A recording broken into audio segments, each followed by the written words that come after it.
Our tale commences with a man sprinting into a sacred sanctuary, proclaiming his arrival in a booming voice and declaring the location compromised.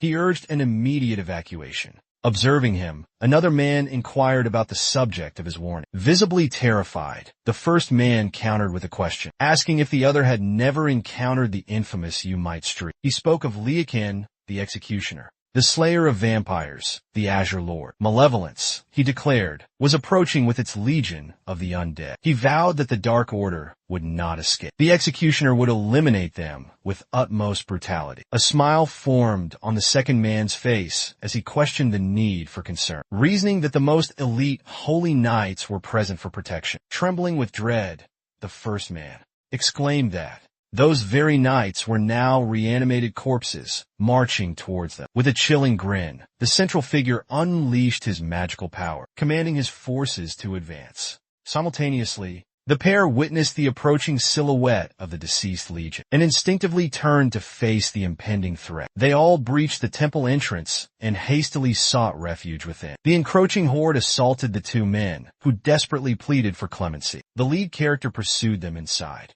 The man questioned the inexplicable nature of the situation. The reanimated corpses were meant to be subservient to them. The protagonist trod upon his hand, and with a discontented tone, declared that regardless of their efforts, a higher power was on their side, promising deliverance. The protagonist aimed a firearm at his head, proclaiming himself to be the instrument of their fate. The man squeezed his eyes shut and wept openly, believing that a celestial force permeated his very being. The protagonist stated with an impassive expression that this divine favor would ultimately guide them to perdition. Some time prior, inquiries arose regarding the banishment of the seventh heir. This act brought dishonor upon the sacred ruler. The existence of such an individual within the holy realm was deemed incomprehensible. He was labeled as a depraved and unscrupulous member of humankind. Are they aware of the archbishop's fate? The prince accosted the archbishop's daughter and was discovered. He was expected to face repercussions for his actions. Instead, he caused havoc within the archbishop's residence. Subsequently, the holy emperor flew into a rage and banished the prince to the realm of departed souls. The emperor dispatched him there for contemplation and remorse. However, he merely created a disturbance and attempted self-destruction after being spurned by a young woman. Fortuitously, he survived the ordeal.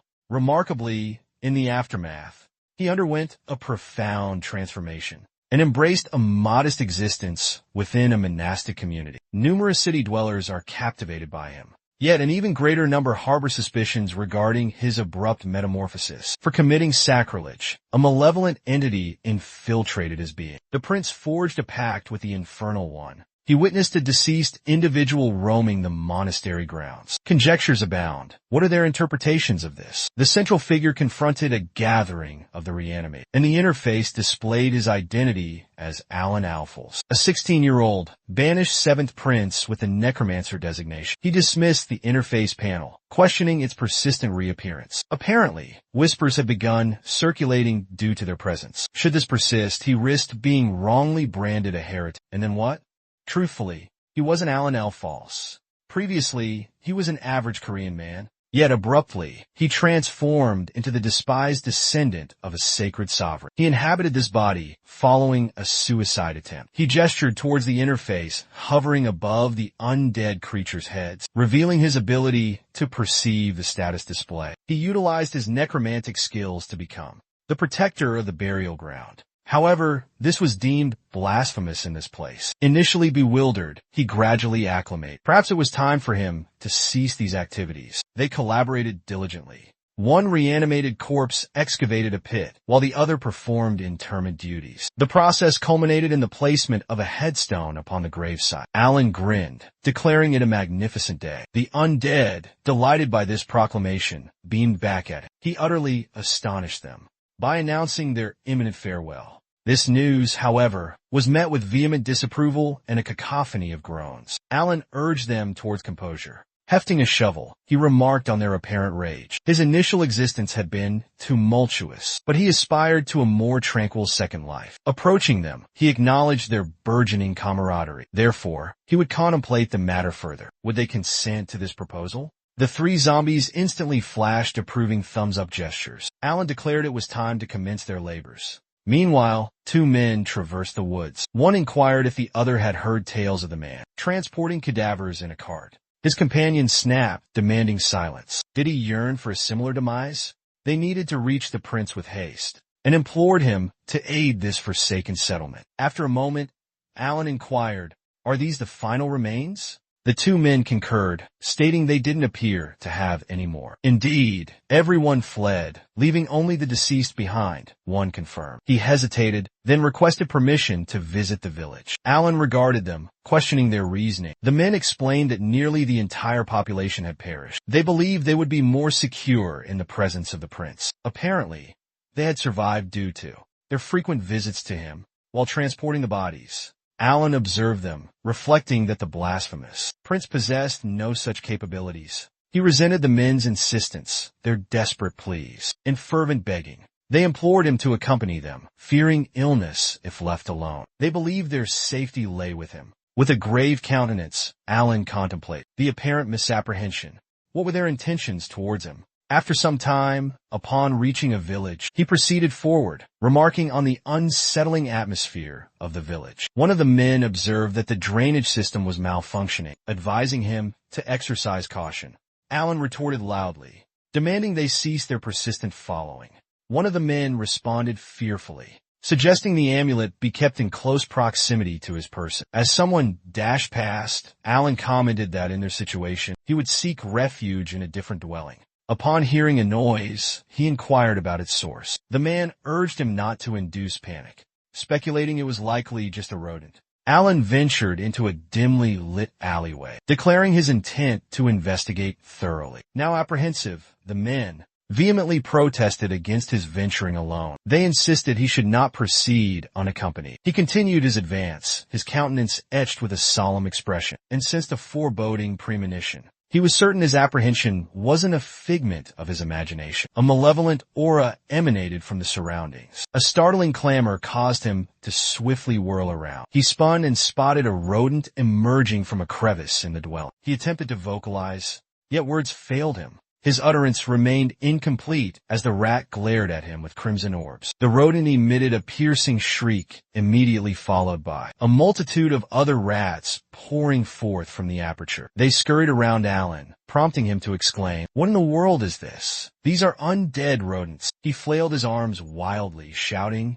"So this is what decimated the settlement." He slammed his shovel into the earth, unleashing the mystical force he had imbued within the blow. The rats abruptly halted, much to Alan's astonishment. The surviving rats approached their fallen comrades and emitted a cacophony of squeaks and squeals. Then they charged towards him en masse, and he exclaimed that it was unintentional, and it wasn't his desire. The rodents ambushed Alan, causing him to tumble to the earth. Consequently, his spade plunged into a small pool of water behind him. It began to radiate with mystical energy. He bellowed at the monstrous creatures to cease their assault. Were they attempting to assassinate him? The liquid from the pool commenced flowing in his direction. The system declared the activation of the Swamp of Death ability. Drenched in water, Alan inquired with a disgruntled expression, "What just occurred?" The men approached him, demanding to know the origin of the rodent infestation. The murky pool transformed into consecrated liquid. By what means did he achieve this purification of the vermin? The rodents were likely vectors of contagion. Alan extended his hand to retrieve the spade. He realized he possessed the capacity to utilize additional skills. Beyond reanimating the deceased, he had even employed necromantic abilities for purification. His being was imbued with sacred energy. This stemmed from his lineage as the descendant of the Holy Emperor. Perhaps that was what consecrated his abilities.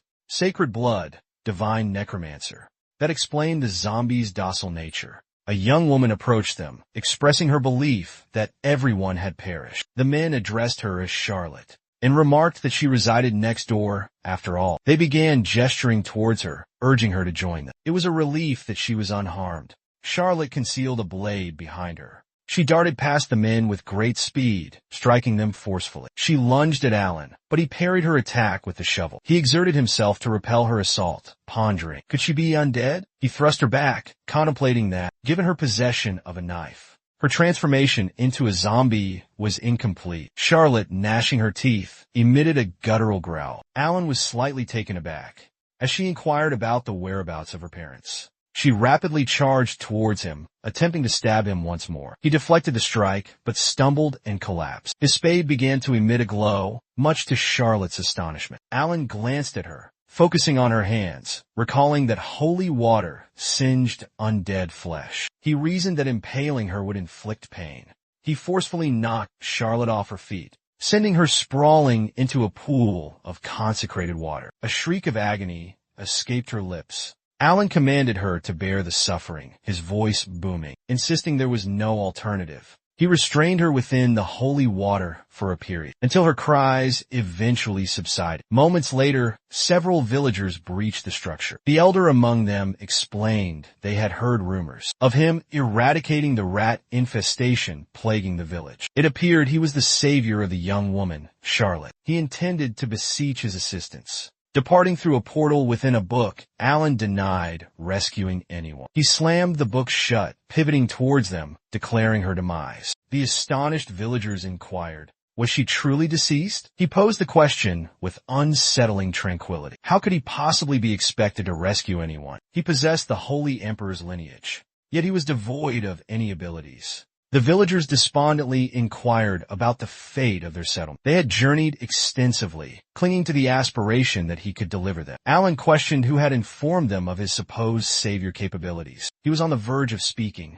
when abruptly a man burst into the chamber, vociferously summoning the prince. Beaming, he declared that Charlotte had awakened, and attributed her recovery to his intervention. Appearing fatigued, she was escorted to her bedchamber. The villagers were deeply displeased by his fabrication. The man remarked on the apparent abundance of visitors. Alan averted his gaze, his expression conveying discontent. He declared his indifference. Rising to his feet, he stated that compromise seemed inevitable. He asserted his superior divine potency. Lifting his hand, he announced a stipulation. Unexpectedly, a system notification materialized above the elder, revealing his identity as Parlock. A lifetime, 75 years, dedicated to mastering conversation. Horticulture, sleight of hand, yet plagued by uncertainties. Alan observed the situation, deeming it intriguing. He perceives their predicament in its entirety. They seek his assistance. However, he harbors distrust, viewing him as a feckless royal. He stated his terms were straightforward. His services wouldn't be rendered gratuitously. Compensation in the form of sustenance and monetary payment was required. Furthermore, the cathedral's restoration must be undertaken without charge. Astonished villagers inquired, was a complete reconstruction of the sacred edifice necessary? Alan serenely declared their survival hinged upon. Given their reluctance, Parlock promptly volunteered his consent. To their astonishment, Alan divulged an additional stipulation. It was imperative to ensure the holy knights remained oblivious to this accord. As the villagers departed, he mused with a grin, finally. The sanctuary intended for banishment would prove advantageous. He informed them of the 36 corpses transformed into the undead. Confident in his ability to resolve the situation, he commenced a search. He then declared the necessity of acquiring a pitchfork. Retrieving his spade, he reminded them of his assigned duty to address the reanimated corpses. Did they genuinely anticipate him confronting them single-handedly? They could undertake the strenuous labor.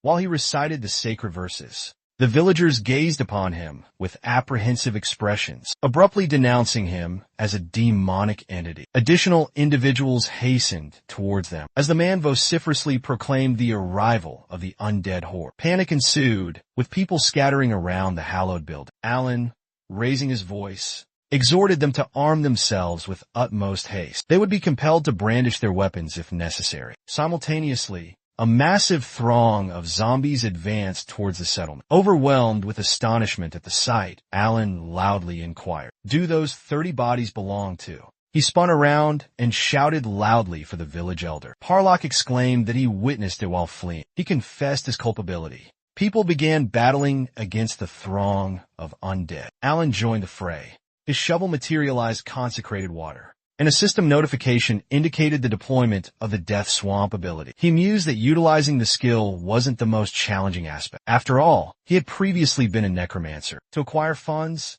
he dabbled as a beta tester, In that realm, he opted for the necromancer vocation. Unfortunately, he perished due to electrocution. He lost consciousness and subsequently awakened in this form. Fortunately, the in-game abilities were transposed into divine power. His physique was transmuted, becoming challenging to regulate. Each time he employed an ability, divine energy commenced emanating. Could he rectify this? His focus shifted to a man collapsing onto the earth, and exclaimed he couldn't continue. Trembling in terror, he stammered that he recognized it as a zombie. But his spouse remained. She approached him, extended her hand, and he questioned how he could harm this woman. As she neared his face, she let out a piercing shriek. Alan swiftly rushed towards her and delivered a powerful kick. Consequently, she collapsed, and the man bellowed for his wife. With a stern countenance, Alan declared she was deceased. He urged him to cease his senseless rambling. Shaking with rage, the man demanded what he could possibly understand. Gesturing with a shovel towards his wife, he roared for him to observe her. Her flesh was decaying, her spirit long departed. If he desired his wife's continued torment, he could flee. Otherwise, he should quit weeping and commence fighting. Startled by a sudden zombie attack, he glanced upwards to see a human form silhouetted high above. It was revealed to be Charlotte. She came to a stop in the middle of the road and forcefully struck the ground with her hand. She turned and, with a composed demeanor, inquired about the prince's well-being. A memory surfaced. She recalled that autumn and winter were seasons of contagion. It felt like a distant memory, and she believed that by the following year, they would be safe. She trusted her mother's reassurance. Charlotte rushed indoors, a terrified expression on her face, and exclaimed that crimson-eyed rodents were in the street. Astonishment overwhelmed her upon discovering the entire house splattered with gore. Her father, now zombified, had attacked her mother. Tears streamed down her face as she trembled in agony, uttering her name and urging her to flee. The horrific scene left Charlotte in shock as she cried out for her mother. Terror seized her, causing her to tremble. She gradually retreated, her gaze fixated on them. Without warning, her own mother, now undead, glared at her with menacing eyes. Charlotte's memories of what followed were fragmented and hazy. Street urchins and her zombified parents pursued her relentlessly. She desperately fended them off, utilizing any object within reach as a weapon. The aftermath left her covered in gore. Huddled beside a window against a wall, her eyes took on a crimson hue.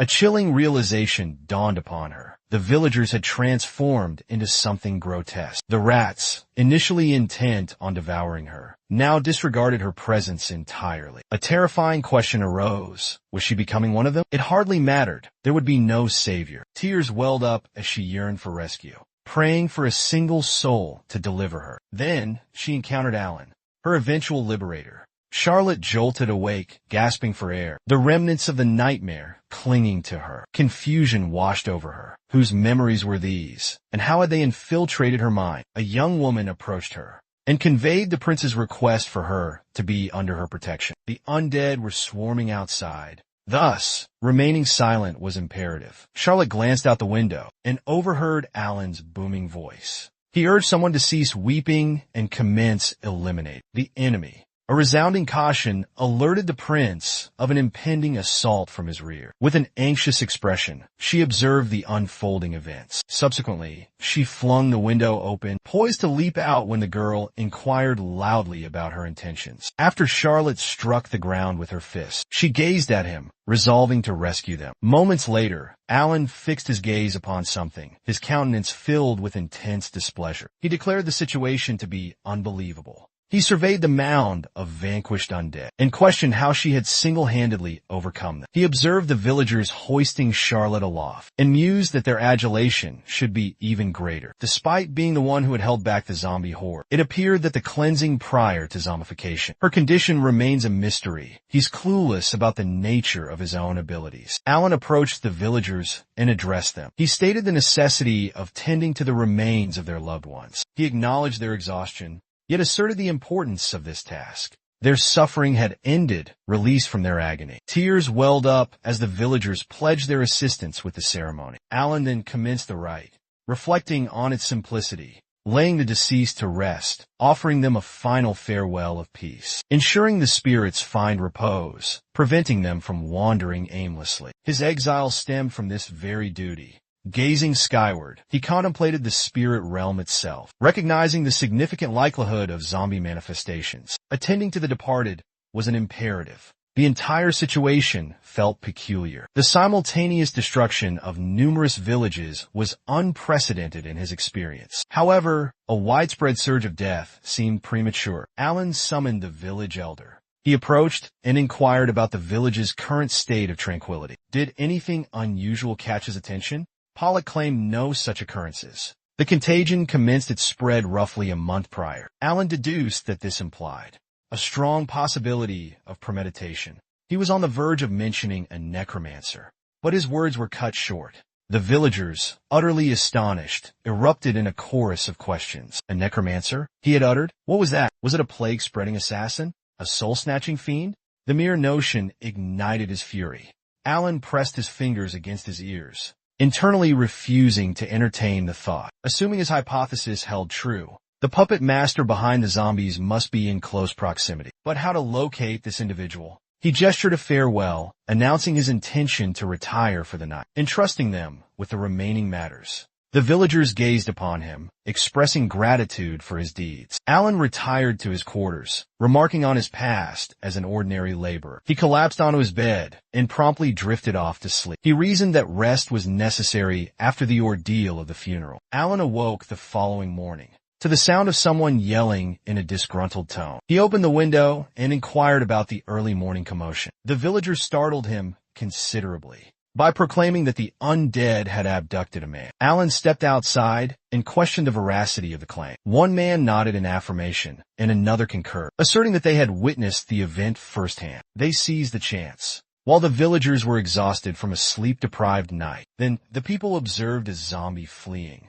carrying a person who was desperately crying out for aid. They shouted Marine. Alan, perplexed, inquired about her identity. The man explained that she was a young woman who gathered medicinal plants. She frequently provided assistance to the villagers, and after tending to the injured, Alan interrupted, asking if the man was acquainted with her. This inquiry troubled the men. One of them remarked on her beauty and her rejection of the prince's proposal. Alan felt a flush of embarrassment and inwardly questioned, are they rehashing this topic again? The man exclaimed that such an affront nearly drove him to hang himself. Ignoring him, Alan declared he'd already recalled the incident and demanded they cease their chatter. The man suggested assembling a search party to locate her. With a look of displeasure, Alan pondered, are these fools this concerned simply due to her attractiveness? Nevertheless, he felt compelled to investigate. Witnessing a zombie abducting a person was a novel experience, requiring him to ascertain the situation. He calmly inquired about the possibility of pursuing them. The man suggested Gantz, a hunter from their village, might be of assistance. Alan urged them to depart immediately and summoned the hunter without delay. Glancing sideways, he noticed Charlotte standing beside him. Observing her fixed gaze, Alan wondered if she harbored resentment towards him. He began sprinting down the trail and exclaimed urgently that they needed to hasten their pace, because any delay could result in her becoming a meal for the undead. Charlotte felt a tinge of mortification at this remark and cast a silent glance at him. Moments later, the huntsman mentioned the zombies' shuffling gait, their feet scraping against the earth, making them simple to pursue.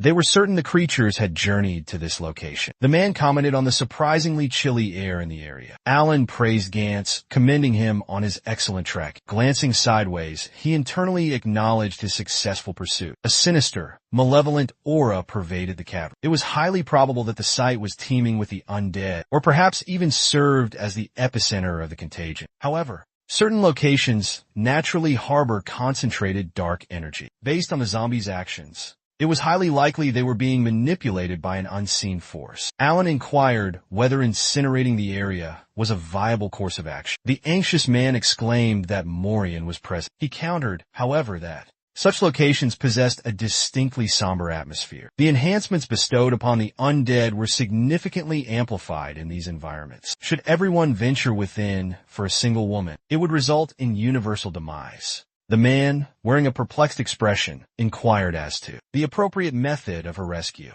Alan proposed thorough preparation followed by a return. It was the only viable course of action. The likelihood of Morian's survival would diminish with each passing moment. A resounding clamor reached his ears. He immediately spun around, demanding to know the source of the disturbance. Astonishment overwhelmed him at the sight of an immense ursine creature before him, its proximity alarming. The monstrous entity sank its teeth into his shoulder. A shriek of agony escaped his lips. The onlookers rushed towards him, their frantic cries summoning, "Behold the bear!" It swiftly bolted from the rest, carrying Alan along in its hasty retreat. The creature flung him to the ground, leading Alan to believe the bear had also perished. With a look of apprehension, he brandished the shovel. A system notification appeared, indicating the activation of the Swamp of Death skill. He doused the bear in consecrated water. The beast emitted a piercing shriek in response to the agonizing sensation. Alan clutched at the laceration on his shoulder. The system prompt declared the utilization of the terrifying spell skill. As he commenced mending his hand, he mused as anticipated. His restorative divine energies were nearly depleted, highlighting the healing process. Such instances were optimal for skill alteration.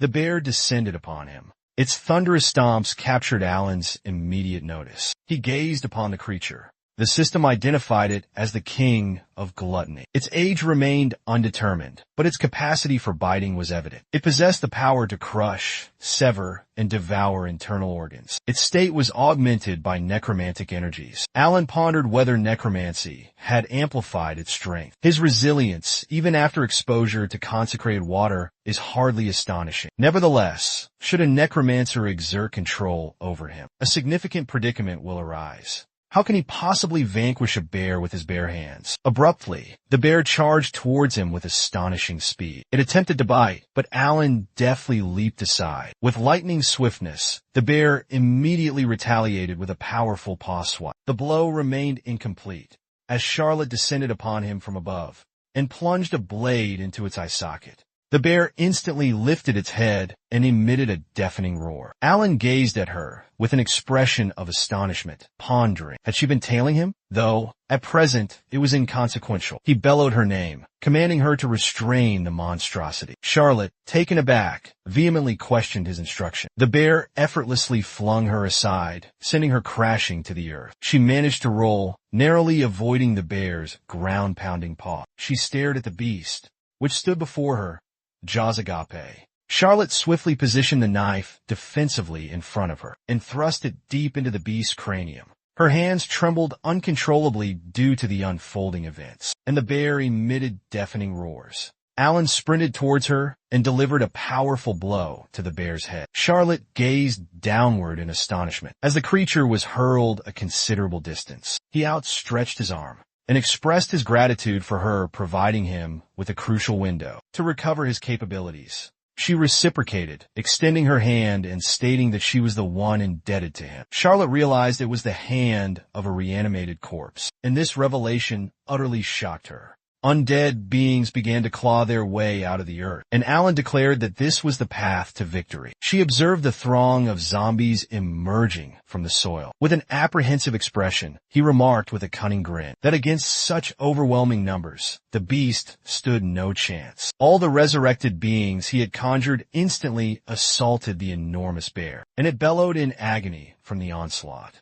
Abruptly, the monster unleashed a devastating swipe with its paw and propelled a handful of undead into the barrier. Numerous decaying limbs clawed their way up from the earth once more. Alan gasped for air, exhaustion racking his body. He realized this ursine behemoth had claimed countless lives, and yet he had successfully conjured a multitude of reanimated corpses. The bear's life force demonstrably surpassed that of his undead legion. The beast vanquished every single zombie he had summoned. It advanced menacingly close to Alan, who remained steadfast and composed. Charlotte plunged her weapon into the creature's skull. The monster instantly crumpled to the earth. As a consequence, she observed the motionless beast with an impassive countenance. It lay still upon the ground, devoid of life. Alan remained stationary, his features etched with weariness. He contemplated the inevitable conclusion of the battle. Charlotte discerned his discomfort. She urgently called out to the prince. With a solicitous expression, she placed his hand upon her shoulder, extending assistance and inquiring about his well-being. Alan assured her he was all right, explaining that he'd simply overexerted his celestial energy. He inquired about her presence there and her reason for pursuing him. Addressing her by name, he stated that she had witnessed the full extent of his capabilities. Nevertheless, he desired a life of tranquility, therefore requesting her discretion regarding the matter. To Charlotte, he appeared handsome and serene, his countenance composed. However, beneath the surface, he was gravely ill. Believing he wouldn't burden her further, he suggested she depart and leave him be. With a solemn expression, she declared him her deliverer, vowing to grant any request he might have. Alan was on the verge of posing a question when a group abruptly arrived, their boisterous calls interrupting the moment. A man, his face etched with worry, anxiously inquired why they had leaped down there. He urgently asked if Alan was unharmed. Equipped with spelunking gear for cavern exploration, they began their descent towards the pair. Alan, assessing the situation as under control, suggested their departure, deeming their assistance unnecessary. The first descender was utterly astonished by the sight before him. He inquired as to who had dispatched the zombie and the bear in such a manner. Could it have been just the two of them? This ursine creature was renowned as the gluttonous king. The number of its victims remained an unsettling mystery. Their focus shifted when Alan voiced his suspicion of a necromancer's presence within the cavern. He postulated that the necromancer had sought to transform the cave into a sanctuary and had slain the bear. Upon their arrival, the necromancer was already deceased. The others concurred, deeming the scenario plausible and necromancers inherently formidable. Alan considered their naivete. Morian was likely already among the departed. The necromancer had probably intended to ensnare them as well, utilizing the bear as an accomplice. He could amplify his body count. With apprehension in his voice, the man questioned, "What course of action should we take now?" Alan proposed pressing onward. The man sought confirmation of Alan's conviction. With a smile, Alan affirmed his resolve. He expressed a desire to gauge the necromancer's prowess firsthand. Subsequently, they ventured deeper into the cavern's depths, and he remarked that there appeared to be no cause for alarm. They arrived at the threshold and peered from behind the edge. The man was somewhat taken aback by the sight before him and informed the prince of Morian's presence there. The men immediately dashed towards her, exclaiming her name and declaring their intention to rescue her. Alan gazed at her with an astonished expression, contemplating that the necromancer might be utilizing her as a lure to facilitate her demise and seize control. He formulated a hypothesis about her, and a system interface materialized before him. Morian beckoned. The prince, with a gentle smile, inquired if they had all come to her aid. Alan swiftly approached her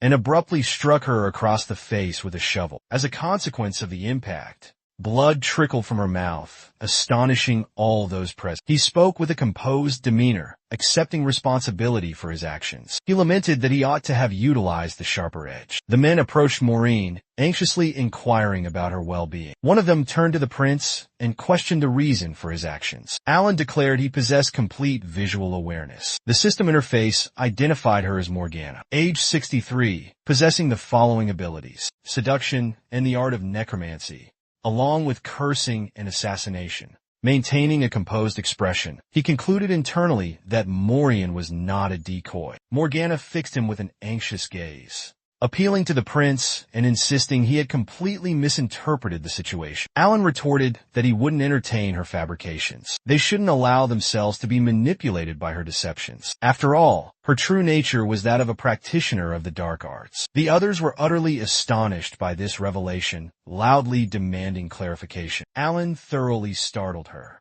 by asserting that her presented identity was a falsehood. With a terrified expression, Morgana claimed that a necromancer had abducted and subjected her to torment. Alan calmly inquired, did she genuinely expect them to accept her fabricated narrative? Such a guileless facade. Producing a vial of consecrated liquid, he stated that, then, if she were a necromancer, she ought to consume it. Doing so would liquefy her internal organs.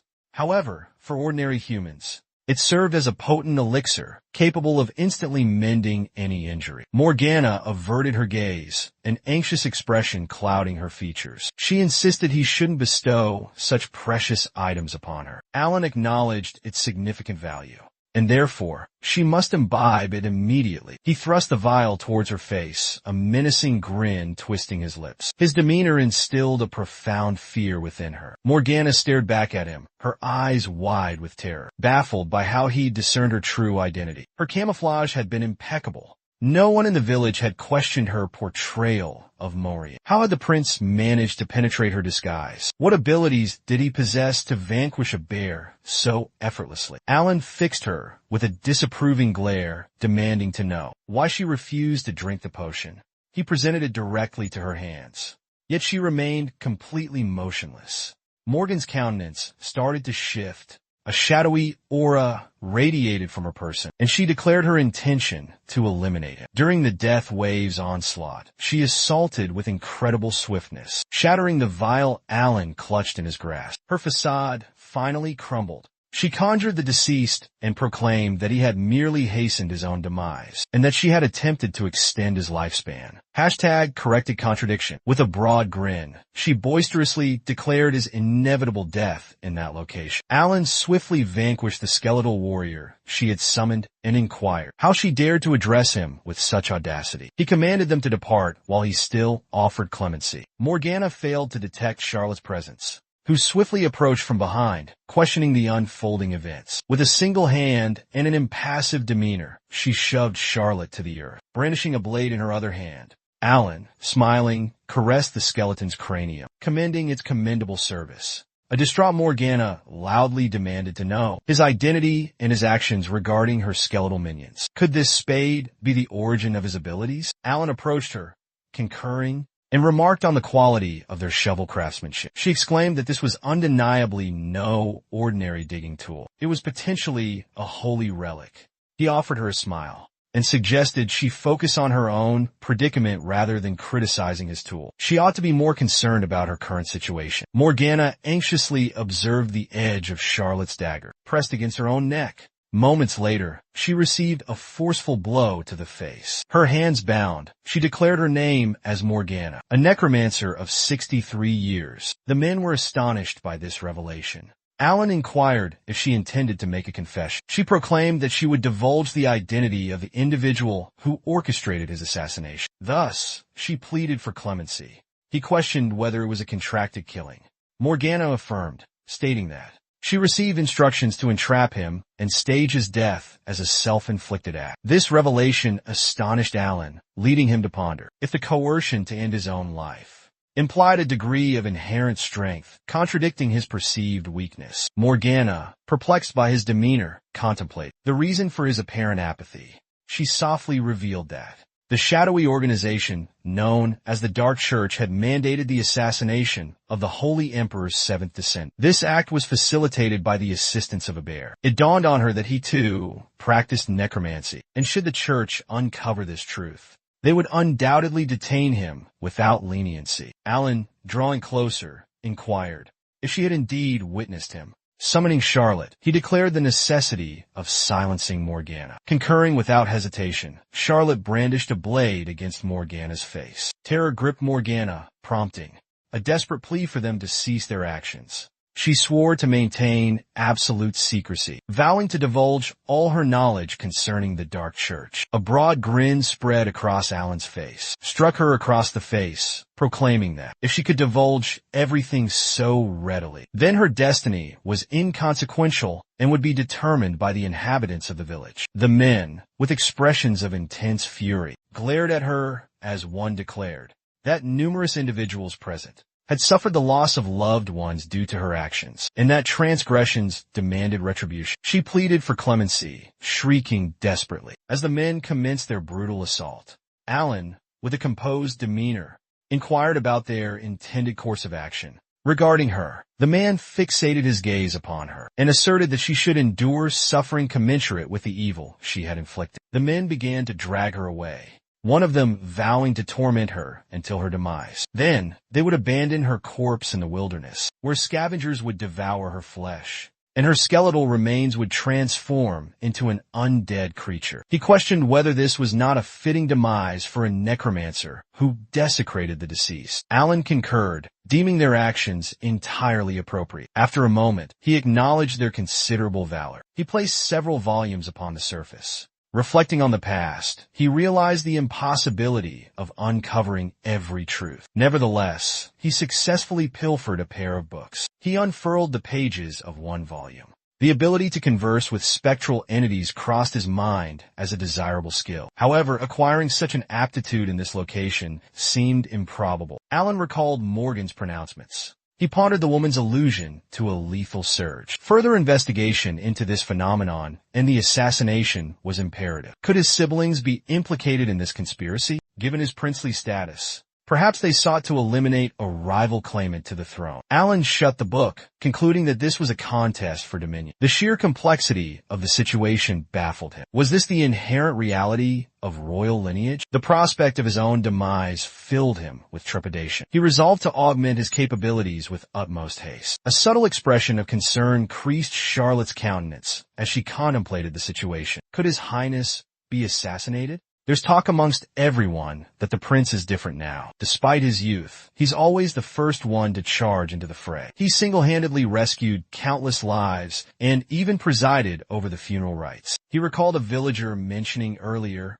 during her convalescence, that the prince had been tending to the remains of her parents. Charlotte's hands balled into fists. The realization struck her. He had saved her and her family. Gratitude welled up, but mere thanks felt insufficient. Her gaze fell upon the books he had provided. A sense of danger surrounding him prickled her senses. Yet in this moment, he was the one requiring safeguard. She selected a volume titled The Imperial Swordsmanship Manual. A thought solidified. To shield the noble prince, she must acquire greater strength. Alan perused the book, contemplating the undead's evolutionary process. As zombie corpses decay, they transform into skeletal beings, but should they retain their flesh, they metamorphose into a more formidable variant, ghouls. A ghoul transforms into a Dullahan, into a vampire. The further they develop, the more intelligent and powerful they grow. When zombies reside in darkness, the ambient mana triggers their evolutionary progression. That's the reason these beings crave potent magical energy. Therefore, the location where all zombies are conjured is known as the realm of lost souls. To prevent bodily decay in warmer temperatures, these monsters seek out dim and frigid environments as winter concludes. And when winter arrives, ushering in the cold season, their yearning to discover the realm of lost souls intensifies significantly. These periods are referred to as the Death Surge. December 25th marks the most frigid day of the Death Surge phenomenon, the day the sovereign of the realm of lost souls, Amon, perished. This is the occasion when all the undead journey to the realm of lost souls, seeking to reclaim their lives. Alan shut the tome and remarked that approximately 1 month remained until the death surge. He pondered, his expression tinged with apprehension, that this individual intended to eliminate him using the undead. Charlotte approached him, addressing him as Your Highness, and offered assistance in exchange for the item. Alan consented and relinquished the book he had been perusing earlier. Observing her departure, he realized he hadn't even inquired about her motives. Yet, she continued to frequent the church daily. Not only did she organize the literature, but she also tidied, maintained the graveyard, and prepared meals. He shut his eyes, contemplating her inevitable departure. To his knowledge, Grill had taken her in, providing her with a place to return. This seemingly unkempt fool possessed a kind heart. Abruptly, the church doors swung open, and multiple knights entered. Astonished by their presence, Alan questioned their purpose. A system notification materialized above one of the knights, revealing his identity as Harmon Dean, a 33-year-old lieutenant within the Holy Cross Knights. Holy Family Blade, helmet defense artistry. He spoke with an impassive countenance, relaying that rumors suggested he'd apprehended the Morgan sorceress. Alan appeared contemplative. He opted to forego even a greeting, regarding him as a banished royal. Given the news had already reached him, it implied he was under surveillance. He confirmed the capture, inquiring if her apprehension alongside the villagers presented a significant issue or any complications. Harmon stated their arrival was for verification, but the collaboration with the villagers in the fight seemed genuine. Alan fixed him with a serene gaze, reminisced briefly, and concurred. Harmon inquired further, asking if they'd also slain the Beast King using horticultural implements. He also mentioned a certain Grill felling 30 undead and trapping the witch with consecrated liquid. He'd recounted the entire narrative personally.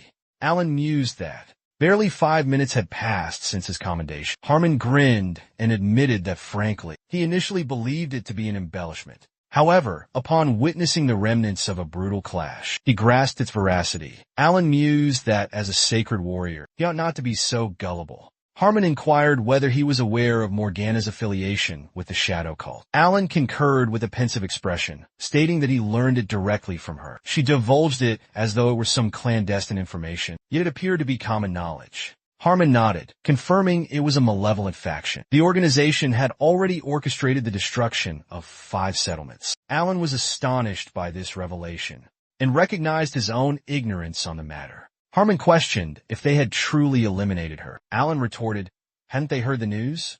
She had been terminated and her remains discarded. He inquired if the prince was responsible. Alan calmly questioned the necessary level of power for such a feat. He internally acknowledged his own involvement in her demise, but deemed it imprudent to disclose his abilities. The locals had assisted him, so it was wiser to adhere to Recap. He feigned astonishment, claiming he had been terrified during his time there. All the knights regarded him with contempt, and Harmon felt the mere thought of it induce nausea. He cleared his throat and stated that he must be unaware of the sorceress's grimoires. They were tasked with retrieving the books on forbidden arts, yet her bookshelves were inexplicably bare. Alan proposed, with a grin, that perhaps the townsfolk incinerated them. Due to their malevolent energy, he suggested inquiring with them. Harmon produced a small pouch, declaring the final remaining matter, though not of lesser significance. Morgan's bounty amounted to 80 coins. A substantial sum was placed on her capture. Alan extended his hand to accept the bag, remarking with a smile that he was merely fulfilling his obligations. Hammond added that he would be required to divide the reward with the other townspeople. Alan smirked in agreement, remarking that the unexpected gift of literature and gold was quite astonishing. As he unfastened the sack, Harmon announced the completion of his duties and implored forgiveness for any inconvenience caused. He instructed Alan to gather his belongings. Alan, utterly bewildered by this declaration, abruptly turned to face him. He questioned the rationale behind a second banishment, having already endured one prior exile. Harmon exhaled deeply, revealing the imminent arrival of a lethal surge. They would serve as his escort, a revelation that stunned Alan. He wondered if this continued protection stemmed from his royal lineage. He inquired about the evacuation destination, questioning whether a return to the Imperial Palace or the balmy South was planned. Harmon negated this, specifying the Lonia estate as their refuge. It lay half a day's journey distant. Their destination, regardless, bordered the realm of the deceased. He questioned the very purpose of relocation under such dire circumstances. The estate, a fortified structure, had been constructed as a bulwark against the impending wave of mortality. They assembled troops and detainees to repel the undead. There will be countless casualties. Thus, he requested the memorial service be conducted at the Lonia estate. Alan and Charlotte pondered his remarks and remained there with expressions of utter displeasure. After a brief period, Janet Lappin, a 43-year-old, God-fearing Viscount of Longia, known for her affable and compassionate nature, inquired of the prince with a gentle smile regarding his well-being. Alan retorted with a discontented expression that he was feeling quite unwell. Janet inquired if the voyage had been arduous. He commenced his departure. Concurring, Alan complained that the carriage had been exceedingly uncomfortable. The Viscount observed the other individuals who had disembarked alongside and questioned their identities. Grill declared himself a person of reputable character. Charlotte, positioned beside him, stated she was an aide. Alan averted his gaze, contemplating that given his exile, his treatment was rather favorable. He insisted they cease conversing and escort him to his chambers. He surveyed his surroundings and pondered, nonetheless, what brought him to this desolate realm, the spectral domain of Longia. This is the infamous sacrificial stronghold. This location earned its name due to the offerings intended to appease the fury of the deceased. The fortress is shielded from the lethal surge solely by its towering ramparts. It will provide defense against the undead for a single month, merely until the springtime following the wave of mortality. Alan observed numerous shackled individuals marching in a line and inquired, "Are all these captives destined for the battlefield?"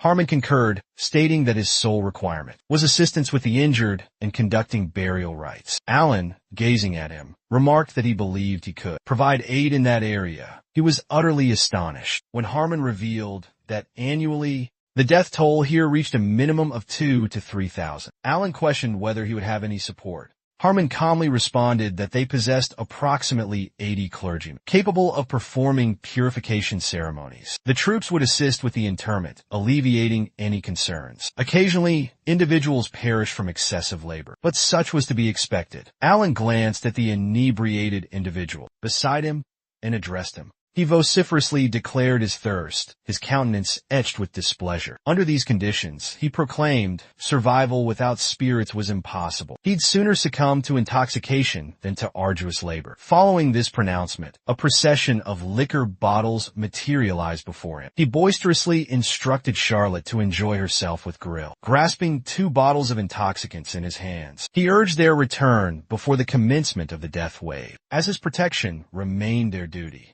Alan retreated into the chamber, sealing the entrance behind him, announcing his intention to repose. Charlotte remained motionless, pondering the necessity of the prince's faith in them. Harmon mused on the prince's newfound maturity. Alan, his back against the portal, contemplated a successful performance. Naturally, consumption of the alcohol was never his intent. With a touch, he transmuted the spirits into consecrated liquid. Gazing at the vessel, he reflected that regardless of the circumstances, he remained reliant on holy water. He'd be wiser to fill those containers with consecrated liquid and imbibe it for a bit of self-encouragement. Persisting in channeling energy into the water will only enhance his command over the power. Alan's gaze fell upon the firearm mounted on the wall. He retrieved it, recalling reading about the existence of such weapons in this realm, though he hadn't anticipated their prevalence. Their usage is exceedingly rare here, with a strong preference for close-quarters combat tools. This stems from the world's overflowing monstrous population, rendering firearms mere instruments of recreation. The peculiarity is this firearm requires magical energy rather than conventional gunpowder. It can be powered by infusing it with either mana or consecrated water. However, the mana expenditure is exorbitant. Consequently, even seasoned magic users can only discharge at a mere 5 times. Conjuring a single mana-infused projectile requires a full 5 minutes. It's no surprise then that this weapon lies abandoned. Alan commenced charging the weapon, remarking that in cinematic portrayals, the undead are typically dispatched with a single shot. His objective was to generate a projectile, fix his aim upon the reanimated corpse, and fire. He squeezed the trigger, unleashing a potent blast. Subsequently, the system declared he had successfully materialized a bullet. Utilizing holy water, Alan observed the newly formed aperture in the wall, a result of the discharge, with an expression of utter astonishment. Then, the system proclaimed the activation of divine energy. The resounding report alerted everyone, prompting them to vociferously inquire about the source of the commotion. After a brief interval, the soldiers fixed their gazes upon Harman. One of them softly remarked that the second-in-command appeared to be in a foul temper. He was likely apprehensive about the impending tide of mortality, and he attributed it all to the actions of the 7th prince. Harman erupted in a shout, having overheard their conversation. He confronted them, his expression etched with displeasure, and inquired whether they might prefer observing the captive, rather than engaging in discourse amongst themselves. They concurred and promptly departed. Harman shut his eyes, contemplating that they were partially correct. After all, he had perceived a significant commotion the previous day. He recalled Alan's caution from the day before, advising against intruding upon a vulnerable adolescent's privacy. They were encroaching upon his personal domain. Harman, upon passing a breach in the wall, had been labeled a fool and accused of undoubtedly causing damage. He recollected Parlock's earlier assertion that he had undergone a significant transformation following the suicide endeavor. As though afflicted with amnesia, he had performed all necessary rites at the burial ground, and had even engaged a horde of undead, rescuing the squad. Harman lifted his gaze, a pensive expression on his face. He contemplated the villager's account, suspecting fabrication. The possibility of coercion crossed his mind. How could such a simpleton overcome a formidable necromancer? Like Morgana, this Grill individual seemed to possess significant power. The situation grew increasingly perplexing. A prudent course of action would be to compose a letter of endorsement for the Holy Night entrance examination. A sudden cacophony of shrieks startled him. He pivoted, questioning their origin. Had the detainees instigated another uprising? He hastened around the bend, his voice booming with inquiry. What pre-battle activities were they engaged in? Astonishment gripped him at the sight of Alan, brandishing a spade against a man's jugular. He fixed Alan with a disapproving glare, demanding an explanation. Was he truly oblivious to the man's identity? Following their arrival at the Lonia estate, a wave of mortality swept through the inhabitants, succumbing to disease and excessive toil. Alan was excavating burial plots, and deduced their excessive concerns stemmed from ulterior motives. His sole intention was to exploit his labor. He observed a mask, and the system identified it as a bird beak mask, enchanted with a purification incantation to ward off contagion. Alan, wiping perspiration from his brow, pondered, has the deadline not elapsed? The zombies don't appear to be approaching. A sudden shriek pierced the air, capturing his attention. The man declared he was summoning the individual who dared to lift his head. One of the men inquired with a smirk if he desired a respite. The system declared the individual to be Hayes Hedron, the Count's firstborn son and heir. He asserted that based on his visage, he deduced him to be an academy pupil. Alan approached them, inquiring, "Did you just reference the academy?" Hayes retorted, "Are you here serving a disciplinary sentence?" The other men interjected, "Noble offspring effortlessly secure exemptions. He's clearly just a peasant from a remote village. If he desires a tranquil and undisturbed existence, then compliance is strongly advised. After all, he's the firstborn son of Earl Hedron, a fact of considerable weight." Hayes grinned, claiming he wouldn't have ventured this far if he wasn't seeking domestic help. He gestured towards Charlotte, declaring her suitable for the position. Alan uttered her name, inquiring, "So, she's in your service?" Her pleasing appearance seemed to capture his fancy. He promised to take her under his wing. However, she bolted in terror, prompting him to raise his hands defensively. Alan turned to depart, muttering internally that grave digging would be preferable to conversing with these imbeciles. Hayes, observing this, questioned if he was already taking his leave. He bellowed, summoning the servants, causing Alan to halt. Charlotte glanced at him, wondering if he was addressing her. Hayes confirmed, beckoning her closer. He seized her hand, suggesting she'd find more amusement with him than with her preoccupied employer. Charlotte declined, stating she was currently preoccupied. Hayes then inquired with a smirk, was she oblivious to the situation at hand? Surely no one would entertain themselves with such a plebeian. He couldn't utter another word before he erupted in a shriek of agony, as Charlotte's grip on his hand tightened excruciatingly. His companions were utterly astonished.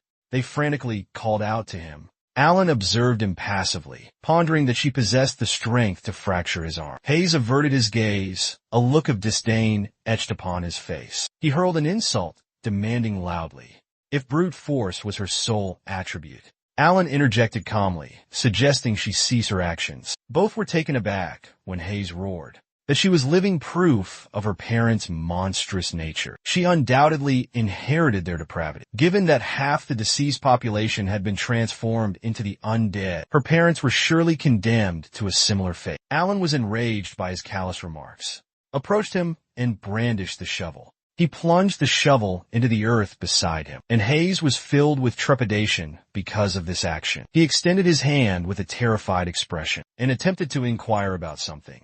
And Alan explained that he had committed a slight error while excavating the burial site. Hayes was on the verge of posing another question, but he abruptly struck him in the face, claiming his hand had slipped. The impact of the blow sent him sprawling to the ground, and his companions vociferously shouted his name. Hayes, with a disgruntled and apprehensive countenance, questioned whether he even recognized him. Alan bent down towards him, pressed the shovel against his throat, and inquired if he knew who he was. Harmon intervened, loudly demanding that he cease. He shoved him aside, and angrily questioned if he intended to instigate trouble once more. Hayes declared his name and vehemently stated that he had been assaulted. Therefore, he demanded retribution. Charlotte, with an anxious visage, claimed the situation was misrepresented.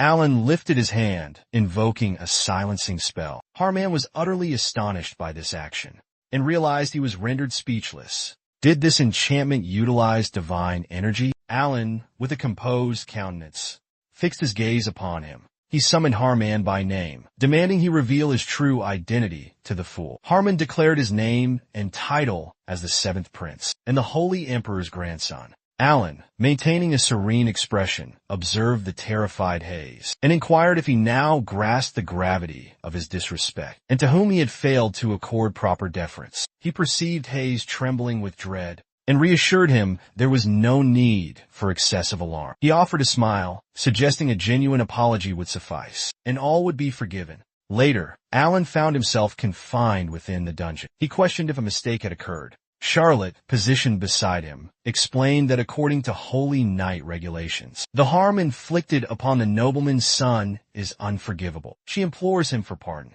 because due to her actions, he's been confined here for a week. Alan serenely stated that the entire incident stemmed from that insolent lout. She shouldn't fret, he'll occupy himself with reading. Gazing out the window, he remarked that this was preferable. A blizzard rages outside. A soldier hurried to Harmon, requesting his lieutenant. He reported that the detainees had been instructed to remove the snow. However, the snowstorm's intensity overwhelmed their efforts. Harman disregarded him, pondering if the seventh prince was even aware he had invoked the enchantment.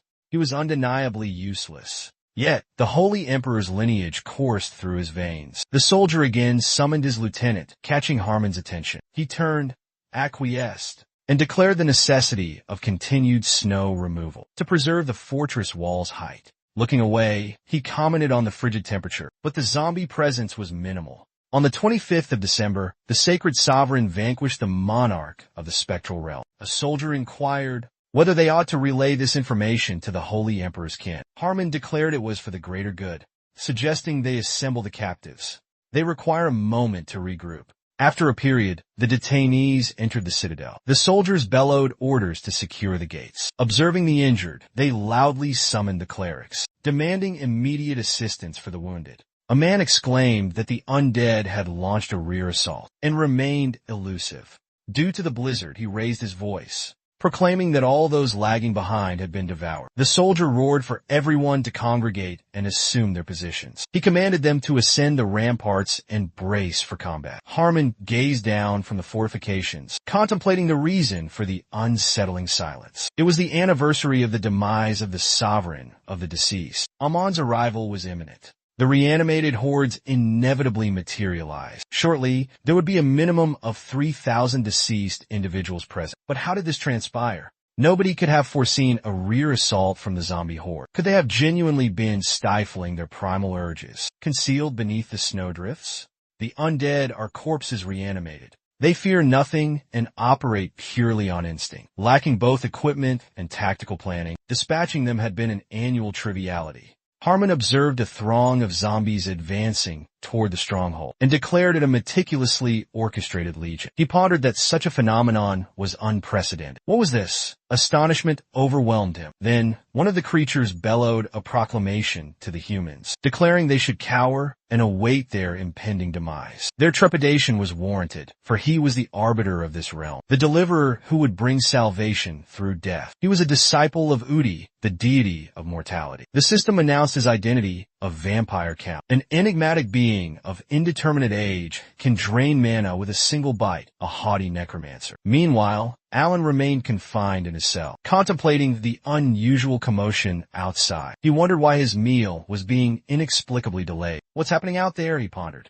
Approaching the window, he demanded to know how they dared to leave. The prince famished. Janet approached, boisterously addressing him as Your Highness. Alan, upon turning, retorted that he wasn't attempting a prison break. He urgently insisted on a swift departure from the cell. Reaching the bars, he reminded Janet of his ongoing confinement. Janet asserted that Alan's imprisonment was currently inconsequential, given the presence of a substantial undead contingent outside. Alan quipped, "Are they experiencing a labor shortage?" Janet refuted Alan's sarcasm. He confirmed the presence of a veritable throng of undead. The vampire had arrived accompanied by a legion of zombies. Alan questioned if they were mistaken. He inquired about the purpose of such a powerful entity in this location. Janet revealed that the creature was capable of intelligible speech, and it commanded other creatures. It was undoubtedly a bloodsucker. He unlatched the cell door and claimed to be equally unaware of the precise events. Currently, a paladin was fending them off. The stronghold was vulnerable to collapse, necessitating relocation to a secure location. He would unexpectedly escort him, Stones abruptly plummeted from the overhead structure, and Alan inquired about the source of the commotion. Janet speculated it might be a legion of the undead. They should promptly escape via the rear exit. Without warning, a throng of zombies smashed through the barrier at breakneck speed, and they found themselves trapped within the confinement. Alan was astonished by this development, wheeled around at the racket, and questioned, "What was that, Janet?" Appearing startled, exclaimed vehemently that the beast had propelled a horde of zombies towards them. The deceased had breached the fortress. Alan, with a look of discontent, grabbed a spade and reasoned that since they were already under siege within these walls, the horrors lurking outside were beyond comprehension. He slammed the cell door shut and bellowed that he needed to snap out of it and take charge of the troops immediately. Every life they took only swelled the ranks of the undead. Janet prepared to flee, declaring he would seek refuge for the townspeople. Alan, his face etched with anxiety, continued to fend off the horde of zombies, desperately trying to formulate a plan. Previously, he had handled every challenge with ease, as the creatures were relatively weak. But now, they were overwhelmingly numerous. Resorting to magic, he realized his only recourse in this dire situation was to escape. He unleashed a torrent of holy water, and the zombies shrieked in agony as it burned them. One by one, they collapsed incapacitated. Alan unlatched the cell door, venturing deeper inside. He contemplated seizing the opportunity and making a swift escape through the breach. He proceeded through the gap in the wall, and was instantly met with the piercing shrieks of the residents. He witnessed a throng of undead assaulting the townspeople and guardsmen, prompting them to bellow in terror and plead for assistance. The injured man, afflicted by a zombie bite, howled in agony, proclaiming there was no avenue for escape. Soldiers, wielding shields, positioned themselves as a barrier between the undead horde and the civilians, and one commanded a hasty retreat. They would repel the onslaught with their shields, he declared. They wheeled around, exclaiming that another mass of zombies pressed in from behind. Under attack, they cried out in anguish. Alan observed the scene with a grimace, wondering how much longer he could endure. Empowered by the holy water, he hefted a shovel above his head and muttered that events were not unfolding according to his design. He plunged the shovel into the earth and remarked that he sensed Mother Earth's fury because she couldn't exert influence over him. He commenced utilizing his magical abilities, and the system declared that a benediction was being disseminated. He conjured a copious quantity of consecrated liquid, which began descending upon the terrain. The undead craned their necks skyward, and their flesh began to dissolve upon contact with the sanctified fluid. They shrieked in agony, clutching their seared flesh. The onlookers, astonished by the spectacle, inquired, "Are the zombies liquefying in the downpour? Observe, their injuries are mending. Is that hallowed water? Droplets of blessed water are plummeting from the heavens. It must be a divine intervention from Gaia," the man proclaimed. "The prince is responsible for this miracle. Gaze yonder. The holy water encircles his highness." Alan was utterly exhausted, having expended a tremendous amount of energy to perform the spell. The villagers gazed upon him and questioned, could he utilize consecrated water? He might be a banished royal, yet he remains the descendant of the legendary hero who vanquished the sovereign of the spectral realm a half-century prior. The trooper addressed the villagers, inquiring loudly if any among them required assistance.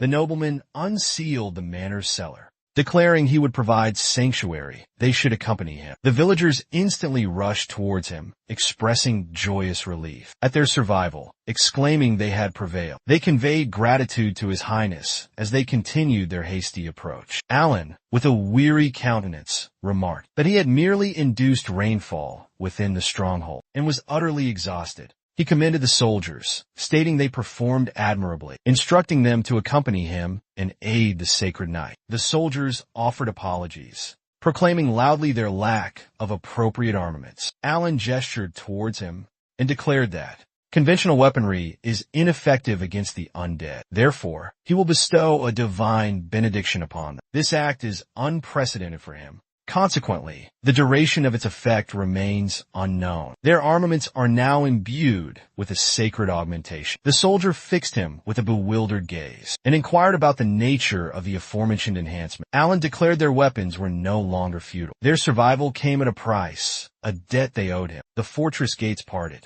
He proclaimed that a struggle for survival awaited them. Beyond the ramparts, they witnessed soldiers engaged in combat with the reanimated corpses. Detecting their presence, a zombie swiftly advanced towards the stronghold. A soldier lunged with his weapon. Astonishment washed over him as he triumphed with a single strike. The soldiers gazed upon their weapons, now radiant with hallowed energy. Their faces, etched with surprise, exclaimed aloud. He barely made contact with the zombie, yet prevailed. Their arms were undeniably infused with divine might. They charged towards the monstrous horde and boisterously declared the zombies insignificant. Vowing immediate assistance, they engaged the creatures in combat, believing victory attainable. They felt confident in their ability to prevail, emboldened by the presence of the hero's descent. Abruptly, a blazing steed carried Dullahan onto the battlefield, wielding a weapon forged from shadowy energy. The soldiers were astonished at the sight of this formidable being. The monstrous entity unleashed a surge of arcane power, striking down multiple zombies obstructing its path. It vanquished several soldiers, though one survived, collapsing to the earth, paralyzed by terror. He gazed fearfully at Dullahan's aimed weapon, declaring the monster invincible. Alan approached the soldier, aimed his own weapon at the creature, and calmly apologized, explaining that due to his inexperience, he hadn't handled the situation effectively. Meanwhile, the vampire surveyed the battlefield, sensing the palpable pulsation of life energy. There, he detected an abundance of untainted flesh, a feast he hadn't indulged in for half a century. He pondered their potential succulence, contemplating the possibility of transforming them into undead minions. Would such a transformation amplify the regiment's might? He had awaited this chance for 5 decades. His journey from mindless ghoul to bloodsucker had been arduous. What trials had he endured to attain this state? He mused on the hierarchical divisions among vampires, based on their methods of acquisition. His transformation was recent. Thus his true nature remained undetected by others. Yet he possessed unwavering self-assurance, stemming from his noble lineage and a unique artifact. The skull of King Doman granted him immense power. Thanks to this relic, he could amass extraordinary magical energy in mere decades, an accumulation that would otherwise require a century. He commanded a legion of 20,000 reanimated corpses. Soon, he would transcend his current rank and ascend to kingship. Common consecrated water no longer posed a threat. These cowardly knights ought to swiftly yield and join the ranks of the undead immediately. Harman, positioned atop the fortress ramparts, bellowed orders to maintain the barrage. They must resist and prevent a breach. As twilight descends, the undead grow more formidable. They must eliminate at least one more adversary.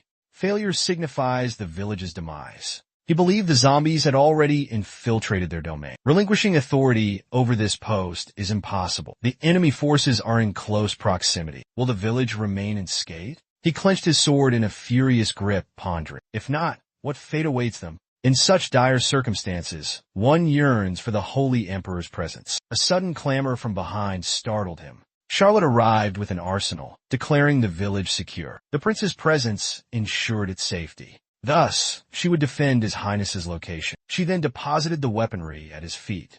She mentioned that she overheard him desiring the armaments delivered to the fortress ramparts. Harman regarded her with an astonished expression, pondering that he had mistaken her for a mere domestic. Not even seasoned combatants could transport such a quantity of weaponry. From where did she derive such formidable power? He remarked that even a youngster like her was making an effort, but he possessed considerable strength as well. He gazed toward the combat zone, speculating that they ought to be capable of managing the situation. In the worst-case scenario, he would breach the enemy lines and decapitate the vampire. At that instant, a gigantic monstrosity was loading corpses into a siege engine. They glanced sideways and observed a projectile of undead hurtling towards them. The soldiers exclaimed loudly that a throng of deceased was soaring into the citadel. Harman positioned himself before Charlotte and bellowed that it was perilous. Therefore, she should retreat. He commenced focusing energy into the blade, called Haim, the deity of combat, and implored him for a bestowal of power. Astonishment seized him as Charlotte darted before him and brandished her blade, swiftly unsheathing it and unleashing a ferocious strike upon the throng of zombies. Consequently, The mass of undead creatures cleaved in two, collapsing against the barricade. She descended from a significant altitude, prompting Harmon to inquire aloud about her method. He gazed at the nearby fallen monsters with an incredulous expression, pondering if she had bisected them.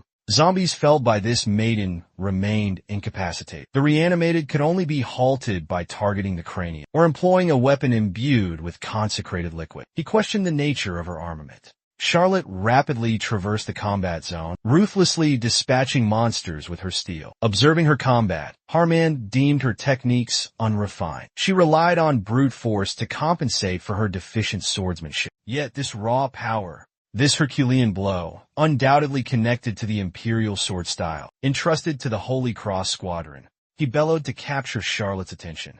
She promptly turned towards him. He inquired vehemently about the origin of her knowledge. Was she a descendant of the sacred imperial lineage? Charlotte clarified that she merely served as the seventh prince's aide. The technique was acquired from a tome she had perused. Subsequently, she fled, and Harmon claimed to have heard nothing. Simultaneously, the trooper deposited the crate of vials upon the ground. He vociferously summoned the clerics, instructing them to minister to the injured, should their consecrated liquid be depleted. Janet questioned the provenance of the flasks. The soldier, fixing his gaze upon her, attributed their provision to the prince. He explained that the prince had secured the holy water as a contingency. Janet exhaled with contentment, expressing their fortunate circumstances. She inquired about the prince's current whereabouts. The soldier recounted that upon withdrawing from the front lines, the prince rallied the remaining troops, pledging assistance at the barricade. Janet, astonished by this revelation, exclaimed, "He engaged in combat only to depart once more?" The guard mentioned he believed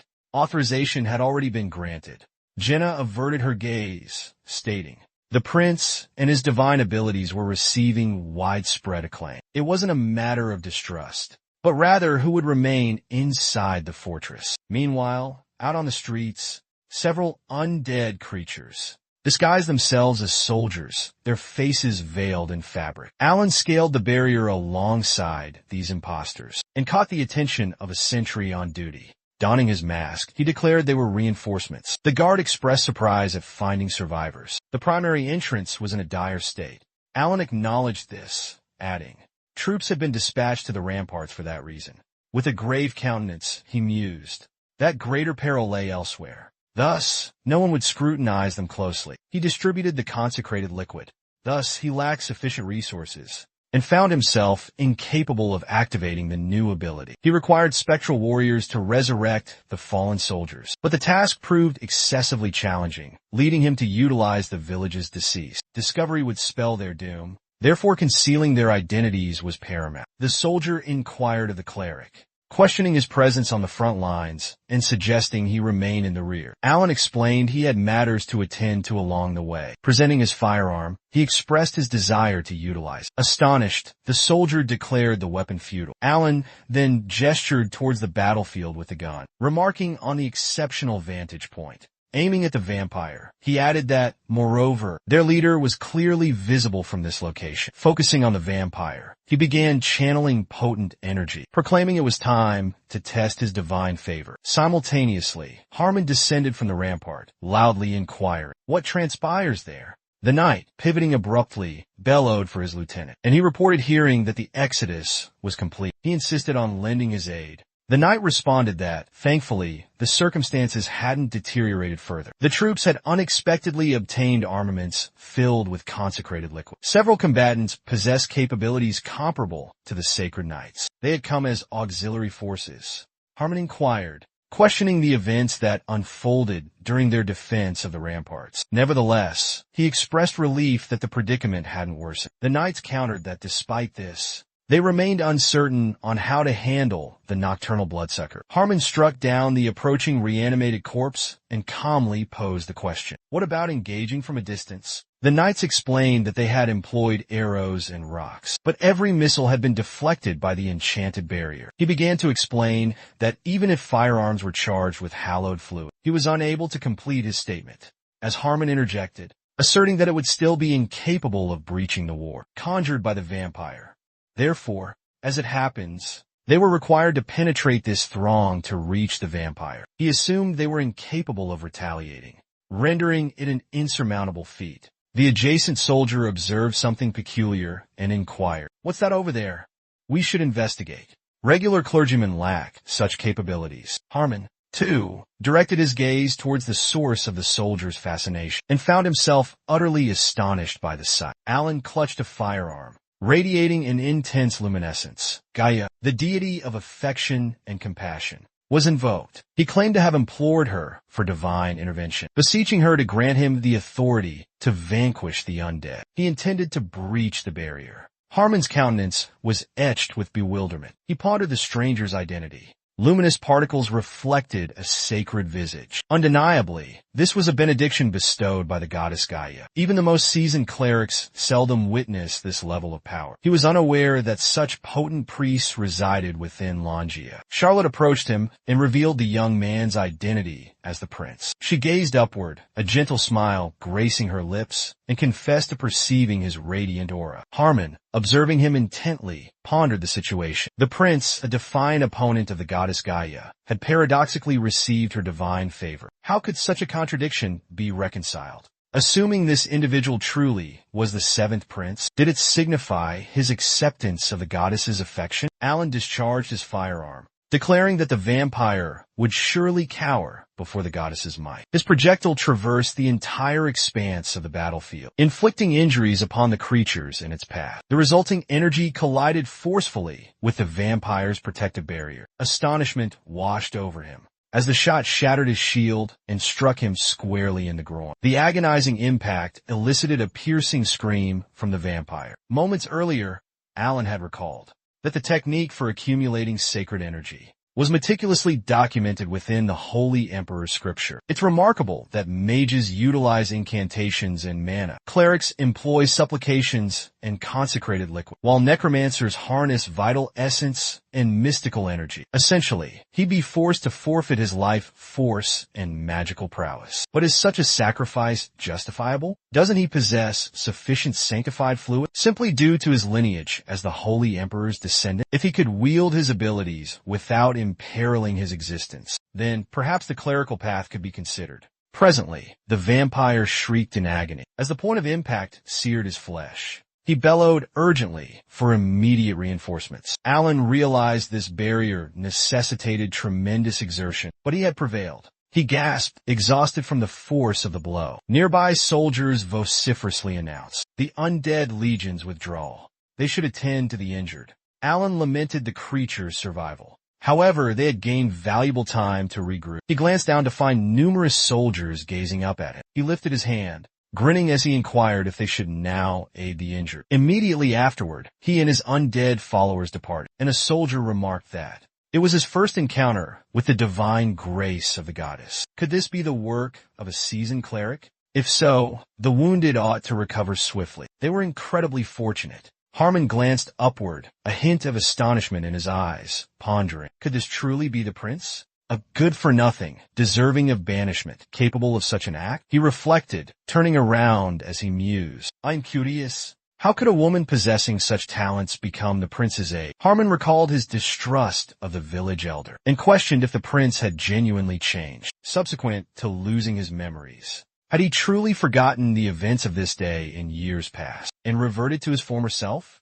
To the person he was prior to the demise of Her Highness Julia, she is the matriarch of the first and seventh princes. A humble villager by birth, she embodied a bridge between two peoples of the Sacred Kingdom and Southern Aslan, factions locked in a centuries-long bitter feud. Due to this, numerous members of the aristocracy outright rejected her. Nevertheless, the Holy Emperor's heir became deeply enamored with her. They wed, and their union brought forth the first prince. However, the Holy Imperial lineage wielded immense power, and two women of noble lineage were betrothed to the Holy Emperor's son. Subsequently, more offspring were produced, and Julia birthed the seventh prince. A decade after his birth, she perished. A nocturnal stroll with her sons ended tragically when a vampire attacked. Julia shielded the seventh prince, but sacrificed herself. The first prince, who narrowly escaped death that fateful night, became afflicted with a cardiac curse. Following this tragedy, the compassionate seventh prince became devoid of emotion. The news was so astounding it seemingly drove him to madness. Is it plausible for someone with amnesia following a suicide attempt to genuinely revert to their former self?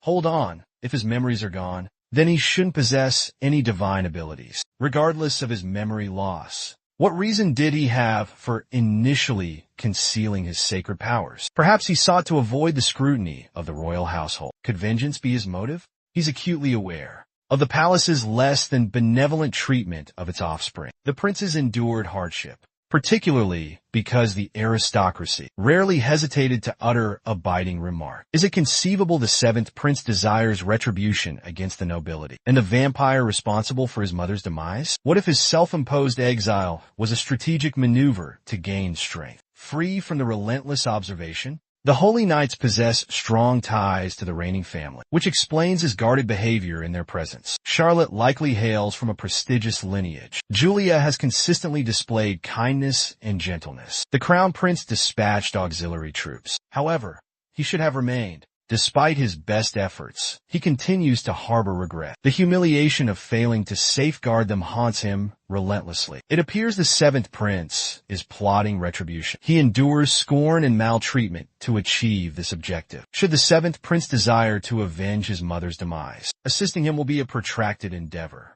Nevertheless, to accomplish this, he must first address Longia. After a period, Harmon encountered a sentinel en route and inquired if he was on patrol. He elicited no response.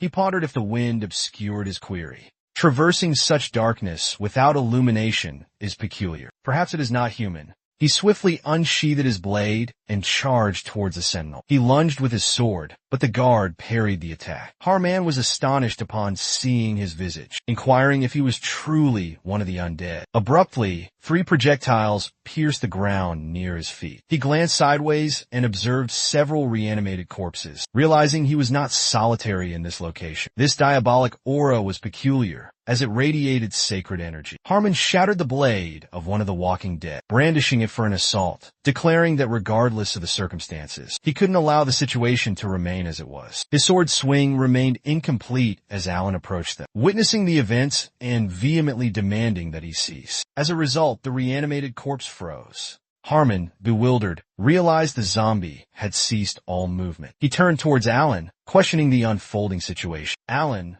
with a composed demeanor, addressed him by name, instructing him to lower his weapon. Afterwards, they proceeded onward, and Alan inquired if he had completed the troop reallocation. The deceased would soon arrive. Harman was on the verge of speaking, addressing him as Your Highness, but was unable to finish. Alan inquired if past midnight would mark King Amon's demise. He pondered whether the undead legion would grow more formidable. He again addressed His Highness with a question. Thus, he employs necromantic magic. This inquiry bewildered Alan.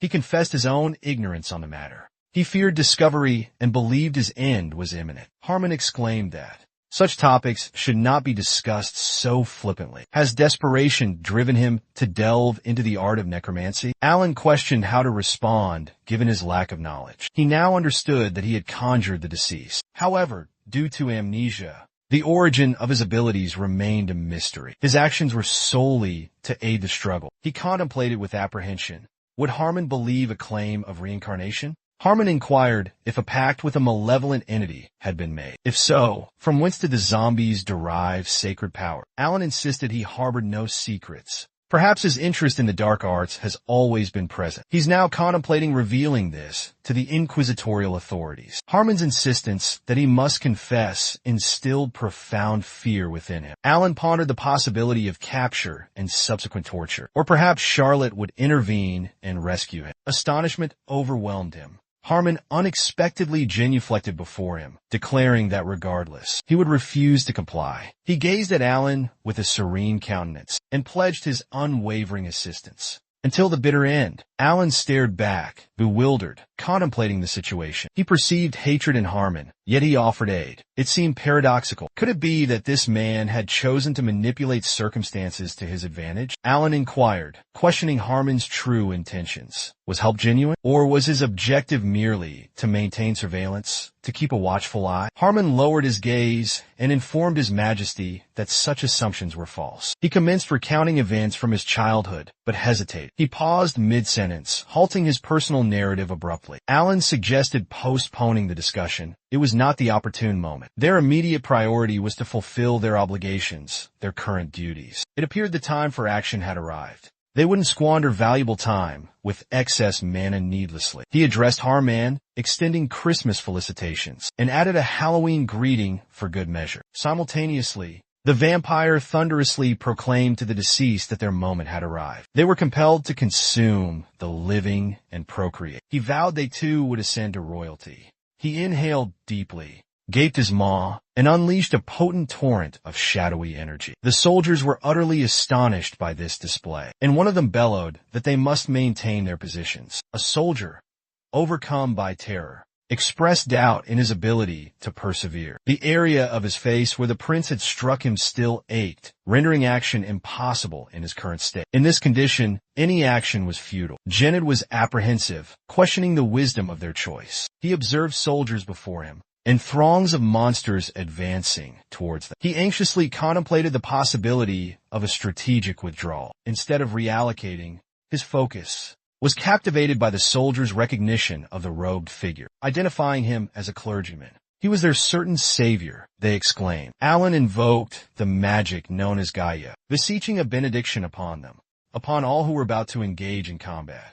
The system announced the activation of an ability, a debilitating plague. Consequently, rain began to fall, enfeebling the undead, and imbuing the soldiers' weaponry with divine power. Jenned, filled with astonishment and elation, declared the undeniable presence of a holy man among them. As the soldiers charged into the fray, he thundered that the goddess Gaia fought alongside them. The soldiers surged ahead, engaging a multitude of creatures in battle. Harmon leaped high above the melee, brandishing his blade and imploring the deity Warheim to bestow upon him his strength. He brought his sword crashing down upon the earth, unleashing a potent surge of energy. The surrounding undead sustained injuries from the assault. He believed that at this moment, the prince possessed an optimal opportunity to bolster the troops' morale. Such a chance could not be squandered. His sole objective was the Nosferatu. The creature surveyed the battlefield with a discontented expression. He declared that the cleric was a complete impediment to his progress. The domain affected by the aberrant's holy power remained unrecovered. Consumed by rage, he rose abruptly from his seat of power. He proclaimed vehemently that his fury could no longer be contained. Harmon charged towards him with lightning speed.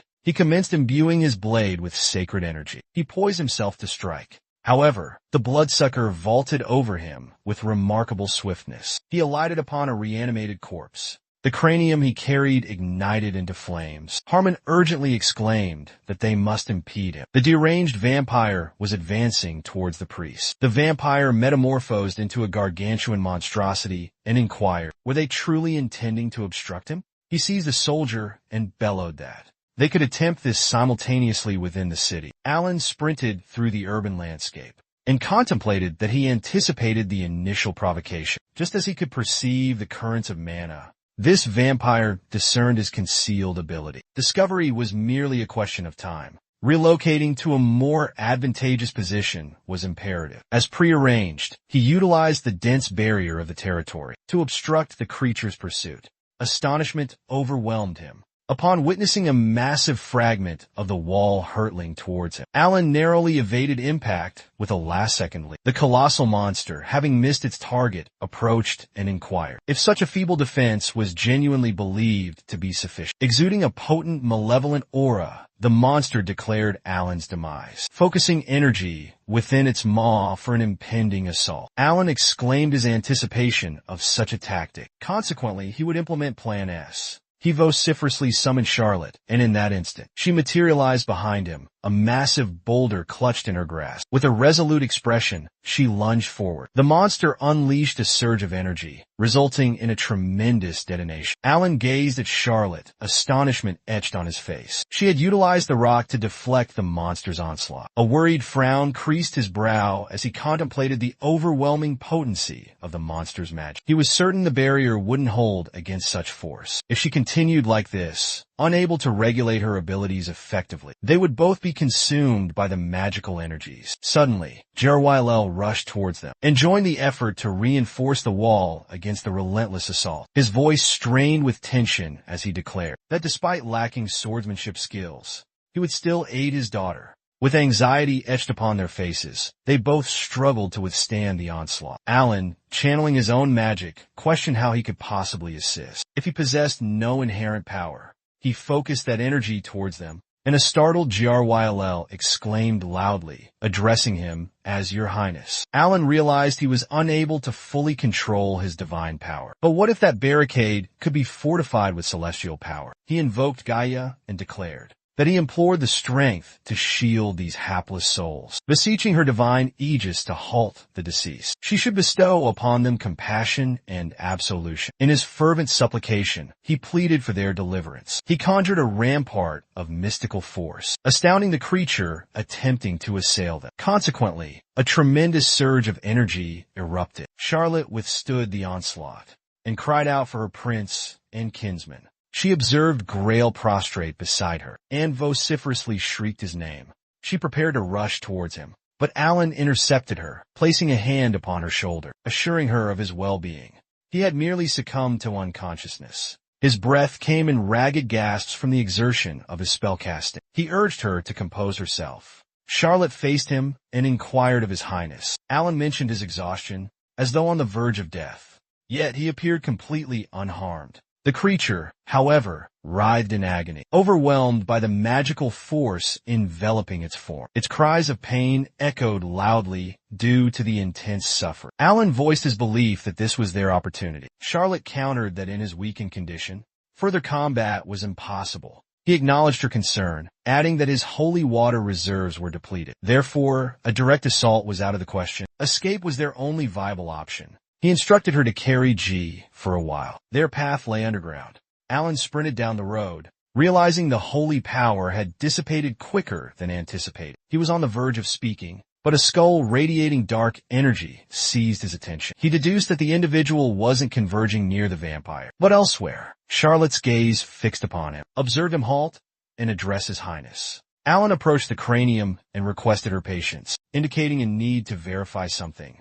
He lifted the skull, pondering, could this be the skull adorning the vampire's neck? What purpose does this artifact serve? A system interface materialized before him, declaring it to be the skull of the necromancer's sovereign. The wielder's magical potency would be amplified by 20 to 200%, contingent upon individual capabilities. Furthermore, the recuperation rate would be augmented by 10%. Simultaneously, all magic-related skill efficacies would receive a 10% enhancement. The enfeebled vampire rose, expressing the urgency for swift recovery. He glanced downwards, astonishment evident as he bellowed. Where is the Necromancer King's skull? He rapidly charged towards Alan, vociferously demanding its return. Alan remained motionless and silent, and believed that after examining the attribute interface, he grasped the requirements for utilizing this artifact. He placed it upon his head, and the system declared the acceleration was erratic, owing to an insufficiency of divine energy. A piece of temporary augmentation equipment, he conjured energy shackles and proclaimed himself a legion, the sovereign of the Gaia legacy. The system notified him that the activation phrase was validated. Immediately thereafter, two spectral warriors materialized behind the vampire, restraining the creature. One of the skeletal figures declared he sensed the presence of mortality. The vampire was a heretic, a transgressor against the natural order of this realm. For this very reason, they were brought into existence. Understanding would come upon receiving the command. The system interface identified them as holy knights. These knights fixed their gaze upon Alan, addressing him as esteemed master, and beseeched him for an instruction. The vampire, greatly perturbed by this development, inquired as to the meaning of this situation. Did he violate the established protocol? a deceased individual imbued with divine energy, a departed soul with an inflated ego. Such a phenomenon was unprecedented in his experience. They defied your divine intention. Perish. The Grim Reaper, Alan, aimed his firearm and confessed to feeling slightly awkward. He suggested a personal inspection of this exquisite armament. On behalf of the clergy and the celestial authority, he extended Yuletide felicitations. Following this utterance, he promptly discharged the weapon into the vampire's cranium. Alan gazed upon the perforated skull of the bloodsucker. Positioned behind him were the sacred knights he had conjured. Exhaustion washed over him after expending his energy to execute the shot. He collapsed, and the knights he had summoned began to dissipate. Consequently, the creatures engaged in combat with the troops commenced to vanish. This event elicited jubilation among all the battle's participants. Harmon journeyed to the metropolis and encountered Charlotte, who cradled the injured grill. In that instant, an elderly gentleman rode swiftly to the citadel, inquiring if his arrival was tardy. He received a response indicating it appeared so. The aged man stated that reports had reached him of unusual phenomena within the realm of the deceased. He surmised that the sovereign of necromancers had been resurrected. Nevertheless, it was revealed to be a common vampire engaging in his customary deceptions. However, he remained perplexed as to how this vampire had amassed an army of 20,000 corpses. Ionia's population primarily consists of incarcerated individuals and indigenous inhabitants. Considering this vampire's inability to subdue them, one might deduce that vampires lack significant power. He confessed to sensing a peculiar aura since their arrival, vestiges of a conflict between holy and arcane energies of immense proportions were evident. If this vampire possessed such potent magic, then what manner of individual could have vanquished him? The knight inquired if it was perchance one of those who claimed affiliation with the priesthood. The elder responded that such a scenario would be favorable. Eventually, these vampires will commence integrating en masse with the human population. Their assimilation will be greatly facilitated with the assistance of a cleric or priestess. Another nightfall swiftly descended upon him. A voice declared that the deity had fragmented himself for amusement. This was done to rouse the dormant sacred potential within humanity. Consequently, these fragments are elusive and their awakening is challenging. The elder acknowledged his awareness of this phenomenon. He simply stated that the castle lacked anyone capable of handling this situation. Priests, healers, and alchemists must be dispatched. The inhabitants require attention before tending to the captives. One knight beseeched his pardon. He inquired about the presence of the seventh prince. He expressed a desire for an audience. The old man emanated a profoundly menacing aura. He questioned the knight's proposition. Had he suggested a meeting with the seventh prince? This instilled profound fear within the knights. The elder rode past, urging their return. He had no intention of encountering the child who had brought shame upon his mother. He denounced him as a condemned descendant,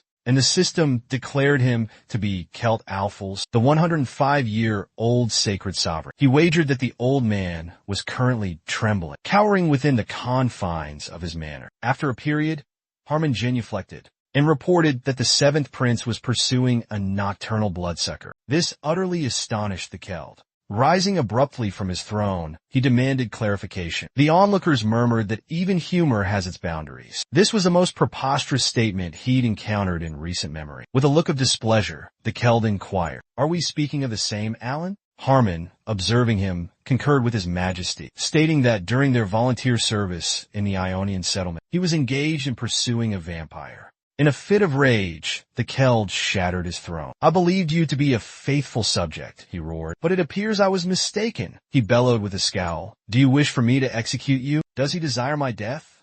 Archbishop Raphael Astoria, a centenarian, remarked, "It seems the Holy Emperor is somewhat agitated at present. However, as you are well aware, the aforementioned event is an impossibility. He is egotistical, feeble, lacking in both etiquette and reason. How can you entertain the notion that he accomplished such a remarkable deed?" Harmon, disheartened by these accusations, contemplated. As anticipated, aligning with the seventh prince proves challenging. He would have doubted it himself had he not witnessed it firsthand. He informed his majesty that he merely relayed his observations. Raphael stated that in reality, a report exists indicating Ionian citizens are safeguarding the seventh prince. Some even bestowed upon him the title of clergyman. He suggested an investigation. It could potentially correlate with the peculiar energy he previously sensed. The Celt uttered his name, inquiring if he attributed it to the seventh prince's capabilities. Raphael assured his majesty it was not.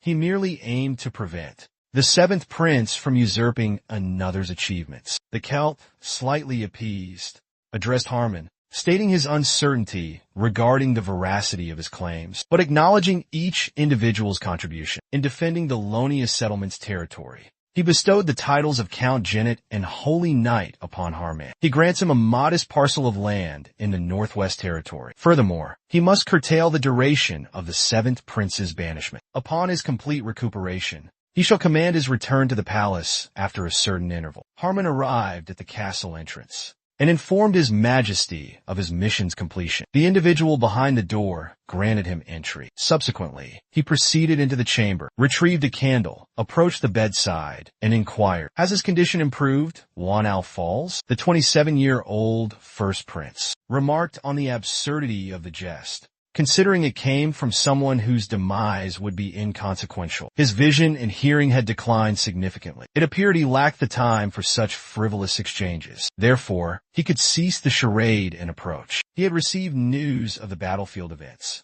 One addressed Harman by name and abruptly seized his garments. He accused him of shielding the seventh prince from his majesty, safeguarding the wretch who had besmirched their mother's honor, who forfeited everything on their behalf.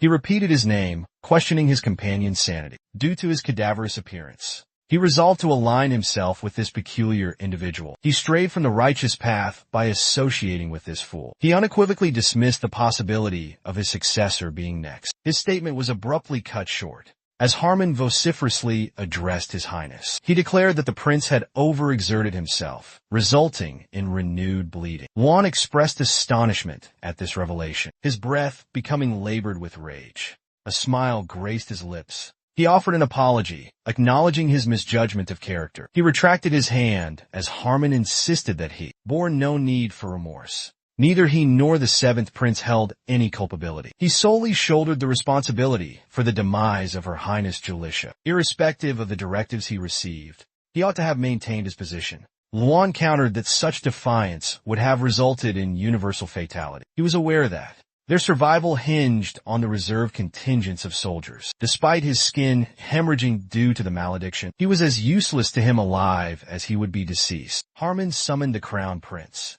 and inquired if he harbored resentment towards the seventh prince. Juan concurred, stating the question was self-evident. He had brought shame upon their family and was now squandering the life bestowed upon him by their beloved mother. Harman posed the question, what if the seventh prince had intentionally crafted a facade of ugliness, concealing his true intentions to ensure retribution for Lady Julicia? He had conducted himself disreputably to amass power, purposely orchestrating his own banishment. Juan fixed him with a disapproving glare and inquired, was he even in a sound state of mind? It appeared he had sustained far graver injuries. He ought to simply repose if he felt fatigued. Harman declared he was obligated to fulfill the Holy Emperor's decree. His departure for Ionia is imminent. Juan averted his gaze, a scowl forming on his face, and retorted that if such was the Emperor's decree, then it was high time for this anomaly to take his leave. 3 weeks following the onslaught of the deceased at the Felonia estate, Yahello plunged his shovel into the earth and inquired for how much longer this task must continue.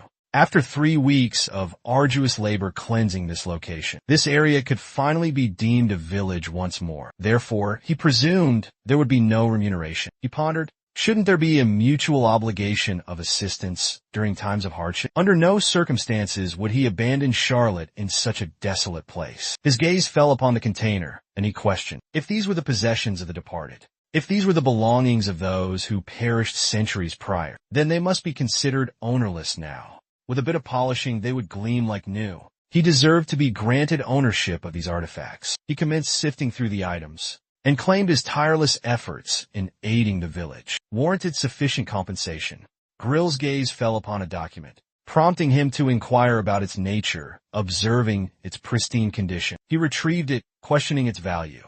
After a moment, Charlotte inquired whether His Highness required additional sustenance. Alan declined, stating he hadn't consumed such a quantity of food in ages. She remarked on his recent awakening after a 3-week slumber. The physician advised maximal food intake for recovery. He concurred, echoing the doctor's recommendation for strength restoration. He declared his awakening a miraculous event. The physician questioned His Highness regarding the extent of sacred power expenditure. The magnitude of sacred energy utilized possessed the potential to inflict debilitating injuries. Nevertheless, he recuperated, owing to both sacred energy and medicinal intervention. Remarkably, his physique remained enfeebled, meaning he'll be wrapped in gauze for the remainder of his days. Alan inquired if he could transform into a cadaver. Charlotte proceeded to unravel the bindings. The physician questioned his unsettling remarks. These constitute his unique therapeutic approach. Frankly, the adjacent individual bears a stronger resemblance to a deceased person. While unconscious, he ministered to the young lady beside him. Divine energy and magical essence, perhaps he possessed some connection to these forces. Alan asked for clarification, wondering if there was an issue. The doctor explained that under typical circumstances, individuals could be wounded, dismembered, or even perish. A normal physique wouldn't exhibit such extraordinary development. It was reminiscent of His Majesty 5 decades prior, following His Majesty's defeat by Amon and subsequent comatose state. The sovereign of the necromantic arts, his body sustained substantial harm from the holy energy and mana. Consequently, he underwent a meticulous reconstruction, piece by piece. During that period, his physique transcended all human limitations. The rumored cause of His Majesty's triumph over Amon was attributed to this extraordinary physique. Does this individual possess comparable capabilities? Alan glanced at Charlotte, prompting a system interface to materialize. It indicated her exceptional diligence and work ethic. Furthermore, it highlighted her intense focus, extraordinary physique, and other remarkable attributes. She demonstrated unwavering dedication to assisting him in any way possible. Slightly apprehensive, she inquired about his well-being, sensing something amiss. Alan mused that individuals with such qualities were destined for heroism. Unlike himself, who he perceived as lacking in strength. Feigning boredom, he expressed a desire to engage in reading. He requested some books to occupy his time.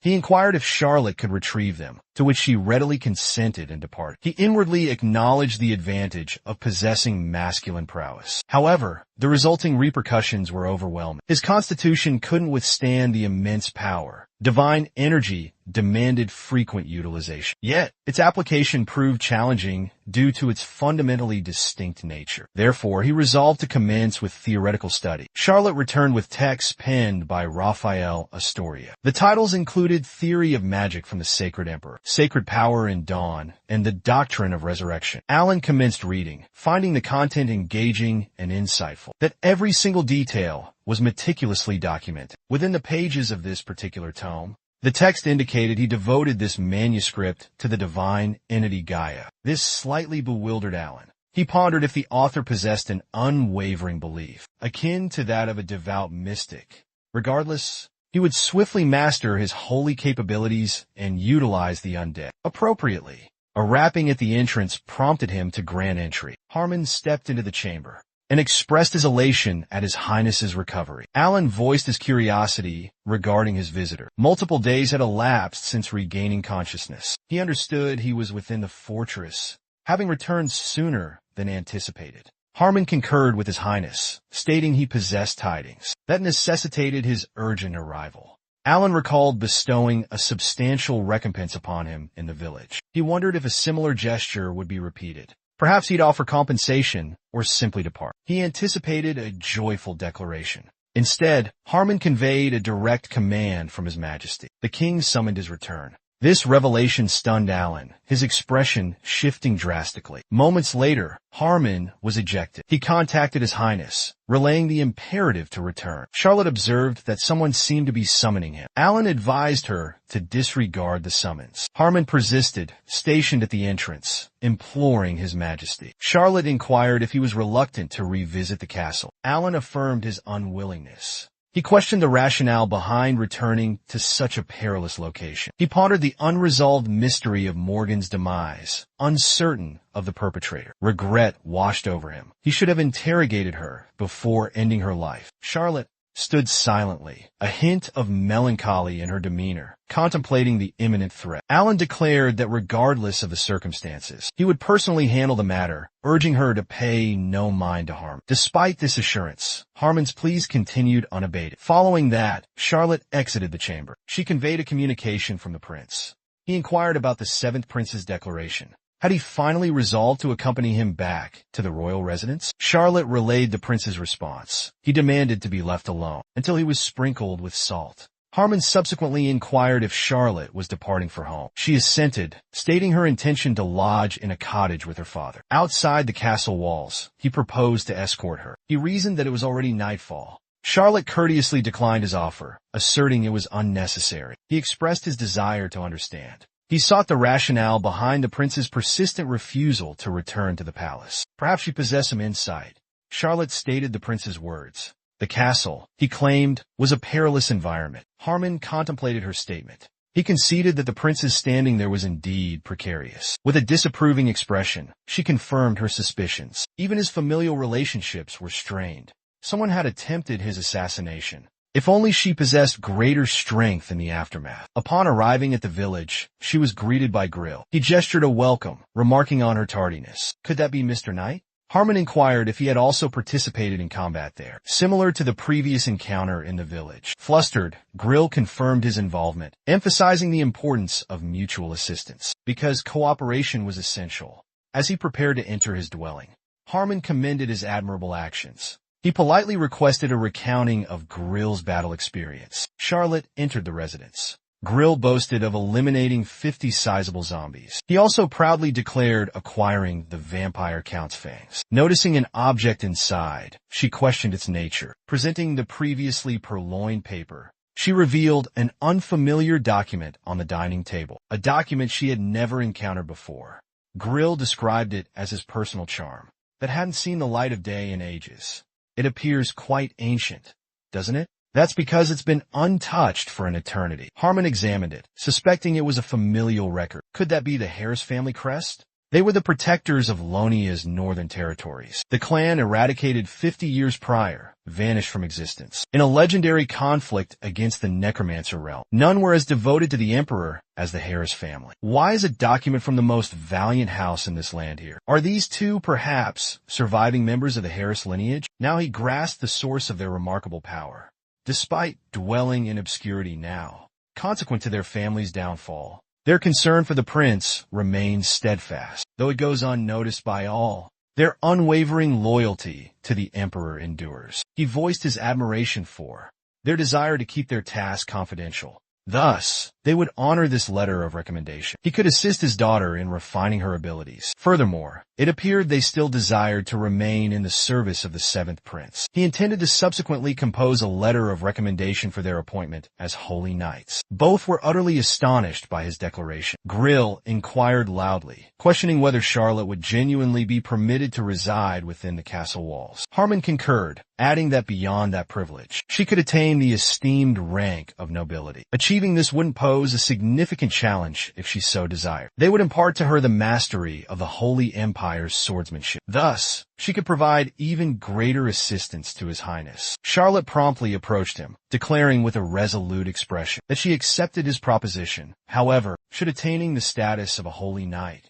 necessitate her separation from His Highness, she would decline the offer. Harmon asserted that if her duty entailed safeguarding the prince, then he would intensify his efforts to protect the prince alongside her. He resolved to dedicate himself fully to ensuring the safe passage of the Harris family and the prince to the royal residence. After a moment, Alan consented to their departure. Harmon appeared utterly astonished by this decision. He declared his readiness to proceed to the fortress. Shortly thereafter, they journeyed along the path in a horse-drawn carriage. Harmon inquired about the sudden shift in Alan's perspective. Seated within the carriage, Alan countered with a question, his expression conveying displeasure, asking what Harmon implied. He fixed his gaze upon Harmon and reminded him that just the previous day, Alan had vehemently refused to visit the castle, slamming doors in Harmon's face. His prior reluctance stemmed from a strong aversion to going to the castle. A short time earlier, Alan engrossed in a book, proclaimed the book to be exceptionally remarkable. He marveled at the ingenuity of utilizing sacred energy in such a manner. He pondered the possibility of employing such techniques in the present time. He attributed this possibility to the Royal Library's extensive collection of diverse volumes. Harmon remarked to His Majesty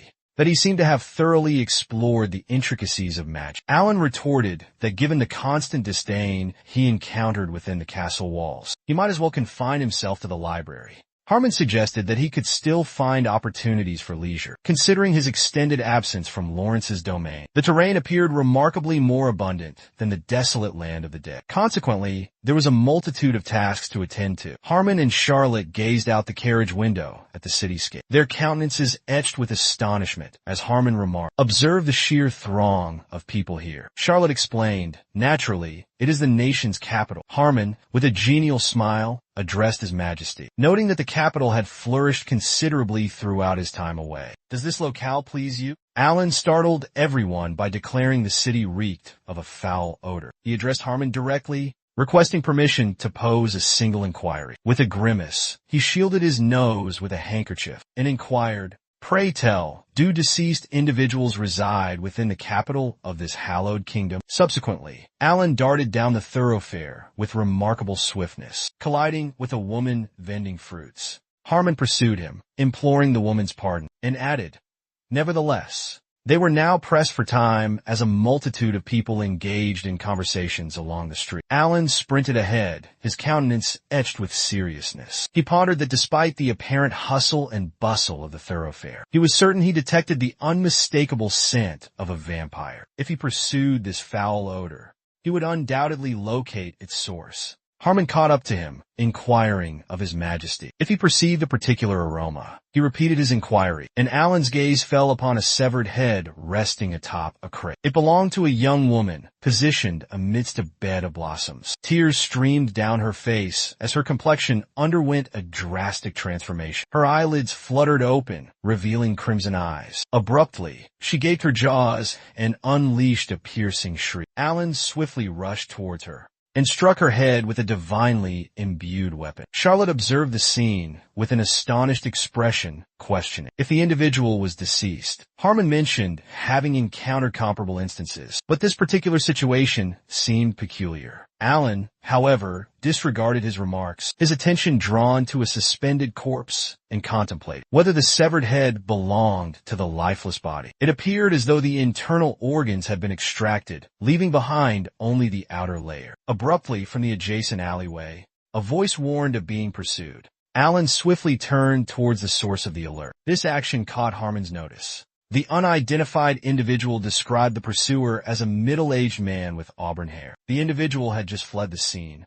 Harmon then remarked there was a strong likelihood that this man was the perpetrator of the crime. Alan concurred, acknowledging the plausibility. Apprehending him now would prove challenging, as the foul odor had permeated the entire area. Harmon declared his intention to file a report upon reaching the fortress. Alan emitted a discontented sigh and lamented that his sole purpose was to acquire magical knowledge. Nevertheless, an ominous premonition plagued him. He sensed that Lawrence was engulfed in turmoil. He realized that comparable homicides had already transpired in recent days within the city, on the public thoroughfares, due to their actions, and within the castle walls, owing to the presence of the notorious prince. These locations had been plunged into disarray for a multitude of reasons. Regarding the individual who had become the center of attention, he had reached the castle and attained complete security. Harmon, bearing a faintly disapproving expression, implored him to remain passive concerning this particular affair. He had already submitted his report, therefore, inaction was advised. Given the scheduled banquet for the following day, refraining from any action today was recommended. Alan, exhibiting a look of discontent, exclaimed vehemently that he had already deduced the situation. He questioned the necessity of repeated explanations. Harmon serenely remarked on his youthful impulsiveness. Incidentally, concerning Charlotte, his statement remained unfinished, as she intended to explore the castle grounds. He instructed that if inquiries arose regarding the sender, his name should be provided without hesitation. He held the position of second-in-command within the Holy Troops. Alan declared his intention to confine himself to the library. Harmon suggested he simply proceed down the corridor and take a right turn upon reaching the courtyard. Charlotte firmly stated that she would join him once her exploration was complete. With a look of irritation, Alan expressed feeling treated like a mere child. He proceeded down the hallway, pondering as he walked. Amidst his thoughts, he suspected he might have erred, yet the foul odor persisted. A vampire must have infiltrated the fortress, he deduced. The scent was undeniably menacing. Prudence dictated maintaining silence, as instructed. Perhaps escaping after locating the book would be wise. Wouldn't it be more advantageous to simply retrieve the book and avoid entanglement in this predicament? His immediate priority was reaching the library. Further contemplation could wait. Alan traversed the passage with a disgruntled expression, remarking on the sensation of walking in circles. A statue in the courtyard captured his gaze. He inquired about the statue's subject. He approached, examined the inscription, and pondered, could Julia be her name, according to this epitaph? It's evident she's been deceased for quite some time. A sudden, piercing shriek startled him. The cry was born of agonizing back pain. Peeking from behind the monument, he questioned, "Is that the groundskeeper?" The Celt was just beside him, and complaining about relying on those incompetent fools. Ultimately, they left the elder to handle everything alone. Perhaps I should slit their throats and use them as ornaments. Alan trembled with fear, wondering, is he a homicidal maniac? The Celt questioned their indolence. Despite being financed by the commoner's taxes, he wheeled around, booming, "If you've arrived, you should have presented yourself with proper greetings. Fetch me that spade and the sack of soil." Alan scowled. "I'm not a landscaper." The Celt snarled. "This tree seems to be lacking adornments. His head would make a perfect addition." Alan beamed and assured him he'd fetch everything immediately. Following that, he hoisted the sack of soil, visibly astonished by its heft. He mused that he ought to have donned the fresh attire Harmon provided. It appeared he'd been mistaken for a newly hired groundskeeper. Due to his garments, he deposited the bag on the earth, set down the spades, and inquired, "Will this suffice?" A miscommunication seemed to have occurred. He explained he needed to leave. His hands were soiled with dirt. Did he require the use of a handkerchief? Offering him the handkerchief, he advised against working solo, if feasible, and suggested enlisting assistance. Celt grasped his hand, remarking that his memory loss seemed genuine. His personality had not merely shifted. He failed to recognize his own paternal grandfather. Momenslate. Alan stood before the ajar doorway, his expression etched with worry, and word spread that the seventh prince was arriving. He stepped into the royal chamber and observed Celt, seated upon the throne. Alan stood there, a look of displeasure etched upon his face. He recalled past events, and found himself incredulous that this was the Holy Emperor. Celt spoke, mentioning that he had heard of Alan's significant role in safeguarding the Thalonia estate. He'd also received reports of Alan slaying the vampire count. Is this accurate? Alan pondered, a subtle hint of worry in his expression, recognizing the need to contemplate the situation. News of the vampire's demise had even reached the inhabitants of Lawrence's, making it implausible for the Holy Emperor to be unaware of the vampire's involvement in the incident. Consequently, instead of receiving accolades for his accomplishments at Atlonia Manor, he intended to locate someone capable of apprehending the vampire. While he scrutinized the particulars of the matter, Alan concurred, confirming to His Majesty his responsibility for the act. However, he admitted his inability to single-handedly capture the creature again. Even through death and reincarnation, his accomplishments were limited to this extent, only with the substantial assistance of numerous individuals. Harman Charlotte and Lord Janet both played a significant role in his success. He also benefited greatly from the assistance of the Lonia Manor residents. His accomplishments weren't solely due to his own capabilities. He intended to simply share the credit. This was to avoid any undesirable consequences. Celt acknowledged his words and indicated he understood. Observing him, Alan perceived a lingering hint of irritation in his expression. Is that the extent of it? He inquired silently. Celt remarked that he must be exhausted after such a long journey. He suggested that Alan should prioritize rest and recuperation. Concurring, Alan addressed His Majesty, stating, "I trust the vampire hunt will conclude successfully thereafter." Following his departure, Celt pondered to himself. Did he glean this knowledge from Harman 6 months prior? Once so obstinate, he now gracefully accepts assistance. He has even discerned the presence of vampires within the royal city, and does so with a sense of humility. He's even become aware of the vampires residing in the capital. The loss of one's memories can lead to a complete transformation of personality.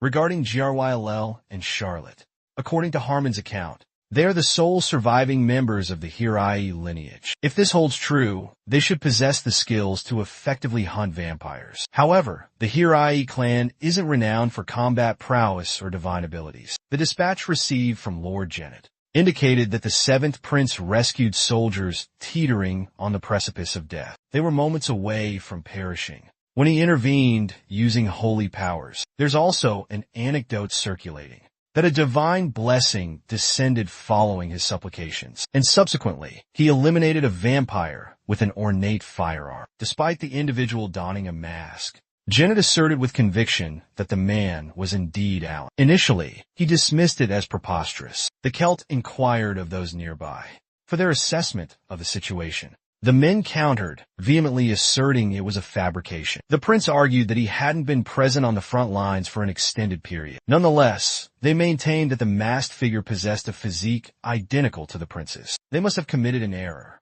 Could this be evidence, though? If this celestial ability stemmed from the emperor's lineage, then what other explanation could there be? The Celt pondered with a discontented expression, recognizing the imminent relinquishment of his throne. Not only was he lacking an heir apparent, he lacked even a single individual to assist him. Had misfortune not befallen Julie Shaw that day, he would have designated one as his successor. His own detachment was also to blame, as his priorities had shifted towards the kingdom's security over the well-being of his descendants. Perhaps this child, too, possessed a possibility. He continued to contemplate this amidst the men's boisterous pronouncements, insisting that the seventh prince was incapable of such an act. Reasoning with such a stubborn elder proved challenging. Perhaps he desires conflict, the Celt declared with a disgruntled scowl. If they wish to avoid a physical altercation, they should cease their clamor immediately. He vehemently denounced them as incompetent fools. Just then, a man entered the chamber. He implored His Majesty to compose himself. The newcomer was Count Palmer, an associate of Luan. With a bow, he inquired, given the ample time remaining, why not conduct a more thorough investigation into this affair? Lady Julia's death anniversary was still 2 months away. It would be most beneficial if the seventh prince remained within the castle walls until then, seeing as he intended to assist in apprehending the vampire. Why not take respite until the forthcoming gala? The Celt offered a smile and conceded the Count's wisdom. A banquet was imminent. There was no need for undue haste. Therefore, they would address the matter in due course.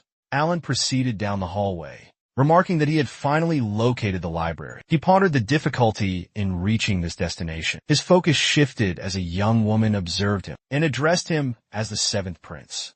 He mused, surprised that someone else remained at this late hour. The young woman expressed her regrets and indicated her intention to depart immediately. Alan serenely suggested that she remain.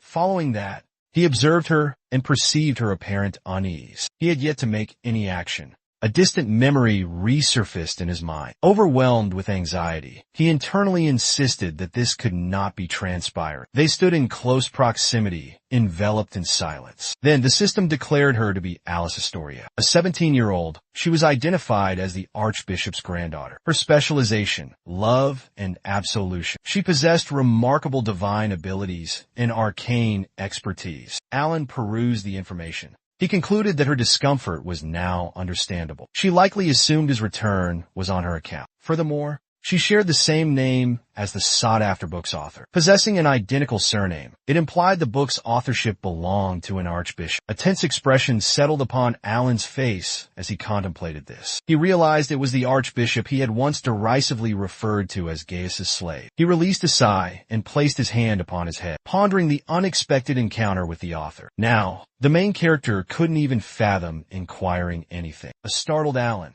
expressed his regrets if he had frightened her. He explained that his memory had vanished, resulting in a lack of recollection of most castle residents. Observing a strained Alice, the protagonist concluded that her reaction was justified. He wouldn't have readily believed it himself if he were in her position. Alan swiftly raised his hand, intending to simply retrieve the book and depart.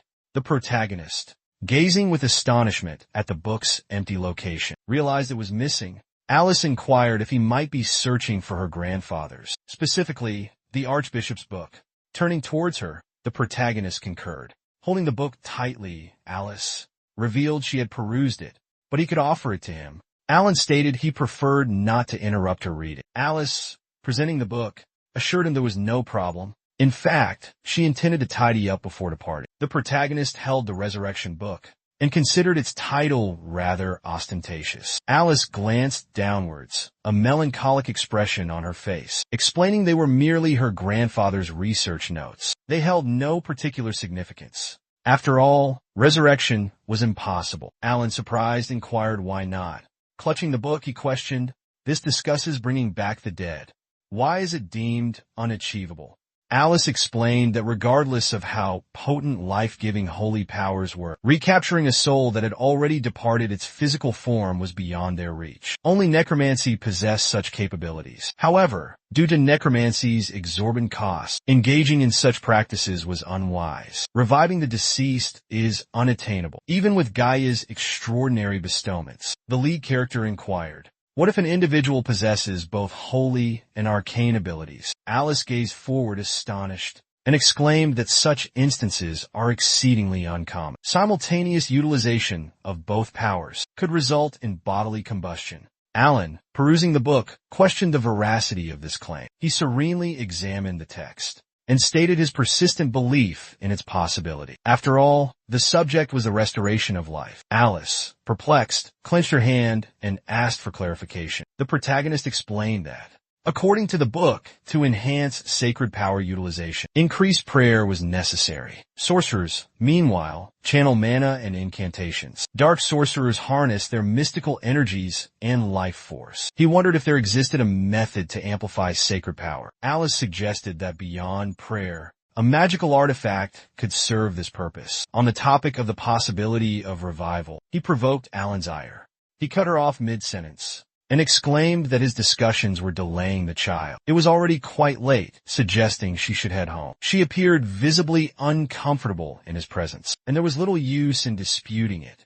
Alice, observing the protagonist, nudged her with astonishment, stating that wasn't the case at all. Alan, averting his gaze in surprise, assured her he would certainly extinguish the library lights. Prior to departing, the protagonist bid Alice goodnight, who regarded him with a bewildered expression. She tightened her fists and glanced away, inquiring about their discussion regarding resurrection. Alice, with an irritated countenance, concluded it must be another one of the seventh prince's eccentricities. It appeared something about him had shifted this instance. She sensed a distinct alteration in his demeanor. After a moment, Raphael addressed Alice. He serenely inquired about his granddaughter's current activity. Alice, brandishing a tightly clenched fist, declared that she was engaged in scholarly pursuits at the library. Raphael commented on her evident zeal. He cautioned his granddaughter to exercise prudence in all her endeavors. The seventh prince's presence within the castle necessitated caution. His granddaughter nervously glanced sideways. Extending her hand, presenting her with a mask, Raphael advised her against overexertion. Alice, chosen by the goddess, possessed exceptional abilities. Her designated tasks entailed significant responsibilities. A smile graced the granddaughter's lips. Gazing at the mask she held, she affirmed her understanding. Tightening her hand into a fist, she vehemently reassured him, dispelling any worries. Her grandfather proudly proclaimed her strength. He declared her to be his granddaughter, a source of pride. Their departure was imminent. Solemn expressions adorned their faces as they entered the chamber. One writhed in agony, gestured with an audible sound. Raphael announced the commencement of the day's therapy. Alice, with palpable anxiety, gazed forward and lifted the object to her face. A radiant aura enveloped her form. Beams of light radiated throughout the chamber. Luan recoiled his head, his expression contorted in a frightening grimace. Engulfed in energy, he emitted a piercing shriek. Alice's hands clenched, radiating power. She reflected on her grandfather's words, realizing their veracity. Juxtaposed against the cursed affliction of the first prince, even her abilities proved futile. At this trajectory, his remaining time was severely limited. A desperate yearning for a solution consumed her. Regardless of the cost, Alice tightly shut her eyes, her face etched with tension. Memories flooded back. The protagonist voiced his skepticism regarding the feasibility of resurrection. The entire concept seemed preposterous. Emerging from her reverie, she contemplated that, despite acknowledging its implausibility. His words resonated within her. Hopefully, his statement held true. After a moment, Ellen examined the documents and inquired, "Is this everything? Is there no mention of mom and dad?" Harmon, positioned before the protagonist, questioned, "Does he truly require this information?"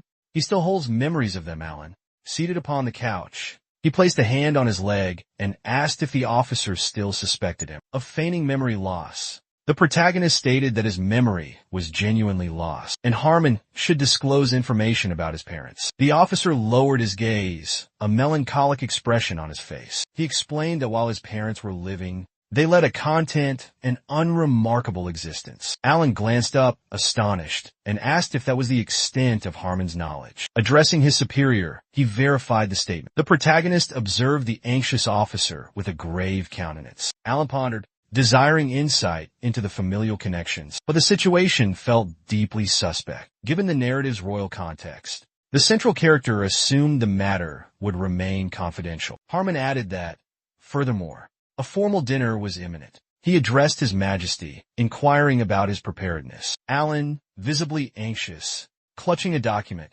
lowered his gaze and questioned whether he should proceed. The aide cautioned that any misstep by the protagonist could invite ridicule. He emphasized the potential for embarrassment. Charlotte had even mastered courtly decorum to avoid causing him shame. Alan inquired if simple enjoyment was permissible. Harmon, with composure, responded that a casual gathering and a formal banquet were distinct occasions. He posed the question, what if the crown prince were to arrive? The protagonist, maintaining his calm, examined the paper and inquired about the individual's identity. The aide explained that the person was illustrated within the genealogical chart. One was Alan's elder sibling.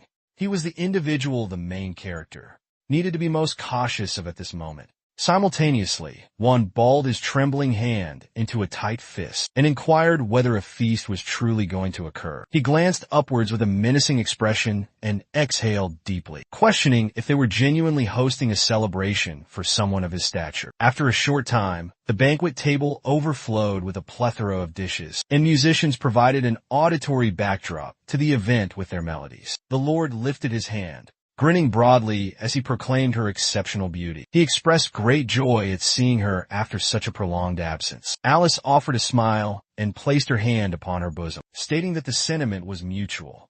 She anxiously shut her eyes, recalling her grandfather's explicit instruction to avoid the festivities. Alice's mind drifted to the past. Raphael exclaimed in a fit of rage, asserting that it would be inconsequential whether the matter concerned Harmon or Lady Janet, as this particular celebration was in honor of the seventh prince. Returning to the present, she pondered.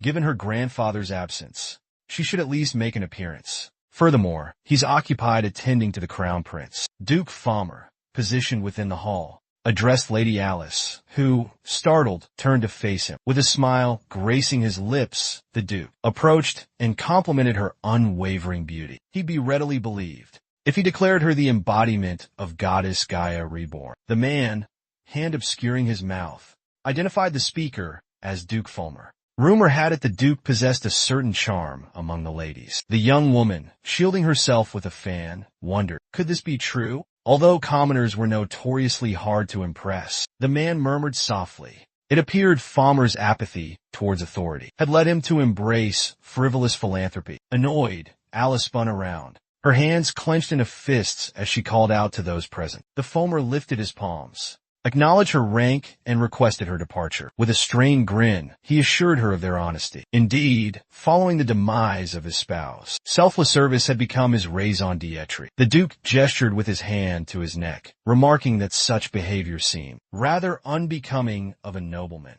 Alice countered him with a raised hand, declaring emphatically that he misunderstood her intent. Conversely, she asserted he was worthy of admiration. Lifting her hand with a taut expression, she pondered the peculiarity of the situation. The Duke was undoubtedly a virtuous individual, having previously served Lady Julia. Currently, he championed the first prince with unwavering allegiance. Rather than seeking personal authority, Falmer consistently prioritized the first prince's welfare. Furthermore, he was renowned for his advocacy for others. The source of her unease perplexed her. Then, with a smile, Alice turned aside, placing a hand on her chest as she beseeched forgiveness. She expressed her need to pay respects to the other attendees. The Duke, fixing his gaze upon her, stated that he would, therefore, await their subsequent encounter. Alice, placing a hand over her chest, felt a wave of unease wash over her. Glancing sideways, she was taken aback upon hearing the goddess's name exclaimed with great fervor. Janet clenched his jaw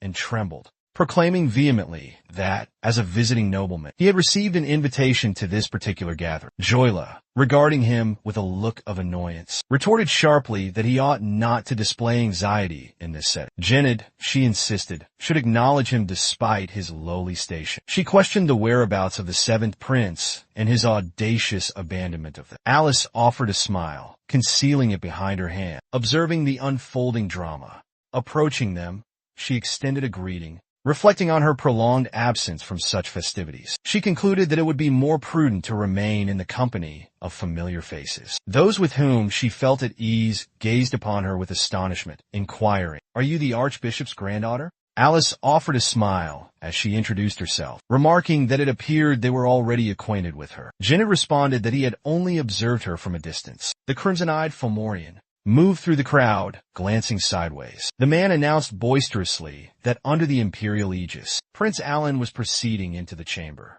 The central character gazed forward, his countenance grave, and tightly grasped the fabric in his hand. He swiftly glanced at the Duke positioned amidst the assembly, while Foma fixed him with a menacing glare. Moments latte. Alan crossed his legs, reflecting that this was unanticipated. He folded his arms and shut his eyes, pondering that, as a prince dispossessed of any claim to the throne, and even banished from the royal residence, he had assumed his banquet would be unattended. The attendees observed Charlotte, standing conspicuously. A surprised Alan inquired why she was drawing so much notice. Charlotte concealed her hands behind her and averted her gaze. The main character fixed her with a stern expression, and remarked that she simply possessed a more refined demeanor than he. Was the instruction she received truly worthwhile? Harmon clasped his hands behind his back and stated that the art of self-presentation cannot be acquired through formal education. Alan inquired about the subject of the representative's discourse. Was he genuinely deficient in the skill of presenting himself? Harmon questioned whether those were indeed his words. Did His Majesty truly harbor that belief? Tomer, with a smile, extended his arms wide and boisterously hailed His Highness the seventh prince. He greeted Harman and commented on the extended period since their last encounter. The protagonist, bewildered, gazed at the Duke and inquired as to his identity. The representative fixed the protagonist with a solemn countenance, lifting his hand,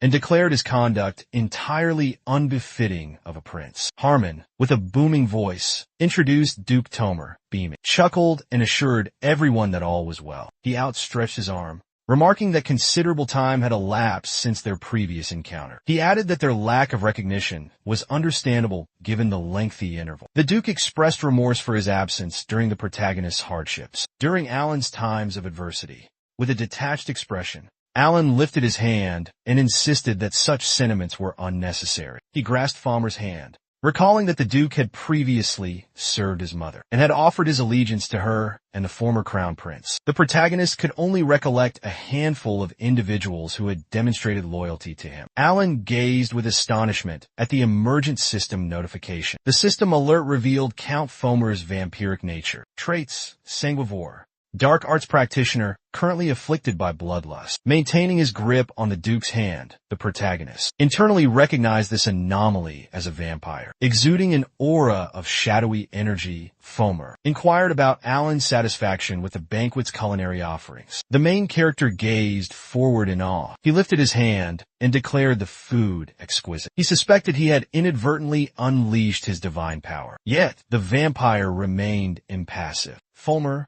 with a grin on his face, bent down and expressed his relief. After all, it had been quite some time since Alan last sampled royal cuisine. The hero, observing him anxiously, pondered how long this individual had been present within the castle walls. With his hands clasped behind him, the Duke announced to His Highness that the attendees within the hall possessed crimson eyes. Alan marveled at the sudden emergence of numerous windows. Fulmer, raising his hand, inquired if he were searching for something specific. Rising from the couch, the protagonist stated that upon reflection, he recalled a troubling detail from the meal. The Duke questioned the nature of this concern. Gesturing towards the glass of liquor, Alan vehemently demanded one for himself. He abruptly crushed the glass in his grip and exclaimed that it was, naturally, alcoholic spirits. The main character instantaneously transmuted the liquor into consecrated liquid and remarked that it would be quite unfortunate to abstain from alcohol. Throughout the repast, they exchanged confident glances and smiles. Alan smirked mischievously and inquired of the Duke why he shouldn't also partake in a drink. Previously grinning, Fomer grasped the glass and declared he would imbibe it with great pleasure. The protagonist, gazing assuredly aside, mused, let him consume it. Alan had infused this water with divine energy, rendering it sacred. The Duke should swiftly drink it and thereby expose his true form. The lead character was certain this man was the shadowy figure. Should Fomer's identity be unmasked, the perpetrator of the crime would be revealed. The culprit behind that murderous scene would be exposed. The Duke hastily consumed the blessed beverage. Smiling, he commented that perhaps his rapid consumption. He's already feeling the effects of the alcohol. Tomer placed a hand on his head and beseeched His Highness for pardon. He confessed to having a low tolerance for liquor. Alan remarked that he didn't appear intoxicated. The Duke grinned and replied that it was because he hadn't had enough to drink yet. The main character swiftly snatched the bottle of spirits and inquired, is that so? The onlookers glanced away, startled, and exclaimed, what is the seventh prince doing? Foma stared in terror at a shard of glass hurtling towards him. Alan, with a steely gaze, violently struck the Duke's hand with the broken glass. Harmon bellowed for His Highness and demanded to know, what's happening here? The protagonist stared in astonishment at the airborne blood and shattered remnants. The Duke, trembling, pressed his hand against the laceration and pleaded for calm. Alan pondered, is he truly not regenerating? Is the wound not closing? Tomer is a vampire. That's impossible. The deputy furiously shielded the protagonist with his own body and begged for forgiveness. He declared that the seventh prince appeared to be inebriated. Why isn't the Duke seeking medical attention inside? Fomer glanced sorrowfully sideways, uttering that this was for the best. He then begged forgiveness before hastily sprinting away. Harman strode off in another direction. Alan inquired about the reason behind Fomer's actions. Charlotte questioned whether he genuinely sensed something amiss with the Duke. The protagonist declared that Fomer appeared to be a vampire. They gaped in astonishment, asking for clarification. Harman, with a severe expression, bellowed that they must apprehend him. Alan interjected, stating they lacked sufficient evidence and requested the deputy to furnish him with writing materials. Harman questioned the suddenness of the request, inquiring about their purpose. The protagonist, with a grave countenance, glanced aside and asked, isn't it evident? We'll pursue the vampire's trail. Simultaneously, the Duke sprinted down the hallway, bursting into a chamber. He clasped a hand over his mouth, positioning himself near the doorway within the room. Foma violently expelled blood from his mouth, staining the floor. He clamped a hand over his bloodied mouth, declaring it a malediction. The Fomorian, his visage contorted in a horrifying grimace, abruptly gaped his maw, ejecting a blinding luminescence, and bellowed that the moment had arrived. That monstrous Duke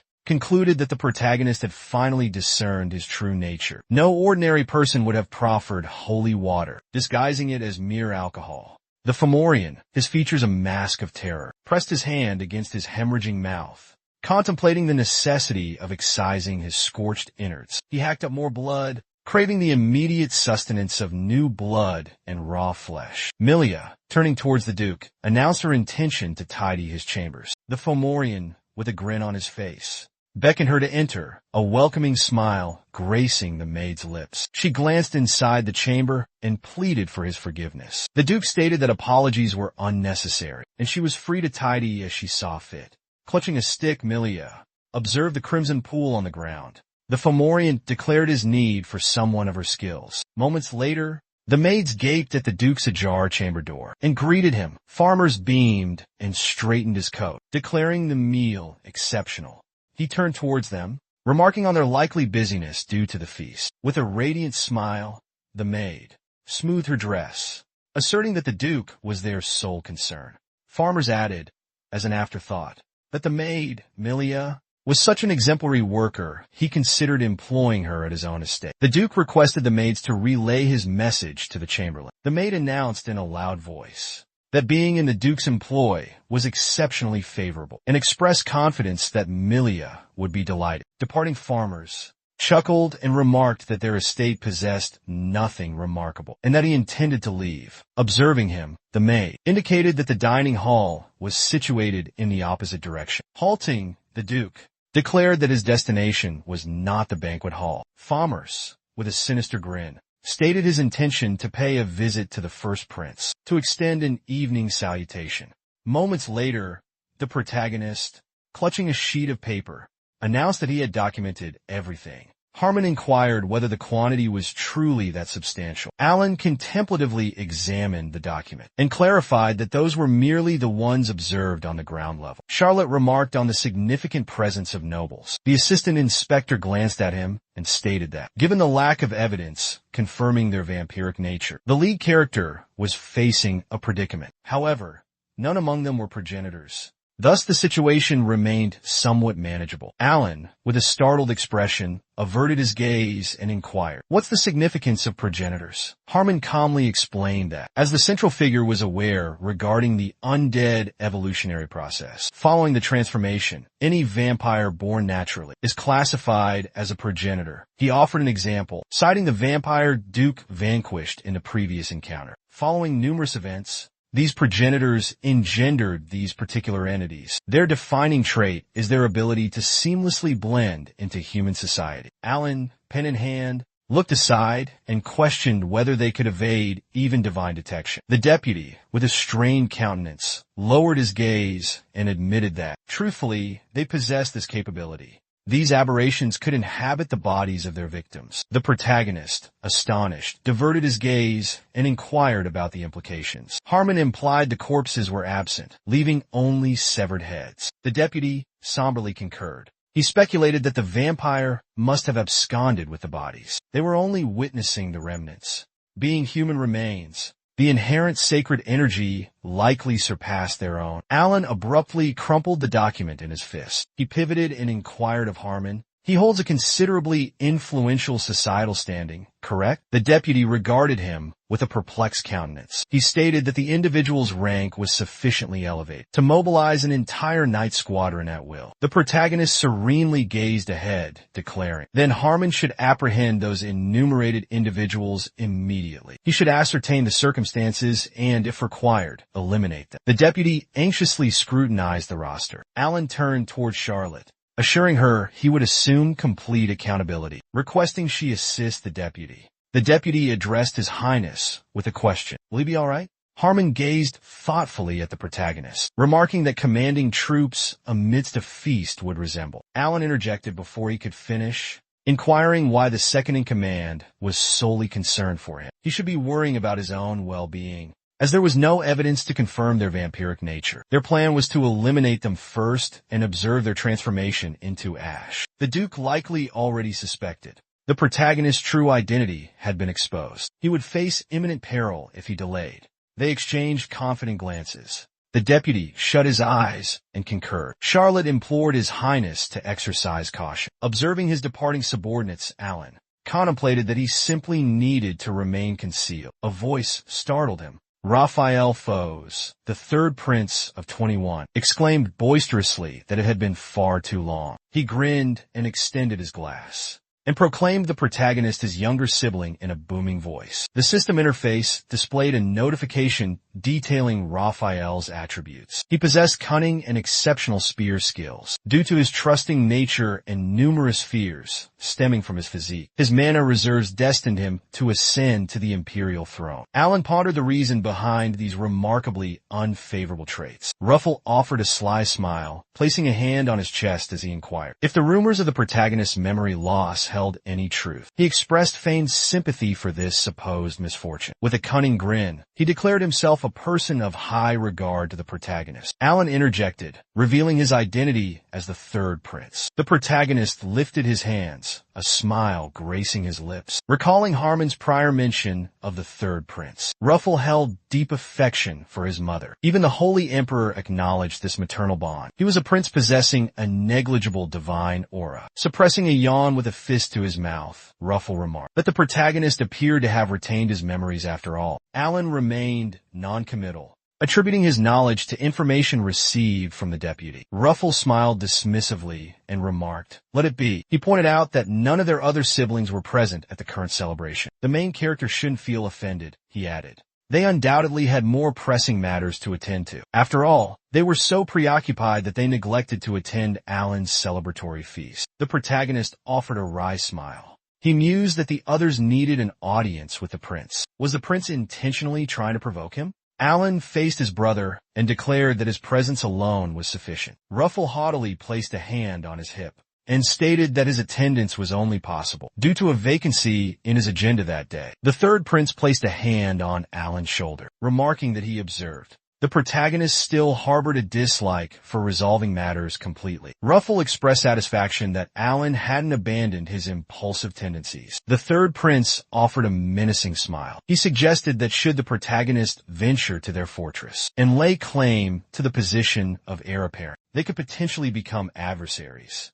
Alan glared at the hand resting on his shoulder, irritation evident in his expression. The gesture suggested he simply maintain his current lifestyle unchanged. The third in line to the throne averted his gaze. Lifting his hand, he announced his imminent departure. The central character looked away, tension etched on his face. He mused that even in his absence, Raphael's ascension to the throne remained an impossibility. He resolved to dismiss the imbecile and concentrate on his tasks. As Alan departed, a thought crossed his mind. Uncertain of the Foma's strength, preserving his energy was paramount. He would remain concealed until Harman and Charlotte completed their mission. The protagonist halted abruptly at the sound of his name. Juan's voice boomed, summoning Alan to emerge swiftly. With an exasperated sigh, the protagonist covered his face with his hand. He ironically reflected on the fortunate circumstance of someone actually yelling his name. How had this individual managed to sabotage everyone else's efforts in maintaining discretion? Their search had become undeniably conspicuous. A voice resonated, commanding Prince Juan to cease his actions. Excessive movement was strictly prohibited for him. Alan swiftly glanced sideways. A voice boomed, warning of impending catastrophe. At this juncture, the main character gazed in astonishment at the prince, positioned within the chamber. The system interface displayed his attributes, a predisposition for magnanimity, and a decaying physique as his flaw. He possessed an aptitude for swordsmanship, while the crown prince exhibited the qualities of a sagacious monarch. Conversely, he also harbored the potential for tyranny. One yearned to inflict retribution upon his mother's tormentor. Alan observed him, pondering, this putrid odor and mystical energy are remarkable. Juan persevered, clinging to life, despite inhabiting a corpse-like vessel. His strength commanded admiration. The first prince abruptly seized his shirt, affording him no opportunity for contemplation. Juan glared at the protagonist, vehemently demanding, "How dare you besmirch my underling?" The count is an individual who was in service to their mother, and the prince is skeptical of Alan's claimed ignorance regarding this matter. Why does he persistently blaspheme against the divine and act in defiance of its will? The first prince, his countenance contorted in rage, expectorated blood. He bellowed, demanding to know why Alan continued to besmirch their mother's reputation. The Celt advanced and inquired, questioning their purpose beneath the sacred aegis of the Holy Empire. The aide proclaimed that the sovereign of the Holy Empire, His Majesty, was present. The Celt gazed onward, questioning why his words went unanswered. He swiftly unleashed a surge of radiant energy and roared, demanding an explanation for their actions. Alan clenched his jaw and raised his hand against the potent energy current. He realized that even the Celt's vocalizations possessed an immense amount of holy power. The Celt glared at Alan with fury.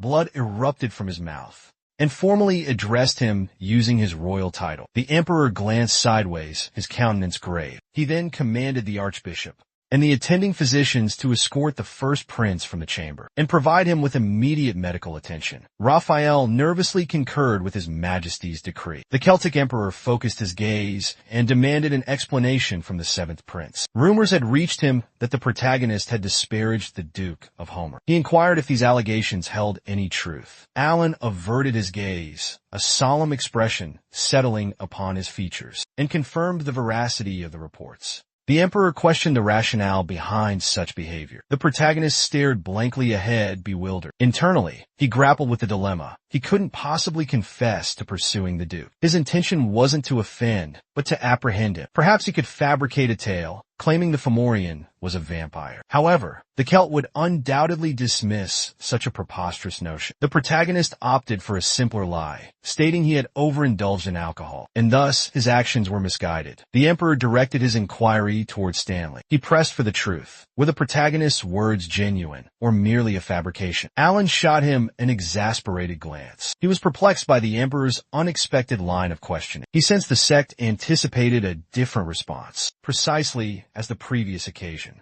The Emperor gazed down at the protagonist, his countenance strained. Alan addressed His Majesty, declaring there were no alternative motives. Luan, resting his hand upon the table, ascended from the ground and commanded their departure. He swiftly seized the glass in his hand and hurled it forcefully towards the ground, shattering it into countless fragments.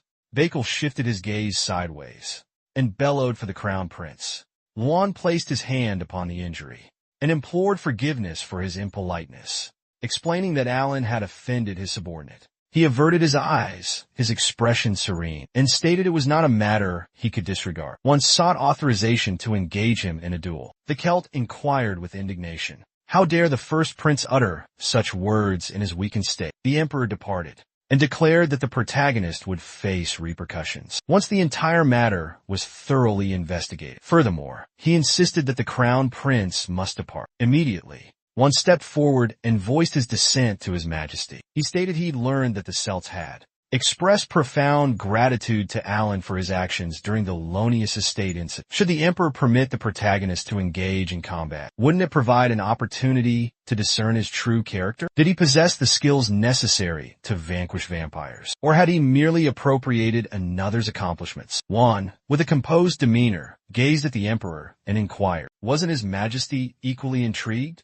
Raphael offered a strained smile and turned towards His Majesty and proclaimed the necessity of halting the crown prince's actions. He observed the Emperor avert his gaze, then raised his voice, addressing His Majesty directly, questioning his intended destination. He insisted they must be stopped without delay. Juan, his body covered in blood, turned to face his younger sibling and declared that the Holy Emperor sanctioned their duel. He swiftly gestured towards the protagonist and vowed to strip him of his hubris. The first prince asserted confidently that Alan should brace himself. The protagonist gazed forward with a haughty expression and mused internally that his opinion on the matter hadn't even been sought. The onlookers on the balcony peered down and murmured that the seventh prince was resorting to his usual schemes. They advised each other to depart quickly. The departing man instructed him to follow. Grill, in a fit of anger, exclaimed loudly that while their seventh prince might be an eccentric, he possessed a kind heart. Jennard swiftly interjected, preventing him from finishing, clamping a hand over his mouth and urgently telling him to compose himself. He offered a smile and an apology to Lady Alice, explaining that his companion had a low tolerance for alcohol. Alice, however, disregarded him and glanced downwards, resting her hands upon the railing.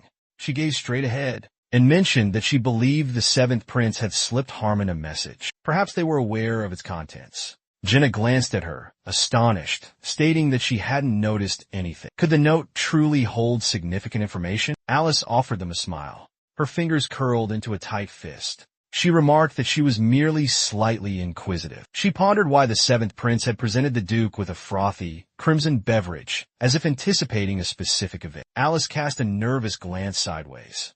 She lifted her hand into the air. Raising her hand, she mused that it wasn't the opportune moment for such contemplation. Her attention needed to be on the first prince. He mustn't overextend himself. She fixed them with a confident gaze. Her fingers gripped her dress. Gathering her gown, she declared in a loud voice that she would descend first. With determination, she swiftly walked down, pondering internally. What if misfortune befell the first prince? The duels must conclude without casualties. Clutching the stick, Alan pondered why he inhabited the form of someone, burdened with such a strained familial connection. He gazed at the crown prince, bewildered, questioning if they were truly permitting a man on death's door to engage in a duel. After all, he appeared to be on the verge of expiring. The central figure serenely averted his gaze, contemplating his uncertainty about their expectations for this contest. However, it appeared the Holy Emperor had no intention of intervening. The Archbishop's sole concern was for the Crown Prince's well-being, and he would not offer support to Alan. Raphael dejectedly lowered his head, explaining that for precautionary measures, the utilization of divine abilities was strictly prohibited, not solely because the Crown Prince's fragile constitution couldn't endure holy powers. But if the rumors of the seventh prince hunting the vampire progenitor were accurate, then the protagonist's combat prowess extended beyond divine capabilities. One might say, this presented a chance to assess his martial arts aptitude. Perplexed, Alan glanced sideways, pondering. To mitigate the severity of the situation, the main character solely utilized his divine abilities. He lacked any proficiency with a blade. Alan's designated protectors were conspicuously absent. He abruptly grasped the staff tightly, concluding there was but a single recourse. Juan, with astonishment, inquired, "What transpired?" As the hero finally resolved to engage earnestly, the Crown Prince, offering a smile, lifted his staff and addressed his majesty, requesting the duel be perceived as an impartial affair. They boldly extended their staffs forward, intent on commencing the assault. The royal advisor shut his eyes, imploring them to remember mutual respect, emphasizing their sibling bond. The emperor swiftly raised and then lowered his hand, declaring the commencement of the duel. Alan rapidly charged towards his brother, abruptly crouching before the oncoming Juan. The protagonist, with unwavering determination, gazed ahead and retracted his hand, gripping the staff tightly. The first prince gazed sternly ahead. Tossing the staff back, Alan swiftly placed his hand on his own weapon. He immediately dropped to one knee and lifted the staff before him, declaring his surrender in a booming voice. Onlookers observed the unfolding events with impassive countenances. The kneeling protagonist cast his staff to the ground and stated his name. He shut his eyes and clasped his hands before his face, proclaiming loudly his submission to Luan. He confessed his intense fear of Luan. Spectators watched the scene unfold, their faces devoid of emotion. The emperor, in a fit of rage, struck his own face. He questioned if Alan's actions stemmed from a desire to avoid combat, or from concern for Luan's well-being. The motive, he declared, was irrelevant. The assembly branded the protagonist a disgrace. Alan implored them to show mutual respect, emphasizing their sibling bond. Juan, trembling with fury, gritted his teeth, and abruptly swung around to face the seventh prince, slamming his staff against the ground, shattering it, and vehemently labeled Alan an anomaly. The main character appeared apprehensive. He immediately retracted his hand from the point of impact and averted his gaze. He glanced at the crown prince with astonishment and acknowledged his royal standing. The prince hung his head heavily. Not only had he disparaged his subordinate, but now Alan had the audacity to insult him, comparing him to a reanimated corpse. The crown prince glared away in fury and demanded to know if the protagonist's derogatory remarks were truly directed at him. He abruptly struck the ground with his staff and roared, calling Alan a wretched scoundrel. The protagonist stared ahead with trepidation, then turned aside and exclaimed to his brother, urging him to exercise reason. The enraged crown prince swiftly brandished his weapon, infusing it with power, and bellowed that he disregarded logic. He couldn't condone the protagonist's actions. Alan gazed anxiously at the potent energy, bracing himself with a hand on the ground, and suspected one was utilizing his holy abilities. If the hero failed to intercept the assault, his physique would be obliterated. He clenched his jaw, pondering, wouldn't their grandfather intervene regardless? Alan immediately channeled energy into his armament. Onlookers gazed at the transformed weapon in awe. They inquired loudly, where did that spade originate? The man stared ahead, astonished, claiming ignorance of how the seventh prince could wield teleportation magic. The masked figure countered that it wasn't sorcery, as he detected no mana fluctuations. It was undoubtedly a celestial presence. The protagonist swiftly parried his sibling's strikes with the shovel. He defensively shielded himself from the onslaught, marveling at how one remained upright in such a fragile state. The first prince would be imperiled if this persisted. Alan glanced swiftly at the former prince, observing him amidst the throng with a stunned expression. The Duke smirked, peering through the multitude. The main character gazed forward with apprehension, gripping a shovel in his hands.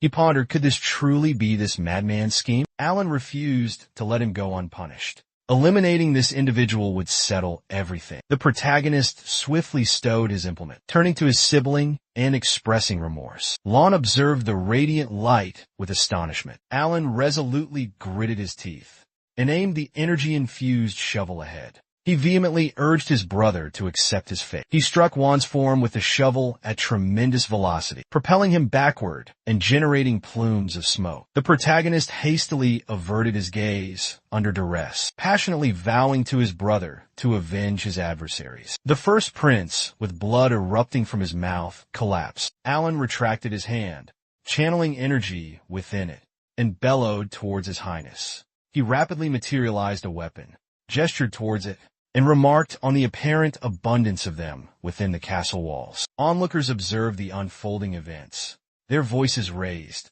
as they exclaimed about the sudden materialization of yet another weapon in the seventh prince's grasp. Speculation arose. Could this also be a manifestation of his divine aura? With unwavering assurance, the protagonist hoisted the rifle, squeezing the trigger.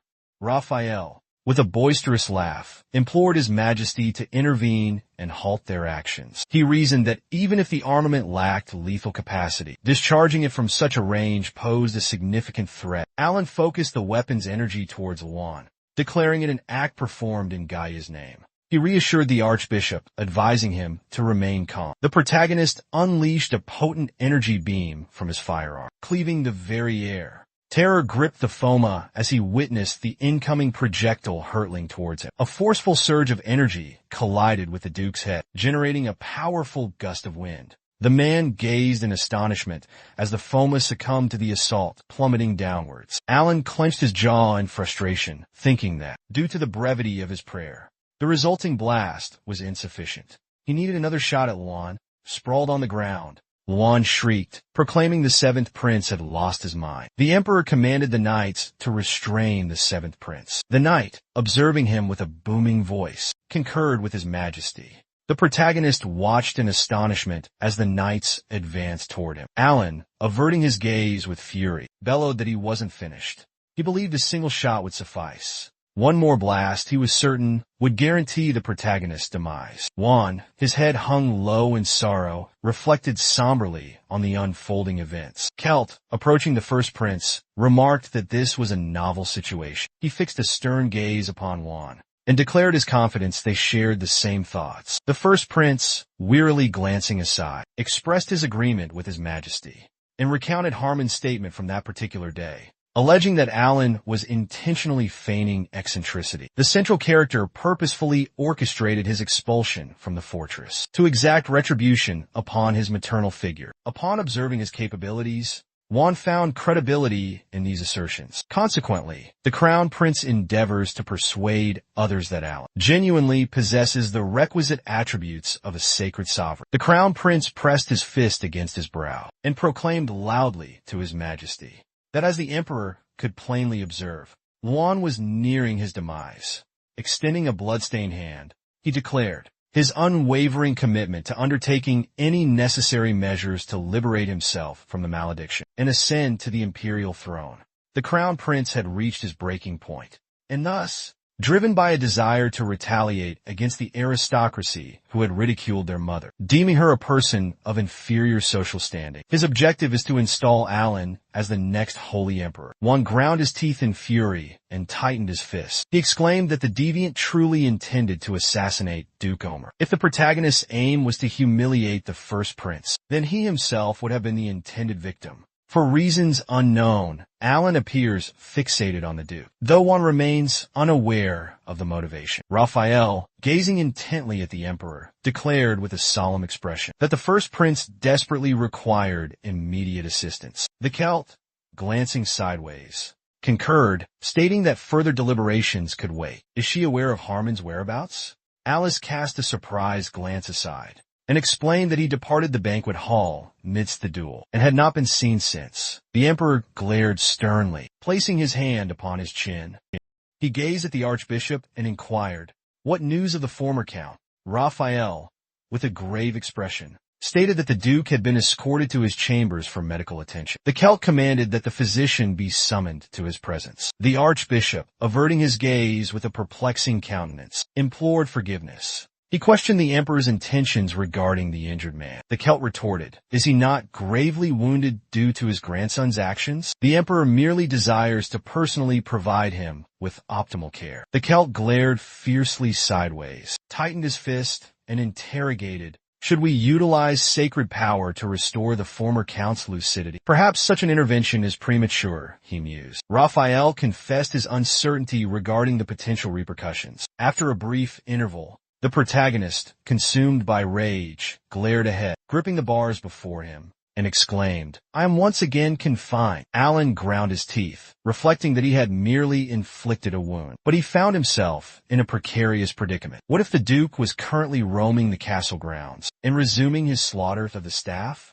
Moreover, an eerie silence had fallen over the castle. Had Harmon and Charlotte been unsuccessful in their mission? Observing the Earl confidently strolling through the banquet hall, the protagonist suspected he still possessed hidden abilities. For them, being within the sacred castle was akin to infiltrating enemy territory. They likely had a protocol outlining escape strategies for any unfavorable circumstance. Even if that weren't the situation, it would be detrimental for a deputy of his standing to assault vampire nobles, masquerading as aristocracy. They would exploit their elevated rank to amass personal guards, thus hindering their apprehension. Capitalizing on the banquet's conclusion, the vampires would blend in with the human nobility and flee. Alan would be incriminated for the attempted assassination of the Duke. The main character, in a fit of rage, lifted his legs, gripping the cell bars tightly and reflecting that this situation was unacceptable. Raphael inquired if he was truly instigating trouble here as well. Alan shifted his gaze and questioned,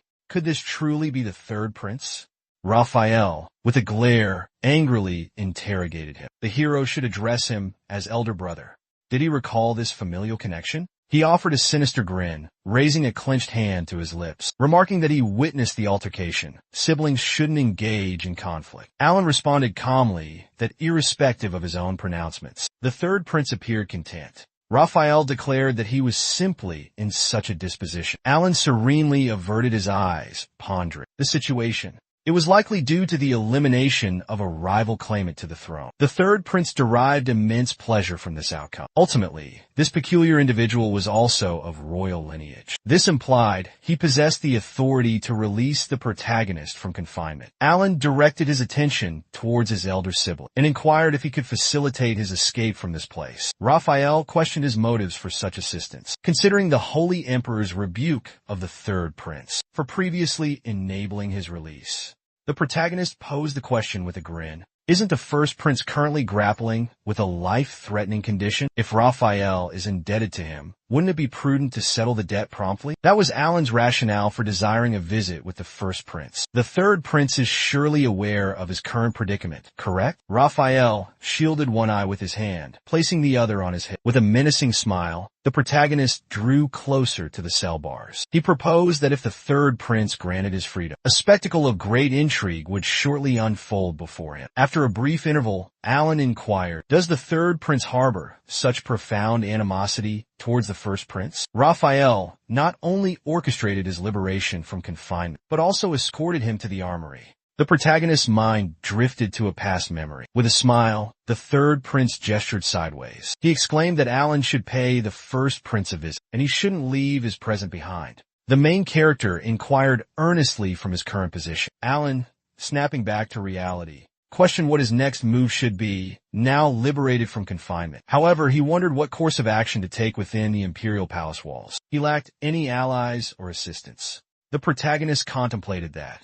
The vampires had already concluded their exchange of intelligence. He placed a hand on his hip, his expression vexed, and inquired, isn't it time to exert a little influence? An individual possessing greater authority than Alan himself could wield such power, and the protagonist worried that he might need to resort to seeking aid from someone. Alan commanded universal trust, engulfed in energetic currents. He extended his hand forward, declaring the necessity to forge a path. The system interface announced the activation of the skill. The protagonist stated, It appears they must assist him with the imminent arrival. The system interface announces that these are the specters of fallen warriors. Alan, observing the risen dead, suggests concealing their visages with helmets. Momenslate. The reanimated corpse grins and then lifts a hand, displaying the armor adorning its form. The main character states that initially, his intention was to resolve the matter discreetly. However, those vampires persist in provoking him. The Crown Prince remains oblivious to the meaning Alan attempted to convey. The protagonist, with a smile, gestures with a raised finger and declares their first destination will be the Crown Prince. The maids, shielding their mouths and hands, exclaim loudly for them to cease and inquire about the soldier's unusual state. The seventh prince has initiated an uprising. Alan hastily sprints towards the assembled knights. He furiously thrusts his hand forward and vehemently commands the knights to refrain from taking any lives. His sole instruction is for them to merely create a path for him. Reinforcements are imperative. A voice boomed. The hero was reported to be en route to the Crown Prince's chambers. The knights launched a decisive assault against their adversaries, securing a path to the room. Alan glanced back with a grin as he stepped aside and declared with a resounding voice, "Excellent work." A knight bellowed. The hero is advancing towards the first prince's quarters. He must be intercepted. All eyes swiftly shifted to the hero, who had just breached the chamber. Someone demanded loudly, "Is that truly the seventh prince?" The masked figure, held captive by a knight who restrained him from behind, shouted for Alan to cease his actions. "The first prince's treatment is not yet complete," he exclaimed. The hero offered a smile and gestured with an outstretched hand, commanding in a booming voice, "Seal the entrance. Permit no one entry." The masked individual lifted his hands and implored His Highness to reconsider. The chamber doors were swiftly shut. Alan halted before the entrance, speechless. Luan sighed deeply, averting his gaze, and inquired about Alan's intentions. The protagonist, meeting Luan's eyes, confessed his reluctance. The Crown Prince should have released him earlier. Juan's presence had sabotaged the vampire pursuit. The first prince, with a serene expression, questioned, "Are you referring to the Duke of Homer?" Astonished, Alan asked if the prince was aware of the situation. One avoided confirming, stating that Alan's demeanor suggested something was amiss. The protagonist was mistaken. The priest had verified. Alan inquired, "Was a thorough investigation conducted, Your Highness?" "Indeed. Those vampires possess human guises, making them indistinguishable from humans, unless imbued with holy energy. I find it improbable that common priests could discern them. Those bloodsuckers from mortals." Alan fixed his brother with a harsh glare and declared that as long as their presence remained, this fortress was teeming with vampires. One inquired why the hero hadn't revealed his vampiric nature. Alan questioned whether the Crown Prince would have trusted him had he done so. One gripped the bedclothes and stated that if the protagonist unveiled his true form and confessed the truth, they would accept his words. Alan averted his gaze, a bewildered expression on his face, and inquired as to the meaning of confessing the truth. If the heir apparent desired the unvarnished truth, then he wished to sever all ties with this lineage and the bloodsuckers. Seemingly, he was trapped in this unending horror. The central character donned a facade, concealing his physique and aura, and swiftly hoisted the spade over Luan's form, demanding his sibling repay his efforts with his lifeblood. The firstborn prince observed the approaching ray with terror, bracing himself against the mattress. Meanwhile, Raphael sprinted down the hallway, urgently inquiring, "What's happening here?" The knight thrust his fist outward and declared that the seventh prince's forces had seized the first prince's chambers. The archbishop, with a grave expression, demanded, "Was he gone for merely a moment, and they permitted this breach?" Raphael, observing the assembled knights, branded them as imbeciles. The archbishop swiftly struck the knights, angrily questioning, "How could you be outdone by this old man?" He gazed in astonishment at the lifeless form of the undead creature. Raphael, staring at the zombie, pondered, "Is this truly a deceased individual? Does the seventh prince possess control over the dead? Could a necromancer have deceived us?" The same unadulterated holy energy radiates from them, identical to that of other holy knights, entities that defy the natural order.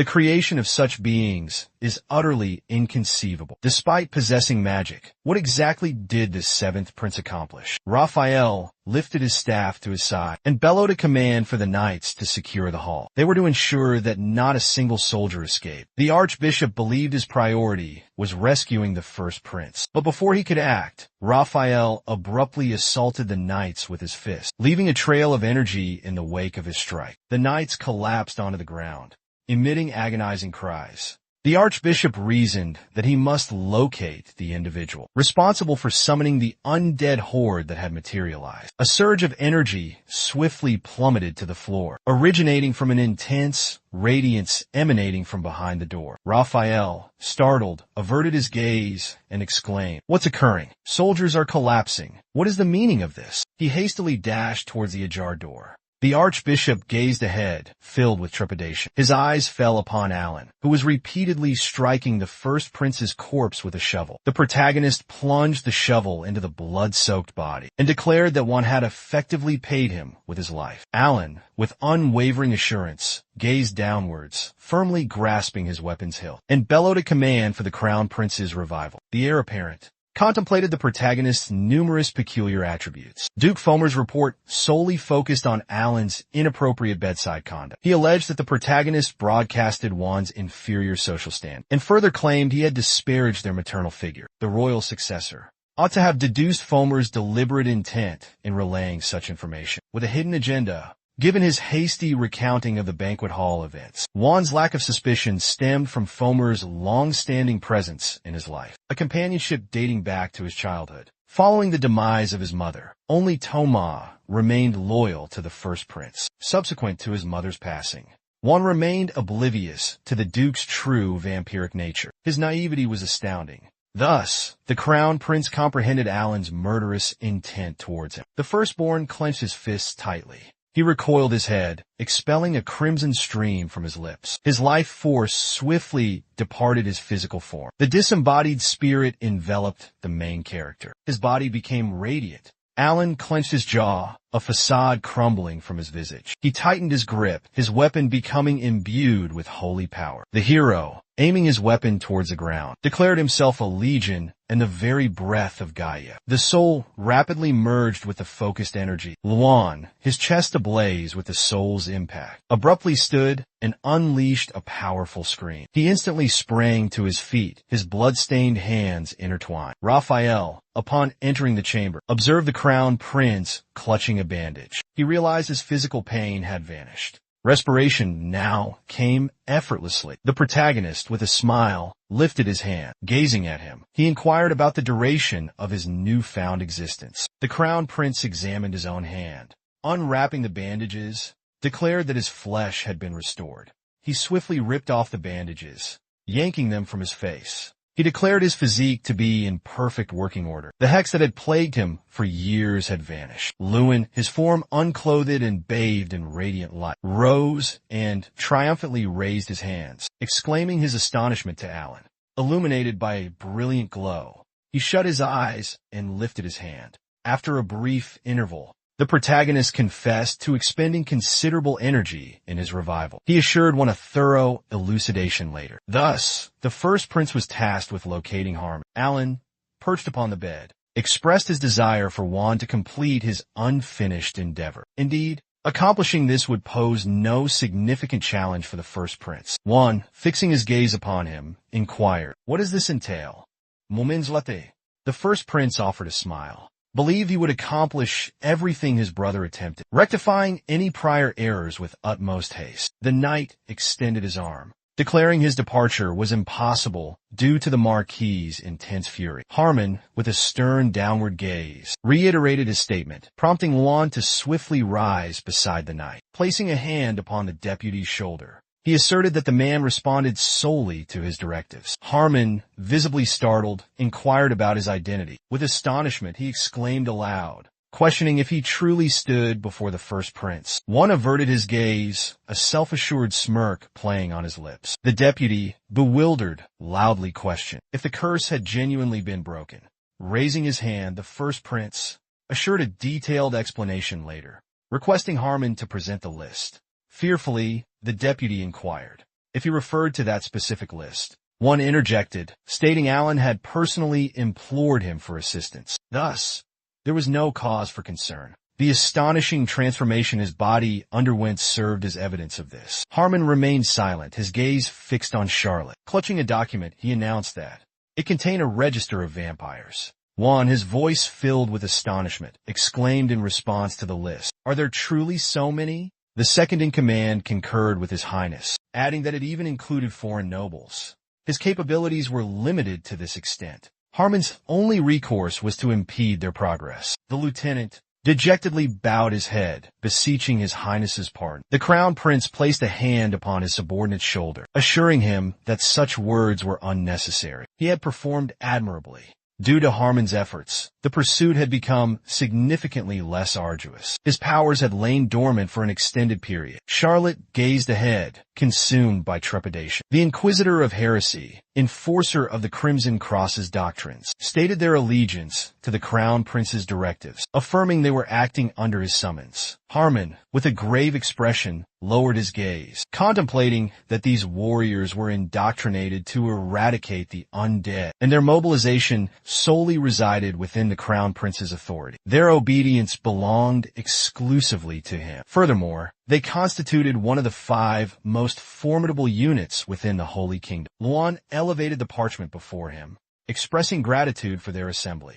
He inquired if they had been deprived of a hunt for an extended period. Presenting the document, the Crown Prince declared that it contained the identities of the aberrations concealed within the hallowed kingdom. These individuals were even culpable for his mother's demise. Juan commanded them to dissect the corpses, extract their hearts, and cleave their skulls, ascertaining whether their brains bore traces of magical influence. With a sinister grin, the Crown Prince advocated for unrestrained brutality, emphasizing the necessity for exceptional cruelty. They were to ensure these beings comprehended the wretchedness of their fabricated existence. The mage serenely clutched the list, proclaiming that, after a considerable period, this constitutes a vampire pursuit. A radiant burst of energy forced the entrance open, swiftly dispelling the darkness. The man observed the corpse, astonishment evident as he exclaimed, "Who would dare disrupt our familial gathering?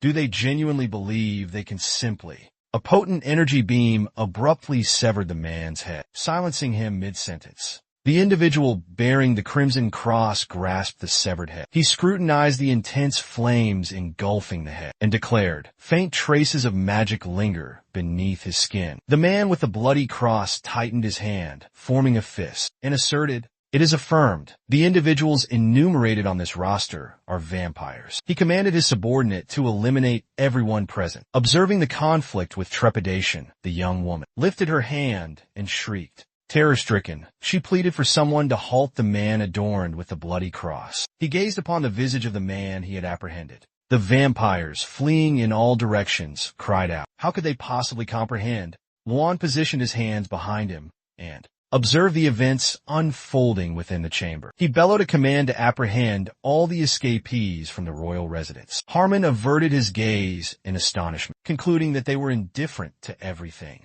Aside from capturing and eliminating those on the designated list, a genuine manhunt was now underway. The deputy formed a fist and addressed His Highness, reporting their inability to locate the Duke of Homer. He stressed the urgency of finding and apprehending him immediately. The first prince, with an air of assurance, gazed in his direction and dismissed any cause for concern.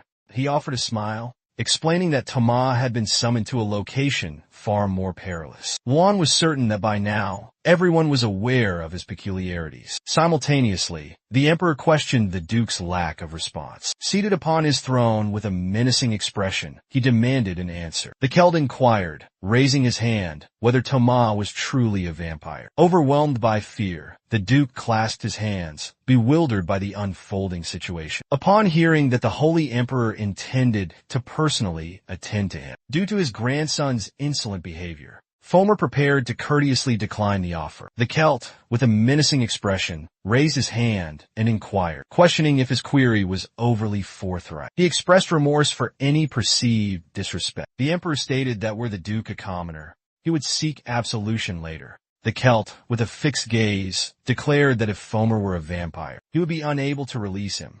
The Duke, turning to His Majesty, questioned, "Does your Majesty question my divinely confirmed humanity?" The Emperor confessed his distrust of the priesthood as the reason for his actions. The Celt implored Fomer's assistance in establishing trust. The Duke, glancing upwards towards His Majesty, sensed the encroaching presence of mortality. It emanated from every direction. A relentless pursuit was underway, targeting even those who had departed the palace. The situation should have concluded peacefully, after Fomer imprisoned the seventh prince. But why now? How is it possible that vampires have become the hunted? Foma averted his gaze, filled with trepidation. His immediate thought was the urgent need to escape this predicament. However, departing while under the Emperor's detainment would prove challenging. The Celt gazed intently ahead, requesting the Duke to meet his eyes. The Emperor gestured with a finger, inquiring, how could someone as junior be afflicted with impaired hearing? Foma pondered. If he surveyed his surroundings, neither weaponry nor holy knights were present. The Duke recognized the Emperor as the legendary hero, responsible for vanquishing Amon, the Necromancer King. Currently, he was merely an elderly man unafraid of mortality. Unlike themselves, who possessed eternal life, the Celt was simply a mortal being with finite existence. Perhaps for Foma, whose power neared his progenitors, it would be effortless. The Duke chuckled, a smug expression on his face. The Emperor fixed his gaze upon him, questioning the reason for his amusement. Had he uttered something genuinely humorous? Foma leaned forward, erupting in boisterous laughter. He audaciously and vocally disparaged the Holy Emperor, and claimed to be merely an elderly man. The Celt responded serenely that considering the disrespectful tone used, the Fomorian inquired if the Emperor was implying he was a vampire. The Duke bellowed that he was indeed a vampire. The Fomorian swiftly punctured the skin, splattering blood in all directions. The Celt promptly glanced at the bleeding Duke. The Fomorian grinned, his hand mangled, and remarked that he needn't speak courteously to a fool such as him. The Duke, his hand regenerating rapidly, proclaimed boisterously that he was a hunter, preying upon the same populace as the Emperor. He would consume his body, a relic of bygone days, and gain the acceptance of fellow ancestral vampires. A massive limb appendage lunged swiftly towards the Emperor. A shred of fabric impacted forcefully where the Celt stood moments before. The Fomorian abruptly raised his hand and exclaimed that, predictably, the Emperor was now incapacitated. The hand tightened into a fist, scattering blood everywhere. The Duke gazed ahead, paralyzed with dread. His hands clutched desperately at the material of the enormous hand. The Emperor, a terrifying aura radiating from his eyes, stared forward, struggling to break free from the grasp. The former Foma fixed his gaze upon him and inquired, "What's the meaning of this?" The Celt instantaneously ripped through the flesh of his hand and tightly balled his palm into a clenched fist, thrusting it skyward with an obvious intent to strike. He lunged forward with tremendous power, unleashing a potent energy beam that sliced through the air. The Emperor questioned, "Former isn't even a true vampire, so what gives him such unwavering confidence?" The Celt, standing firmly on the ground, retorted, "He vanquished the king of necromancers." Does the Duke honestly believe he's incapable of handling a single, ordinary vampire? The former Foma averted his gaze, his face bloodied and etched with fear. With a smirk, the Emperor thrust his fist forward and declared his identity. He brought his hand down upon the Duke's face with a resounding slap. The former Foma cried out for him to cease. Crimson droplets erupted from the Duke's form, splattering in all directions. The Emperor gazed upon the severed head cradled in his grasp and inquired, "Does he possess in strength surpassing the others?" The Celt implored him to cling to life, explaining that he bore the responsibility of unraveling the truth behind Alicia's incident. The Duke could perceive a fate more agonizing than demise itself. The Emperor fixed a menacing glare upon the decapitated head, extending it outward after a period of contemplation, during which a rose bloomed. 45 years of age, he uttered. The next in line for the throne, the princess, remarked on the heightened commotion within the castle walls. Delicately plucking a rose petal, she declared that the seventh prince had successfully breached his confinement. And abruptly, a relentless pursuit of vampires commenced. Raphael cast his gaze downward, his countenance etched with disillusionment. Darina posed the question, "Was it truly your doing, his liberation?" A melancholic expression painted the third prince's face as he asserted his refusal to offer assistance. A vase swiftly collided with his head, sending water spraying outward. Slamming her hands on the table, Darina exclaimed that she had explicitly instructed him to remain seated and inactive. With a menacing glare, she bellowed that she had warned the first prince against disrespecting the emperor. Drina abruptly seized him by his garments and vehemently declared that he had sabotaged everything. She blamed the entire debacle on this miscreant. She paused, a bewildered expression washing over her face as she gazed ahead, and blurted out an apology. Inquiring if Ruffle was injured, Darina embraced him tearfully and passionately professed her maternal love. Darina's sole ambition was to secure the throne for Ruffle, ensuring his ascension as the next emperor, believing that only then would the next prince acknowledge her. The third prince, barely opening his eyes, stated from his seated position on the floor that he was not of lowly origins. Turning from the spiteful Dariana to her favored firstborn, she inquired if he comprehended his mother's intentions. Ruffle concurred with his maternal parent. He vowed to undoubtedly ascend to the imperial throne. After 3 weeks had elapsed at the Holy Empire's judicial department, the matter was concluded. 50% of the individuals identified on the register were eliminated. On the commencement date of the pursuit, the surviving bloodsuckers were publicly executed in the town square. This brought solace to the populace, serving as a cautionary message to the nocturnal creatures lurking in obscurity. A number of these vampires were covertly incorporated into the perpetually revised experimental subjects. These subjects underwent continuous modification and enhancement. The event that transpired within the Holy Empire's metropolis gained notoriety and became a topic of widespread discussion across the landmass. Crucially, the emergence of an individual capable of perceiving vampires generated considerable commotion throughout the realm, and the seventh-born royal was thrust into the limelight. Raphael, extending his arm, commanded silence with a resounding decree. He proclaimed in a booming voice that henceforth a conference concerning Alan would commence.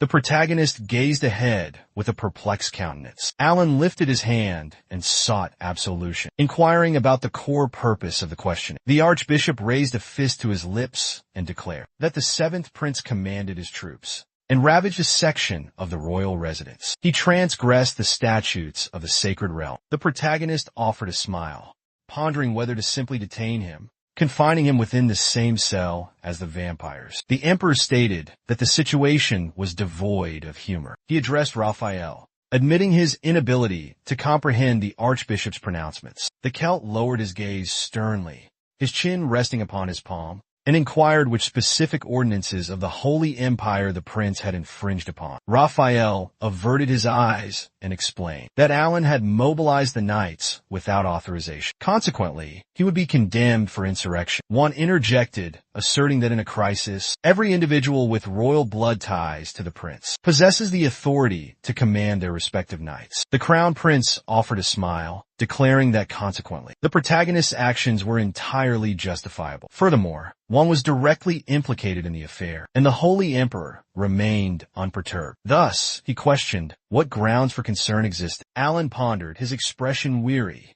whether familial loyalty would prevail. He sensed an attempt to shield him from repercussions. The first prince gestured with his hand, closing his eyes as he asserted that should any issue arise, he would summon the inquisitors once more to ascertain the protagonist's true motives. The emperor lifted his hand, concurring with his grandson from his throne. He declared that they would determine if Alan genuinely intended to incite an uprising, or if Raphael's animosity towards the protagonist was the sole catalyst. The Celt addressed the archbishop, seeking confirmation of his assessment. Raphael thrust his staff forward in a fit of rage, and bellowed for them to cease. He exclaimed that he anticipated this very line of discussion. Following this inquiry, the archbishop was certain the emperor would commend Alan for eradicating the vampires. The Celt bestowed a reward upon him because the hero had successfully healed the crown prince. They stifled their amusement, hands clamped over their mouths as they trembled, suppressing their laughter. Raphael roared with indignation, demanding to know how they dared ridicule the archbishop in such a manner. Alan averted his gaze, a smirk playing on his lips, acknowledging the truth in their words. An awards presentation would follow this proceeding. The archbishop had somehow tolerated this imperial lineage. It was astonishing that he had assembled them all at such an early hour. Raphael vociferously concurred, declaring they would proceed directly to the next item on the agenda. He shut his eyes and stated that today's questioning would then. The aide interrupted before he could conclude his statement, turned towards the high priest and inquired, "Is there truly an issue?" Raphael gazed at the hero and stated, prior to concluding this inquiry, "I wish to pose a question to the seventh prince." Alan averted his gaze, astonished, and questioned, "Is this directed at me?" The archbishop faced his highness and asked, "Does he possess the ability to wield necromancy?" The protagonist diverted his gaze, his countenance grim. Raphael inquired if Alan perhaps held a connection to the art of necromancy. The hero pondered, why? Out of all individuals, they finally wondered, was the archbishop knowledgeable about the resurrected dead? Given his vast understanding of magical arts, it's natural he'd hold an interest in such entities. Alan was certain both the Holy Emperor and the Crown Prince would be privy to the entirety of this information. This time, the protagonist resolved to maintain silence. He swiftly brought his fist to his lips. Alan, without validating the accusations, declared such a feat to be unattainable. Raphael gestured sideways, indicating he possessed pertinent knowledge. The protagonist inquired with astonishment, questioning the individual's identity. He wondered if any of the assembled clergy had personally witnessed the event. The archbishop thundered, accusing him of fabrication. He diverted his gaze, his countenance grave, and affirmed the presence of medics and paladins. He explained that he had deliberately bound the deceased, preventing their potential escape. Subsequently, they discovered the corpses had vanished without a trace. They were accompanying the seventh prince, Alan. He challenged the protagonist's continued deception, given the overwhelming substantiation. Alan lifted his hand to the side and stated that numerous vampires were present within the imperial palace that day, suggesting they might have employed subterfuge. He referred to the healers and the holy knights. The archbishop gripped his crozier tightly and bellowed that such trickery might have deceived the knights. However, a high-ranking clergyman like him wouldn't be deceived. Alan observed him and concluded that was indeed accurate. Yet, their current discussion revolved around sacred deceased individuals. A cleric who hadn't personally encountered them would likely remain skeptical. Therefore, the main character could still fabricate a story without consequence, if only a connection with Raphael could be established. Impulsively, the protagonist raised his hand and inquired, did genuine curiosity exist? He gazed ahead confidently and questioned, could the unvarnished truth be revealed? The archbishop gestured towards him and asked, was a confession of deeds truly imminent? Alan briefly lowered his head, then lifted it in dissent. Moments later, dark avian creatures soared across the radiant sky. Traversing the archway, the protagonist remarked on the frigid temperature. Charlotte addressed His Highness, commending him on his exceptional performance.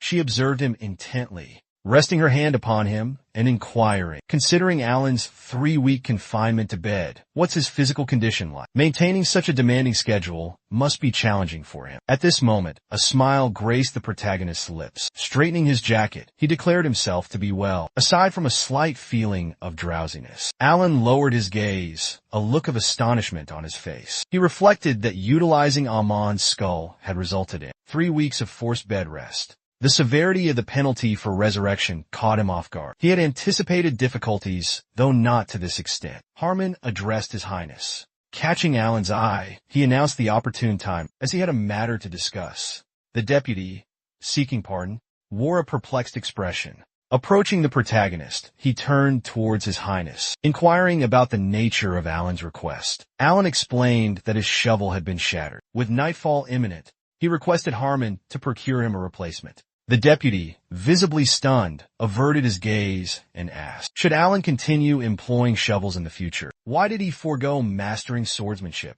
The lead character, with a perplexed expression, grasped his garments and inquired about a priest's need for a blade. Harmon questioned the practicality of a priest utilizing a shovel. Alan explained that his hand had grown accustomed to the shovel's feel, as his sole activity had been excavation. Thus, he felt powerless to change the situation. The second in command, his face etched with astonishment, inquired, given that rationale, why hadn't the protagonist simply commissioned a new implement? A bewildered Alan responded, acquire a new armament?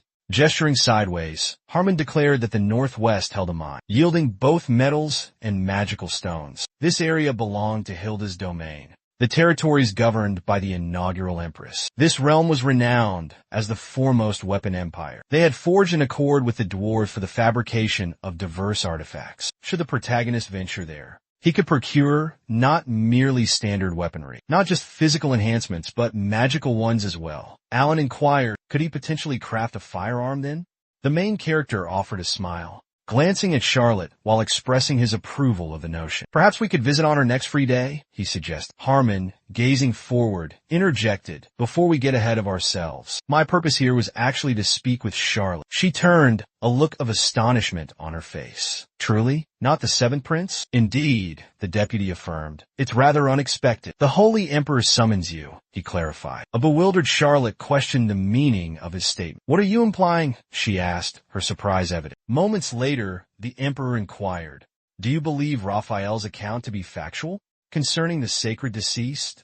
Luan, clasping his hands behind him, concurred with his majesty. Alan achieved the unthinkable, he stated. He brought him back. The first prince stared at his hand incredulously. The other clerics disputed the archbishop's claims, he remarked. Their response alone silenced everyone present at the scene. Juan, however, accepted his words without question. The Celts solemnly lowered his head, stating that they lacked definitive information at that juncture. Had a transgression truly occurred? Or was the protagonist concealing something crucial? The first prince inquired why Alan had withheld the truth from him. The emperor gazed upon his grandson, explaining that it stemmed from a lack of trust. Following his banishment, one had subjected him to scorn and feigned ignorance. Despite facing mortal peril, belief remained elusive. The aide addressed his majesty, announcing the arrival of correspondence from the former empress. The Celt beckoned him forth. He gestured towards the missive resting upon the salver. The attendant remarked that with the insect infestation resolved, only the monstrous entities persisted. The emperor questioned whether the sacred knights had been dispatched. The assistant confirmed the deployment. He dispatched the Green Cross to Hilt's domain. The Celt expressed his belief that the adversary was formidable. Their stronghold was situated within the forest. Consequently, the Green Cross was rendered ineffectual. The vampire hunt had become a nationwide phenomenon. This incited the wrath of the monstrous creatures. The emperor inquired if there were any further correspondences. The aide calmly announced Harmon's arrival, accompanied by Master Grill and Lady Charlotte. The Celt averted his gaze, creased the missive in his grasp, and declared himself responsible for summoning them. He requested their presence in the chamber. They offered obeisance and greeted his majesty. The emperor expressed his pleasure at receiving them. He had summoned them for a specific purpose. He intended to bestow upon them accolades for their defense of the northern territories. Grill, with a perplexed expression, inquired, is this truly a reward? The Celt fixed his gaze upon him and responded, is it Grill? The emperor, aware of his unwavering support for Alan's proximity, listened intently. The emperor gestured towards the scroll and stated that this was the reason he wished to bestow upon them a handsome recompense. The sovereign unfurled the document and declared that henceforth he conferred upon Grill the title of current head of the House of Reyes. Not only had he safeguarded the northern territories, but he also stood alone among the aristocracy in supporting his grandson. For this loyalty, the emperor granted him the distinguished rank of Marquis. Regarding his daughter, Charlotte, the emperor bestowed upon her the honor of knighthood. She would serve under his direct guidance within the esteemed Yellow Cross. The emperor then rolled the scroll, adding that, naturally, should she prefer a tranquil and secluded existence, the life Charlotte previously led, it would not compel her. It appeared she had already reached a conclusion. Charlotte cast a resolute gaze aside. Observing her, the emperor pledged his complete and unwavering support. He would personally ensure she received instruction from the finest swordsmanship tutor. Charlotte expressed her sincere gratitude to his majesty. She glanced upward with unwavering assurance, placed her hand over her heart, and pledged unwavering allegiance to the seventh prince, and vowed to remain perpetually by his side. The emperor expressed his profound admiration for her steadfast devotion. Celt addressed Harman, remarking on his exceptional character. The emperor had augmented the financial support for his domain, encouraging the deputies to utilize them freely. Harman offered a respectful bow, conveying his gratitude to his majesty. The emperor presented the package to Charlotte, pronouncing blessings upon them from both Gaia and the Holy Empire. The chamber doors swiftly closed. Harmon offered a smile, then averted his gaze, turning to Grill and expressing relief that his faithfulness had been duly acknowledged. Grill lifted his hands, his countenance filled with trepidation, and exclaimed, "What does this signify?" he inquired anxiously. "What transpired moments ago? What was the Emperor implying?" The deputy clarified that he had invoked the name of his lineage. Gyll displayed the paper to him previously. Gyll exclaimed, claiming he had just discovered the document on the floor. Harmon inquired incredulously, "What are you implying?" Gyll shouted that he had simply stated he had merely retrieved it while tidying up the deceased within Lonia's domain. He reasoned it appeared valuable. The deputy questioned him regarding the creatures he had supposedly slain. Gyll vehemently denied the accusations. He clasped his hands to his head and bellowed, expressing his disbelief at the situations unfolding. A bead of sweat trickling down her face, Charlotte clarified that if he was referring to the hunting, then the seventh prince was solely responsible. Gyll tilted his head back, tears welling in his eyes, and wailed that he was merely a commoner. He lamented how he could possibly ascend to nobility. He insisted it was all a fabrication. Celt remarked that Harmon proved to be a wishful thinker, mistaking a commoner for a nobleman, without bothering with a thorough examination. That explained why the lieutenant hadn't been promoted to vice-captain. He once quipped with a grin that, to be charitable, Harmon was simply gullible. Harmon possessed a purity of intention. The Emperor observed placidly that having such a clueless individual around was rather pleasant. Now, Celt pondered whether Alan's self-imposed exile was intentional. The Crown Prince, with a grave countenance, inquired, "Does your majesty truly believe the hero has suffered amnesia?" Celt responded that Alan undeniably hadn't recognized him. Earlier in the courtyard, he voiced dissent with the Emperor's opinion. It wasn't just any ordinary place. The protagonist hailed from the realm of the deceased, where he hunted creatures of the night. Stumbling upon such a location was an impossibility. There must be a specific reason why Alan selected these individuals. That explains the necessity for the Huai's family's involvement. However, none among them survived. The Crown Prince was more aware of this fact than anyone else. He had, after all, battled alongside them. Celt gazed intensely ahead and inquired whether the child, named Charlotte, was deemed acceptable. Someone posed the question with a composed demeanor, inquiring if His Majesty was referring to the aforementioned girl. Kel averted his gaze, maintaining a tranquil expression, and stated that Harmon had informed him of her considerable aptitude. He harbored distrust towards the girl. Yet, the Emperor held the conviction that she possessed the potential for even greater strength. Should Charlotte's power amplify under the Harris name, akin to Lon and Alan, the Emperor remained assured that she would be capable of fortifying their empire. The might of this sacred realm must perpetually expand. The Crown Prince offered a smile, tightening his fists, and remarked on his perception of Celt's dislike for commanders. The Emperor proceeded onward and commanded him to ensure this news didn't reach other nobles. The Count's lineage must acknowledge this child. Kel averted his gaze, his expression grave, and stated that reflecting on the past, he recognized his failure to appreciate the true worth of Juan's mother. She was the sole individual who grieved the prince's demise. The Crown Prince glanced at him and concurred with His Majesty's sentiment. The Emperor gazed out the window and remarked that discussing family matters in this manner proved agonizing. He should have paid closer attention to his daughter-in-law. Aslan's southern activities were now commonplace. Hostile banners were visible on the horizon. He exclaimed in astonishment, stating that trouble would arise should Hilda's territory refuse their conditions. The Celts declared their need for someone capable of battling demons and possessing potent holy energy. Echoing His Majesty, the Crown Prince added that this individual must possess the courage to confront such monstrous creatures. They directed their gazes towards the window. Dwellings stood silhouetted against the breaking dawn and the radiant beams of the brilliant sun. Concurrently, the villagers remarked with grins that this prosperity was entirely attributed to the Holy Emperor, that this hamlet had been revitalized. Was she minimizing the seventh prince's contributions? The young woman heard rumors of his transformation, as though he had undergone a metamorphosis, becoming a cleric. The villagers clinked their tankards together. The girl mentioned that her companions from the Lonia property had informed her. They vociferously proclaimed the goddess's name and declared that the hero had delivered the entire region. He truly was a man of the cloth. The villagers boisterously asserted that this was their spiritual leader. Juan gazed at the Emperor with zeal.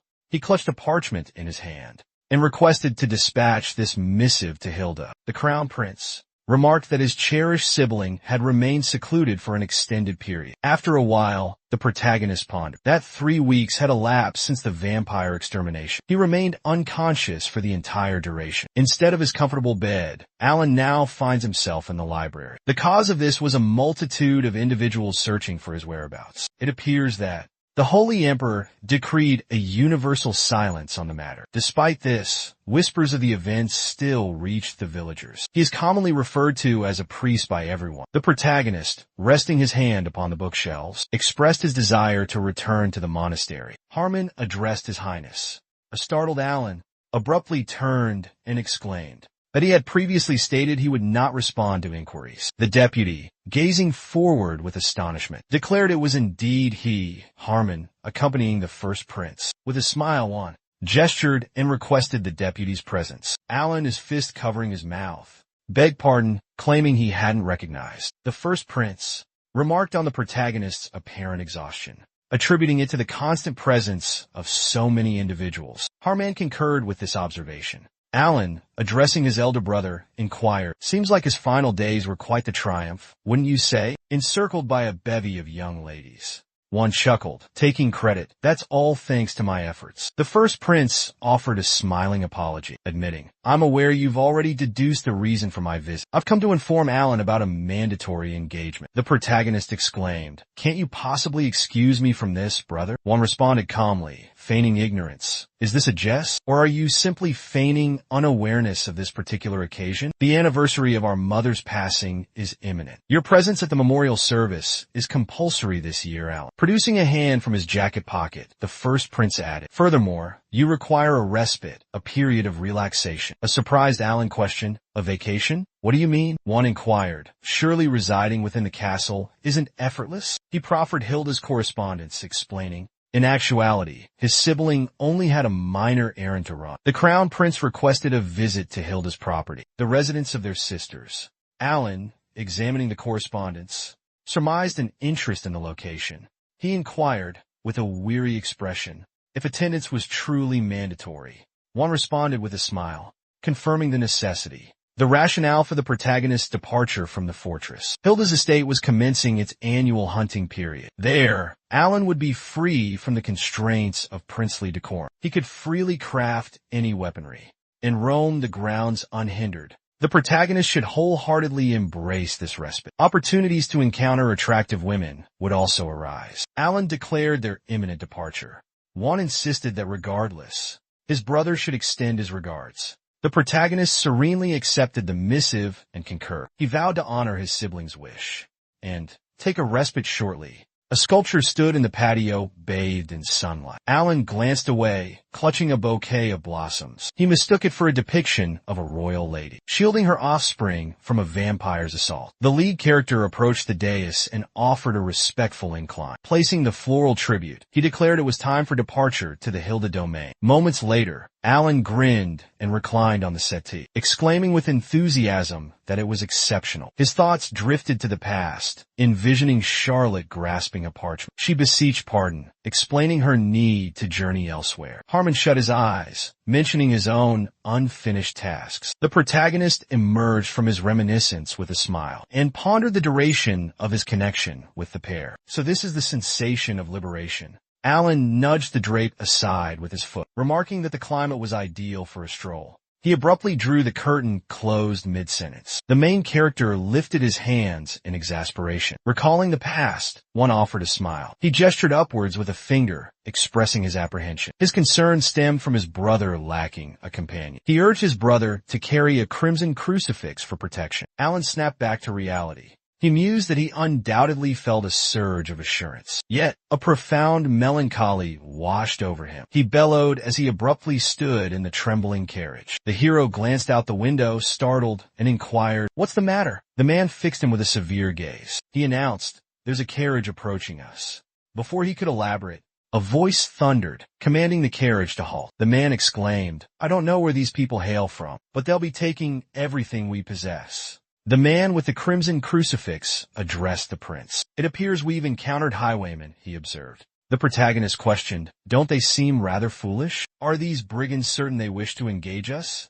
The man inquired of his majesty, "Does he genuinely perceive them in such a manner?" The brigand boisterously inquired about their activities. The outlaws would release them if they surrendered all their possessions. Alan serenely shut his eyes and uttered that he'd heard rumors of a festivity occurring at the Hilda estate. It seemed the highwaymen had erroneously mistaken them for a traveling circus troupe. Therefore, they ought not to inflict excessive harm upon them. The individual affiliated with the Bloody Cross gazed upon him and declared they would merely sever their appendages. Then our hero contemplated the situation. He pleaded for them to refrain from excessive force. What manner of fearsome individuals are these? Alan experienced a sense of relief, as the predicament had unfolded into such a predictable cliché. A wayfarer accosted by highwaymen, and a valiant protagonist destined to vanquish them. Naturally, the protagonist is merely manipulating others. A creature with crimson eyes peers ahead while concealed within the undergrowth. It swiftly lunged toward the outlaws. One of them gazed fearfully into the gaping maw of the beast. A radiant energy beam instantaneously severed the bandit's neck. They collapsed onto the earth, paralyzed by terror, and exclaimed that it was a monstrosity. The man declared vehemently that it was the primary beast. What in the world is transpiring here? Alan stared ahead, consumed by dread. Slightly ajar, he opened the carriage door. He perceived a foul stench permeating the air. The aroma of damp moss, those blood-red eyes, and razor-sharp teeth. "It's a lycanthrope." The creature rapidly ascended. The individual from the Crimson Cross inquired, "Is it a werewolf, based on its lupin features?" "Perhaps, as it is merely a being. Typically, beings possess limited physical prowess, but they are highly infectious," Alan proclaimed loudly. "Then they must prioritize eliminating the alpha monster." He swiftly materialized a weapon in his grasp and bellowed a command for everyone to ready themselves for combat. He pondered the strength of this lycanthrope. Alan was reluctant to overextend himself, for he had only just regained his vitality. He recalled a past exchange where the protagonist inquired, "Is this merely a leisurely excursion? Doesn't this seem excessive?" The first prince responded with a grin, stating they accompanied him, not solely as an escort, but also to attend to their own affairs. He overheard their need to conduct business at the Hilda estate. Thus, one deemed it prudent to consolidate their journeys. He would also arrange separate conveyances for each of them, in the event they found each other's company disagreeable. Therefore, Alan should refrain from antagonizing Raphael. The protagonist, with a stern gaze directed sideways, snapped out of his reverie and loudly declared to the archbishop that the creature was a werewolf. He acknowledged Raphael's animosity towards him, yet he must differentiate between personal sentiments and professional obligations. The door abruptly buckled inward. It immediately launched itself at high velocity toward the lycanthrope. The beast observed the approaching portal with apprehension. It swiftly darted to the side,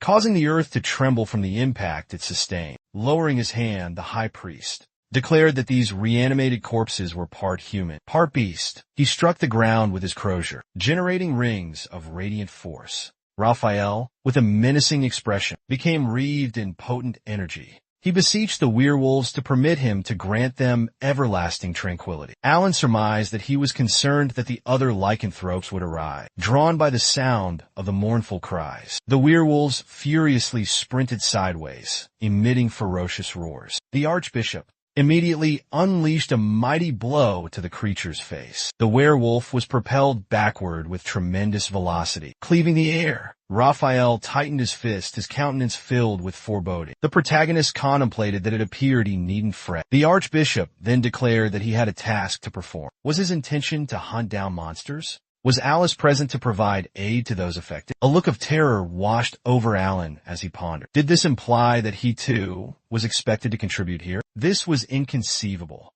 Why would such thoughts occupy his mind during his respite? The lycanthrope swiftly advanced in his direction. The Red Cross representative boisterously announced to His Highness that the creature was situated to their right.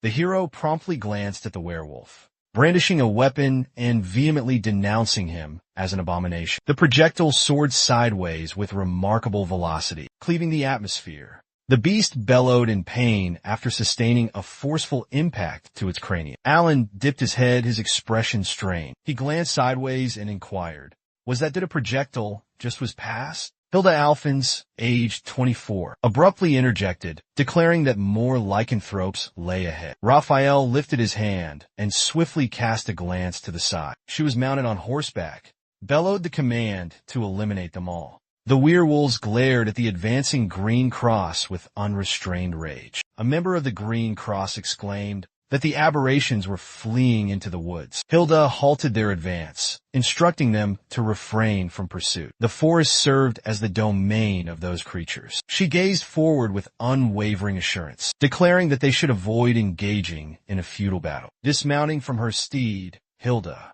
remarked on the extended absence of the priests and Alan. The protagonist regarded her with astonishment, concurring with her observation. Drawing closer to his face, Hilda commented on his complete transformation. While she had received reports, the extent of the alteration was unexpected. Within a mere 6 months, Alan had undergone a significant metamorphosis. Had he genuinely suffered memory loss? Wearing a bewildered expression, the protagonist affirmed her statement. Hilda requested permission to introduce herself. Then, with a smile, she glanced sideways, presented herself through the system interface. The notification declared her as the ruler of Hilda's domain. She was described as nimble and highly proficient with weaponry. Turning towards her younger sibling, she stated they would discuss the remaining matters at the castle. These were the sights Alan observed en route to her fortress. The streets were devoid of any indication of inhabitants. Even the shop entrances were secured.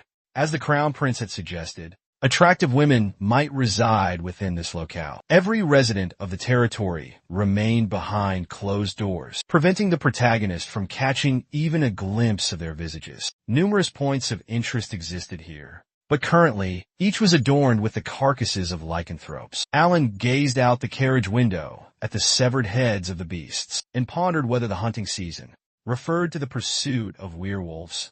What manner of place was this, truly? Moments later, the protagonist angrily slammed his drinking vessel upon the table, internally declaring the first prince to be utterly deranged. What manner of celebration is this? Only a gruesome spectacle unfolds here. Alan was spared, yet he betrayed his savior. The hero must return to the imperial palace with utmost haste and address this treacherous fool. Hilda explained that werewolves differ greatly from vampires. They represent the ultimate evolution of deceased beasts, having absorbed mana over an extended period. Clutching a letter, she stated their surprising intelligence and remarkable physical prowess. There were instances where vampires subdued them through sorcery. They were kept as companions, much like domesticated animals. The local werewolves established their own distinct communities. Hilda, gazing at the protagonist, cautioned that employing magic against them would only amplify their power. Alan inquired whether these werewolves even comprehended language. With a smile, she clarified that they were indeed sentient beings, referring specifically to werewolf progenitors. A perplexed expression crossed the protagonist's face as he questioned her why she was divulging this information to him. A surprised Hilda inquired, hadn't he arrived to provide assistance? Presenting a letter in her hand, she explained that based on its contents, bestowed upon her by the Holy Emperor himself, Alan had come to offer aid. Lowering his head and placing a hand over his face, he muttered that they were fools. Hilda questioned if they had made this decision without his input. The protagonist clarified that his purpose was to partake in the festivities, not to engage in a hunt. Gesturing with a raised hand, he offered to leave her a red cross emblem for support if she desired. He would provide her with a symbol of aid, a red cross. Hilda declared that the situation was truly dire. In reality, the festival was scheduled for the following week, but its cancellation was necessitated by the werewolf threat. Alan asked, incredulous, if his brother hadn't been entirely truthful with him. With a smile, she affirmed his suspicion, adding that he shouldn't harbor resentment. He should not hold a grudge. Luan's actions were driven by a collective desire to witness the protagonist's abilities. Despite the current impossibility of staging the festival, she would still assist him with all other matters. Alan formed a fist and inquired about her meaning. Hilda glanced sideways, lifted her hand, and summoned Blorg to enter. Blorg, a metalsmith employed by the royal court, presented himself as he stepped into the chamber. Hilda stated that she had learned the protagonist sought a suitable armament. Blorg was the most qualified for the task. Despite Alan being her half-sibling, she had no desire to expose him to peril. With a smile, Hilda raised her hand and requested her brother remain within the fortress. While awaiting the weapon's completion, The protagonist gazed forward with respect and mused that he was astonished to find someone within the realm who comprehended him so thoroughly. He expressed his gratitude to his sister vocally. The smith gestured towards him and inquired about his preferred weapon of choice. Alan stated he employed a spade. He was uncertain which implement best suited his capabilities. The central figure simply utilized his spade, due to spending 6 months excavating during his banishment. The Lord inquired if he could examine his hands. Alan then extended his hands toward the metalsmith. Blog commented that these hands lacked any martial training. He contemplatively scratched his cheek with a finger. He clarified that his inability wasn't in crafting a spade, but rather questioned if they believed relying solely on such a tool would prove insufficient. The smith shut his eyes, remarking they could deliberate on the most suitable option. Hilda inquired whether locating a weapon befitting his disposition would be simpler. She rested her hands upon her knees and asked if the Lord might summon the attendants. The metalsmith addressed Her Highness, inquiring if she genuinely intended to undertake an action. Hilda affirmed her desire to proceed. Request them to tidy the practice area. She abruptly brought her fist down into her palm. A wicked grin spread across Hilda's face, and remarked that it had been ages since she last sparred with her younger brother, admitting a strange sense of longing for it. Alan's eyes clenched shut, a forced smile betraying his irritation. He fixed his gaze upon her and stated his desire to decline. Hilda placed her hands on her hips, assuring him there was no need for concern. She wouldn't press the matter if the protagonist genuinely preferred not to engage in combat. She would merely defend herself. A perplexed expression crossed Alan's face as he pondered the increased comfort he would experience if he could acquire a suitable weapon. He looked at her with assurance, requesting her guidance. Hilda beamed and readily consented. She inquired about proceeding to the training grounds. A short time later, she swiftly leaped aside, proclaiming the object to be a spear. Next, a mace, followed by a sword. Hilda's voice boomed as she urged Alan to exert himself. Fetters and functions as a reaping tool. A plethora of untested armaments remained. The central character appeared weary, exhaling deeply in contemplation. Could there truly be so many more? Hilda exclaimed loudly that their next attempt would involve knuckle dusters. There would now be a hatchet, shackles, and a cauldron. Alan sat on the earth with a kettle upon his head. Hilda stated that despite him being only her half-sibling, she lamented her inability to provide adequate care for him. The protagonist, exhibiting fatigue, removed the cooking pot from his cranium. His sister, placing a hand on her hip, inquired, had this been their initial encounter since delicious interment? In the past, Hilda had been too youthful and preoccupied due to inherited responsibilities. Upon hearing the gossip of Alan's transformation into an anomaly, she struggled to accept the extent of his metamorphosis. Observing him, she smiled and declared her newfound belief. Hilda remains unaware of the events that befell him during the protagonist's period of banishment. She expressed her gratitude with a radiant smile for Alan's visit. Hilda declared that throughout his stay, she would ensure his well-being was attended to. The protagonist, astonished, averted his gaze and turned towards his sibling. Hilda lifted her hand, beaming as she announced his current assessment scores. The man remarked that Alan demonstrated equal aptitude with all weaponry. The aide commented that despite his proficiency with a shovel, such a tool was utterly unsuitable for combat scenarios. The fair-haired assistant countered this assertion, claiming the protagonist simply lacked physical prowess. Hilda lowered her head, obscuring her mouth with her clenched hand. Looking away, she confessed to concurring with the dwarf's judgment. Alan questioned loudly whether this constituted her idea of care. Hilda extended her hand towards him, stating the necessity of ascertaining his current capabilities. She proposed prioritizing the development of his physical conditioning. The protagonist, with a skeptical expression, voiced his dissent. Should she request training? He's already informed her of his intention to recuperate. Alan rises from the earth. Hilda inquires if the rumors of his sacred energy manipulation are accurate. Is this claim valid? The main character averts his gaze, astonished, and beseeches her pardon. His sibling questions if this ability functions with any armament. Alan concurs, affirming that divine power can amplify the potency of any weapon he wields. Hilda proposes that this might be his inherent gift, augmenting the force of weaponry. The protagonist gazes forward, startled, and lifts his hand. He asks with a grin if she deduced that, despite lacking visual confirmation, Hilda states that their recent spar revealed his deficient physical conditioning.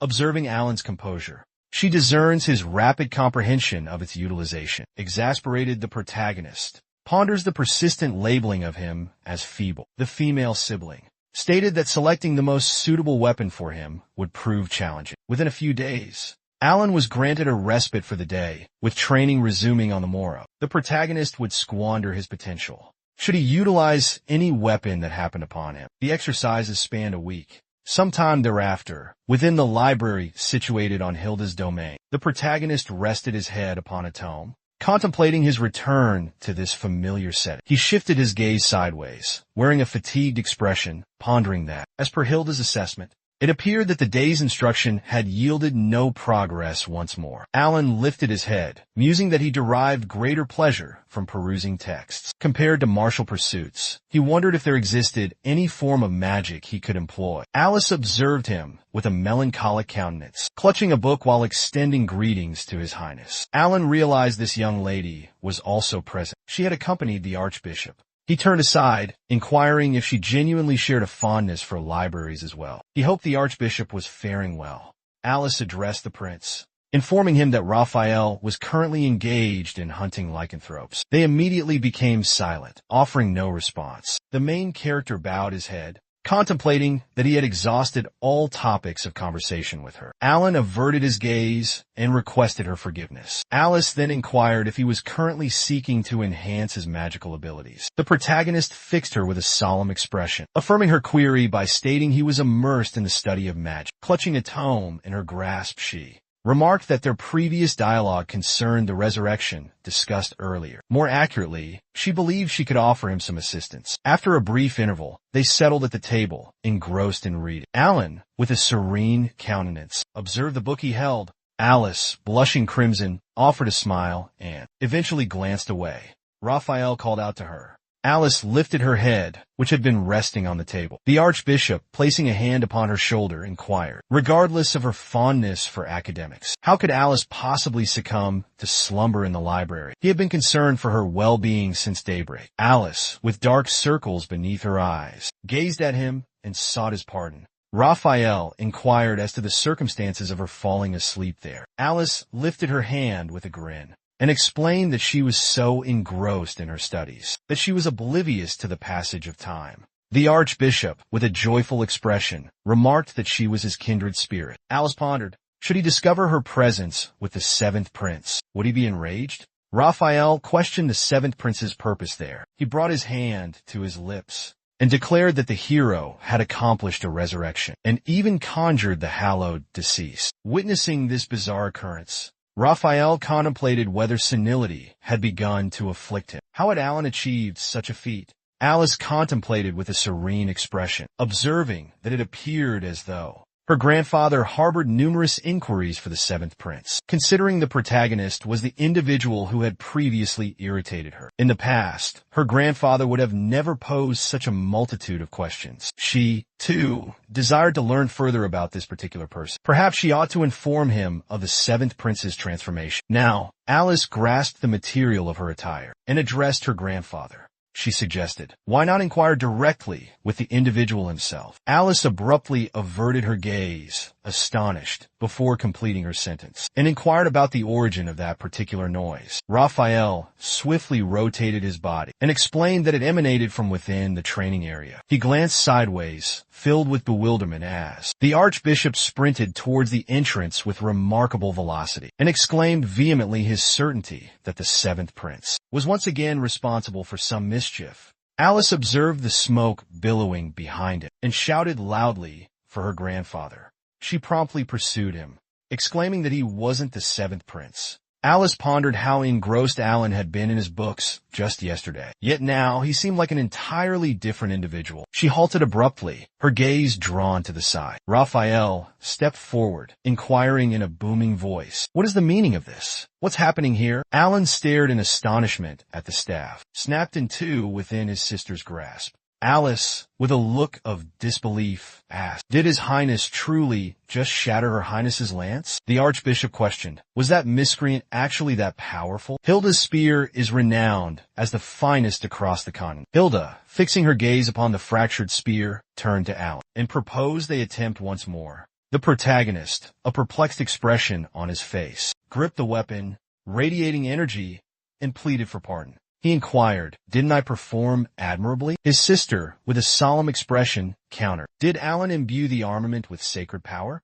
To everyone's astonishment, the dwarf extended his arms outward and explained that he had simply augmented the durability of his weapon. The other dwarf interjected, remarking that the hero could strike various targets at random and yet achieve identical outcomes. Hilda commented that Alan had landed a decent blow nonetheless, advising him to exercise more patience. She suggested experimenting with a different implement. The protagonist shut his eyes, folded his arms, and declared that such advice was easier said than done. He added that acclimating to a new weapon remained a challenge. He glanced sideways with assurance and voiced his hope for an alternative solution. Alan's gaze fell upon Alice, who stood nearby, and he ceased speaking. Gripping his spear firmly, he proposed another attempt. His sister praised his positive disposition, encouraging him to approach this trial with greater diligence. Hilda beamed and assumed a combat stance as gentle zephyrs swirled around her, and stated it was due to her intention to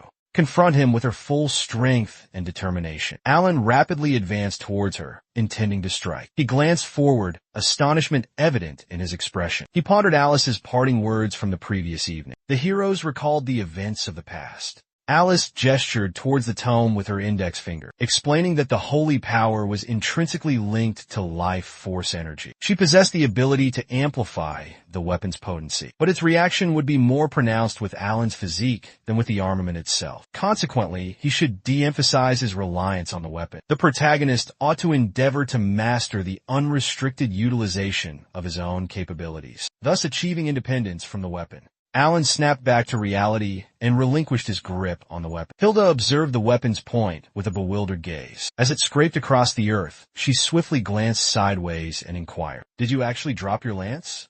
The protagonist lifted his hand skyward, channeling energy around it, and contemplated his uncertainty regarding the proper execution of the incantation. Should Alan attempt to replicate his musket maneuver, he swiftly formed a fist. The hero gritted his teeth furiously and dropped his hand, leaving trails of energy in its wake, poised to strike. Hilda observed the oncoming fist with astonishment. Alan's attack abruptly connected with her shoulder, shredding the ribbons and violently shattering the wall. As gusts of wind swirled, the protagonist gazed at his fist in awe. The dwarves boisterously inquired about the nature of the attack. They marveled at its spectacular display, questioning its score. A single blow had created a massive crater in the wall. Such power was genuinely remarkable. However, his posture and flawed body mechanics promptly yielded a score of 0. Lowering her hand, Hilda declared Alan's performance impressive. She drew closer to him, beaming as she remarked on his rapid magical acquisition overnight. The protagonist explained that he had simply replicated his spear technique with his body.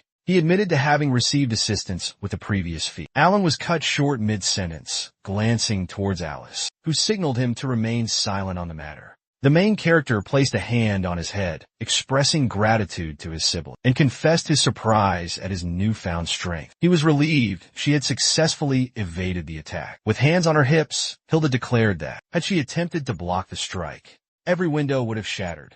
Alan's form was incredibly poor, yet that attack would have undoubtedly been fatal. The protagonist inquired, a perplexed expression on his face. If her assessment implied his inadequacy, then he truly lacked any aptitude for close-quarters combat or weaponry. His sister smiled, eyes closed. Alan pondered an alternative perspective. If he possessed no talent with weapons, could he then utilize any weapon he desired? Hilda commended his excellent effort, suggesting the protagonist take a well-deserved rest. In preparation for resuming their training the following day, Alan concurred with her assessment, grinning as he stated he would join them after inspecting the entire armory. Raphael boisterously labeled him an eccentric and inquired, was he truly captivated by such things? He bellowed, a furious expression and an oppressive energy emanating from him, declaring he had always suspected Alan's peculiarity. He was a lost cause beyond redemption. Alice offered a comforting smile and placed a hand on her shoulder, then turned towards her grandfather and announced it was time for their departure as well. She declared her intention to return the borrowed blanket. The archbishop averted his gaze, claiming he hadn't lent her anything. Hadn't she already possessed it prior to his arrival? Alice confidently looked elsewhere, her hand resting upon the blanket. She pondered if the prince might have draped it over her. On that particular day, Alice cheerfully lowered her head, concurring with her grandfather's statement. She admitted she had seemingly overlooked bringing it with her the previous day. Due to the drop in temperature outside, Alice recommended her grandfather's return. Moments later, the doorbell chimed. Alan swiftly opened the door, inquiring about the unexpected early arrival. Was Hilda truly intending to engage in combat? The aide declared emphatically that an assault was underway. A pack of lycanthropes had launched an offensive against the mining operation. The protagonist pondered, realizing that this explained the archbishop and his sister's joint departure. Could Alice genuinely be aiding in their withdrawal? With a stern countenance, she proclaimed resolutely that the lycanthropes could have also reached their current location. Alice urgently instructed everyone to evacuate. Alan, with a smile and folded arms, contemplated the situation. He simply needed to remain peacefully and securely within the fortress walls. The aides announced His Highness's presence with a resounding declaration. They boisterously proclaimed his arrival. The diminutive man hastened towards him. He urgently declared the gravity of the situation. The hero gestured sideways with a raised hand. He commanded him to halt his approach and maintain his distance. The dwarf, with a startled expression, inquired about the state of the training grounds. Maintaining his grip on the staff, Alan implored forgiveness. He explained that the incident occurred during his practice session. The dwarf, with astonishment, loudly questioned the nature of his training regimen. He inquired about the missing weaponry. Alan, clearing his throat, remarked on the dwarf's sudden observation. He averted his gaze, maintaining a composed demeanor. He contemplated, recognizing his newfound ability to augment the durability of any armament. He resolved to capitalize on this opportunity. The protagonist swiftly glanced at the dwarf and posed a question. Do you manufacture firearms here as well? Alan fixed him with a stern gaze and inquired, is he contemplating the possibility of commissioning one for himself? The dwarf responded bewilderedly, we possess one already. The protagonist pondered, is he genuinely withholding it? Due to a perceived unattractiveness on my part, the dwarf placed a hand upon his head and declared, I shall present it to Alan. Stooping down, the protagonist questioned, is that truly the case? The dwarf affirmed, the capabilities of the firearm we have crafted are comparable to a mere ornamental piece. Everything will be transformed. For Alan can eliminate vampires with a single shot, even through castle walls. The protagonist grinned and inquired, have you also encountered such rumors? The dwarf concurred with His Highness and proposed, might I impose a single stipulation? With an exasperated expression, Alan wondered, what is your intention? The dwarf offered the protagonist his choice of any firearm in the shop. However, Alan was required to test it immediately. The protagonist inquired if the dwarf was suggesting he participate in the imminent conflict. Alan, with a look of astonishment, questioned the dwarf. His sibling and even the archbishop were present. Why such apprehension? The dwarf explained that the werewolf assaults were highly irregular. Their numbers had also significantly increased recently. For the very first time, he suspected the werewolves were acting under specific instruction. They likely operated under a powerful commander. Therefore, they intended to summon everyone, even the most feeble, to assist. The protagonist angrily and loudly demanded clarification. He asked the dwarf to repeat himself. The dwarf stated that the Red Cross could provide substantial aid in the impending battle. However, they would remain inactive until Alan issued the command. Their primary objective, they declared, was to safeguard the protagonist. Alan looked up, his face tense, and concurred. He acknowledged that those individuals were present for his protection. The diminutive man turned to the prince and stated that the townspeople were imperiled. The princess and himself feared they might suffer losses, including all his companions from the mine. The small man bowed his head and expressed concern that they too were at risk. Therefore, could the hero dispatch aid with them? Should Alan grant them such a boon? The chime abruptly tolled, cutting the dwarf short. The knight bellowed that they were besieged. Lycanthropes were charging the citadel. It was an assault. The protagonist glanced away, astonished, and inquired if they had truly bypassed the guards, and proceeded directly to the settlement. The dwarf averted his gaze grimly and remarked that their commander seemed to possess their wills. The dwarf implored the prince to safeguard the village. Alan calmly questioned if he could simply conceal himself. The dwarf vehemently addressed His Highness. Moments later, The werewolves lunged forward ferociously. Alice placed her hand on the boy's back, offering comfort. She then projected her voice, urging the crowd to remain calm and proceed with the evacuation. Her gaze lifted, a solemn expression gracing her features. With a powerful voice, she assured everyone that the soldiers would ensure their safety. A woman, kneeling before a child, pleaded for pardon in a desperate tone. She explained that a child was injured and in need of assistance. Alice swiftly approached them, clutching her dress. She reassured them that all would be well and offered her aid. She affirmed that the boy was good and she would help him without causing harm. The boy averted his eyes, consumed by fear. Emitting a cry, he extended his hand and stammered a warning for her to flee. He stuttered, urging her to escape. A multitude of werewolves lunged towards her with ferocious speed. The boy shouted Alice's name in a desperate plea. In an instant, she whirled around, confronting the monstrous creature. Alice placed her hand upon the monster's head. With tremendous force, she struck the monster. The impact shattered the ground beneath it. Astonishment filled the boy's eyes as he gazed forward. Amidst the smoke, Alice sat, gazing upon the lifeless remains of the beast. She demanded vehemently, how dare they assault this tranquil hamlet? With unwavering conviction, she clenched her hands firmly and declared that as the archbishop's descendant, she would not permit such an atrocity. From behind, the knight addressed Lady Alice with a resounding voice, stating that their adversaries appeared to be encroaching upon their position. Swiftly, she extended her arms sideways and commanded everyone to seek refuge behind her. Alice resolutely lifted her fist, recalling the fundamental combat skills her grandfather had imparted to her. She had never before employed these techniques against monstrous foes. Encircled by lycanthropes, she paused, questioning her ability to safeguard those around her. This was no occasion for timidity. She bore the responsibility of their protection. With clenched jaw, Alice swiftly raised her fist in preparation, engulfed in energy, poised to strike. A radiant glow erupted from the opposing tower. A potent energy beam instantaneously launched toward the creature, hurling it away. Alice gazed back at the fallen werewolf carcasses in astonishment and exclaimed, was that truly a magical assault? Who achieved this? She looked upwards in awe, uttering, only someone capable of attacking from such a vast distance. With such immense force, could it be the seventh prince? Simultaneously, the protagonist, wielding an energy-infused musket, remarked, just as anticipated from dwarven-crafted firearms. He perched on the railing, aiming carefully, and added, a truly superior product. The system interface displayed a notification. Alan was channeling divine energy. The armament received a temporary power boost, and the Pierce ability was engaged. A formidable energy current rapidly surged forward. The werewolves stared in shock at the approaching torrent of brilliant energy, hurtling towards them.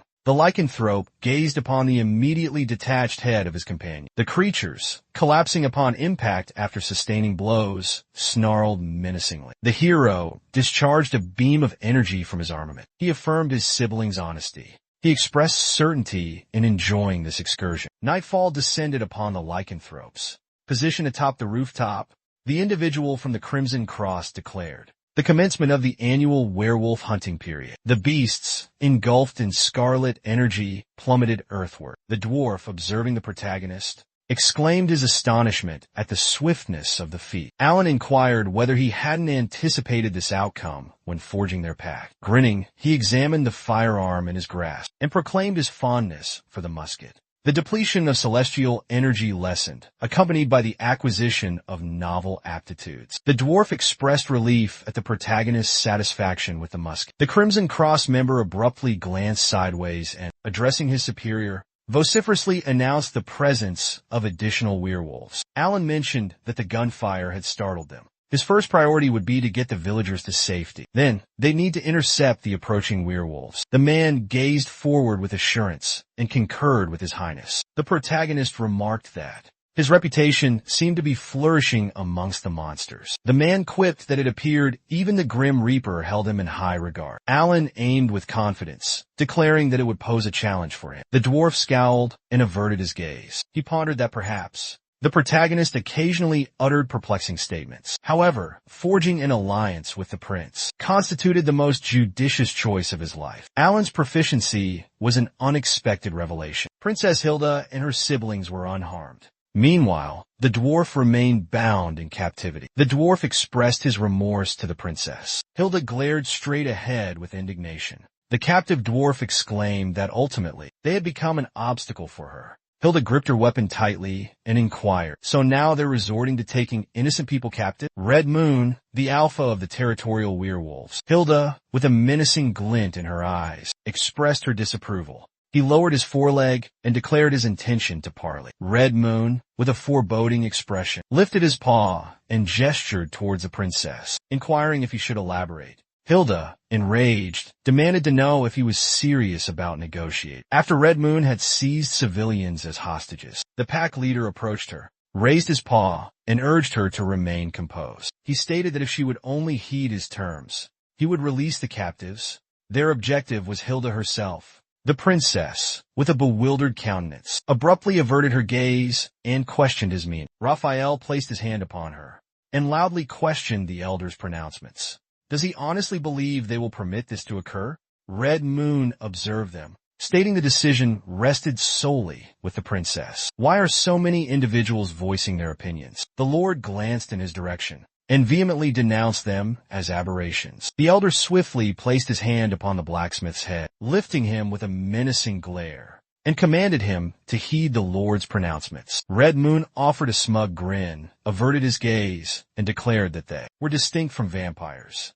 Despite their monstrous nature, they possessed a code of honor. The elder hurled the blacksmith to the earth with considerable force. Hilda rushed towards him, frantically inquiring about Doug's well-being. Red Moon insisted the princess make her selection. Is she blind to the fact that he even ensured the hostages' safe return, which she truly declined? Raphael directly addressed the princess and proclaimed she could not accompany him.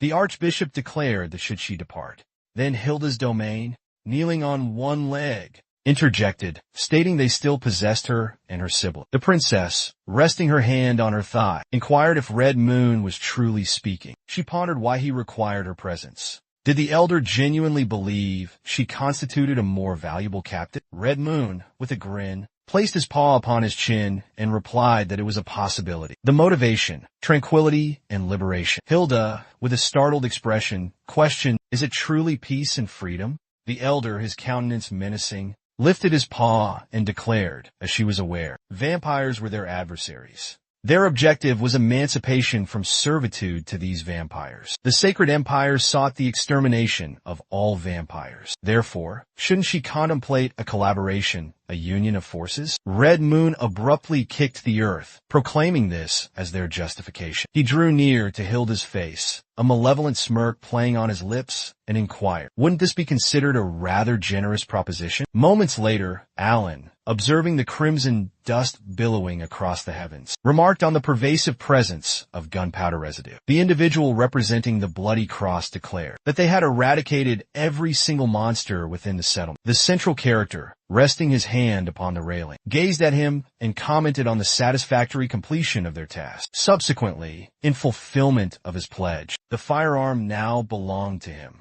The dwarf, with an astonished expression, concurred with his highness. Should Alan desire to venture into the mine shafts, he vowed to forge him a firearm superior to the current one. The protagonist, in a fit of anger, thrust his hand forth and vehemently demanded an end to the manipulation. He abruptly shifted his gaze and indicated the sound of approaching horses. Alan, extending his finger, inquired if the dwarf had perceived. Even in his absence, all had returned unscathed. The dwarf, tightly clenching his fists, approached the railing and proclaimed the princess's capability. The individual traversing the rooftop turned towards His Majesty and reported something amiss. He couldn't locate the princess amongst them. The hero glanced down, astonished, inquiring about the implication. The dwarves exclaimed the necessity of tending to the injured. Immediately, a dwarf rushed towards his companions, declaring their well-being. He demanded Princess Hilda's whereabouts. The dwarf expressed regret, explaining that due to their capture, the princess had become a captive of the lycanthropes. Alan gazed ahead, his countenance grave.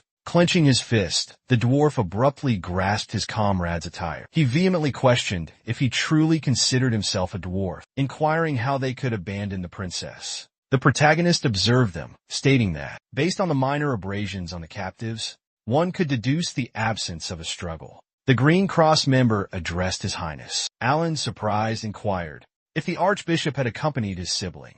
The man affirmed his statement and conveyed Raphael's message that he couldn't simply depart and abandon the princess. How could he commit such an act? And who will oversee the village in his absence? He believes the Archbishop foresaw that their journey would be prolonged. Alan pondered, perplexed. What was he implying? Aren't they remarkably composed considering their leader's capture? He declared they knew Princess Hilda's location. Gesturing sideways, he stated they would remain there and proceed together later. The protagonist inquired, what if he declined to accompany him? He cleared his throat and observed the dwarves' brawl. Should he implore him? He wondered. After some time, amidst the towering trees of the forest, Alan questioned the necessity of their slow pace. Holding the reins, he explained the dwarves' alarm. However, the others appeared utterly unconcerned. The man stated, with a composed expression, that the dwarves possessed a strong connection with the princess. However, they had faith in her abilities, and she was accompanied by Raphael. Thus, there should be no cause for concern. The protagonist glanced upward and concurred, remarking that the elder appeared formidable. The individual from the Crimson Cross inquired about the meaning of formidable. The man averted his gaze and acknowledged the truth of the statement, explaining that His Highness suffered from amnesia. The dwarves remain indifferent to matters beyond their domain. Therefore, they likely remain unaware. Alan wearily closed his eyes. Regarding Raphael's history, he is a prolific author. Numerous historical accounts exist due to his involvement in the Grand Duke's campaign alongside the Holy Emperor against the demonic sovereign. The protagonist gazed forward in astonishment, reflecting that he had perceived the Archbishop's strength, but underestimated its extent. The Crimson Cross member commented regarding Raphael. These lycanthropes were comparable to newborn pups. The Crimson Moon gazed upon the princess and declared that she possessed extraordinary beauty. Hilda inquired, does he only speak of concepts like harmony and liberation? Is that the extent of his vocabulary? The elder stooped lower and implored the princess to remain calm, explaining that he had observed her for an extended period, during which she had been eliminating his progeny. This particular facet of her character was, in his opinion, the most captivating. The Sanguine Moon desired to abduct her, transforming Hilda into one of his own kind. As previously stated, this was all for the purpose of achieving tranquility and autonomy. He needed to exercise restraint while engaging in discussions with the Sacred Empire. The elder lowered his gaze and observed the shackled princess. He proclaimed that she need no longer accompany that elderly gentleman. Should Hilda consent to collaborate with them, he would bestow upon her command of a formidable legion of lycanthropes. The Carmine Moon placed his paw beneath her visage and stated that, as a prerequisite for their alliance, he would take her as his bride. Saliva dripped from the elder's mouth as he shielded it with his hand, leering at her from above. He swiftly declared in a booming voice that should she desire, he would remain by her side until her final breath. Upon the princess's demise, Red Moon would bestow upon her a new existence as a lycanthrope. Raphael glanced downwards and promptly shattered the shackles that confined him. He gazed ahead with a menacing expression, proclaiming his inability to endure this any longer. The elder observed the liberated Archbishop with astonishment, inquiring how a mere mortal could sever such restraints. Hilda serenely averted her gaze and, addressing Raphael, remarked that Red Moon appeared unacquainted with him. The Archbishop, flexing his hand, stated that he hadn't departed the fortress in years. He expressed satisfaction in discovering he retained ample power, even after such a prolonged period. The elder fearfully raised his paw, questioning, what is the meaning of this? Raphael affirmed his continued capability for such feats, adding that the emperor's motive for concealing him within the castle remained unclear. All this while, the emperor had professed concern for his well-being. Red Moon wore a perplexed countenance, implored them to cease, and declared that it was sufficient. Hilda stated that this signified the Holy Emperor's continued faith in the Archbishop. The elder vehemently bellowed for them to halt. He gaped, his form engulfed in energy, and inquired if he was unaware of Raphael's actions. But how dare he condescend to him? They were at least cognizant of his ability to effortlessly annihilate them. Red Moon swiftly glanced at the intense luminescence, engulfing the vicinity surrounding Hilda. Radiating brilliance, she questioned, was this an implication that he could effortlessly obliterate mere commoners like themselves? She resolutely formed a fist, shattering the restraints, and demanded to know. Throughout the entire duration, they had remained unscathed. They had rescued everyone and even secured an opportunity to eliminate his cohort, which had imperiled her dominion.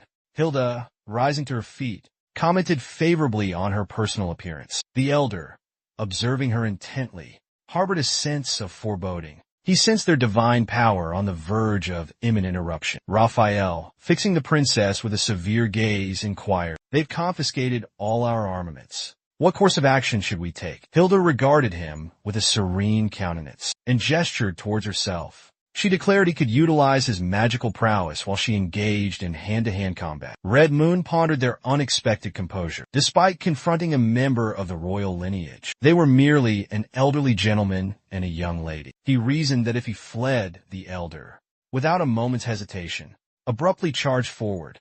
Hilda, glancing sideways, urged haste. Raphael, channeling energy into his hand, remarked that such a reaction was typical of an animal, sensing imminent peril. Meanwhile, the archbishop, with a menacing aura emanating from his eyes, he swiftly glanced ahead and gestured with his hand, conjuring a potent surge of power. Raphael unleashed a volley of energy blasts towards the retreating lycanthropes. The creatures, impaled by projectiles, howled in agony, their heads thrown back in pain. The Crimson Moon, clutching a thorn, believed himself ensnared by divine force. His limbs were immobilized. The archbishop, observing him, remarked, as suspected, the enchantment was feeble, for he hadn't invoked the incantation. He clasped his hands, enshrouding himself in energy, and declared he would commence a prayer to the goddess Gaia. Hilda gazed at him and reminded Raphael to express her gratitude. On her behalf, the archbishop addressed the revered goddess Gaia. The princess, with a serene countenance, looked down and stated that it was deeply regrettable that their parting was imminent. Truly she,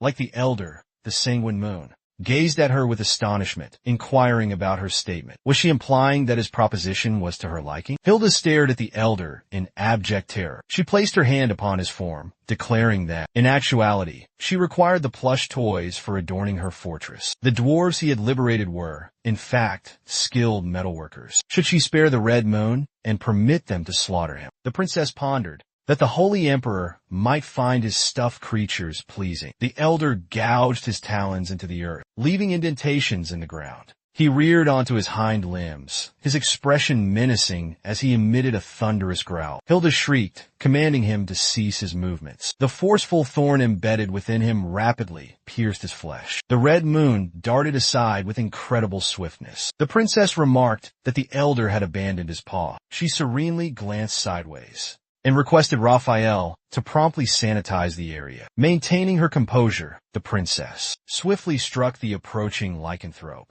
Bathed in sunlight, Hilda turned and expressed her desire to send the king a gift of slaughtered livestock. A weary-looking Alan, grasping the reins, inquired why he was being escorted there. If that were the situation, he argued, his sibling and the high priest could manage matters independently. The mounted man responded that it was to guarantee victory in the impending conflict, and that his knowledge was essential. Her Highness felt a pang of remorse. Our hero pondered that she needn't fret over him excessively. Exhaling deeply, he questioned a reason. Thus, the protagonist accompanied them without a specific purpose. The man calmly implored Her Highness to dismiss such thoughts, explaining that it was for his own benefit as well. Given Hilda's personal request, they would exert their utmost effort. Princess Hilda's inaugural visit to this location occurred at the age of 12. She liberated the dwarves, releasing them from a lifetime of servitude. The princess collaborated diligently with everyone to cultivate this desolate, forsaken territory for their benefit. Regarding the Green Cross, they allied with the princess upon her reaching adulthood. By then, she distinctly stood apart from her peers. Alan averted his gaze, contemplating serenely. Did he genuinely intend to utter those words? Hilda became akin to kin for them. Her aptitude for pursuing adversaries relentlessly, never losing their trail. This particular cross is renowned for its prowess in observation and reconnaissance. Now, the protagonist comprehends the extent of time they shared in the princess's company. The individual from the Bloody Cross swiftly glanced sideways and addressed His Highness. He announced boisterously that someone was approaching. The Red Moon rapidly dashed forward, generating gusts of wind in his wake. He deduced that this was no ordinary imperial lineage. He must flee. This area was their domain. If he could remain concealed for a while, Then he'll be fully restored and capable of assaulting them once more. Alan vehemently commanded everyone to brace themselves for the impending onslaught. The elder gazed forward in astonishment, pondering aloud. Could this truly be another faction? This presents an auspicious occasion to feast on human flesh. He swiftly darted to the flank, contemplating that he mustn't underestimate those imperial aberrations. His primary objective was to make his escape. The protagonist, with unwavering assurance, focused potent energy into his armament, inquiring, "Is it possible this is one of the captives who absconded from his sister?" The red moon observed the radiant torrent of light with a stunned expression. The elder, glancing at Alan, was reminded of Hilda. A brilliant luminescence rapidly diffused throughout the vicinity, bathing the woodland in its glow. The red moon regarded the intense light with a countenance etched with terror. An energy discharge struck the elder's eye. He lifted his head, emitting a thunderous groan of agony. Alan inquired about the red moon's well-being. Despite sustaining a head injury, was this individual one of the progenitors, or did his projectiles lack sufficient potency? The central character resolutely grasped the firearm, contemplating that within this realm, a musket ball would merely disintegrate should its target exceed a distance of 100 meters. Owing to his sacred aura, Alan possessed the capability to fire from afar. What consequences would arise if he discharged his weapon once more? Numerous lycanthropes swiftly advanced towards our hero. Alan, discharging his firearm laterally, vociferously declared the patriarch's retreat. It appeared he beckoned his subordinates to flee.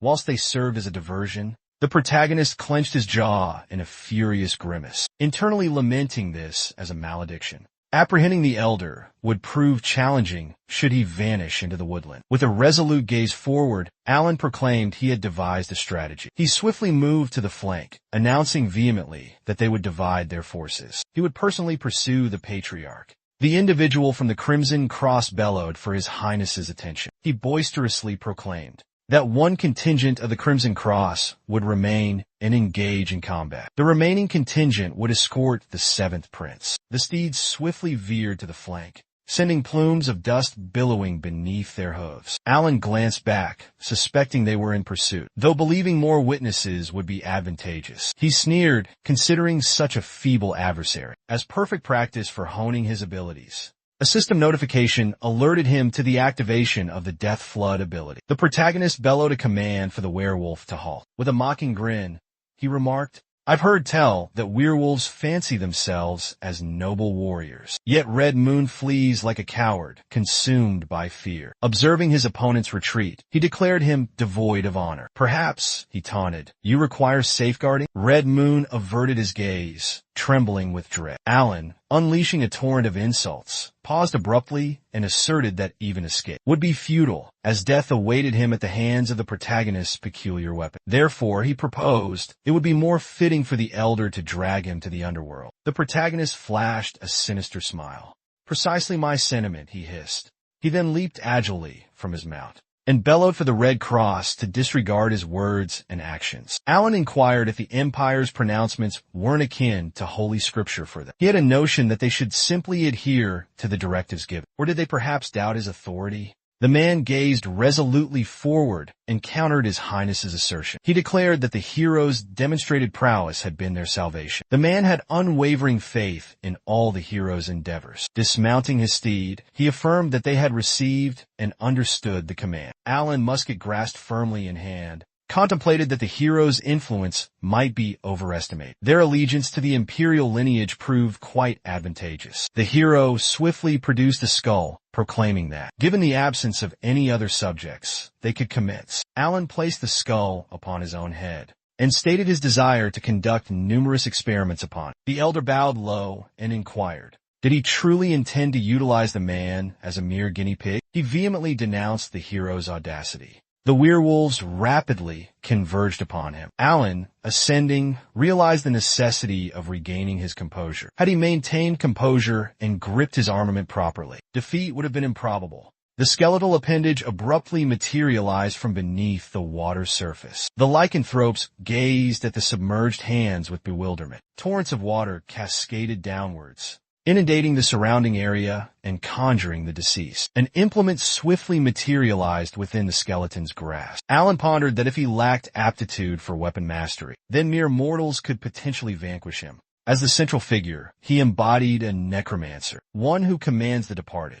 The system interface announced the activation of the Death Soldier's ability. The hallowed radiance engaged, its effect absolute and pervasive. The protagonist unleashed a potent energy surge from his musket, cleaving the atmosphere. The beams instantaneously struck the werewolves' physiques, inflicting grievous wounds. They emitted resounding howls of agony, following the forceful impacts. The crimson lunar orb averted its gaze, deeming it inconceivable that the consecrated liquid materialized inexplicably. Now, even skeletal beings emerged from the earth. Could they also possess divine abilities? The elder pondered, a look of terror etched on his face. He desperately hoped Alan was merely fabricating a tale when he spoke of conducting an experiment on him. But this was a genuine bloodbath, a horrific slaughter. The elder inquired, "What have you done?" The protagonist, standing defiantly before him, declared he had unleashed a considerable amount of holy energy. It appeared his anticipations had been fulfilled, his expectations met. Lowering his firearm, Alan stated he no longer required the red moon. Swiftly raising his weapon again, he proclaimed this to be the ultimate trial. The elder shielded his eye, erupting in a boisterous cackle. He trembled, lifting his hand, and questioned, "Do you truly believe you can vanquish me so effortlessly?" The red moon, a menacing expression contorting his features, abruptly gaped his maw, spewing spittle in a fit of coughs. He roared, "Even in death, I will drag you down with me." With blinding velocity, he lashed out with his claw, being struck by the skeletal figures. Alan glanced at him, then faced the enormous Gaia. He inserted the musket into the elder's maw and requested her benediction to bestow upon him an armament capable of vanquishing even the deceased. Alan bid farewell to this monstrosity. A radiant surge of power swiftly coursed into the crimson moon's aperture. He gazed ahead apprehensively. Luminous beams rapidly diverged, bathing the woodland in light. The hero retrieved the musket, positioned before a massive crater in the earth. He placed his hand upon the skull adorning his head. Alan rotated towards the Scarlet Cross and contemplated that despite averting their eyes and ears, they still perceived this potent, divine force. They couldn't feign ignorance of its presence. The protagonist desired a brief moment of prayer, but ultimately, he wrought devastation upon everything. Alan inquired with an exasperated expression, "How do I convey this to him?" He stated they were now permitted to open their eyes. He cautioned them against excessive astonishment. The hero placed his hands on his hips, amidst billowing plumes of smoke. He remarked that the surroundings were somewhat ravaged. The man countered that it was more than somewhat. His Highness nearly incinerated the entire forest. He gazed at Alan with astonishment, inquiring if a werewolf was truly responsible. The divine energy they perceived. The protagonist covered his ears and moved aside, claiming ignorance.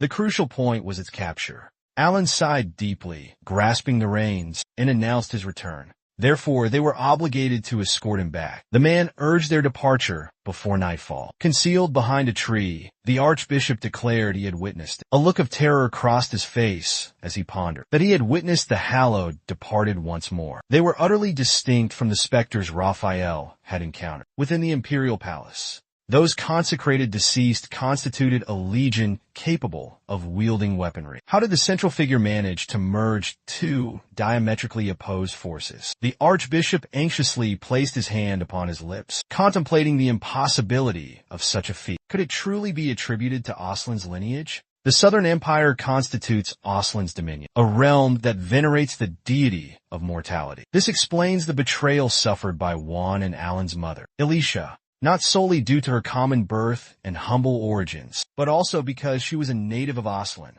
Did the seventh prince inherit her capabilities as well? Throughout the kingdom's chronicles, no other individual in Aslan has possessed such abilities. Even a comprehensive search throughout the empire would yield no results. Raphael finds it inconceivable that there remains knowledge unknown to him. A joyful expression spread across his face as he gazed forward. His heart pounded in his chest, a rapid rhythm he couldn't ignore. The archbishop's fingers tightened around his staff. The image of Alice filled his thoughts. He pondered, concluding that admiring his granddaughter's tormentor was unacceptable. A powerful yearning to personally raise the boy consumed him. Should Raphael impart even greater magical prowess? He wondered just how formidable the protagonist might become. Fury gripped the archbishop, his teeth grinding together. Memories of his granddaughter and Alan fueled his rage. His hand abruptly formed a tight fist. A mighty blast resonated amidst the towering trees. Raphael radiated an aura of energy. He stood beside the shattered remnants of a tree, declaring the necessity of informing the Holy Emperor. His fingers curled into a clenched fist. He asserted that should His Majesty command him to undertake the boy's training, obedience would be his only recourse. A look of sheer terror contorted Raphael's face as he stared at his hand, and declared that the matter was no longer his concern. Thus, the werewolf army predicament was resolved. Following this, Hilda and Raphael finally made their safe return. Presently, Lord gazed serenely ahead and requested His Highness observe. He explained that this was the standard capability of a musket. Alan regarded him with curiosity, placing a hand on his hip and inquiring, "Is this the extent of their potential? Even with the accelerated option?" The blacksmith stated that this was the maximum achievable by enhancing velocity. Should the same firearm be wielded by the protagonist? Alan swiftly glanced sideways, squeezing the trigger. A potent energy beam propelled forward with immense rapidity, shattering the target into numerous fragments. The dwarves boisterously inquired if they deemed His Highness remarkable. Lord addressed His Highness, commending his impressive display. It appeared as though the weapon functioned autonomously. The main character gazed at the firearm with a grin, thinking that it finally resembled the familiar long gun he once knew. It appeared that by channeling his divine energy, the musket's configuration would transform. The metalsmith lifted his hands, explaining that, should prayer be necessary to invoke holy power, then Alan must plan an offensive maneuver in advance. The hero could immediately augment his physique with sacred energy. Regarding the protective gear, the dwarf abruptly opened the door and interjected, boisterously addressing His Highness. He vociferously declared that the arrangements were finalized, and Princess Hilda requested an audience with him. The protagonist observed his musket with a serene countenance and inquired, "Is it truly his sibling?" The lord averted his gaze and stated that the subject of their conversation would be presented as a tribute to him. He looked ahead with a composed demeanor and assured that His Highness could depend upon them. They organized a celebration in honor of the protagonist. Subsequently, Hilda lifted her glass and exclaimed it was a splendid effort. She joyfully inclined her head, brandishing her now vacant glass, and declared the commencement of a crimson celebration. A tomato promptly landed on his shirt, splattering its pulp outwards. Observing the unfolding scene, Alan presumed this festivity was designed specifically around tomato juice, as a substitute for genuine blood. He glanced away, astonished. He mused that it resembled the tomato festival from his previous existence. Alan gazed at the seated members of the Red Cross, and deduced they too were relishing the merriment. He wondered why they remained garbed in their robes. Could removing them truly be fatal? Alice cautioned him loudly to exercise prudence. The main character watched, awestruck, as a tomato hurtled towards him. The tomato swiftly smeared across his features. The onlookers stared at Alan in astonishment. Alice clutched the vegetable in her grasp, offered a boisterous apology to His Highness. She claimed she was merely engaging in playful activities with the children, and meant no harm. The main character, looking downward, expressed astonishment. Savoring the juice dripping from his finger, he declared its delectable taste. Wiping his face with his hand, he stated there was no need for concern and suggested they continue their merriment. Alan mused that considering his past actions, a tomato to the face was a deserving consequence. Alice, striking her chest with her fist, inquired loudly if they might converse over a beverage. The protagonist, raising his hand, displayed his surprise and questioned her intentions. Alice, her face flushed crimson, expressed a desire to learn further details regarding the resurrection and the magic employed. Alan, maintaining a composed demeanor, asserted he possessed no information to divulge. He simply acted upon her existing expertise and concepts. He merely channeled a significant amount of divine energy, intercepted the departing soul, and facilitated its return to the physical form. Raphael, with tear-filled eyes, observed them. Concealed behind the barrier, the main character retrieved a tankard from the platter and expressed gratitude, attributing everything to her efforts. He presented the cup to Alice, mentioning that he was aware she had also aided his sibling. With a grin, Alan encouraged her to accept, proposing a toast to a skilled caregiver, one who persevered until the very conclusion. Extending her hands towards the drinking vessels, Alice acknowledged the belatedness of the gesture, conveying her appreciation for his assistance. Within the fortress and across Hilda's domain, with shared smiles, they clinked their mugs together. The inhabitants joyously proclaimed the departure of the menacing creatures. They declared a toast to Princess Hilda. Alan, the archbishop and the central figure, offered a knowing smile, his eyes narrowing slightly. He mused on the occasional satisfaction of intelligence. A sense of longing for those he had left behind washed over him. The protagonist averted his gaze, his thoughts consumed by the well-being of Charlotte and Harmony. Concurrently, crimson droplets splattered upon the earth. Charlotte descended to a single knee, her palm resting on her blade, gazing with trepidation at the hairless Oscar, the second in command of the Oread Order. The octogenarian inquired, "Is this the extent of her capabilities? A mere cur elevated by the title he bestowed?" Charlotte rose from her genuflection, recalling a past instance where Celt instructed her to accompany him, promising an introduction to Oscar. The sovereign had heard that he was currently engaged in agricultural pursuits in Inhim. Essentially, he was relishing an extended respite. He held the position of deputy commander within the Golden Cross. Oscar had previously engaged in combat alongside Celt against the Nonce forces. He was the individual renowned as the Blade Sovereign. Charlotte's gaze lifted in astonishment. The Emperor declared that he trusted this experience would serve as a valuable learning opportunity for her. Charlotte, her visage marred by blood, emerged from her reminiscence and cast her eyes downward. Oscar fixed her with a severe expression, claimed she'd grown more formidable. What could her motives possibly be? So unwavering, yet bearing a moniker utterly ill-suited for her. Charlotte glanced sideways with unwavering self-assurance, declaring her desire for augmented strength. The commander lifted his gaze, inquiring about her intended use of this newfound potency. Charlotte extended her blade outward, proclaiming her intention to pledge allegiance to the seventh prince. To safeguard him, Oscar questioned, "What if the prince demanded your demise?" She asserted that her very existence was owed to him. Consequently, she would willingly forfeit her life at his behest. The commander probed further. "And if he commanded you to eliminate me?" A bewildered expression crossed Charlotte's face as she stared blankly ahead. Oscar averted his gaze, a solemn countenance etched upon his features. Bathed in the flickering firelight, he denounced her as a guileless youth.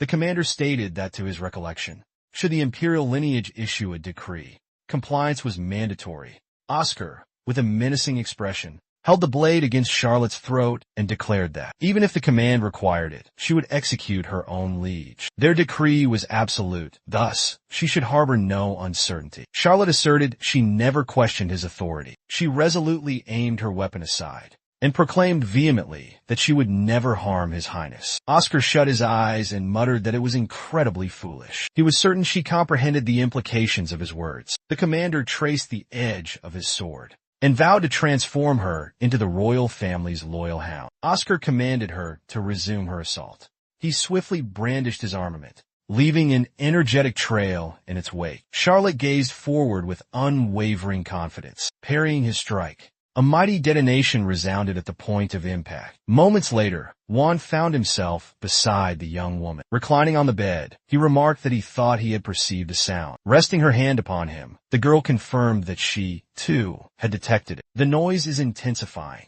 The crown prince swiftly averted his gaze. Alan immediately flung open the chamber doors. He bore a menacing expression, gripping a firearm in his hands. He turned to his sibling and announced his arrival. The main character approached him upon his return with the intent to shoot. Juan, rising to a sitting position, expressed his relief at finding him in a sane state. "Why aren't they conversing?"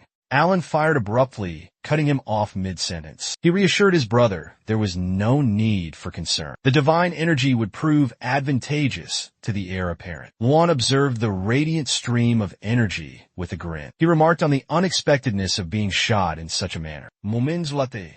The firstborn touched the site of the gunshot wound and inquired if the protagonist considered shooting his own kin excessive. Alan folded his arms indignantly and told him to cease his whining. His physique would be impervious to the divine power. One would experience only minor discomfort.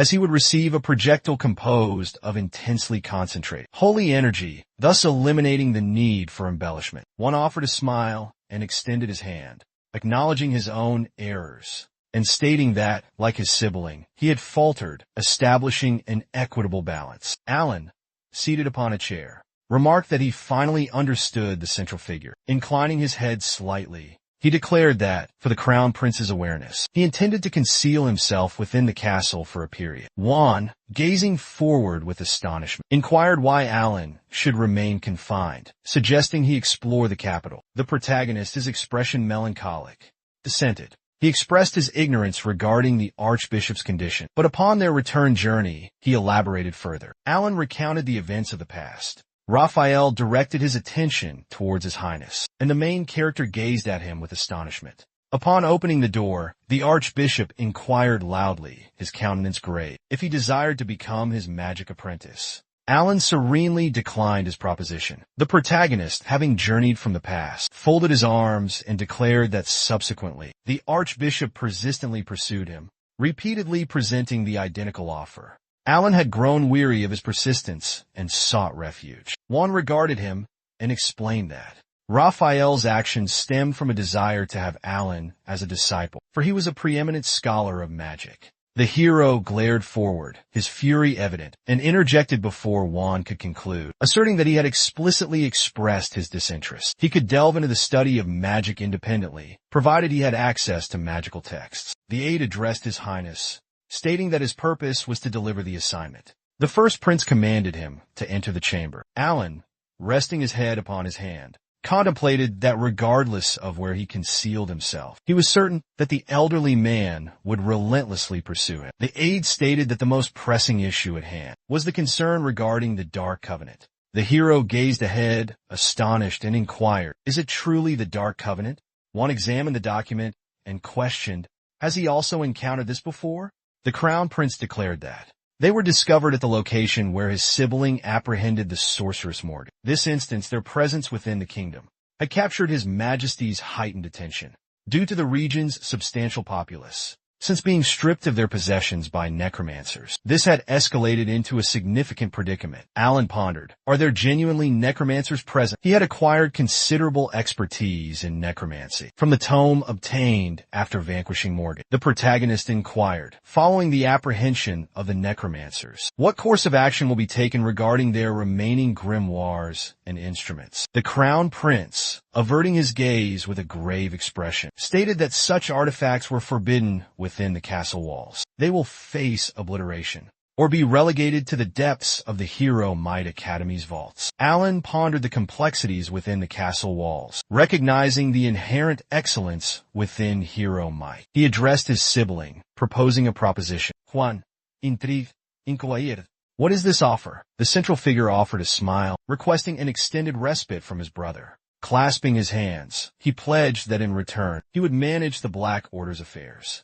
Moments later, a document revealed the Black Order's activities were detected within Humite territory. As evidence, their spectral companions, the Red Devils, were observed in the area. The Celt, eyes closed, remarked that, although they were mere fledglings, in comparison to their sacred empire, apprehending them remained elusive. The Emperor contemplated the anomalies captured by the Red Cross were subjected to questioning. None possessed knowledge of this clandestine group. He dispatched multiple units of sacred knights to locate them. Ultimately, however, the Celt lost communication with the second detachment. The Emperor forcefully crumpled the paper in his grip. He glared sideways, contemplating that for this entire duration, these anomalies had remained concealed. The possibility existed that this faction was considerably more extensive than he had initially surmised. Nevertheless, the matter of his successor had been resolved, and now, abruptly, fresh predicaments began to materialize. Juan, Hilda, and Alan.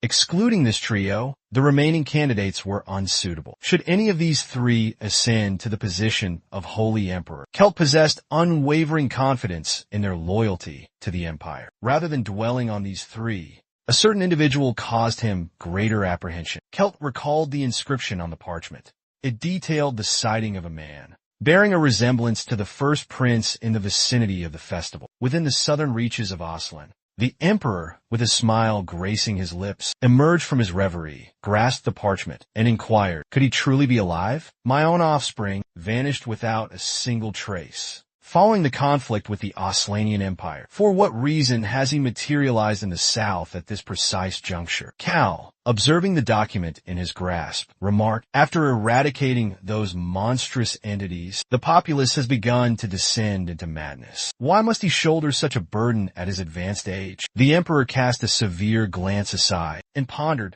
The crown prince vanished immediately after my ascension to the throne. Consequently, Celt lacks the means to relinquish his obligations. He flung the parchment down in a fit of rage and vehemently denounced him as an anomaly. The emperor exclaimed, he cannot even fulfill the minimal duty of a son, even briefly. If he still draws breath, he should have at least presented himself before me. Had he perished, his duties should have been delegated. The individual positioned behind the entrance addressed his majesty. He glanced forward, astonishment evident in his expression. Partially unlatching the door, he inquired about Celt's well-being. The emperor rested his foot upon the throne, his countenance reflecting displeasure. His fingers clenched, forming a tight fist. He declared that the work documents had been dispatched via the servants. Celt paused, questioning the first prince's presence there. Luan met his gaze, stating that his arrival was precisely for that reason. He contemplated dispatching Alan to Humid. Celt fixed his gaze upon him and inquired, is the Black Order truly the motivating factor? The first prince asserted that.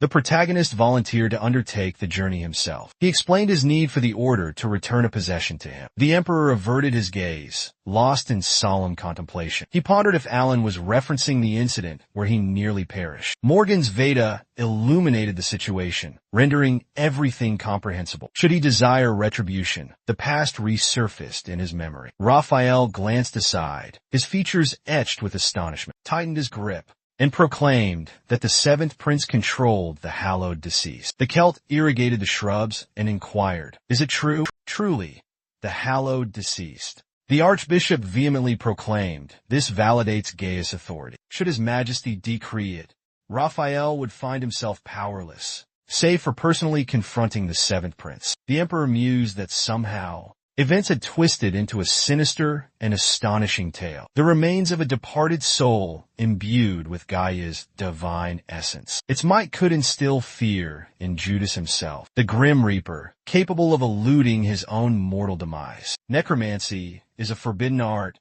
confined solely to the southern realms. But what if a method existed to wield it within the Holy Kingdom? Then, Aslan's empire might face the prospect of division. Kelp, emerging from his reverie, inquired, did Alan request anything? Once stated, with a serene countenance, that he had questioned him regarding the texts and the potential fate of the necromancer's remnants. Following the conflict, the emperor, gazing sternly forward, commanded the crown prince to dispatch the protagonist. He remarked on the peculiar activities within the Aslan Empire, suggesting a possible connection to the shadowy Black Order. He mused, if Alan could thwart their plans, wouldn't that be rather amusing? The crown prince, with an impassive countenance, concurred with his majesty. He stroked his chin thoughtfully, a subtle smile playing on his lips, and inquired, was this assignment challenging from its inception? He questioned whether the sect had furnished him with the pertinent documentation. He confessed to perusing only the initial page. He surmised that the protagonist had undertaken this endeavor, completely oblivious to its intricacies. The emperor gazed forward resolutely and instructed the first prince to dispatch Alan before he uncovered the full truth. With unwavering determination, one implored his majesty to place his trust in him. 3 weeks subsequently, en route to Humid, the protagonist commenced scrutinizing the documents. Upon departing the fortress, he reclined his head in resignation, lamenting his deception. This is a blatant fraud, he exclaimed. Harmon declared it was time for him to confront the reality of the situation. He averted his gaze, his countenance grave, clutching the reins firmly in his grasp. He declared that their journey had already spanned a 10-day period. Is it acceptable for solely the second-in-command to be his escort? Alan forcefully struck the glass with his fist, exclaiming vehemently that it was utterly unacceptable, demonstrating his complete ignorance. Upon his departure, the protagonist dejectedly hung his head, instructing Harmon to remain. Perhaps it would be more advantageous He reasoned that since the lieutenant was already privy to his capabilities, utilizing them would prove less challenging. Without the presence of those Red Cross individuals, Harmon calmly implored him to exercise less severity towards the Red Cross personnel, stating that they were individuals who would execute any directive issued by their commanding officer. The Holy Sovereign had entrusted him with the authority over the heretical investigators, the protagonist proclaimed, adding that he had received intelligence suggesting the involvement of a minimum of 3 high-ranking clergymen in deliberating upon his judgment. Harmon concurred with His Majesty, stating that everyone possessed complete jurisdiction, particularly in circumstances involving malevolent forces. The hero examined the document, astonishment evident in his query. So, he doubts. This will aid in locating the missing Knight detachments and confronting the Dark Legion. Alan, with a perplexed expression, propped the paper against the pane and inquired, "What manner of crimson fiends are these?" The lieutenant explained that even a concerted assault on the hero would pale in comparison to the vampire duke's might. The crimson fiends were malevolent spirits employed by the Dark Legion. These demons were notorious for past abductions of children. Harmon gazed at Alan surprised and asked if he was unfamiliar with the tale of weeping children being snatched by the Crimson Fiend. Alan confessed to never having encountered the story. He'd been a tearful youth, yet remained unscathed. Harmon described them as possessing corpulent physiques and dense facial hair, attired in scarlet garments, and traverse rooftops, equipped with a sack for abducting children. The main character, contemplating such an individual, inquired if such an act was truly within their capabilities. The deputy responded that they possessed considerable strength, yet posed no significant danger to them. He sighed audibly and remarked that the apprehension of these fiends presented a considerable challenge. Alan, astonished, questioned whether they didn't don vibrant attire. Harmon countered that these aberrant beings were adept at concealment, eluding even the detection of a seasoned paladin. The protagonist, maintaining a composed expression, inquired, "Is that the case?" He pondered, contemplating if their scent mirrored that of other monstrous entities. Maintaining constant activation of the status interface would prove cumbersome. Alan inquired about the prospect of utilizing a lure. The deputy, visibly taken aback, questioned, "Are you suggesting employing actual bait?" The protagonist, examining the document, stated that the text indicated their predilection for targeting children below the age of 16. Harmon inquired if Alan intended to utilize a vulnerable child as an enticement. The main character gestured towards himself, a bewildered look etched on his face. He expressed his dissent. He questioned whether the officer was oblivious to the person standing before him. Harmon inquired, but cautioned him against elaborating. Alan interjected with a grin, pointing at himself. He asked for the officer's assessment of a 16-year-old boy present at this late hour, all alone in the dead of night. "Quite enticing, wouldn't you agree?" he taunted. A radiant ray swiftly shot forward. The Crimson Demon erupted in a booming laugh. Emanating a sinister energy, they observed the carriage from their rooftop perch. Inscribed on the parchment, a warning cautioned against the Red Devils. Should any harm befall their offspring, immediate notification of the authorities was imperative. The protagonist remarked on the somber atmosphere. Harmon, scanning his surroundings, inquired if the presence of the Red Devils could be sensed. Alan, advancing forward, validated his statement, noting the devils' diminished power, so their scent was barely perceptible. He fixed the deputy with a grave expression and declared his intention to pursue the foul odor. Thus, Harmon was instructed to consult the guard to ascertain the unfolding events. The deputy countered, suggesting a joint effort would be more prudent. The protagonist interjected, inquiring if the deputy truly believed such feeble beings posed a threat to him. He commanded the deputy to simply depart and fulfill his task. Harmon, with a downcast gaze, acquiesced to His Majesty's directive, imploring him to exercise caution. Alan, observing the weapon materializing in his grasp, concurred. The protagonist, exuding confidence, dashed forward, brandishing his weapon. He anticipated apprehending them sooner than anticipated. Traversing the city, Alan reasoned that upon detecting the noxious stench, they would manifest, allowing him to widen the gap between them. The main character glanced sideways, emanating an energy from his gaze. His eyes darted towards the figure ascending the conduit. Exudina Crimsonoha.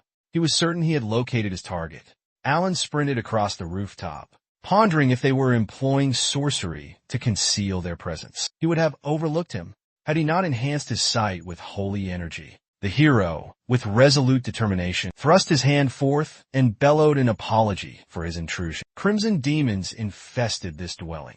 Alan, observing the lifeless bodies strewn across the ground, deduced that a malevolent curse was at play. He arrived too late. The protagonist emerged sternly from the window. He mistook him for a mere youth. The Red Devil, brandishing a blade, stared back in astonishment. Alan realized that despite the child's cries, no sound could be perceived. Were they utilizing magic to muffle noise as well? The fiend flashed a sinister grin, brandished a blood-soaked weapon before him, erupting in boisterous laughter. The hero swiftly ducked, evading the onslaught. He immediately dropped to a knee and leveled the musket's barrel at the fiend's face. Alan discharged a burst of holy energy towards the creature, propelling it backward. He then sank to one knee amidst a billowing cloud of smoke. He glanced at the youngster, inquiring if he was unharmed. The boy questioned his identity. Averting his gaze, the protagonist responded that he would explain later, but instructed him to close his eyes immediately. He cast a wary glance at the individuals who had risen from behind. Alan Rising pondered whether the Red Devils truly impacted their victims, and if their affliction worsened, rendering treatment or revival futile. He seized the musket and engaged the insurgent individuals. After a period, Harman, his eyes widening in astonishment, declared that he had successfully parleyed with the sentinels to secure assistance. It appeared the hero had already apprehended the devil. Perched atop the demon's remains, Alan balled his fist, confirming the grim truth. However, he arrived too late. The hero couldn't rescue the grown-ups. The second-in-command, clasping his hands behind him, addressed his highness, expressing gratitude for saving at least the young one from the carnage. The sentries would handle the remaining matters. Gazing downward somberly, Alan remarked that these entities were undoubtedly the same species notorious for pillaging and slaughter. Had the Black Order conjured or subjugated them? The motive was now apparent. Within Humite, only the guards served as the authorized defensive power. Harman, observing the protagonist serenely, noted the proximity to the Oslan Empire's frontier. Their golden cross resided in the periphery. Alan inquired about the presence of a direct contingent of the Holy Emperor. Why was this area in such dire straits? The lieutenant responded that it's due to the constant need to monitor the Oslan Empire's activities. Lately, relations with neighboring territories have become increasingly strained. Consequently, dividing the forces is proving challenging. The Red Devil incident occurred just recently. If required, Harman will attempt to dispatch a message to the Golden Cross and solicit reinforcements. Alan lowered his head, a melancholic expression on his face, and stated that it was unnecessary. Requesting royale intervention would likely cause the Red Devils to flee. It would be more prudent for the protagonist to handle the situation personally. The deputy inquired whether he had uncovered any leads. The protagonist responded that if a blade or similar weapon was available, Harman should provide it to him. The deputy presented the blade to Alan, who accepted it. The protagonist unsheathed the blade, remarking that the Red Devils were engineered to obey the Black Order's directives. There had to be some form of sorcery at play. Alan swiftly discharged an energy attack at the devil's form. Harman, observing the unfolding events, exclaimed in astonishment, questioning if he was actually striking the creature himself. The second-in-command admonished him to conduct himself appropriately for his station, befitting a member of the royal lineage. Towering over the fiend's remains, the protagonist declared emphatically that Harman himself grasped the urgency of the situation.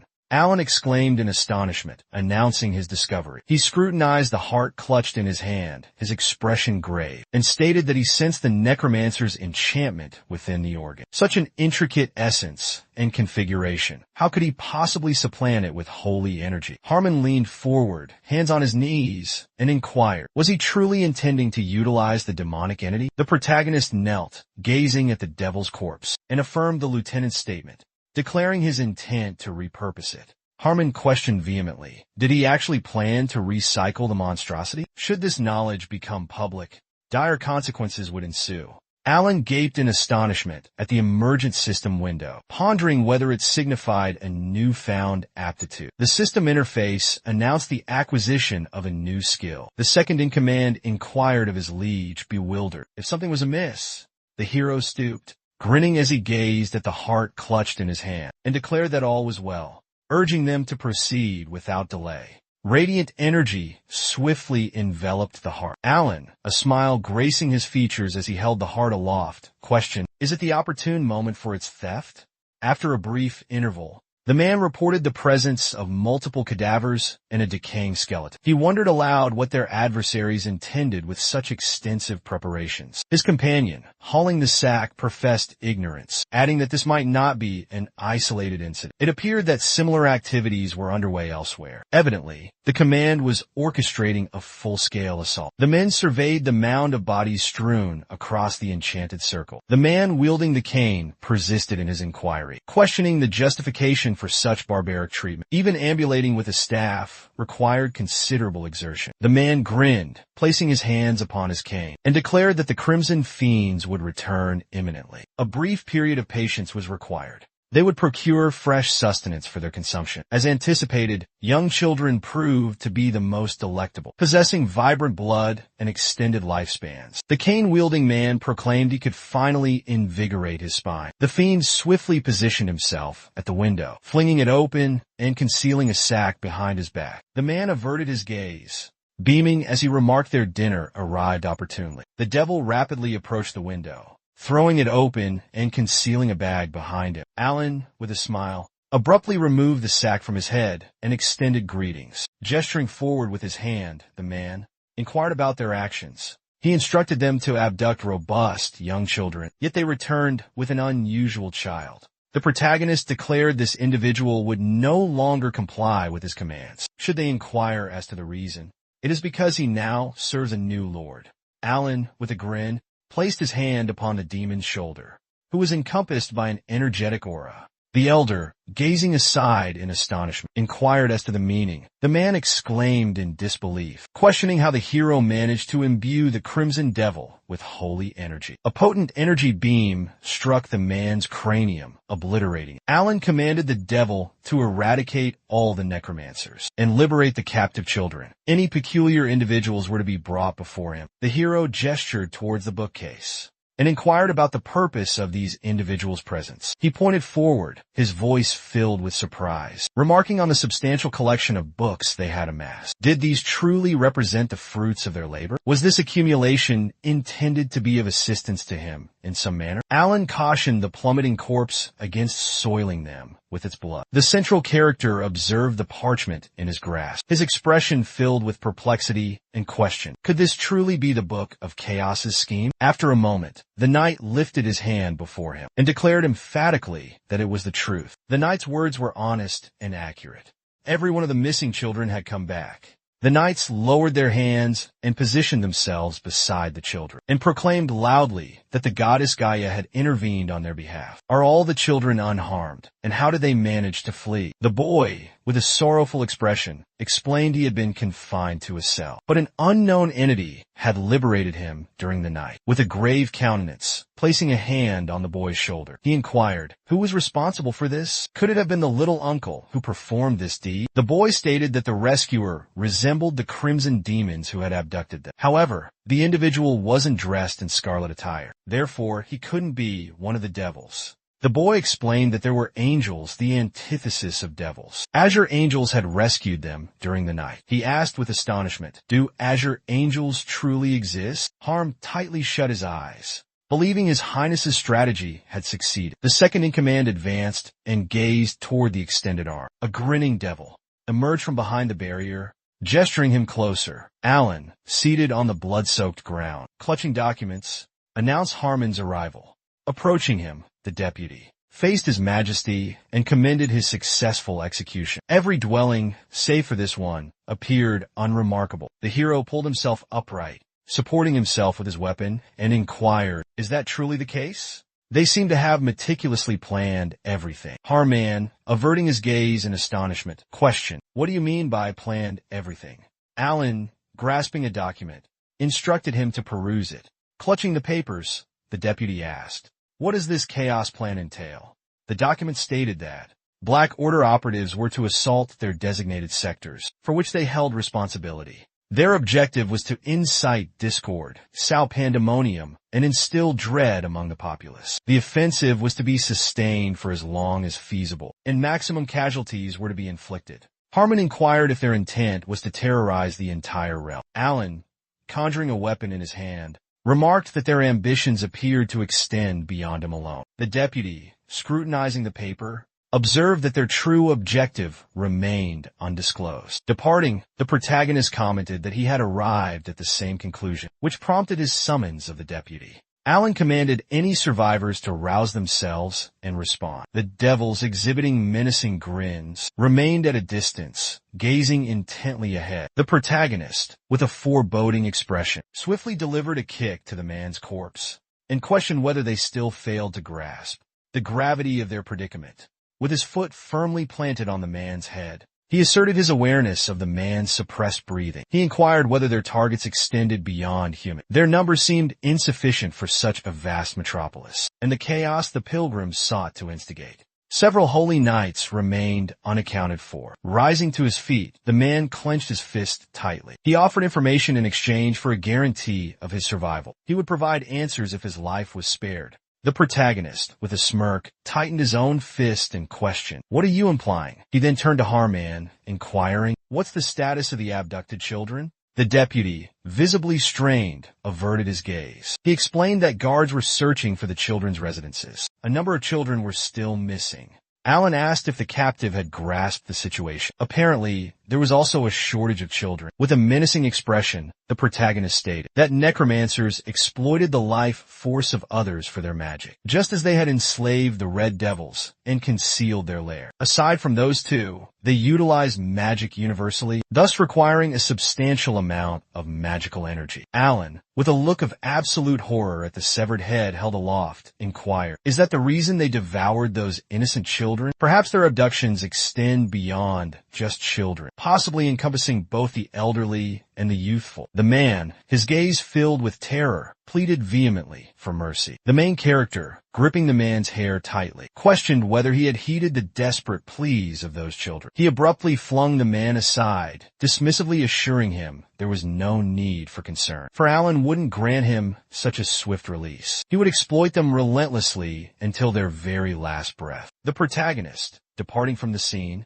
addressed Harman, commanding him to escort the remaining Black Order survivors to the royal residence and entrust them to the Inquisitor's care. The men, their eyes wide with dread, implored desperately not to be delivered to the Inquisitor's hands. The second in command, observing the protagonist intently, inquired if the situation was under control. Alan, hands on hips, fumed and declared their imminent demise was inevitable, zombification being their only remaining fate. Harman, his gaze fixed tensely downward, clarified that his concern wasn't directed at them, but rather the Crimson, or rather Azure, fiends. Their potential exposure could reveal the protagonist's necromantic abilities. Alan, tilting his head pensively, dismissed the concern, stating the Archbishop's prior knowledge of this power rendered it moot. Fabricating an alibi would prove needlessly complex. Moreover, the monarch had already discerned the truth. Startled, the deputy averted his gaze, inquired if the reference was to the divine emperor.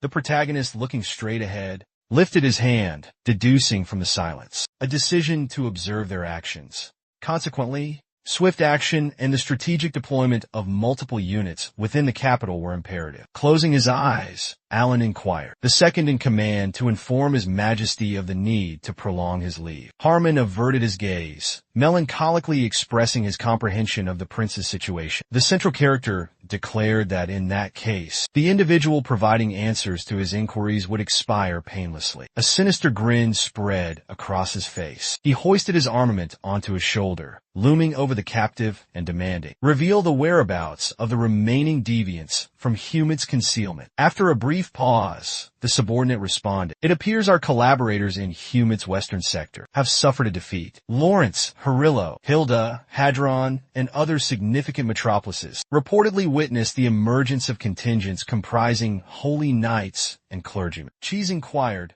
"Explain yourself." The subordinate elaborated, "It seems the Western Division acted with excessive audacity, leading to their apprehension."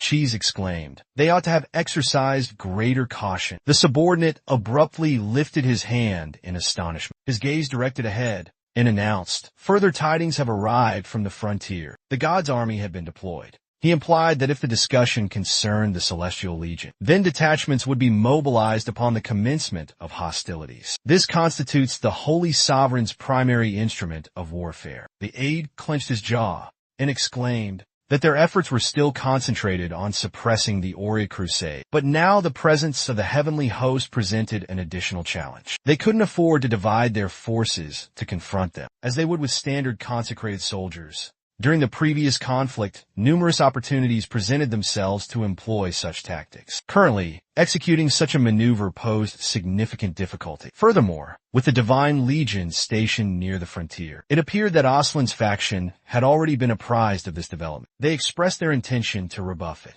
The aide slammed his fist against the wall in frustration and vehemently declared it an anathema. Within the sanctuary, they voiced their concerns, noting that the royal lineage seemed to have gleaned some insight into the situation. Did they truly intend to feign such vulnerability? He believed their emergence from the shadows was imminent. They demand further postponement. The aide exclaimed indignantly, gnashing his teeth and attributing the delay solely to the actions of the Seventh Prince. Was he not merely a forsaken individual from the Northern Territories? Why had he abruptly appeared and disrupted their meticulously crafted schemes? The attendant positioned against the wall averted his gaze and muttered that the prince's elimination was warranted. Moments prior, King Nisus, amidst his sand manipulation, inquired, could this truly be an error? Is it conceivable that the magnificent Aslan would commit such a blunder? The assistant stationed beside the table observed the energy currents and responded, what course of action will the sovereign undertake to rectify this situation? Nisus, emanating a potent aura, commanded that his followers be informed. Although the timeline may experience setbacks, all events remain aligned with the grand design. He shall assume accountability for Humit's downfall. Nisus fixed a menacing gaze upon the assistant and interrogated, did he also implicate the Empire's seventh prince as the source of the predicament? The aide recoiled in terror, concurring with his assessment. Nisa asserted that the entire predicament stemmed from him uncovering their sanctuary. He would accompany them to Humid, locate the boy, and eliminate him. After a brief period, the aide fearfully remarked that despite it being merely a replica, he hadn't anticipated his personal arrival. The associate declared that his sole opportunity to evade this pursuit had been undeniably thwarted. He had no alternative but to appear in person. They would devise a fresh strategy there. They would gather novel suggestions and further disrupt the sacred realm. Before he could conclude his statement, an intense luminescence from the spheres illuminated the chamber. The aide inquired about the unfolding events. His companion swiftly glanced sideways and exclaimed that they seemingly had an unexpected visitor. Gesturing towards the sphere, he proclaimed that this object solely reacted to the presence of formidable power. Divine or hallowed energy emanates. Prior to the conclusion of his statement, the aide inquired whether Oscar, affiliated with the Radiant Crusade, had genuinely arrived. The associate, observing the sphere, remarked that an encounter with him would be unfavorable. The aide should instruct all practitioners of necromancy to vacate the premises and dispatch the sacred warriors to investigate. The aide glanced sideways, astonishment evident in his expression, and implored pardon. Extending his hand, he questioned the prudence of utilizing it at this juncture. Wouldn't this deployment be necessary for their scheme? His colleagues asserted that survival was paramount, followed by the resumption of their initiated endeavor. Oscar presented an atypical adversary. Rather than deploying the sacred warriors, wouldn't a simple departure from this location be more expedient? The secondary aide posited that should they inadvertently annihilate the reigning dynasty, the aide situated behind the orb interjected, vehemently declaring his skepticism towards the Radiant Crusade's involvement. The aide inquired boisterously, if it's not Oscar, then what's all the commotion about? The orb-bearing man dipped his head and mumbled that he believed it to be the individual they were discussing. The assistant questioned, is this miscreant the one responsible for identifying all the vampires and eradicating all the lycanthropes? He balled his hand into a tight fist and demanded, have we just received communication from him, and he's already located us? The assistant offered a menacing grin and proclaimed ominously, it seems he has no intention of letting us survive. This is the seventh prince, Alan. Simultaneously, the weapon-wielding monsters fixed their gazes upon the protagonist standing at the entrance. Averting his gaze, he remarked with intrigue, There's a considerable number of deceased individuals here. The Crimson Fiends orchestrated this carnage. Did they truly require such a multitude of sacrifices? It became evident that they were the ones in need of assistance. They transformed the Order's sacred knights into the walking dead. Alan pondered, did they create their own undead army after learning of his holy dead? Or was it a ploy to further destabilize the sacred empire? Regardless of the motive, a necromancer poses a manageable threat if their power is inferior to the heroes. Alan remains unaware of their precise fate, but upon their transformation into undead beings, they became impervious to healing or resurrection. The undead, with their menacing visages, gazed ahead, enveloped in radiant energy. They abruptly shifted their course towards the opposite direction. The protagonist, with unwavering confidence, observed the undead horde before him, transmuted by luminous energy. He mused that they deserved, at the very least, his aid in exacting vengeance. He glanced towards his companion stationed at the entrance, and declared resolutely that their moment had arrived. Alan, brandishing his weapon, commanded the undead to advance with a thunderous voice. The adversaries gazed in terror at the multitude of hands belonging to the deceased, and vowed that none would escape with their lives. They swore to inflict upon them the most agonizing of deaths. A sinister grin spread across the protagonist's face, and declared that retribution for their deeds was at hand. He bellowed a command for the deceased to carry out their execution. Consumed by fury, the dead swiftly shattered the glass into countless fragments and launched an assault upon the attendants. A deceased individual collapsed upon a man, pinning him beneath his weight. The man shrieked in terror, desperately pleading for salvation. Alan pressed his foot down upon the hand of the prostrate man, eliciting a cry of agony. The man lifted his head in a rage, vehemently proclaiming that, regardless of their attempts to escape, divine intervention would ensure their deliverance. The protagonist placed the barrel of a musket against the man's temple and inquired as to the meaning of his words, deliverance. Alan pondered whether the man sought absolution. After having extinguished the lives of so many innocents, he swiftly channeled a potent energy surge into the man's mind and beseeched him to accept his offering.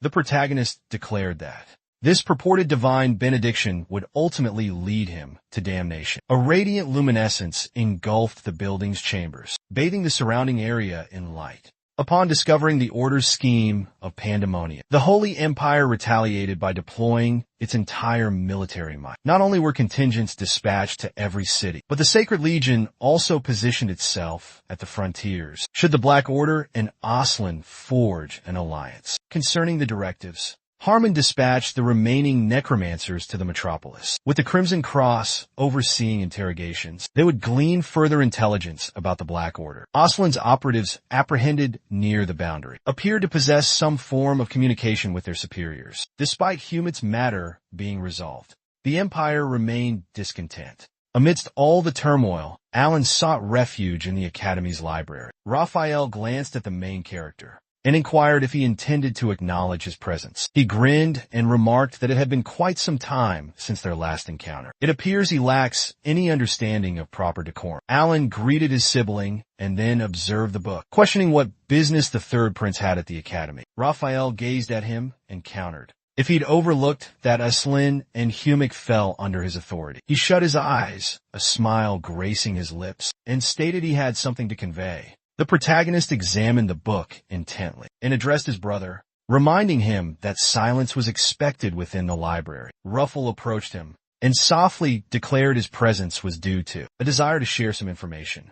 Alan nervously averted his gaze, internally lamenting the third prince's irritating persistence. Ruffle murmured that Humic was under his governance, and that he'd received reports of the protagonist causing a disturbance on his property. Had Alan spoken truthfully when he claimed he hadn't caused a disturbance? Instead, he insisted he was merely tidying. The protagonist, visibly annoyed, glared at him. He declared responsibility for the action, asserting he'd obtained prior authorization from the Holy Emperor himself. Ruffle, his hand tightening into a ball, retorted that the decision should have been his prerogative. The third prince, lost in thought, stroked his chin and remarked on the protagonist's peculiar approach to problem solving. He inquired about the nature of the protagonist's blue angels. He questioned if they shared similarities with the red devils. Alan explained their release was due to their assistance to the local populace. He calmly rested his hand upon the tome, revealing its acquisition from necromancers. He asked if the third prince possessed any further intelligence. Ruffle scoffed, inquiring if he was mistaken for a news publication. He averted his gaze, an expression of annoyance on his face, and stated that nothing noteworthy had occurred.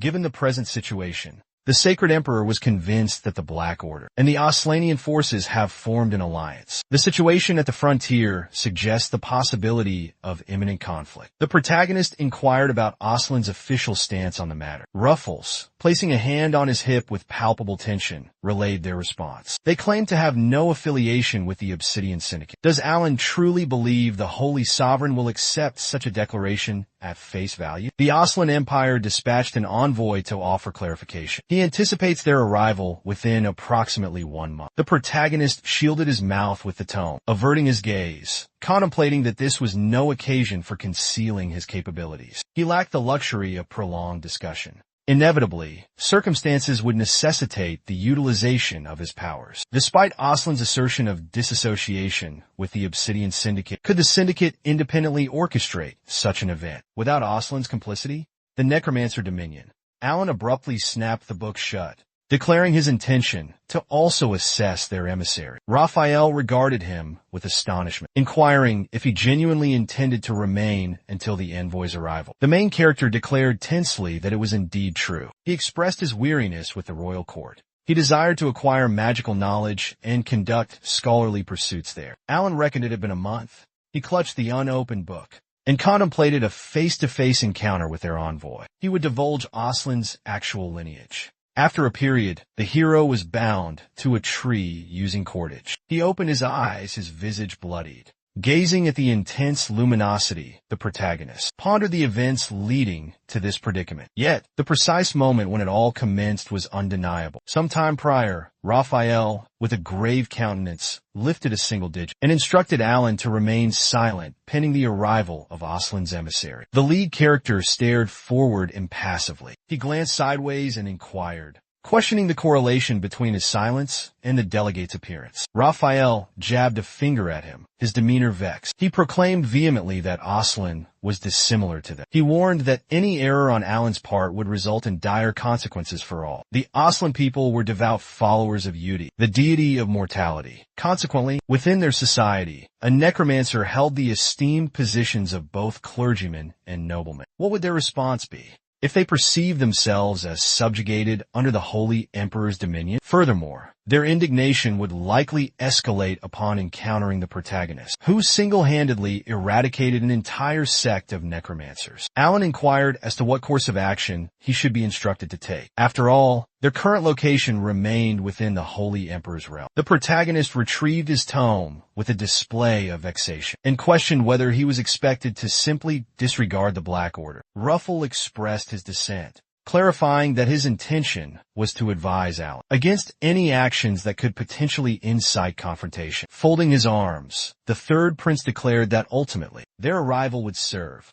to demonstrate their lack of affiliation with the Black Order. Perhaps they might even pardon the protagonist for his deeds. Ruffle abruptly gestured towards him with an accusatory finger and vehemently demanded his silence. For heaven's sake, because they were already overwhelmed with difficulties. Alan tilted his head sideways, a grave expression on his face, and addressed his sibling, stating that he had a proposition. The third prince regarded him with intrigue and inquired if he genuinely desired to strike a bargain. The main character declared his need for the necromancer King Amon's spellbook, King Amon's grimoire. Ruffle questioned whether numerous texts authored by fellow necromancers resided within the Academy's library. Alan serenely averted his gaze and responded that he had perused them all. The third prince mentioned that His Majesty, the Holy Emperor, had imposed a limitation solely upon Amon's grimoire. The protagonist questioned the feasibility of such a restriction. Raphael shut his eyes and rested a hand on his hip, explaining that he required the Emperor's prior authorization. Alan inquired if this was the sole method to ensure his cooperation. With an irritated expression, Raphael closed his eyes and affirmed that he would endeavor to obtain it. The protagonist directed his attention towards his sibling and remarked that everything proceeded according to his anticipations. As dusk descended after a period of time, the central character exclaimed, declaring that this was the sole deviation from the established strategy. Alan advanced, lifting his hand with the apparent intention of. Yet unexpectedly, he acquired Iman's tone. His quandary: what course of action to pursue in the interim? Charlotte was likely engaged in training somewhere in the vicinity. She approached him and addressed His Highness. Observing the apprehensive Charlotte, the protagonist inquired, questioning her true identity. Facing her, he asked about the condition of her face. Charlotte placed her bandaged hand upon her cheek, gazing at Alan. She averted her gaze in astonishment. Turning back to him, the lead character swiftly extended his hand, instructing her against such formal address. His current refuge was the Academy Library. Thus, the discovery of his true persona would pose a significant dilemma. Alan requested to be addressed by his assumed name, Jaren Lafong, for the time being. Charlotte inquired whether he was alluding to Lord General Dryon's heir. She extended a greeting to young Master Jaren. The main character smirked internally, thinking as anticipated. Her comprehension was remarkably swift. Alan averted his gaze in astonishment, pondering. Could it be Horace? He questioned if she had been granted a surname. Charlotte serenely folded her arms, affirming his statement. She declared that it was bestowed upon her by the sovereign. Alan mused silently, recalling encountering this particular surname during his research into the imperial lineage. It belonged to the clan eradicated by the Necromancer King 50 years prior. The Divine Army, along with the Red Cross, the Green Cross, and the Holy Cross, and the Imperial Cross, constituted the sixth faction capable of wielding significant influence, or so the rumors claimed. However, the protagonist remained genuinely unaware of their true strength. Alan fixed his gaze upon her and inquired, "And your point is?" His query pertained to the aforementioned injury. Could this be connected to her recently acquired surname? Charlotte cocked her head inquisitively. She brought a hand to her cheek, expressing disagreement with his assessment. She insisted it held no particular significance. The main character implored her to trust him. Had someone at the academy truly made contact with her? Or could it have been that eccentric Grill? Charlotte vehemently denied his involvement. She asserted that Grill was a devoted and compassionate father. Aside from training, her time was solely dedicated to attending lessons. Consequently, she never engaged in casual conversation with anyone at the academy. Charlotte sustained an injury during a training session. Alan placed a hand on his hip, his expression grave as he inquired, "Why then, hasn't she sought treatment? Surely a vial of holy water possessed the power to mend her wounds, correct?" Charlotte raised a hand to her ear and hesitantly addressed the matter. She confessed to being accustomed to enduring physical discomfort. A knight unaccustomed to pain would succumb to doubt when wounded. Charlotte's thoughts drifted to the past. As Oscar sheathed his blade, he declared the Holy Emperor's lineage had no need for such knights. Snapping out of her reverie, Charlotte proclaimed her desire to become a paladin in service to His Majesty. Touching her face, she stated that to embody a true hero, beyond mere sword and shield, she required the fortitude to remain resolute even when confronted by Alan, who swiftly closed the distance between them, cutting her off mid-sentence to inquire about her words. Charlotte requested a moment before questioning his actions. Without hesitation, Alan placed his hand upon her cheek. Astonishment filled her eyes as radiant energy enveloped her form. With a solemn expression, Alan asked why she should suffer injury when he possessed the power to mend her. He reminded her of her own declaration. She was his personal paladin, entrusted to his care. Alan gently lifted a lock of her hair, then abruptly withdrew his hand, a flicker of bewilderment crossing his face. As he noticed the onlookers observing them, Alan turned and departed, stated that regardless of the circumstances, he would ensure her complete recovery, leaving no visible blemishes. Therefore, in the future, she should communicate with him directly. Did Charlotte comprehend his statement? She offered a smile, gazed forward, and vocally concurred. Trailing behind him, Charlotte exclaimed her understanding of young Master Jaren's words. Moments later, beneath the twilight sky near a towering edifice, Harmon inquired with irritation if the protagonist had summoned him. Given Charlotte's absence for training, was he truly experiencing such profound boredom? Perched on a bench, Alan questioned his available options. Disrupting her lessons was not a possibility. Observing the deputy, the protagonist remarked on having completely overlooked the extent of his tediousness. Harmon angrily questioned, was he addressing the individual who had hastily arrived? Abandoning all prior engagements? The protagonist inquired about his work. The deputy responded that the situation remained entirely unchanged, despite their successful dismantling of the Black Order's central hub. And necromancers kept materializing, Even after apprehending and questioning them, investigations yielded nothing. Alan, glancing upwards in frustration, remarked on their relentless nature. Given their tenacity, their chaotic scheme might still be in motion. The protagonist took a seat on the bench and addressed his second-in-command. "What news of Aslan's envoy?" he inquired. Harmon, hands clasped calmly behind him, replied, "He's expected to arrive promptly." Alan expressed a sense of foreboding. "I have a bad feeling about this," Darina exclaimed. "Is that truly the seventh prince?" Startled, the protagonist turned, asking, "Who is this?" The deputy bowed in greeting to the princess. Alan questioned inwardly, could that actually be the princess? He swiftly employed his ability, emitting an aura from his eyes, and pondered, "Is she even human?" The system window displayed Darina's attributes: frail constitution, feeble body, unstable mind, and a pronounced propensity for disorder and intense fixation. She lifted her hand, a sinister grin spreading across her face. Alan swiftly glanced at her, recognizing her as the second spouse of the heir apparent, Raphael's mother. He observed her with annoyance, pondering, "Are such mannerisms truly commonplace?"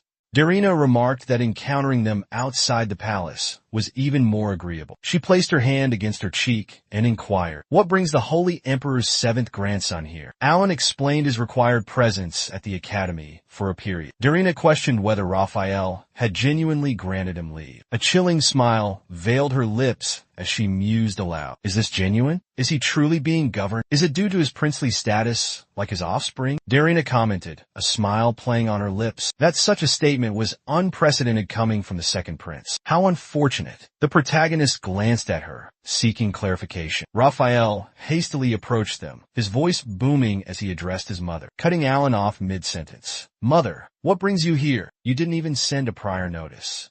Darina beamed radiantly, swiftly embraced him, and exclaimed that he was her cherished offspring. Since he hadn't sought her out, Darina took it upon herself to come. Raphael turned to his mother, abashed, and remarked that they were under observation. He glanced downward dejectedly, pondering that, if the truth about the second prince's upbringing were revealed, the crown prince would likely be pleased. Ruffle promptly presented a fabric-wrapped book and addressing Alan, instructed him to accept it. The main character regarded him with astonishment. He lifted his hand and declared that this was the item they sought. The third prince announced that it was the necromancer's spellbook. "Almond, isn't this what you desire?" They had retrieved it from the Academy's subterranean vault. Ruffle indignantly gestured towards Alan and stated that it was time for their mother's departure. Therefore, he would escort her, and the protagonist absolutely had to fulfill his commitment. Alan, hoisting the book aloft boisterously, urged them to hasten their pace. Ruffle, retreating, addressed his mother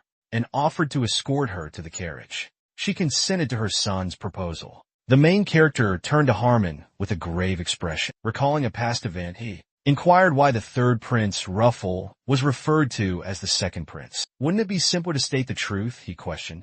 The deputy somberly shut his eyes and declared that such matters were not discussed among the nobility. The second spouse of the heir apparent, Darren, initially bore children without complications following their marriage. However, during one pregnancy, the umbilical cord entangled the infant's neck, resulting in a stillbirth. The prince, grief-stricken, bestowed upon the deceased child the title of second prince. Darina remained inconsolable, constantly finding resemblances to her lost child in trivial matters, and referring to everything by the second prince's name. Observing this, the prince resolved to adopt another child, who subsequently assumed the identity of the deceased prince. The protagonist gazed at Harmon, interjected, stating it was Raphael. Could Darina truly be impersonating the second prince? The deputy glanced nervously aside, concurred, and added that another issue existed. Prior to the third prince's birth, she committed a transgression. Darina brought the second prince back to life. Alan inquired, astonished. "What are you implying?" The protagonist pondered, recalling hearing he was the first individual resurrected. Could he truly be one of the undead? Harmon bowed his head, remarking that such occurrences were forbidden within the bustling city. Alan questioned the crown princess's identity. Is it possible she's a necromancer? The deputy admitted to lacking comprehensive knowledge, explaining reports indicated necromancers had corrupted the princess and subsequently been eliminated. The protagonist anxiously gazed downward, reflecting on the prior claims of possession, and in a bewildered state. Could this truly be Raphael's line of thought? Meanwhile, the carriage advanced swiftly, leaving a smoky wake in its path. Darina remarked on Alan's robust appearance. Resting her head upon her hand, she expressed a desire for his demise alongside Felicia. Raphael extended his arm and addressed his mother, stating that ultimately, his sibling's utterance. Darina exclaimed that she wished the shadowy church had eliminated him during his banishment. Gazing out the window with a menacing expression, she voiced her disapproval of the current circumstances. He's gullible and inept. Raphael must never succumb to him. The sun god must favor the prince. Lowering her head, Darina inquired, would the prince seek her presence again? Tearfully, she declared they would journey to Aslan's frontier, to rendezvous with the emissary there. Gusts of wind and smoke sent foliage swirling into the air. Moments later, their blades clashed. A surge of energy erupted from the impact. Charlotte gritted her teeth, parrying Oscar's ferocious onslaught. He swiftly retreated and declared that she was defending herself admirably. Oscar brandished his sword, leaving trails of energy in its wake, and inquired if enlightenment had finally dawned upon her. Their swords collided again, trembling from the force. As they exchanged blows, Oscar lowered his weapon and stated that neither he nor his majesty possessed her level of skill at such a young age. He proclaimed her a devotee of the Golden Cross. Charlotte released a weary sigh and confessed her dislike for the title. She harbored no desire to pledge loyalty to his majesty. Oscar fixed her with a stern gaze, advanced towards her, and tightened his hand into a fist. He demanded to know what she had uttered, what she meant by her words. He bellowed that she was already a member of the Golden Cross, and should be prepared to sacrifice herself for the Crown Prince. Charlotte concurred with his sentiment, adding that she too was instructed to comply with all directives. Yet she refused to blindly follow, regardless of the consequences. She acknowledged the impropriety of her defiance. Recalling a past instance where the protagonist aided her, Charlotte declared that only a single individual possessed the authority to command her. Alan alone held that power. Swiftly brandishing her blade, stirring the surrounding air, she proclaimed him her sole sovereign. She questioned how one could belong to the Golden Cross without unwavering allegiance to His Highness. The situation, she asserted, remained unchanged. Her obligation to assist the seventh prince persisted. Oscar, turning aside and lifting his hand, inquired as to the meaning of her words. Their sole purpose, he reminded her, was to serve His Highness. Charlotte retorted that she would ensure the prince's triumph. A look of astonishment crossed Oscar's face. Tightening her fist, she posed a question.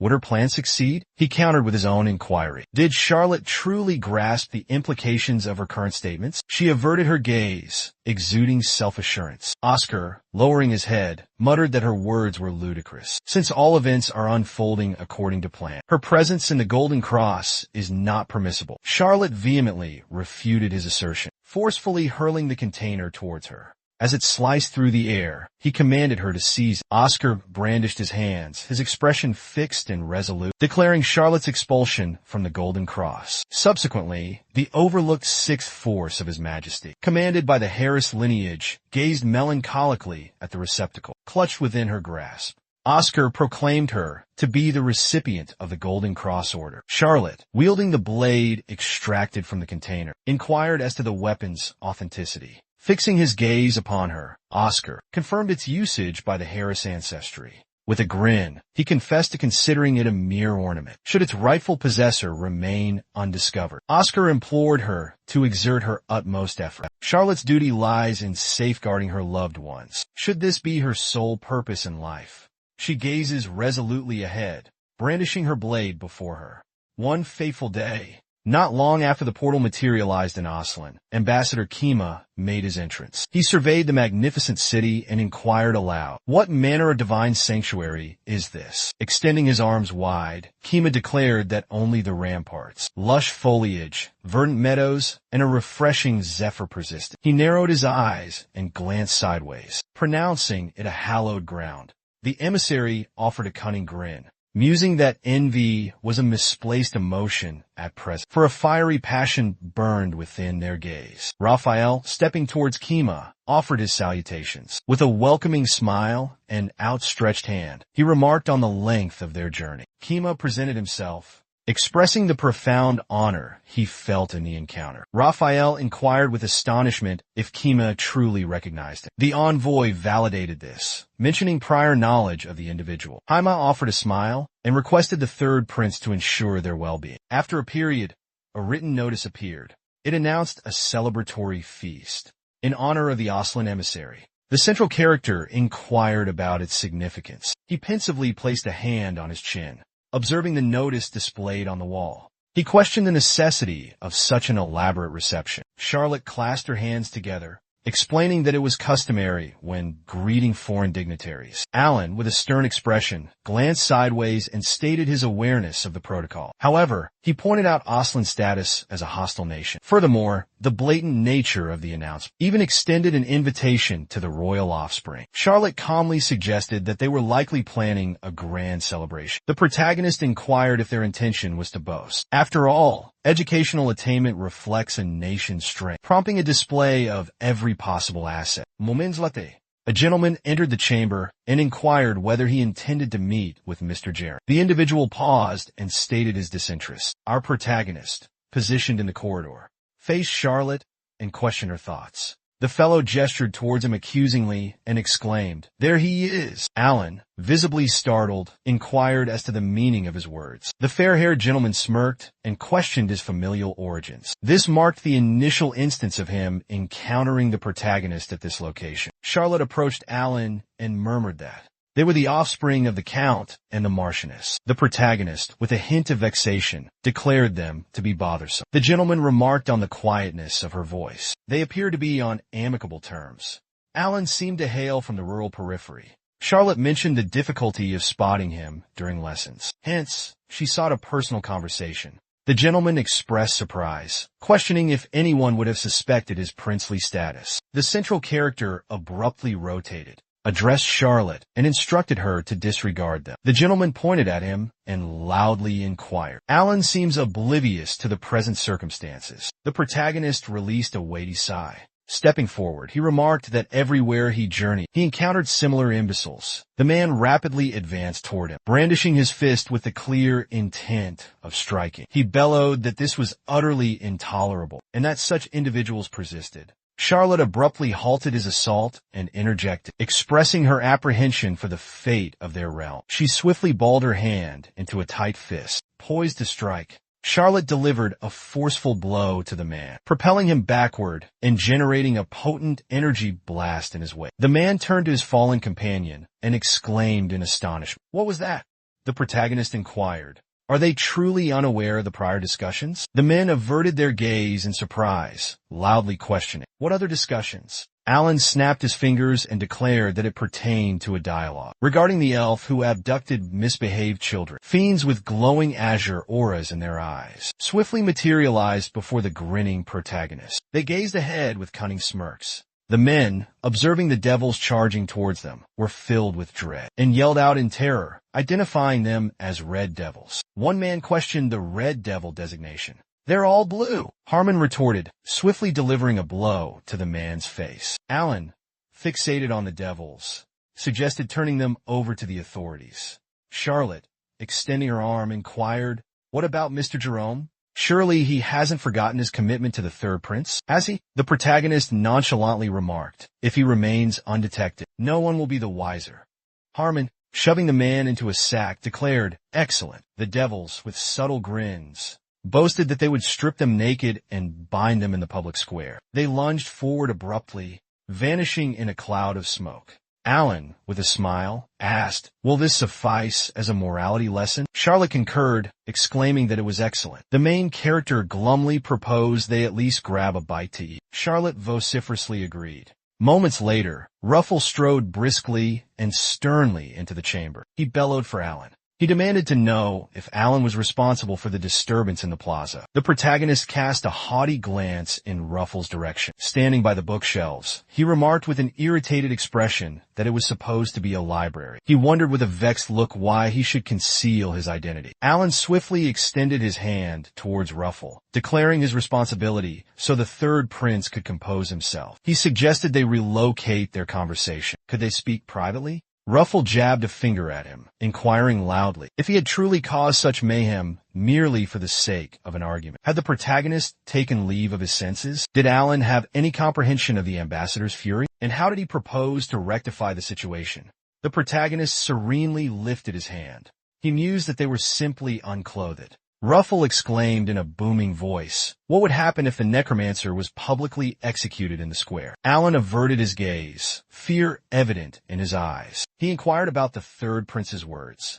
Genuflecting with tear-filled eyes, the prince exclaimed, questioning if the hero wasn't responsible. Then who could possibly be the culprit? Could he truly be capable of such a heinous act? Moments later, Alan gazed upwards, awestruck by the radiant energy. He pursed his lips and narrowed his eyes, suspecting some sort of anomaly.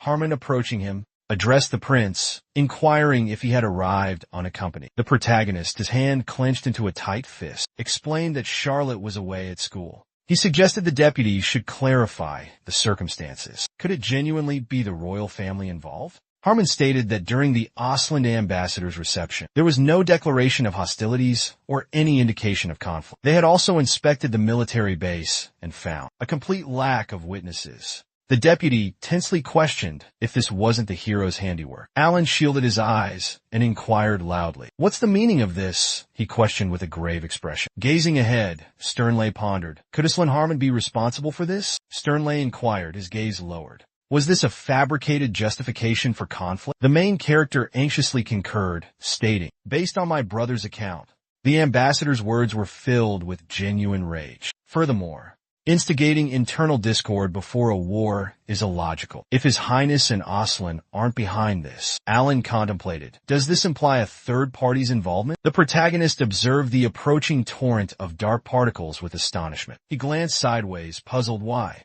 Suddenly, Alan turned and realized, this scent is different from before. It's undeniably the stench of mortality.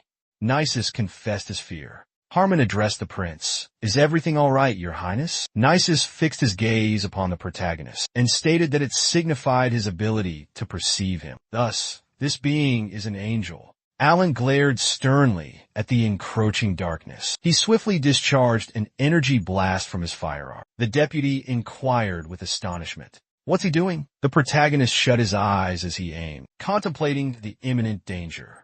Harmon wouldn't even recognize him. Alan rapidly fired, thinking that realization dawned upon him far too late. Would he confess to their wrongdoing in the public square? The protagonist unleashed a torrent of energy and implored Gaia to bestow blessings upon the faithful. NSIS observed the approaching luminescence of the energy beam. He instantaneously conjured a protective barrier around himself, thwarting the energy's penetration. Harmon, shielding his face from the wind's force, turned to the prince and bellowed. What in blazes is happening? Alan gritted his teeth and glanced sideways, standing amidst the energetic wind currents, and concluded that he had lost his sanity. What is this? The system window appeared. A notification declared the object to be the staff belonging to King Nisus' commander. Observing his shield, the king pointed out a visible fissure. The hero truly earned the appellation of angel. Alan abruptly discharged his musket with a steely gaze. He lamented his inadequate arrangements. Selecting the appropriate invocation was crucial. The protagonist bellowed Harmon's name. The deputy, his eyes wide with trepidation, anxiously inquired, what in God's name was that? The protagonist, in a booming voice, commanded him to secure the garrisons and frontier territories. Civilians were to be kept at a safe distance. Projecting a surge of energy, Alan declared that no harm would befall anyone on this day. Positioned within a mystical circle, Nisus conceded that opposing him now was an insurmountable task. Their true confrontation would be postponed. The protagonist observed the formidable energy currents with a grave countenance, bellowed his intent. He swiftly discharged sacred energy from his firearm. The radiant blast instantaneously pierced Nisus's form. Observing the energy bolts, the monarch cautioned against haste, asserting that even without intervention, their next encounter would guarantee the protagonist's demise. Alan fixed a stern gaze upon the remaining mystical inscription. Following Nissa's vanishing, he lowered his armament, clenched his fist tightly, and exclaimed his dismay. The hero ground his teeth in frustration, lamenting his powerlessness. This seemingly wasn't the most formidable challenge. Harman, sprinting towards him, hollered for the prince. declaring his successful completion of the assigned task. However, Alan interjected amidst discussion of the mystical sigil, inquiring if the deputy perceived the arcane symbol. Harman anxiously glanced downwards, admitted his uncertainty, stating he couldn't be certain, but speculated it resembled teleportation magic. Globally, only a handful of sorcerers possess the ability to wield such power. The main character pensively stroked his chin, lost in thought. He recalled a dock within the harbor, overgrown with kelp. The monarch possessed sufficient experience to evade capture. A flashback surfaced. His niece, her face etched with terror, inquired, could Alan be the celestial being he sought? Snapping back to the present, the protagonist deduced that the king was acquainted with him. His recent rise to prominence explained the recognition. However, the sole location he could potentially target was the shadowy church. His niece was a congregant of this clandestine organization. Perhaps Alan had grown overconfident. Furthermore, he was Aslan. Harman regarded him with a perplexed countenance. Turning towards him, the protagonist declared that Aslan had affiliations with the shadowy church. The deputy questioned the basis of his assumption. With a grave expression, Alan inquired, should the lieutenant witness this malevolent entity now, he would comprehend the situation. The hero surmised that his status display was more accurate. Moments prior, the system interface indicated that this being was nice, and his characteristics were those of obliterating his surroundings, a sorcerer, and a necromancer combined. He currently possesses unwavering allegiance to Aslan. Alan gazed intently at his firearm. He instructed Harman to procure a recording device. He must relay intelligence to the Imperial stronghold. After a brief interval, smoke materialized on the ground, emanating from the crimson magical circle. Hema observed Nice, who emerged from the enchanted circle, and remarked on his eventual arrival. He inquired with bewilderment about the state of Nice's face. Nice lifted his hand and stated he had no recollection of consenting to a rendezvous. Hema fixed him with a severe expression and declared he had inquiries regarding the events that transpired in the plaza. Was he responsible? Had this individual tarnished Aslan's reputation? Hema furiously seized Nesis's hand and demanded loudly, is he truly relinquishing his birthright to rule? Does the sovereign even comprehend the sheer number of casualties resulting from a flawed individual such as himself? Nesis, his face etched with horror, glanced sideways and interjected, what exactly do you imply by flaw? A diplomat like Hema? What contributions has he made to Aslan? Nesis, averting his gaze, declared, his allegiance lies not with the death god, but solely with Aslan. He fixed his gaze forward, a menacing expression clouding his features, and proclaimed, under Rakama's directives, I hold dominion over this domain. I am in command here, following Rakama's decree. Hema, his hands trembling in terror, inquired frantically, what are you insinuating? Ultimately, I am Aslan's sole emissary. Nesis, leaning heavily upon his staff, countered, Rakuma has bestowed upon me the authority of an ambassador until the commencement of the feast. They intend to utilize the third prince to thwart the celestial forces. The ambassador, his eyes filled with trepidation, inquired, what are the implications of this? His nieces hastily approached him, declaring that he would brook no dissent. He averted his gaze, lifted his hand, and proclaimed his intent to obliterate Humate from existence. The ambassador was cautioned to exercise extreme prudence to avoid capture. The kingdom's imminent demise was foretold. The catalyst for this impending collapse was the assassination of Aslan's clergy. This malevolent aspect remained concealed from all but a select few. This Greenland was destined to become Aslan's domain. Nisa alluded to Alan Hema, exclaiming that a clandestine assassination plot was being orchestrated against him. Nisa intercepted him, asserting his awareness of the scheme. He possesses this knowledge? How intriguing, he mused. The mastermind behind this plot was Darina.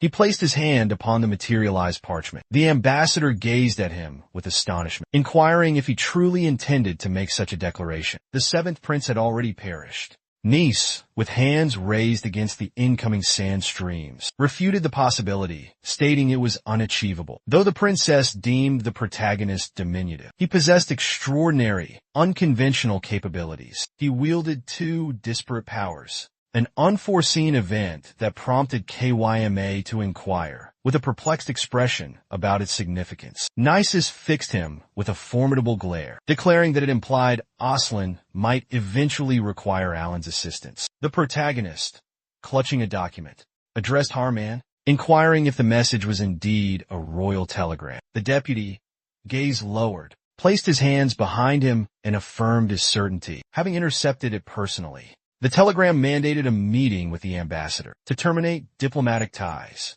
Alan, visibly irate, questioned the rationale behind such a decree. He found it utterly unacceptable. Raphael, diverting his gaze in astonishment, inquired about the protagonist's statement. Passing him the message, he stated he was already aware of everything. Isn't Aslan implicated in this entire affair? The third prince is currently in charge of diplomatic relations. So, what course of action should they take? Raphael angrily and vehemently questioned how it could possibly be him. The banquet must proceed as scheduled.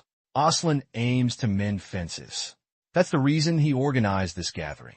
The main character retorted furiously. Does any of this even remotely make sense? Raphael lifted his hand, shut his eyes, and inquired, even if it's illogical, what other options are there? Alan asked, does he truly acknowledge their wrongdoing in the square? The third prince declared that the citizens were now in control, and that they shouldn't instigate any trouble.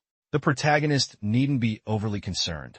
The Golden Cross's second-in-command, Oscar, was also present. Alan inquisitively asked, is he truly that formidable? Raphael vociferously affirmed his statement. He grinned and remarked that Oscar had interacted with the original vampires in person. Consequently, the hero needn't be concerned about the Lich. Alan clarified that he wasn't implying his concern was for. The protagonist placed a crumpled sheet of paper on the table and interrupted, asserting that the Lich wasn't present among them. Throughout this period, he'd engaged in numerous battles and believed he could vanquish the Lich. However, he refused to let his comrades partake in a doomed endeavor. But this situation was entirely different. Alan scowled, his mouth set in a firm line. Raphael stared ahead, astonished, and commented that, while he understood the protagonist's reluctance, this was a shared objective. Alan rested his hands on his knees and stated that it wasn't even remotely amusing. He averted his gaze, his expression grave, and declared that they should refrain from interfering. The protagonist would utilize the Inquisitor's authority, bestowed upon him by the king. Raphael averted his gaze in terror and vociferously addressed him using his given name. He stated that he had already informed him of this matter. Alan turned towards Harman, who concurred with his assessment. The central figure commanded him to deploy troops along the Aslan frontier. At that very moment, Raphael inquired with a horrified expression, questioning what he had just uttered. He glared indignantly at his departing sibling and bellowed Alan's name. The protagonist calmly declared that should he encounter any obstacles, he could solicit assistance from Juan and Hilda. After all, their allegiance lay with him. Harman mentioned the presence of a crimson and gold insignia and a contingent of gnomes. As Alan departed, he instructed Harman to dispatch a message to Janet. Within the northern chamber, the second-in-command must assemble all available military personnel. The third prince regarded him with astonishment, lifted his hand, and loudly questioned, does he truly intend to proceed with this? Did the leading character genuinely desire armed conflict? Pausing, Alan explained that these actions were solely to avert a war. He confidently glanced sideways and asserted that they would accomplish this objective should Aslan initiate an assault. Their efforts wouldn't even mar the fortress walls. Up until this juncture, he had believed they coexisted peacefully. Now, the protagonist has no intention of complying with Aslan's directives. Therefore, they are obligated to relay this information to the ambassador. If Raphael desires tranquility, he must remain passive and refrain from action. Alan addressed Harman, who subsequently averted his gaze. Traversing the hallway, the protagonist declared that prior to the formal assembly, he needed to contact Oscar. With a stern countenance, he gazed downwards, contemplating the necessity of intervention. Moments later, the knight's footfalls resonated upon the ground, causing tremors. Numerous knights congregated near the archway, brandishing their weaponry. Individuals adorned with the Red Cross emblem and dwarves directed their attention forward. Knights clad in gilded armor focused their gaze ahead. Harman rested his trembling hand upon the window pane, observing the approaching individuals before inquiring, what's the meaning of this? He swiftly glanced back, exclaiming that their previous discussion was unrelated. Wasn't there supposed to be a welcoming feast between the nations? Raphael with a taut expression, brought 2 fingers to his temple and addressed the diplomat. He met the ambassador's gaze and regretfully announced that the military forces were under the command of the 7th prince. The 3rd prince attempted to dissuade him, but his efforts were futile. Hima lowered her head in apprehension, realizing this was the infamous 7th prince. Alan, a man known by many names. The ambassador found this declaration rather hyperbolic. Could this protagonist truly command an army? Hima gripped the window pane, her hand clenched tight as she worried about the implications for their strategy. Raphael extended his arm and spoke directly to the ambassador, using his title, not allowing him a moment to process the information. He inquired whether they would reciprocate with a banquet of their own. With palpable tension, abruptly turned and vehemently declared that such a thing was impossible. He placed a hand over his heart and pleaded for understanding, explaining that he was feeling somewhat irate. Raphael, clenching his fist tightly, concurred with the sentiment. The envoy inquired if he might request a boon. The 3rd prince, intrigued, gazed at him and questioned, "To what do you refer?" Kyma expressed his desire for a golden cross to be left behind. The ambassador hastily whispered that should he relinquish. Raphael, overhearing the utterance, inquired about the subject of their discussion. Simultaneously, the emperor, seated upon his throne, tapped his finger and declared that due to his actions, his grandson's correspondence received an excessively brief response. Suspended from chains, head bowed, the Fomorian hung, impaled by spears piercing his chest. The Celt, with eyes closed, bent forward and stated that regardless of the Duke's might, a lone vampire could not infiltrate the hallowed empire unaccompanied. Therefore, the emperor specifically questioned him regarding the mastermind behind the scheme. The Celt swiftly advanced towards the vampire, fixing a menacing gaze upon the terrified Fomorian and demanding answers. Could he truly be implying Darina's involvement? The Duke hung his head, trembling as he insisted on his veracity. Celt leaned in, declaring the day's proceedings concluded. He directed the Red Cross to relinquish Juan's custody, so he could temporarily assume control of the imperial palace. The emperor, his gaze fixed sternly ahead, radiated power, and proclaimed that he would personally deliver judgment in due time. Attendees remained within the banquet hall. The protagonist observed them from above, remarking on magic's limitless potential. Glass in hand, he noted the prevailing tranquility. Alan suspected a change in the banquet's venue, orchestrated by Raphael. The troop deployment's location was ultimately irrelevant. An incident was inevitable. Raphael turned towards the disheartened Alan. The protagonist inquired about his whereabouts with the ambassador. The 3rd prince's gaze remained fixed and resolute, and claimed his flight was due to Oscar. Raphael contemplated striking him in the face. Leaning on the railing, he gazed at his brother and inquired, "Is this his command?" Alan questioned, "Isn't the 3rd prince a representative of the hostile nation?" "Ruffle should consider his position," he asserted. The 3rd prince drew nearer and asked, "Does the hero still find the celebration displeasing?" Alan met his gaze with confidence and declared his dislike from the very beginning.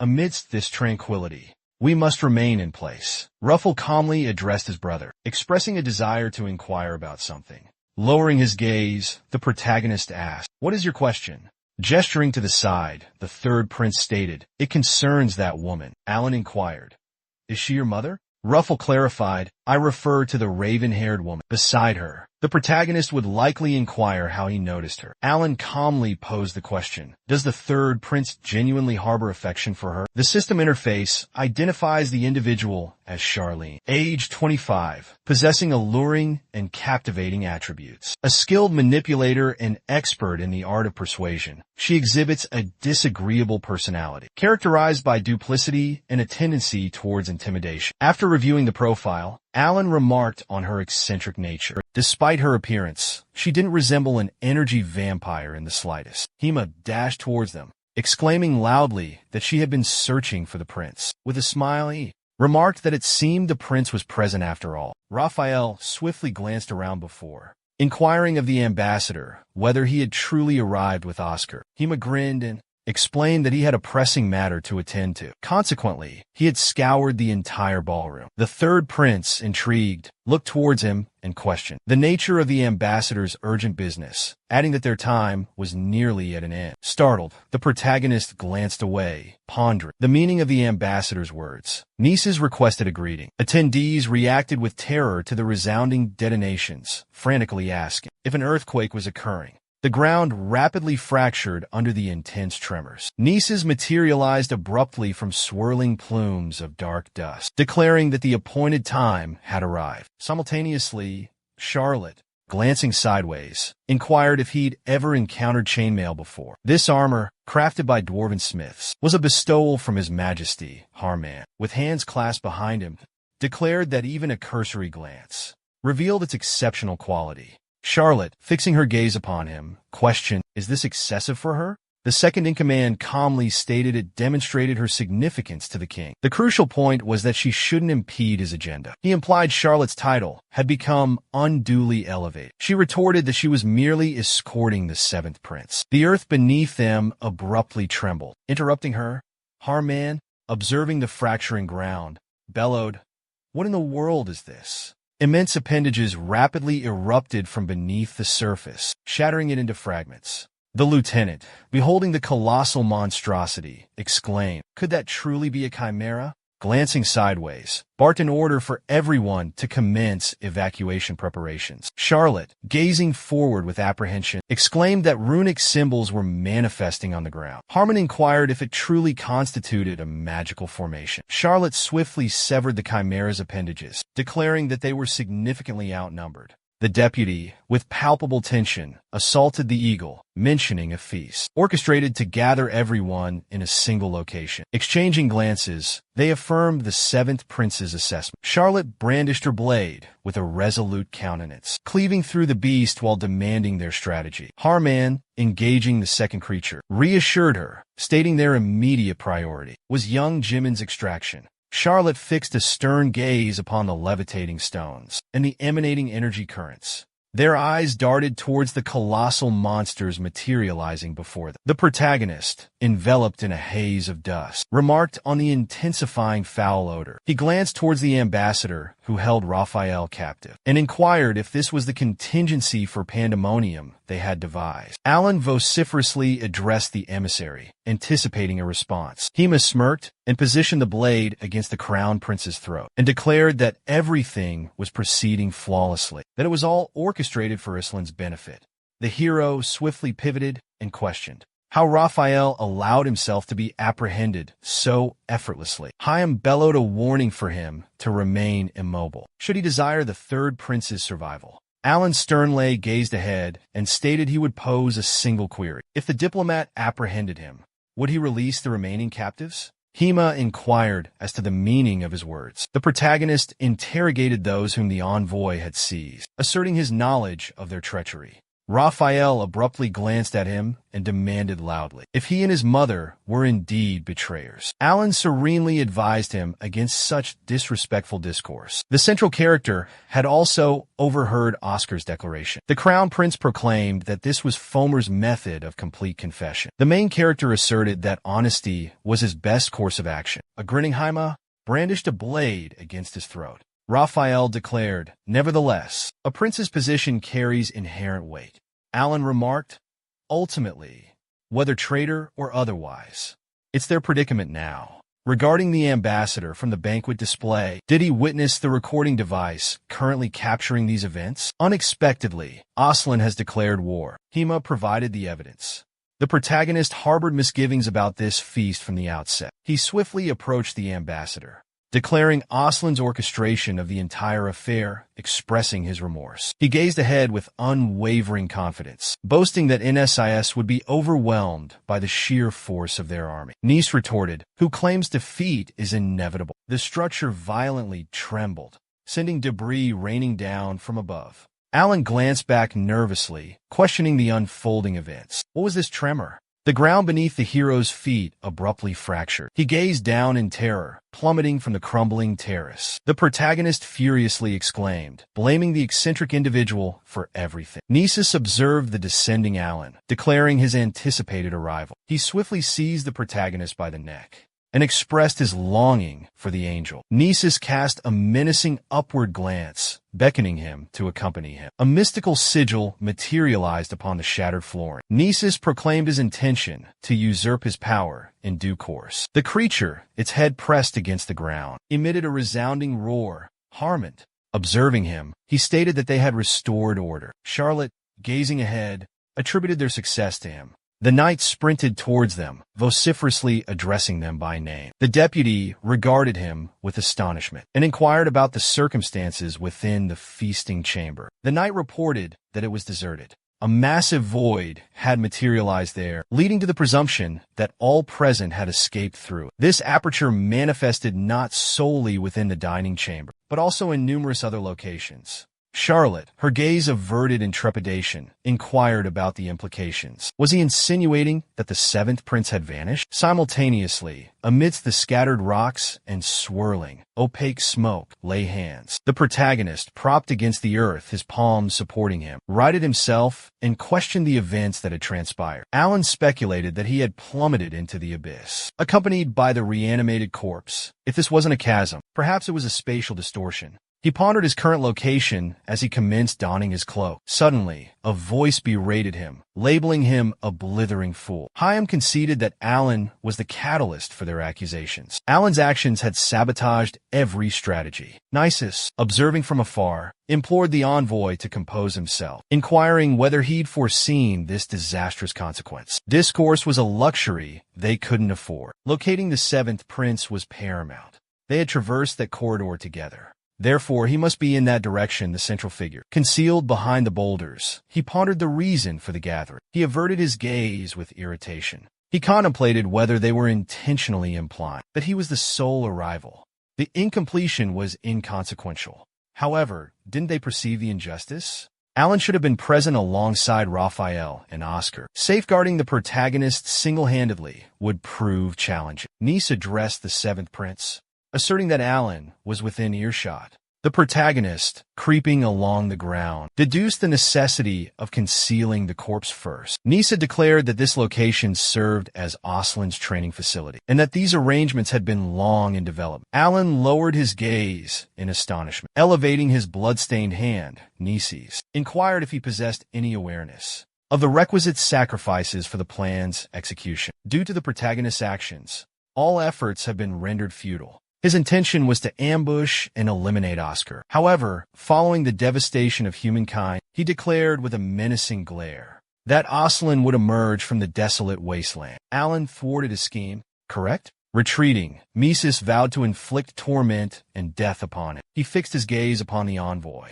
and proclaimed that he would strip the protagonist of everything. A potent surge of energy abruptly struck his shoulder. The ambassador stared in astonishment at the blood gushing from a substantial laceration. Emerging from behind the rock, Alan stated that he couldn't comprehend him. Raising a masked hand, he declared that individuals like him ought to be treated as insignificant pests. Why does he perpetually cast blame upon others? The protagonist, enshrouded in energy, retrieved the tome. Brandishing his weapon, he swiftly conjured an energy circle beneath him, unfurled the book, and inquired, did he truly vow to annihilate everyone? A torrential surge of water propelled forward. Alan, invoking the deceased with a resounding voice, urged the priestesses to make an attempt. Numerous resurrected creatures advanced towards their adversaries. Averting their gazes in terror, the priestesses exclaimed that this was inconceivable. Are these his true words? The wielder of sacred power possesses an artifact of the Necromancer King. How dare Alan utilize it with such composure? The protagonist declared, I am a legion unto myself. I am the successor of Gaia. The monsters, engulfed in energy, rapidly charged onward, intent on assaulting Nisus. Observing them, he remarked, furthermore, they are vile, undead. He swiftly hoisted his staff aloft,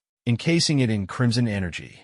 Alan pondered the immense power he possessed. Nissa unleashed a radiant stream of energy, obliterating the deceased. The protagonist then questioned, following the vampire, a lich will materialize. Alan, enshrouding the deceased in luminous energy, proclaimed his intent to obliterate the creature. The system interface announced the arrival of a hallowed knight. Sus, observing the deceased sprinting at an incredible velocity, apprehensively declared the undead's potency and arrogance to be immense. He instantaneously conjured a protective energy barrier around himself. Sus, witnessing the shield shatter, admitted his failure. This implies the protagonist could potentially be the individual Aslan requires. He possessed immense strength. However, this power wasn't intended for Aslan. It represented the force of annihilation. Sis, unleashing potent energy beams in all directions, vociferously vowed to eliminate him. Hema, gazing intensely towards him, inquired, "Will they be capable of overcoming him? Perhaps they will simply flee." Mrs. inquired, "They are already present at their residence. To where would he escape?" The ambassador, observing the approaching staff with trepidation, inquired about their intended course of action. Observing Misis's injuries, she questioned the absence of a strategy. He glanced sideways, his expression menacing, thrust his energy-wreathed staff outward, and demanded the ambassador's life force. Hema, wearing a perplexed countenance, lifted his hand and inquired, "What is the meaning of this?" Nisa declared their actions were for Aslan's benefit. She questioned if the ambassador truly regretted his existence. He vehemently commanded Hema to demonstrate his allegiance to Aslan. The ambassador was instructed to surrender his entire essence and magical power. This would serve as proof of their superior strength to Al. Positioned behind the deceased, the protagonist admitted to not comprehend. He questioned Nisi's belief in the power of a few meager souls to impede him. He deemed him hubristic, even in such dire circumstances. Nisis observed the blood staining the consecrated water. Alan declared his intention to attempt it. Skeletal hands abruptly emerged from beneath the water's surface, ensnaring the protagonist's legs. Alan, brandishing numerous appendages, demanded that NISS demonstrate Aslan's might. He extended a hand laterally and channeled skeletal fragments from his own form towards gateways materializing in midair. The protagonist abruptly materialized before NISS, erupting in laughter. Hema, his eyes welling with tears, denounced Alan as pathetic. The protagonist gazed ahead, hoisting his muskets, gripping them with his newly manifested limbs. Observing the intense radiance, the emissary questioned whether NISS genuinely believed he could impede him. Alan rapidly discharged energy blasts from his armaments. A tremendous detonation reverberated where the adversaries clashed, engulfing the vicinity in light. NISS, a crimson aura emanating from his eye, observed the incoming projectiles. He swiftly erected a protective barrier, diverting the energy currents outward. NISS pondered the unfolding events. Recognizing the extraordinary nature of the situation, he questioned how two distinct entities could wield such immense power. His hand trembled as he grasped the staff and vowed to use its power to end his life. Alan had become a menace to Aslan's safety. The hero fixed a steely gaze ahead and questioned the extent of Nisis's capabilities. The king abruptly gestured with the staff to the side, declaring his willingness to forfeit his very soul. This day, he would prove the protagonist's judgment wrong. Even if Nisis perished this day, Alan would ensure Rakam's demise, forcing the angel to share his fate. A terrifying expression consumed his face as he glared forward, clutching the staff, now pulsating with energy. The protagonist observed the power radiating from Nisis, contemplating the countless souls he had consumed. Alan acknowledged this truth with a grimace. He declared that Nisis's ability alone justified the title of Harbinger of Death. The king, his face now a mask of pure energy, blamed the protagonist for the ultimate failure of their scheme. Aslan had seized everything for himself, leaving them with nothing. Alan would be the master of mortality. Nisus swiftly brandished his staff, leaving an energetic trail in its wake. The resulting electrical discharge from the strike instantly jolted the corpses. Nisus's spirit swiftly assaulted the hero. Alan confronted the emissary, demanding he cease his pronouncements. Nisus averted his gaze, questioning Alan's words. The hero instantly seized Nisus's hand and inquired if he possessed such boundless energy that he was rendered speechless. How could Nisus command his demise? It was already under Alan's dominion, and he would reveal the truth. The messenger lowered his staff, his visage menacing, and questioned if he was still being defied. He extended a finger, demanding to know if it was all a fabrication. It couldn't be. If the protagonist prolonged this, he would be victorious. A mortal could only endure so much, but physical limitations constrained him. Nisus would never succumb to fatigue. The deceased observed the messenger with astonishment. Nisus gazed ahead, a perplexed countenance upon his face. Upon hearing a voice calling out to him, Alan directed his gaze towards the speaker and declared the messenger too wicked to simply perish. The protagonist possessed a unique necromantic technique, specifically crafted for this situation. He swiftly conjured a shovel, radiating luminous energy. Skeletal remains began converging towards the radiant weapon. Nisus inquired about his intentions. He fixed his gaze ahead and bellowed a command to halt. A sinister smirk spread across Alan's face. He proclaimed it a method to enslave any being. Sis would be denied death and forced into servitude. The protagonist abruptly struck the amassed bones with his fist. A tremendous torrent of bone fragments hurtled towards the messenger. The osseous projectiles instantly collided with the enemy's defensive barrier. Alan smiled, extending his arm outwards. Gazing forward, he peered through the brilliance with a confident smirk. The protagonist asserted that Nesis possessed no authority over anyone's demise, much less his own. A surge of potent energy shattered his shield into fragments.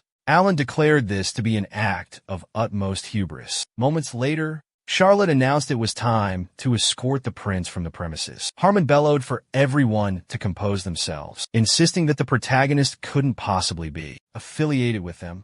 Charlotte, fixing her gaze upon the gaping hole in the floor, exclaimed that they couldn't simply remain idle. A knight, sprinting towards them with haste, hollered to his master, proclaiming his arrival. The deputy, glaring at him fiercely, demanded to know what in the blazes is happening. The knight shrieked, "Aslan's forces are launching an assault." They dashed to the side, faces etched with tension, shouting, "This is catastrophic." Harmon roared, "This is a scheme to incite pandemonium. Amidst this bedlam, we're also under siege." He grasped the entirety of their objective, to seize the princess as a hostage. However, their machinations had gone awry. Charlotte, her face a mask of terror, dashed forward with great haste and exclaimed, "This is truly valiant." Harmon announced his imminent arrival. "The barriers must be drawn open. Have they truly unsealed everything already?" The lieutenant, sprinting towards the guardsmen, inquired urgently, "What's the situation? Why is everyone stationed here?" The knights acknowledged his rank and explained they received orders to unlock the gates and await further instruction. Harmon, appearing bewildered, swiftly glanced ahead and demanded, "By whose command?" A radiant luminescence emanating from the gateway momentarily blinded the onlookers. The lieutenant, blinking in astonishment, gasped, "That radiance, impossible. It truly is him. His Majesty has graced Hemet with his presence." The Celt stood enveloped in pulsating waves of light. He rapidly ensnared his adversaries within arcs of electricity. Elevating them skyward, the sovereign brandished his hammer, impacting the earth.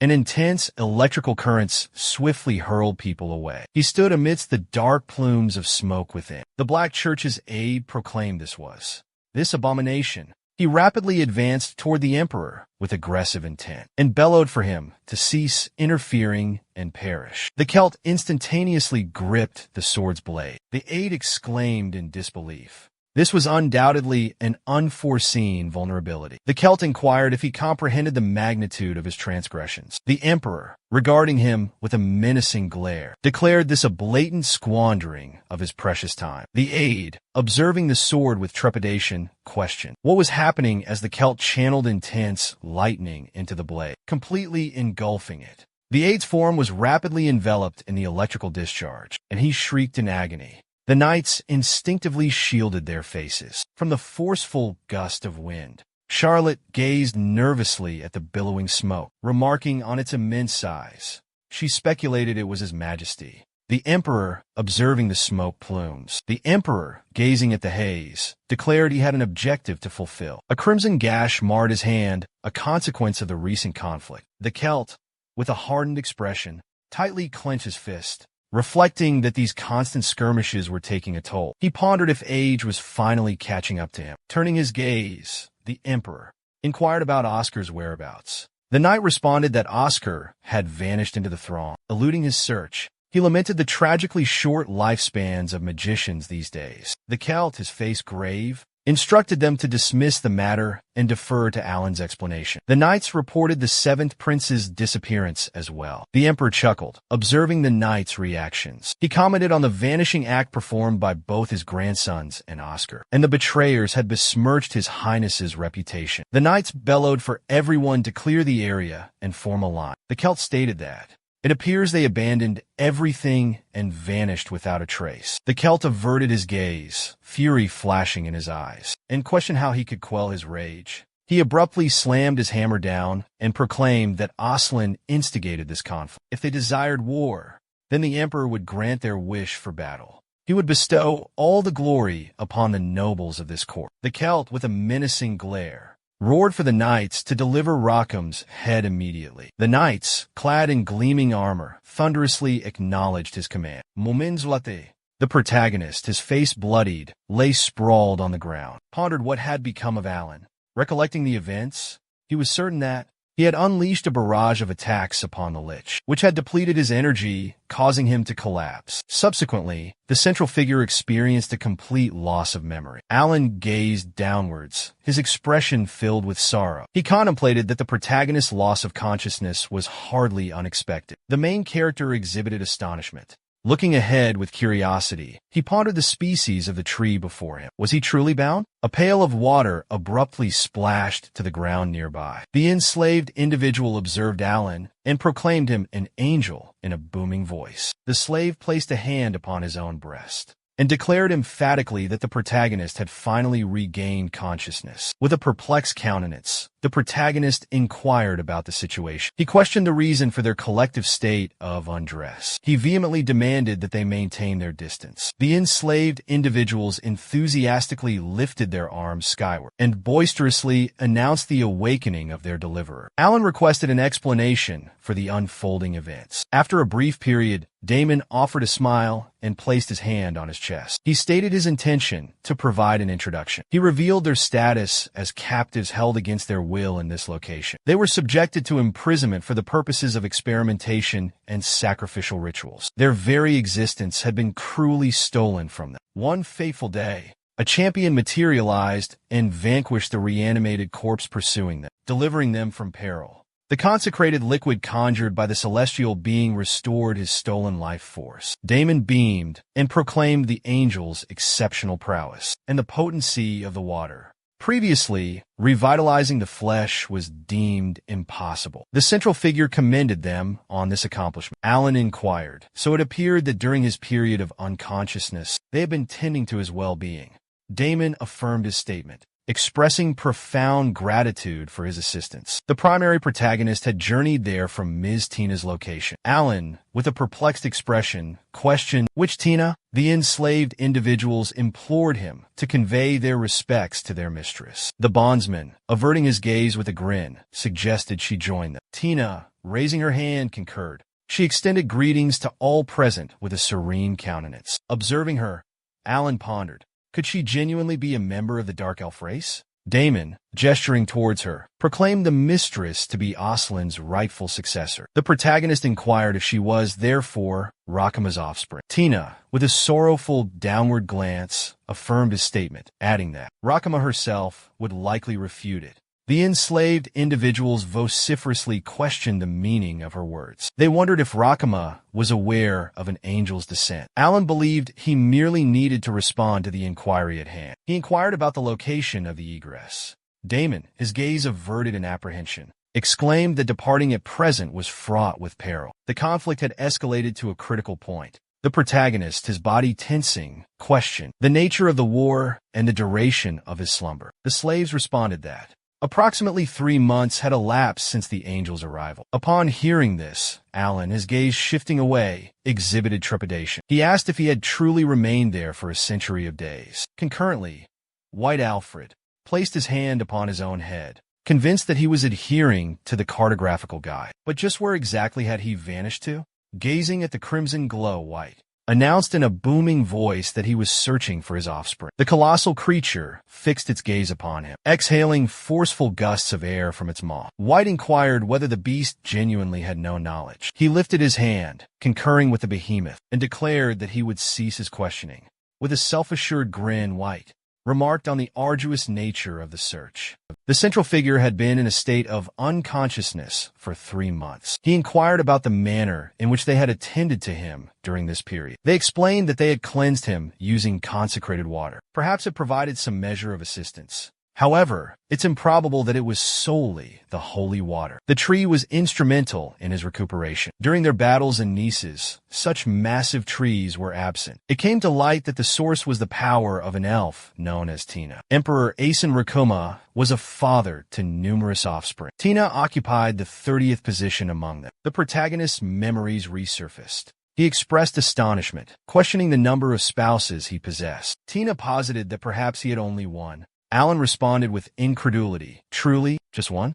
That's inconceivable. The elf clarified that all his children were the progeny of his enslaved concubines. Emerging from his recollections, the main character contemplated that these children were not born from affection, but rather as subjects for experimentation with Rakuma's bloodline and potent magical abilities. It is rumored that he conducted a multitude of experiments. By intermingling the bloodlines of various races, he aspires to produce a progeny of immense power to execute his ambitions. Rakuma harbored a dislike for Tina, stemming from Tina's childhood years. Rakuma claimed to have heard that the Black Order sought robust captives, individuals possessing extended lifespans. He insisted Damon should deliver her. Damon, fixing his gaze upon Rakuma, retorted vehemently that Tina was merely experiencing delayed growth, a characteristic inherent to elven physiology. Rakuma accused Damon of complicity through passive observation and commanded him to accompany him. Damon implored him to reconsider, emphasizing the urgency of the present situation. Alan surmised they were implying their presence was coerced. The protagonist, lost in contemplation, placed a hand upon his chin, musing that the circumstances were undeniably intriguing. Within a realm where necromancy prevailed, the capacity for communion with nature was regarded as a colossal trait. Tina,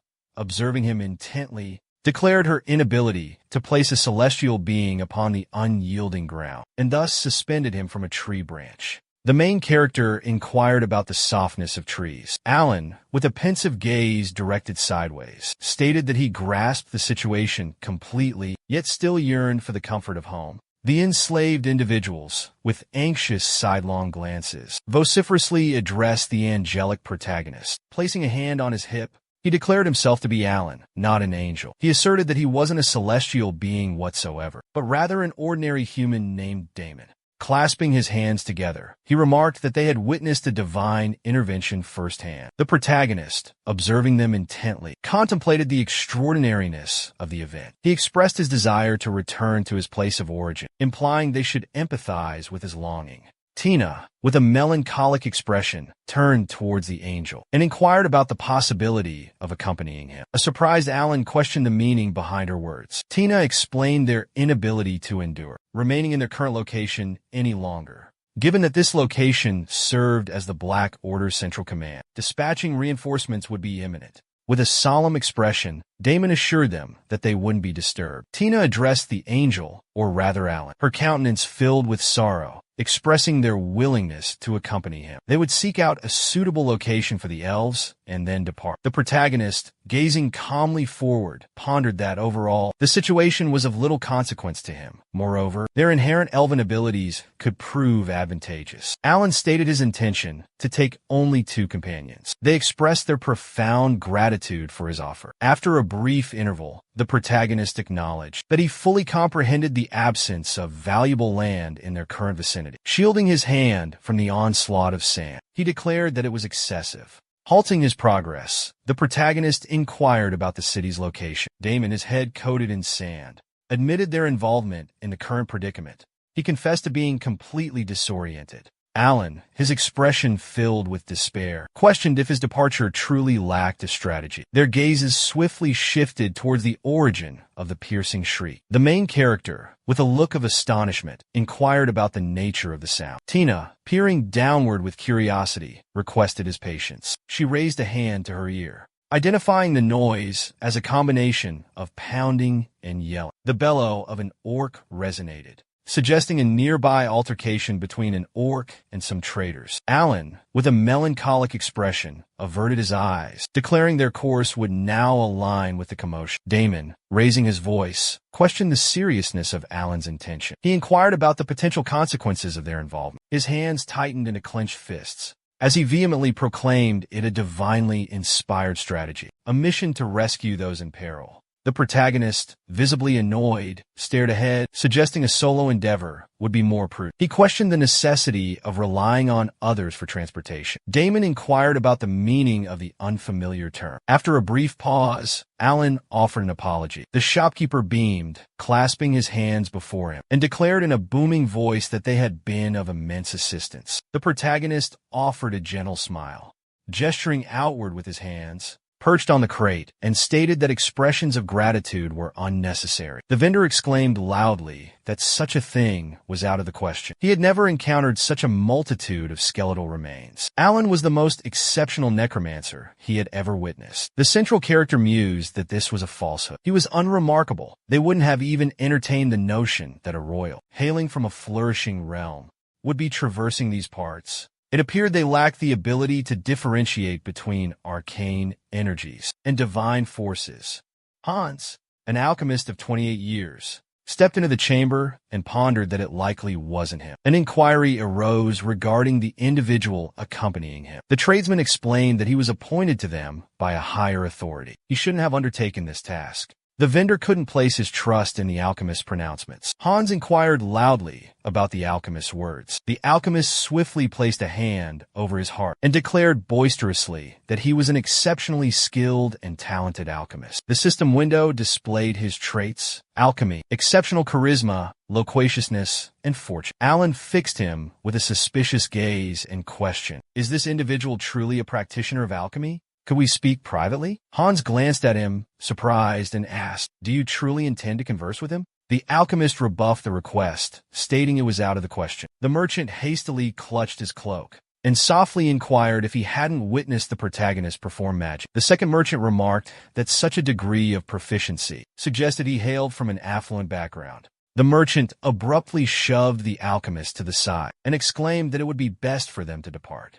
Hans protested loudly that they had employed him. Tina serenely turned to Alan and inquired, "Should we accompany them?" The protagonist averted his gaze, stated they could have whatever they desired. Tina gazed forward dejectedly and inquired, could she possibly have a single skeletal remain? Alan questioned her need for it. She expressed her longing to witness and make contact with the hallowed bones. The protagonist internally mused that she, too, exhibited signs of madness. He gestured with a finger, directing her to position herself in a secluded corner, ensuring she remained out of sight. Tina expressed her gratitude vociferously. Hans, observing the skeleton with apprehension, inquired about the unfolding events. Alan posed the question of whether he possessed the ability to discern magical energies from divine ones. The alchemist, lost in contemplation, placed his hand upon his chin and lowered his gaze. The protagonist calmly inquired if Hans was aware of his own identity. The alchemist responded with a dismissive wave, posing his own question. He appeared to have remained silent. A conflict raged beyond their confines. Aslan found himself forced into retreat by the Holy Emperor's advances. Alan cocked his head sideways, folding his arms across his chest, and questioned the rationale behind these actions. Abruptly, Hans declared Aslan's growing desperation, leveraging the crown princess and prince as captives to postpone the conflict. Should the hostages be returned unharmed, a ceasefire would be contemplated. Until such a time, Aslan remained non-committal. Aslan's peculiar conduct persisted, and conjecture regarding the war proliferated, alluding to non-existent hostages. Furthermore, whispers circulated about a search for the true heirs to the throne. The alchemist, his gaze downward cast and filled with tension, voiced his disbelief that Alan could be the last surviving prince. Perhaps he deemed the possibility remote. The protagonist asserted Hans's inability to deceive. Due to the alchemist's insights, clarity emerged. He then contemplated abandoning him in the desert. Alan doubted the man's desire for his identity to be revealed. Hans abruptly interjected, his voice raised. He questioned the reason for such treatment.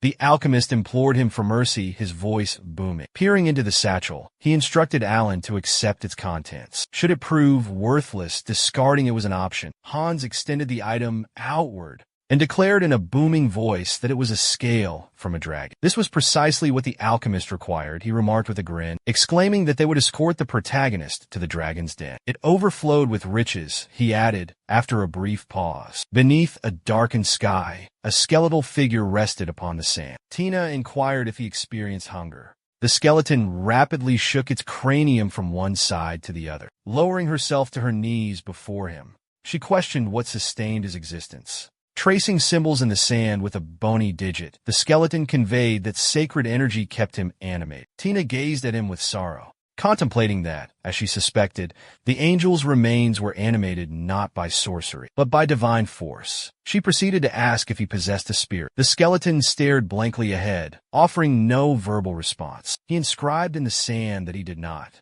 Tina pondered aloud how self-awareness could manifest without a soul. The skeleton wrote that they were driven by volition. All sacred energy, mana, and magic possessed inherent intention, he explained. Averting her gaze, Tina reflected that she lacked comprehension. Due to possessing only a cursory comprehension, all reanimated celestials possessed self-awareness. Could this imply its origin stems from volition? The deceased, manipulated through necromancy, facilitated by arcane arts, lacked independent consciousness.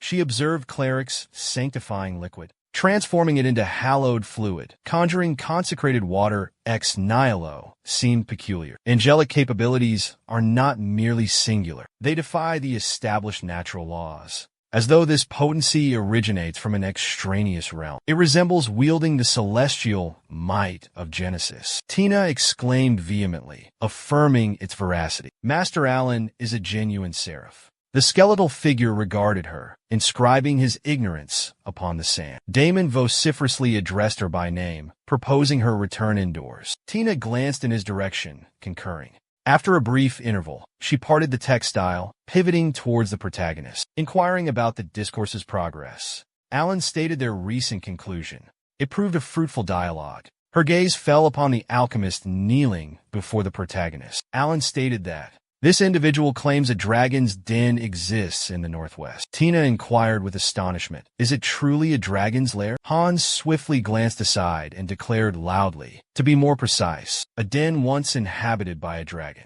The protagonist mentioned that, according to the alchemist, a vast quantity of gold and riches lay within. Hans even produced dragon scales he allegedly retrieved from there. He ventured there accompanied by his mercenary company. Tina, with anticipation, remarked that the location he described was likely Aslan's ancient sepulchre. If so, fragments of dragon scales could genuinely be present. Damon asserted with a composed expression that he had encountered tales of a dragon safeguarding the tomb. Tina questioned, did Aslan actually domesticate a dragon? This narrative has become an archaic legend. Its veracity is difficult to ascertain. Hans remained kneeling, fixed his gaze upon the protagonist, and implored him to trust his words, swearing his honesty. Allen, with a pensive expression, diverted his eyes, inquired if perhaps they ought to investigate. This location, he suggested, could potentially function as a suitable stronghold. Gesturing with raised hands, he directly addressed the angel. The protagonist concurred, proposing that the alchemist guide them. Hans, observing him intently, expressed his gratitude with evident joy. Allen placed a hand atop Hans' head and cautioned him to remember the consequences of the alchemist's deceit. He vowed to inter him immediately should he prove treacherous. Hans, visibly apprehensive, readily assented. He pledged unwavering dedication and service. Later, beneath a darkened sky, a solitary tree stood amidst the smoke-filled air. Allen inquired as to the source of the alchemist's knowledge. Hans explained that the information originated from the vendor who sold him the scales. He recounted how the man, overcome by hunger, had collapsed in the street. The alchemist, he said, had shown compassion by providing sustenance. Having exhausted all other options, he offered what little he possessed and divulged everything within his knowledge, suggesting its potential utility. Ultimately, the stranger's pronouncements held a ring of truth for him, though the claim of slaying the dragon within its very lair struck Hans as dubious. They nonetheless entered a vast, shadowy sepulchre. A smile gracing his lips, the alchemist surveyed their surroundings and declared triumphantly, "I told you so." Indeed, the protagonist, glancing aside with apprehension, conceded the veracity of the statement. "There truly is a dragon," Hans remarked, a grin spreading across his face. He gestured sideways and added, "I informed you of its former dwelling place. Can they ascertain the century they inhabit?" Their gazes abruptly shifted to the side. Amidst billowing plumes of smoke, it stood. The dragon, radiating formidable power, its jaws agape, hovered menacingly above them. Its form was engulfed in fiery currents.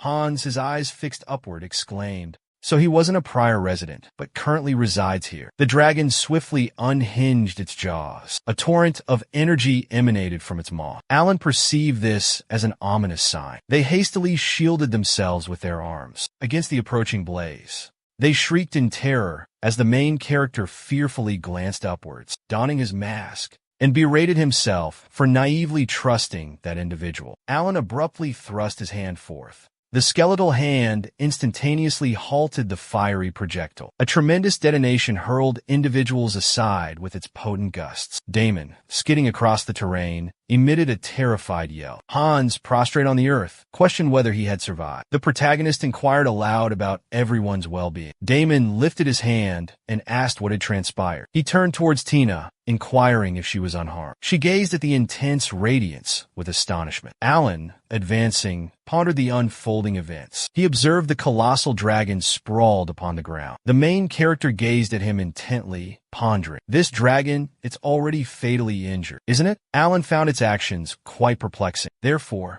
the vendor who peddled the scales to Hans didn't appear to be embellishing the truth. How could a mere tradesman manage such a formidable beast? The alchemist, sprinting towards them, hollered at Alan, inquiring, "What's this about?" The protagonist turned and questioned, "Can he perceive it? This is the very dragon whose existence Hans so adamantly refuted." The alchemist exclaimed, gesturing with his finger, and declared loudly he wasn't referring to the dragon at all. He was referencing that colossal entity before Tina. Alan glanced away, feigning composure, then abruptly whipped his head back, his face etched with terror. A gigantic skeletal figure, submerged in consecrated liquid, lowered its appendage. The hero looked upwards in astonishment, bewildered. What in the world is that? It's absolutely massive. Alan tilted his head back and inquired, could he truly be responsible? Hans, with a furious expression, slammed his fist and demanded, "Who else possesses the capability to channel such immense holy power?" The alchemist shrieked, proclaiming that the source of the power was observing them. He implored the protagonist to intervene.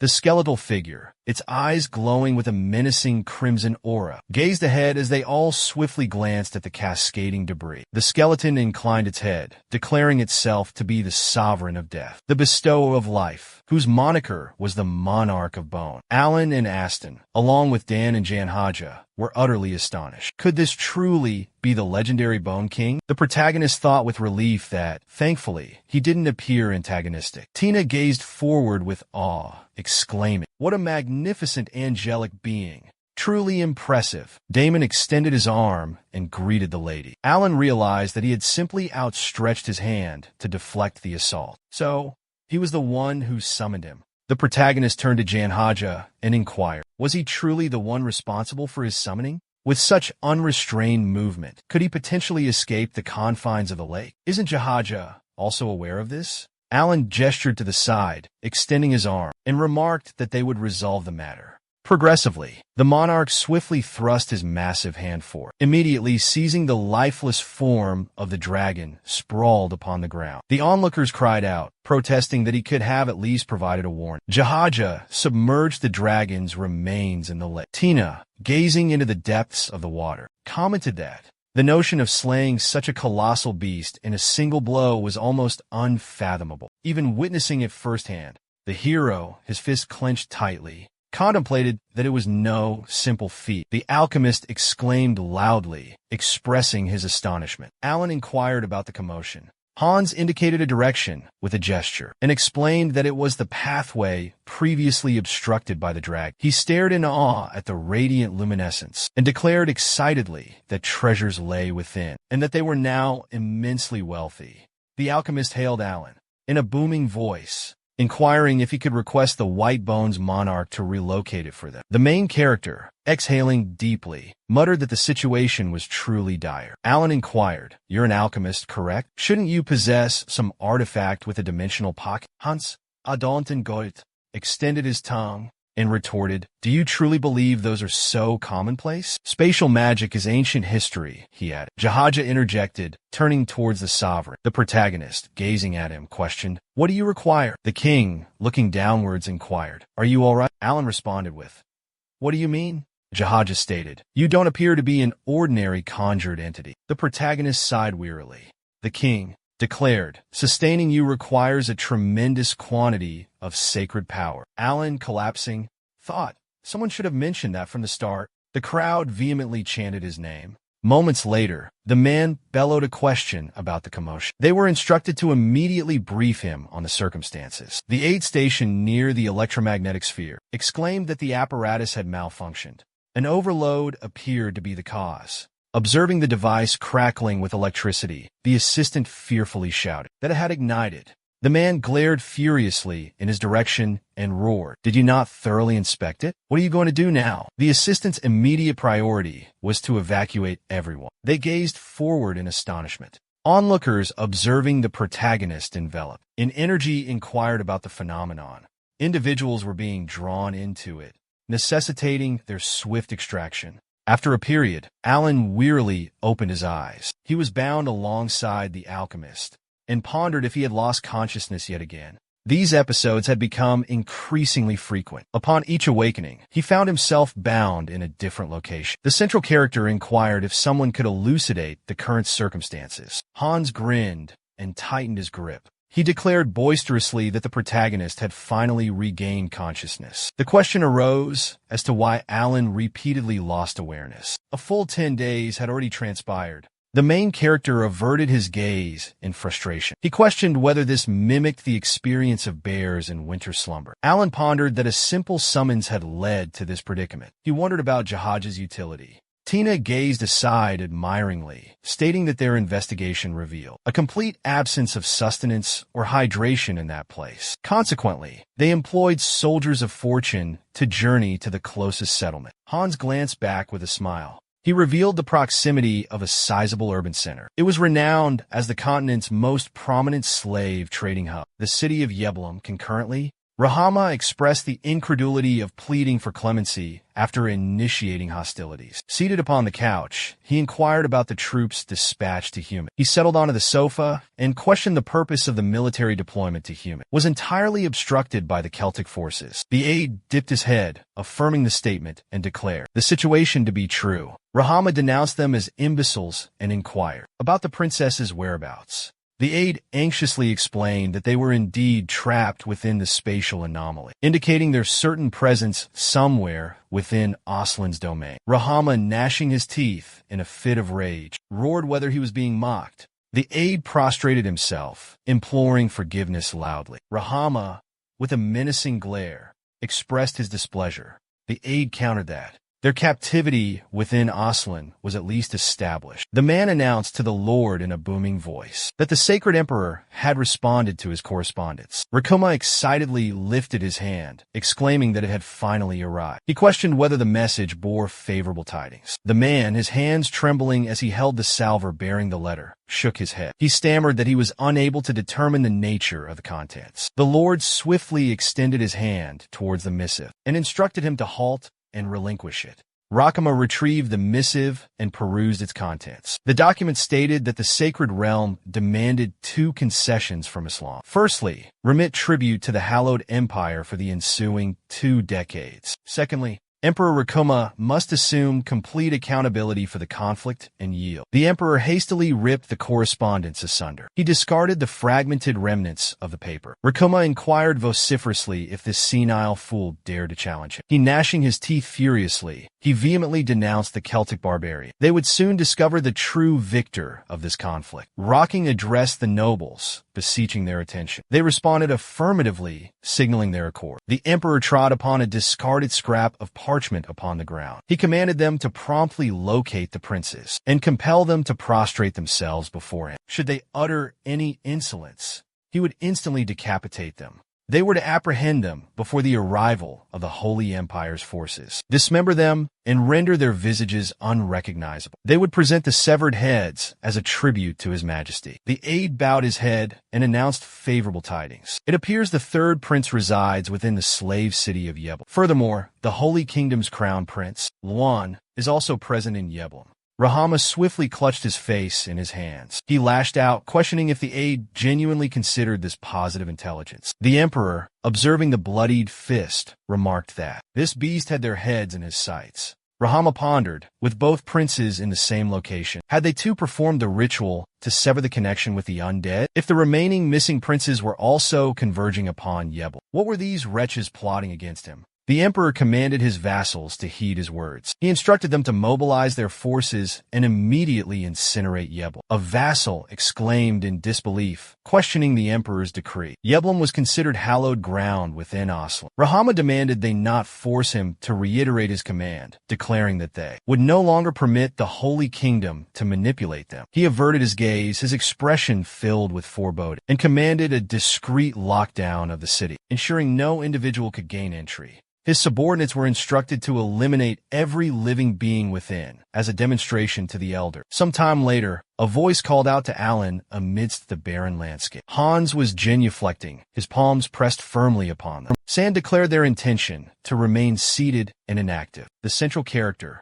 reclining on his back, admitted to a lack of prior consideration. The alchemist questioned the audacity of such treatment towards him. He cited his constrained state throughout their voyage as the reason. Alan, gazing ahead with apprehension, clutched a flask in his grasp. He urged them to disregard the commotion, inquiring about the excessive urban clamor. Damon announced the procession of the enslaved individuals. He questioned the protagonist's knowledge regarding the city's moniker, City of Slaves. He revealed the presence of a gladiatorial arena specifically designed for captive combatants. Its notoriety stemmed from the ceaseless battles held within. With an apathetic expression, Alan inquired whether people genuinely derived pleasure from such spectacles. The enslaved individuals merely consented without protest. He abruptly shifted his gaze forward, observing his sibling, Raphael, with weeping eyes as tears cascaded down his face. Raphael shut his eyes while being led away in shackles. The third prince posed a question,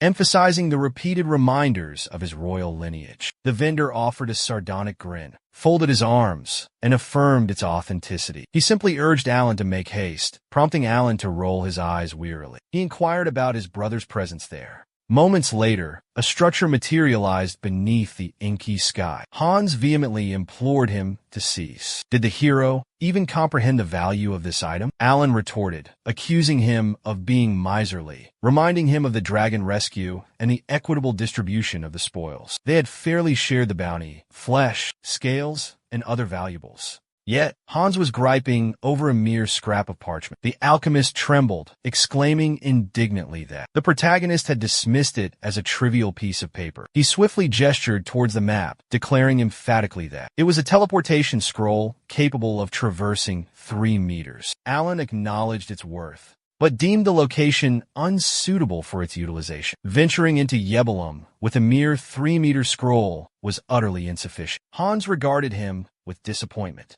lamenting the inevitable squandering of the scroll. The main character exclaimed in frustration, "That implies it's nothing but a worthless object." The alchemist responded that he was pleased Alan had finally grasped the concept. However, he added, the sensation is distinct. He lifted his hands emphatically, imploring him to awaken and seek something capable of inspiring others. 3 meters? The protagonist questioned.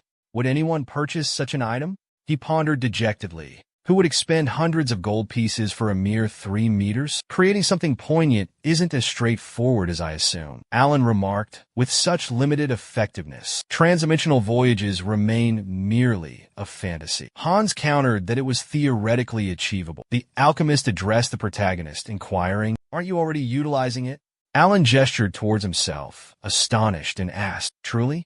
Me?" Hans asked loudly, "Have you contemplated conjuring the deceased?" The foundation of this reality isn't singular. The terrestrial realm inhabited by humans, a purgatorial dimension for departed souls, and the realm of colossal beings, entities so formidable that even deities trembled before them and consequently confined them. The fabled ethereal plane, countless iterations exist. Beyond these, insubstantial entities like spirits can effortlessly traverse the dimensional barriers. Hence, interdimensional travel is feasible, yet transporting substantial physical forms with considerable mass proves challenging, down to the subatomic level. Consequently, breaching the dimensional veil necessitates a tremendous expenditure of energy. Navigating within a single dimension already presents difficulties, while traversing between disparate dimensions demands power rivaling that of a divine being, does it not? Alan fixated on the radiant luminescence, his mind conjuring past events. A sudden bolt of lightning jolted him within the shadowy void. The central figure, emerging from his reverie, remarked, "It appears Hans possesses some utility after all. From where did he acquire his alchemical knowledge?" The alchemist, with a smile, explained that he was self-taught, building upon the studies of his deceased parents. Hans' Tresorhunting Obsession was so intense that Alan, cutting him off mid-sentence, lifted a hand and declared his disinterest. The alchemist, he stated, should visit the Holy Kingdom later, where he would be furnished with ample research materials. Should Hans desire employment with the royal family, he needed to approach the alchemist. A delighted Hans, beaming with anticipation, covered his mouth in a gesture of surprise. He rapidly extended his arms outward, whirled towards Alan, and exclaimed that in truth, since their initial encounter, the protagonist, exasperated, slammed a hand to his face and interjected, stating that the current predicament concerned his brother. He glared sideways intensely and admitted his intention had been a discreet entrance, albeit a dynamic one, which had unfortunately failed. Alan looked up, a menacing grin spreading across his face, and declared that a boisterous entry would be necessary instead. After a moment, White expressed his gratitude to the esteemed instructor for the heal. Smiling faintly, he glanced aside and remarked that with Raphael's presence, he felt a sense of tranquility, as shouldering the burden alone had been overwhelmed. Averting his gaze, Raphael modestly stated he had only offered minimal assistance. He brushed away a single tear and commented on the prince's significant growth, so much so that it brought tears to his own eyes. The emperor, addressing Raphael, declared that such tardiness was a grave discourtesy. The Celt, with an unfazed expression, retorted that any soldier casualties would weigh heavily on his conscience. Raphael, fixing his gaze upon him and raising his staff, proclaimed loudly to his majesty that such an outcome was unacceptable. He had exerted great effort to reason with the high priest and barely managed to restrain Qasim. The emperor turned his head and remarked that Raphael appeared to be succumbing to age if he struggled to handle such matters. Standing near the hearth, Raphael declared it was time for him to abandon his stubbornness. What are the individuals who have vanished? He hadn't anticipated Oscar's disappearance as well. The Celt pensively stroked his beard. Gazing forward, the emperor declared his imminent arrival. Raphael urged him to relinquish his stubbornness. They were completely unaware of his potential whereabouts. A foot swiftly made contact with the earth. The Celt abruptly averted his gaze and inquired loudly. "Who goes there?" he bellowed, commanding the individual to identify themselves and raise their hands. Raphael looked away and inquired if the message had been received. The emperor's hands tightened into clenched fists. He attributed it to mere intuition. The Celt inquired, would Oscar be capable of surviving, regardless of his destination? Upon seeing Oscar, he loudly hailed the vice-captain. Rising to his feet, the emperor remarked that it was unbecoming of him. Clutching his garments, the captain explained that his delay was caused by disorientation in the desert. Raphael inquired if he had truly traversed the vast Oslan desert on foot. He instructed the captain to approach for healing. Oscar, lifting his hand, announced he bore a crucial message. He had spotted Rackham's forces, but they weren't marching towards the sacred kingdom. The Celt, with a smile, inquired, "Can this be confirmed?" Rising and gazing sternly into the distance, he declared their ultimate target must be his descendants. The emperor questioned their intended location. The commander, with a fixed gaze forward, reminisced and deduced he was likely nearest to Yublum. Celt pondered if safeguarding the city was their objective. Oscar countered that, given the seizure of siege weaponry, their actions suggested aggression rather than defense. Does Yublum harbor something they fear? That's the sole reason for assaulting their own city. The emperor declared that henceforth, they would issue commands independently. Celt expressed remorse for his untimely inquiry. The commander serenely responded that his question was perfectly acceptable. He grasped the situation completely. The emperor commanded him to compel their surrender. Should they offer staunch resistance, he was instructed to eliminate them all. Oscar inclined his head, acknowledging that the directive would be executed. Raphael calmly averted his gaze and remarked that under those circumstances, further forbearance would be necessary. Celt, looking elsewhere, contemplated that the prince was undoubtedly orchestrating these events. However, the magnitude of the situation remained perplexing. There had to be an additional factor at play, and it undoubtedly resided within Yublum. After a brief interval, White examined the document he held, a smile gracing his lips, and inquired, "This ought not to have transpired, correct?"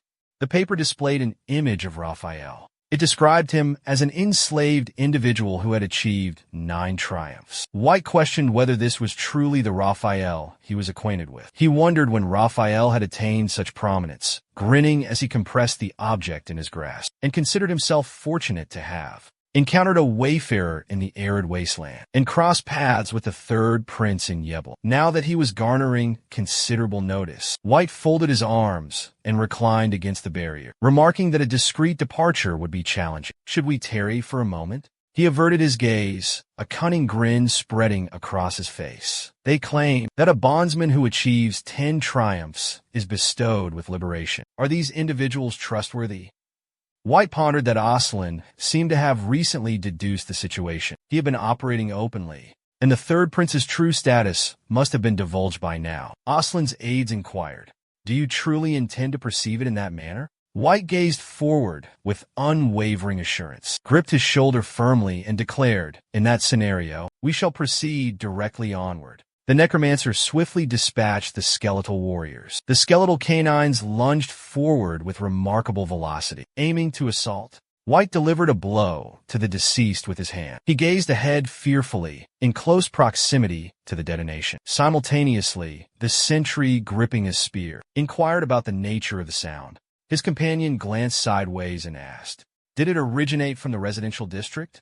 The watchman looked aside and questioned, "Just who are these individuals? Could they genuinely be wayfarers?" The protagonist, with a smile, declared they had affairs within the citadel. The sentinel inquired, "Are they truly visitors of the Lord?" Alan countered him, stating they journeyed there to meet his sibling. "He's currently enslaved." The guard offered a perplexed grin and asked, "What is the meaning of this? This fellow seems utterly delusional." The protagonist, grinning broadly, admitted he might appear dubious, yet he possessed considerably high standing. "I am no less than the 7th prince of the sacred royal lineage." Alan, the guard, questioned how someone could impersonate a member of a hostile nation. He swiftly gestured accusatorily at the protagonist, declaring his chosen pretext to be utterly inadequate. For feigning idiocy, Alan serenely asserted his honesty. The guard lowered his weapon, proposing a simple transaction instead. Their presence had become a nuisance. Alan smirked mischievously and inquired if they had genuinely chosen to defy the royal lineage. He offered a unique spectacle as recompense for their transgression. The guard sneered, questioning if fear had already consumed him. The protagonist extended his hand, emanating radiant energy, and asked if the concept of magic was familiar to them. In his homeland, it was once referred to as such. Han declared boisterously, with a grin, confirming the existence of a subterranean passage. Alan gazed at the ancient artifact with astonishment, a rare sight. Tina urgently cautioned him against touching it. It served as the location's safeguard, and his actions risked its activation. It was Aslan's defense against intruders.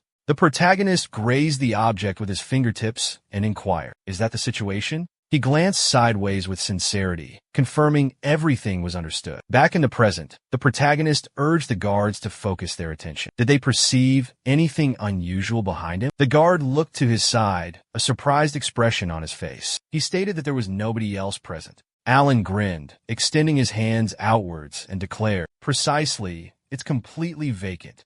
He swiftly brought his hands together in a clap. The protagonist then inquired who was positioned behind them. A massive cadaver materialized behind the guard. He stared fearfully at the corpse, its breath washing over him. Alan smirked, placing his hands behind his back. He announced loudly, "This is an illusion, a conjuration from thin air." He offered a sardonic smile, glancing sideways. He mentioned he had recently acquired a new legion of mummified soldiers. His companions vehemently pleaded with him to cease. They questioned if he was truly responsible for this. Hans gestured sideways with his hand, stating, "Firstly, previously skeletons, now mummified remains littered the area." The lead character channeled energy from his palm, declaring he was done with trivial pursuits. A system notification alerted him to a skill activation. The Rose received a temporary power boost. His gear was similarly augmented. A new ability, Dispersion, manifest. Alan swiftly unleashed a massive energy torrent. The protagonist suggested a hasty retreat. Glancing back through the smoke plumes, he inquired as to their delayed departure. Fearfully, they gazed ahead, They emphatically announced their immediate exit. The sentinel, astonished, loudly questioned, could this truly be the legendary creature? A multitude of undead facing a barrage of sacred projectiles. The guard hastily moved aside, bellowing orders to immediately inform Ram. The guards were instructed to report the rumored angel's appearance. Meanwhile, Raphael looked away, wearing a weary countenance. His wrists bound by rope, he inquired incredulously, could that truly be Alan? He pondered to himself, seated on the ground behind the cell, that this couldn't possibly be the hero. There was no logical reason to rescue the betrayer. Alan must have also traversed through time. I pray he's all right. He should have witnessed the third prince's introduction at the arena. Raphael resolutely shut his eyes and tightened his hand, forming a fist. The sentry bellowed, "Is there truly a celestial being present?" "So those weren't mere fabrications?" the third prince questioned, tears welling in his eyes. "What's the meaning of this conversation?" He vehemently demanded his release. How repeatedly must he declare he's not enslaved? The watchman gazed at him and inquired, "What's that commotion?" His companion gestured towards the bars, exclaiming, "There he is!" The captive Lord Rahama commanded us to retrieve. Raphael observed them with apprehension, lowering himself to his knees and imploring, "To what are you referring?" The guard declared him a formidable combatant, but the situation was hopeless. He declared he would personally handle the remaining captives. The guard was instructed to ensure his escort to the imperial palace. He swiftly seized the third prince's hands and commanded him to follow. Raphael implored him to stop and inquired, "What will become of him? Where is he being taken?" A potent energy blast abruptly struck overhead, dislodging debris from the ceiling. A falling rock instantly impacted the guard's head, eliciting a shriek of agony. The protagonist inquired after his brother's well-being. The third prince gazed upwards at the emanating light with astonishment. Alan announced his arrival to rescue him. Raphael rose and looked skyward, weeping. He spotted the protagonist bathed in moonlight and cried out to his brother. Alan offered to lift him up, and the third prince expressed his gratitude. The reanimated corpse gazed at him with astonishment. Perched atop his steed, Raphael inquired if the hero had genuinely befriended the creature. After a brief period, Tina vehemently commanded everyone to retreat. Yebam Damon glanced sideways, his face etched with terror. He stooped beneath the sprinting corpses and expressed his gratitude profusely. She darted to the side, faced Alan, and declared emphatically that they had liberated all the captives. Tina, her eyes widening in amazement, exclaimed loudly that their departure was also imperative. "He appears unharmed, though somewhat unwell. Is that your assessment, Raphael?" Clinging to the mummy's shoulder, he proclaimed the dire nature of the situation. The protagonist fixed a stern gaze ahead. Gesturing behind him with a pointed finger, he remarked that his companion always exhibited such behavior. She could disregard him. Based on the audible cues, Alan deduced that the mummies were enduring the onslaught effectively. He stated that their retreat was also necessary. Yeblum White bellowed a command for him to cease. The weapon became engulfed in a surge of energy, swiftly penetrated the earth near the main character. White inquired if he was the one manipulating the mummified remains. He had encountered tales of the sacred undead, but doubted their actual existence. This was utterly astonishing. Alan glanced back with a blemish and pondered, "Who in the world is this?" White stood beneath the wind currents and remarked, "That was quite a meager squad. He not only breached the defenses of all the troops, but also attained a stronghold." Could the protagonist be the very same celestial being from the legends? The one also known as the Holy Kingdom's instrument of war? He grinned and drew the sword towards his hand, using energy, and commented, "It appears my father has engineered another peculiar creation." Once again, the system window displayed a notification regarding his attributes: robust physique, superhuman power, proficient combat aptitude, divine disposition, and specialized luminous magic. Special notation: searching for his offspring. White urged him to at least utter something. He gestured with the blade forward and declared, "If the protagonist persists in this manner, he won't be able to discern friend from foe." White swiftly positioned his energy-infused weapon against Alan's throat. Tina fearfully shouted the protagonist's official title. White anxiously glanced sideways, believing Alan was the one manipulating the mummies. He sensed a potent aura of sacred energy emanating from him. It appeared he harbored no ill intentions towards Raphael. He inquired if the protagonist was a Holy Kingdom knight. Alan smirked mischievously and questioned, "Does he genuinely believe that?" The protagonist abruptly lifted his hand and looked behind him. White cocked his head in surprise, staring at him, and asked, "Is that truly Alan?" The protagonist responded with a composed demeanor, stating his father had discovered the truth sooner than anticipated. Moments later, Rahama remarked on the commotion at the fortress. He fixed a stern gaze forward from atop his steed and inquired, "What's happening there?" His aide responded, grasping the reins firmly, relaying the messenger's account. The stronghold of Yahello was under siege. The emperor glanced away, his expression filled with dread. He surmised that White had finally initiated his scheme. He must have already initiated communication with the third prince. The aide inquired, bewildered, to what he was referring. One of his companions addressed the emperor, relaying that they had received a dispatch. Rahama gazed forward and commanded him to report. The assistant announced in a booming voice that the Holy Kingdom's legion was advancing towards their location. The emperor, a menacing aura emanating from his eyes, questioned, were they truly not headed for the capital? The aide affirmed, stating unequivocally that there was no possibility of error. Rahama glared fixedly into the distance, deducing that Old Celt was pursuing them relentlessly. He addressed his guards, declaring that they were to thwart any encounter between the Crown Prince and the Holy Kingdom's forces. Rahama bellowed orders to encircle the city with the nobleman's troops and apprehend all individuals without causing fatalities. The aide vociferously concurred.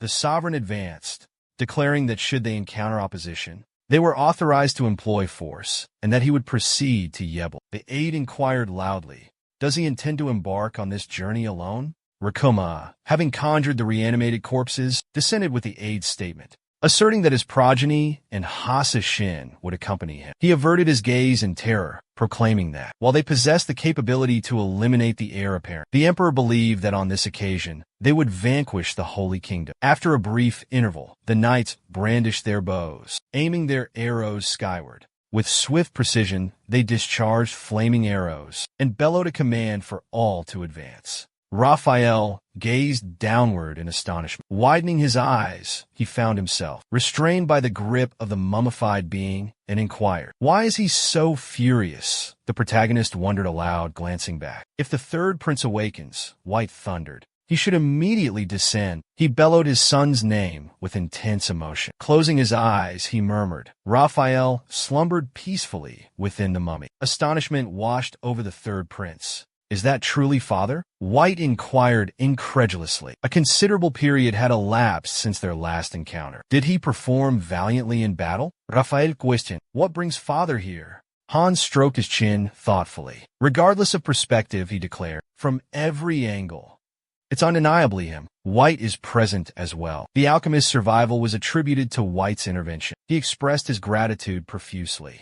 Alan observed his father serenely, contemplating the fact that this was the true progenitor of the body's rightful inhabitant. Despite the tragic demise of his wife, Alicia, and his child teetering on the precipice of death due to the malediction, he remained absent from the imperial palace. This man hardly qualifies as a paternal figure. Alan, glaring at his father, questioned his whereabouts all this time. White, with a smile, replied that he'd been searching for someone. The protagonist wondered if this information was displayed in his status window. Precisely which offspring was being discussed. It certainly wasn't him or his sibling. After all, their disappearance was quite recent. A tremendous detonation erupted behind them, instantly illuminating the surroundings. Alan turned towards his father and inquired if they were truly in the Holy Kingdom. White countered, stating that the trumpet's blare sounded different. Tina, her eyes averted in terror, exclaimed it was Aslan. Their father was amidst them. It was Emperor Rakam's legion. The protagonist, astonished, asked why they would assail their own metropolis. White responded that he had a hypothesis.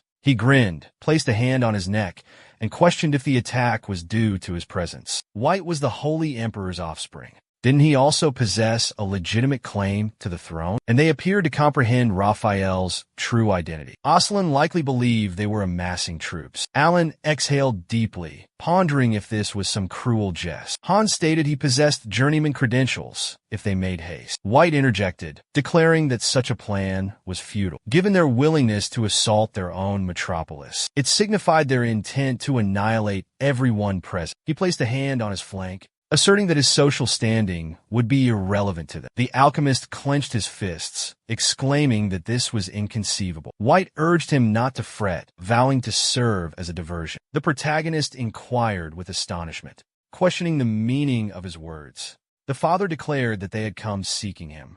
He glanced sideways, admitting that perhaps he had fallen short as a paternal figure. However, he was prepared to engage in combat if the emperor and his loyalists launched an immediate offensive. Retreat would become necessary. White remarked that he had witnessed Alan's ability to conjure an ancient mummy. Was he capable of summoning any other reinforcements? The central character contemplated serenely, recognizing that the Bone King's resurgence was merely temporary. However, this reprieve would be fleeting. White beamed at his offspring, declaring his admiration for the impressive feat. He vowed to secure their escape by providing a window of opportunity. Nevertheless, they mustn't tarry.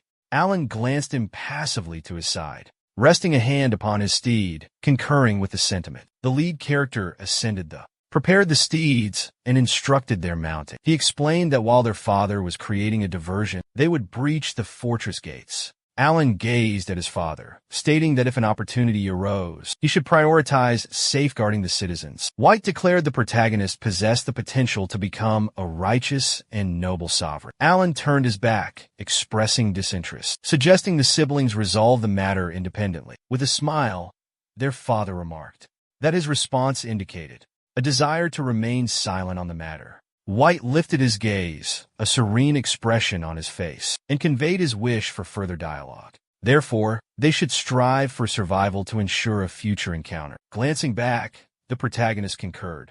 They swiftly galloped onward, leaving turbulent gusts in their wake. Alan reflected that a father's role endures eternally. The companions vociferously shouted the protagonist's name. Alan affirmed his complete understanding.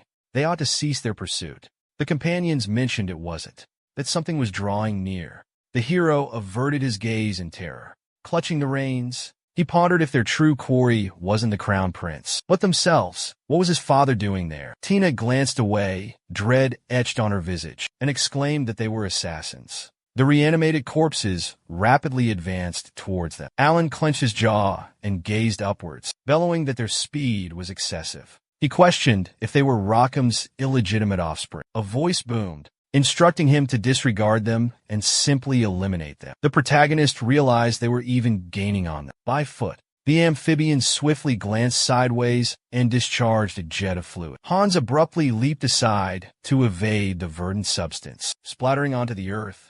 Raphael, screaming frantically, he implored Alan for immediate rescue. The central character gazed intensely ahead, his face etched with anxiety. He unleashed a torrent of energy from his palm, exclaiming vehemently that, "How in the world is this possible?"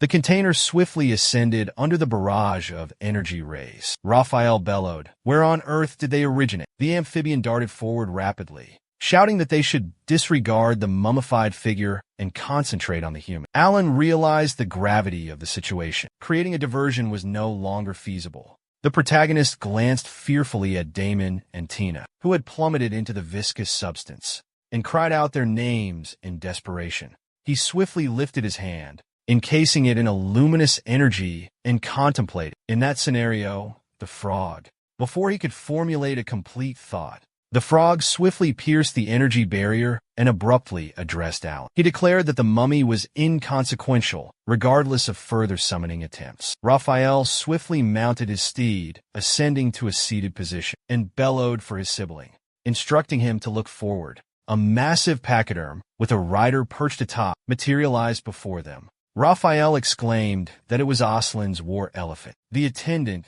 glancing sideways, inquired why the assassins were pursuing them. His companion, gazing downwards, questioned, "What does it matter to us? Even a simpleton could grasp their objective. We shall simply obliterate them."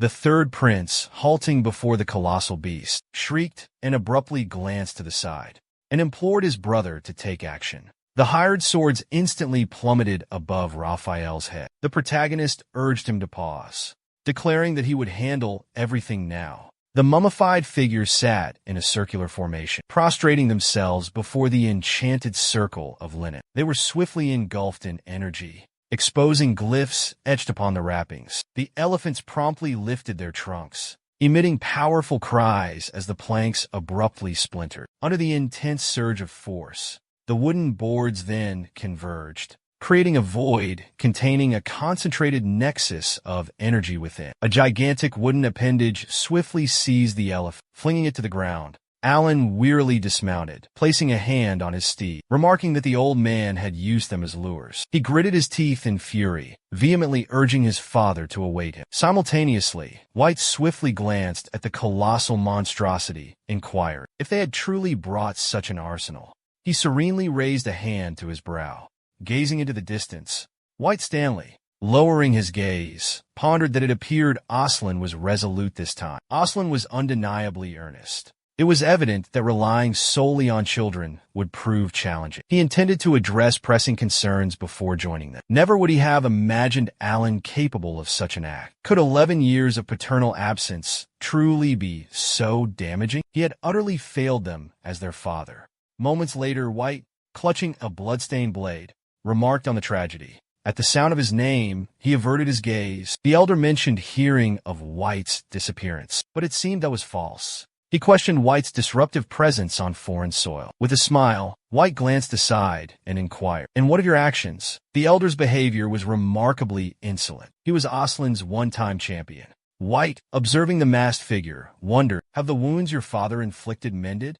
The old man declared. The emperor vowed to eliminate the prince. This time, White asked with a grin, "If that's so, why hasn't he come personally?" Fear gripped him. He found the situation unbelievable. A radiant glow in the distance illuminated the heavens, generating potent plumes of smoke. The aide rose to his feet. He observed the inky smoke without uttering a word. The nobleman genuflected, bowing his head and turning towards his sovereign. He reported the discovery of the heir apparent. The prince was located in the heart of Yeblum. Rackham inquired if this implied the golem was not a creation of White. Were there truly two separate behemoths present? The emperor commanded the lord to inform the subjects, to apprehend the crown prince. The attendant swiftly brandished his armament and declared he would personally confront the monstrosity. After a period of time elapsed, the companions gazed in astonishment at the levitating stones above. They questioned the nature of the phenomenon. Alan, casting a weary glance downward, exhaled deeply and identified it as a Goliath Cyclops. Legend held that it safeguarded Aslan's mausoleum alongside the mummified remains. The protagonist contemplated its vulnerability. Was that its activation was contingent upon a specific mortality count among the mummies? The predicament was dire. Left with no alternative, a crimson energy beam surged forward, grazing Alan's shoulder, inflicting a wound. He swiftly recoiled in a fury, clenching his jaw. His allies vehemently shouted to their leader, warning of the assassin's imminent approach. Alan, with a strained expression, glanced sideways, gestured with his hand, summoning the deceased from beneath the earth. The skeletal figures rapidly advanced towards the hired soldiers. The wolf, with a menacing glare, immediately crushed the skeleton's neck. In a swift motion, a bandage constricted around the wolf's throat. The mummy lowered its arms, severing the adversary's head. The serpent coiled around the stationary mummy, preventing its escape from Hans. Placing a hand upon the protagonist's shoulder, he addressed him formally and inquired loudly about his well-being. It appeared that Alan had overexerted his sacred energy. The alchemist implored him to reconsider and flee. Our hero fixed a resolute gaze upon the potent energy coursing through his hand, contemplating the immense difficulty of battling without substantial advantages. Should his divine power be exhausted, escape would be futile, no matter how swift. The adversary bellowed a command for their surrender. He proclaimed that should they relinquish their arms and comply, they would be accorded the reverence due to members of the royal lineage. Surely they comprehend the inevitability of their defeat. Hans averted his gaze, anxiety evident in his posture. Turning to Alan, he inquired whether he should attempt to negotiate. Despite their hostility, they would likely refrain from disrespecting the prince. The masked protagonist lifted his hand. He declared his identity in a booming voice, insisting on treatment befitting his station. He demanded to know who commanded them. The aide questioned whether he was genuinely attempting parley. His companion, bow in hand, remarked that it certainly seemed so. Their current predicament is dire. Alan boomed again, demanding to know who was in command. The adjutant, eyes lowered, confessed it was he. And should the lead warrior desire to yield, The decision rested solely with him. Alan roared, confirming if he was indeed the one in charge. Then the adjutant should promptly command his forces to withdraw. The adjutant, bewildered, lowered his gaze and inquired what Alan meant. Raphael, visibly shaken, raised a trembling hand, glancing at his sibling. The protagonist contemplated deeply, his inner turmoil evident. He then commanded the adjutant to concede defeat. He ordered him to surrender his weapons and yield passage. Disobedience would result in their annihilation at Alan's hand. The adjutant questioned Alan's sanity. Did the protagonist not grasp the gravity of their circumstances? Alan, hands clasped behind him, announced he would count to 5. The adjutant glanced sideways, questioning Alan's seriousness. His comrade, tense, looked down. He hesitantly inquired if, perhaps, due to his youth, the protagonist failed to comprehend the true nature of the situation. Attributing it to his age, the adjutant implored the protagonist to heed his words, and declared that such conduct was unbecoming of a proper negotiation. Alan swiftly performed a brief countdown. A torrent of forceful gusts launched toward his adversaries. A radiant burst of energy rapidly propelled itself towards the reinforcements. The ray pierced through the physique of one of their number. Cleaving the atmosphere, our hero gazed upon the pool of mana and asserted that occasionally, only overwhelming force could restore rationality. With a menacing expression, Alan reiterated his demand. They were obligated to yield passage.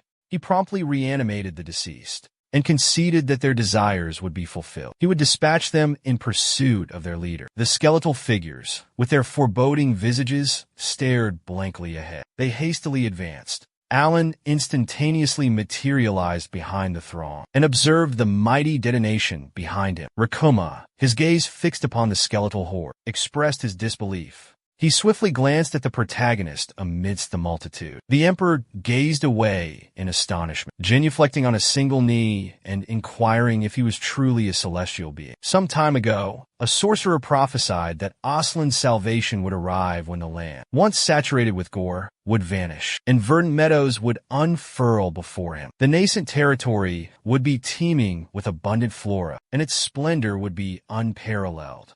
The sovereign inquired with a smile. Did he truly utter those words? Was this soothsayer the most renowned in Aslan? The second lord affirmed this statement, adding that it was said all his prognostications materialized. Rahama grinned inwardly, reflecting that events were proceeding as orchestrated. The parley with the third princess's contingent was concluded. The sole remaining task was for the mage to bestow his power upon them. The emperor rested his hands upon his legs, clasping them together, and declared that if the sorcerer's words held true, his name would be etched in annals as the most magnificent monarch in history. The magician bellowed, "What preposterous claim is this?" He proclaimed that Rahama would be immortalized as the most despicable king of all time. The sorcerer witnesses countless metropolises engulfed in flames. Due to his actions, a multitude are fated to perish. His hubris and obstinance will bring about Aslan's downfall. Yet, a glimmer of hope remains. The sovereign will summon a celestial being to this realm. This angel will select one of his offspring.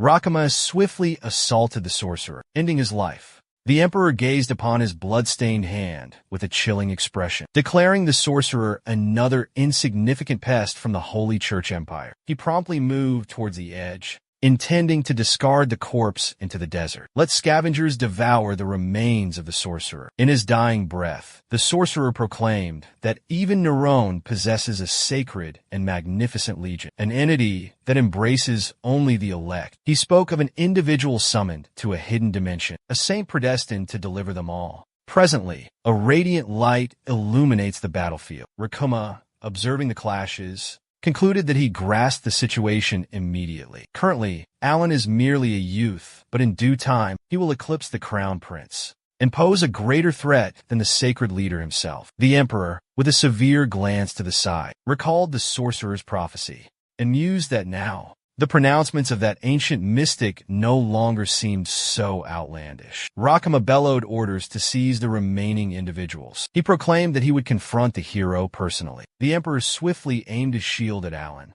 poised to strike. The protagonist, enduring the onslaught, emitted a groan of exertion. A mighty detonation reverberated through the structures, shattering them into countless fragments. Observing the dense plumes of smoke, the protagonist coughed and contemplated the sheer magnitude of the power display. Rakuma rapidly leaped from the building's rooftop towards the prone Alan, sprawled on the ground. The system interface displayed a notification that Rakuma's attributes were characterized by destruction, ambition, self-destructive. The tyrannical ruler possessed immense magical prowess. His physical capabilities were extraordinary, and his combat skills were unmatched. The protagonist exclaimed, "That's King Aslan." He swiftly evaded the assault and realized he needed to proceed with greater caution. Alan rapidly thrust his hand outwards, conjuring a weapon from pure energy. He gripped the staff tightly, puzzled by its sudden heaviness. A system notification identified it as the Staff of Amon. Its power output, the system stated, fluctuated between 50% and 200% based on the wielder's current state. Its healing properties were rated at 10%, and it offered a 10% reduction in skill weight. The divine artifact was activated. The protagonist became enveloped in a radiant aura of holy energy. He charged forward, determined to enhance his abilities, until he achieved the necessary enhancements. The system alerted him to a surge in magical power, from 100% to a staggering 400%, with a boosted healing capacity of 20%. All skills receive a 15% boost. Alan gripped his staff tightly, knowing this wasn't the end. He gazed ahead, anticipating a quicker manifestation. Rakuma, with a menacing glare, advanced towards him. Brandishing his weapon, he lunged to strike. The hero swiftly sidestepped, parrying the blow with his staff. Skeletal hands emerged from behind his back, and he rapidly countered Alan. Seizing his muskets, he aimed the barrels at the Emperor.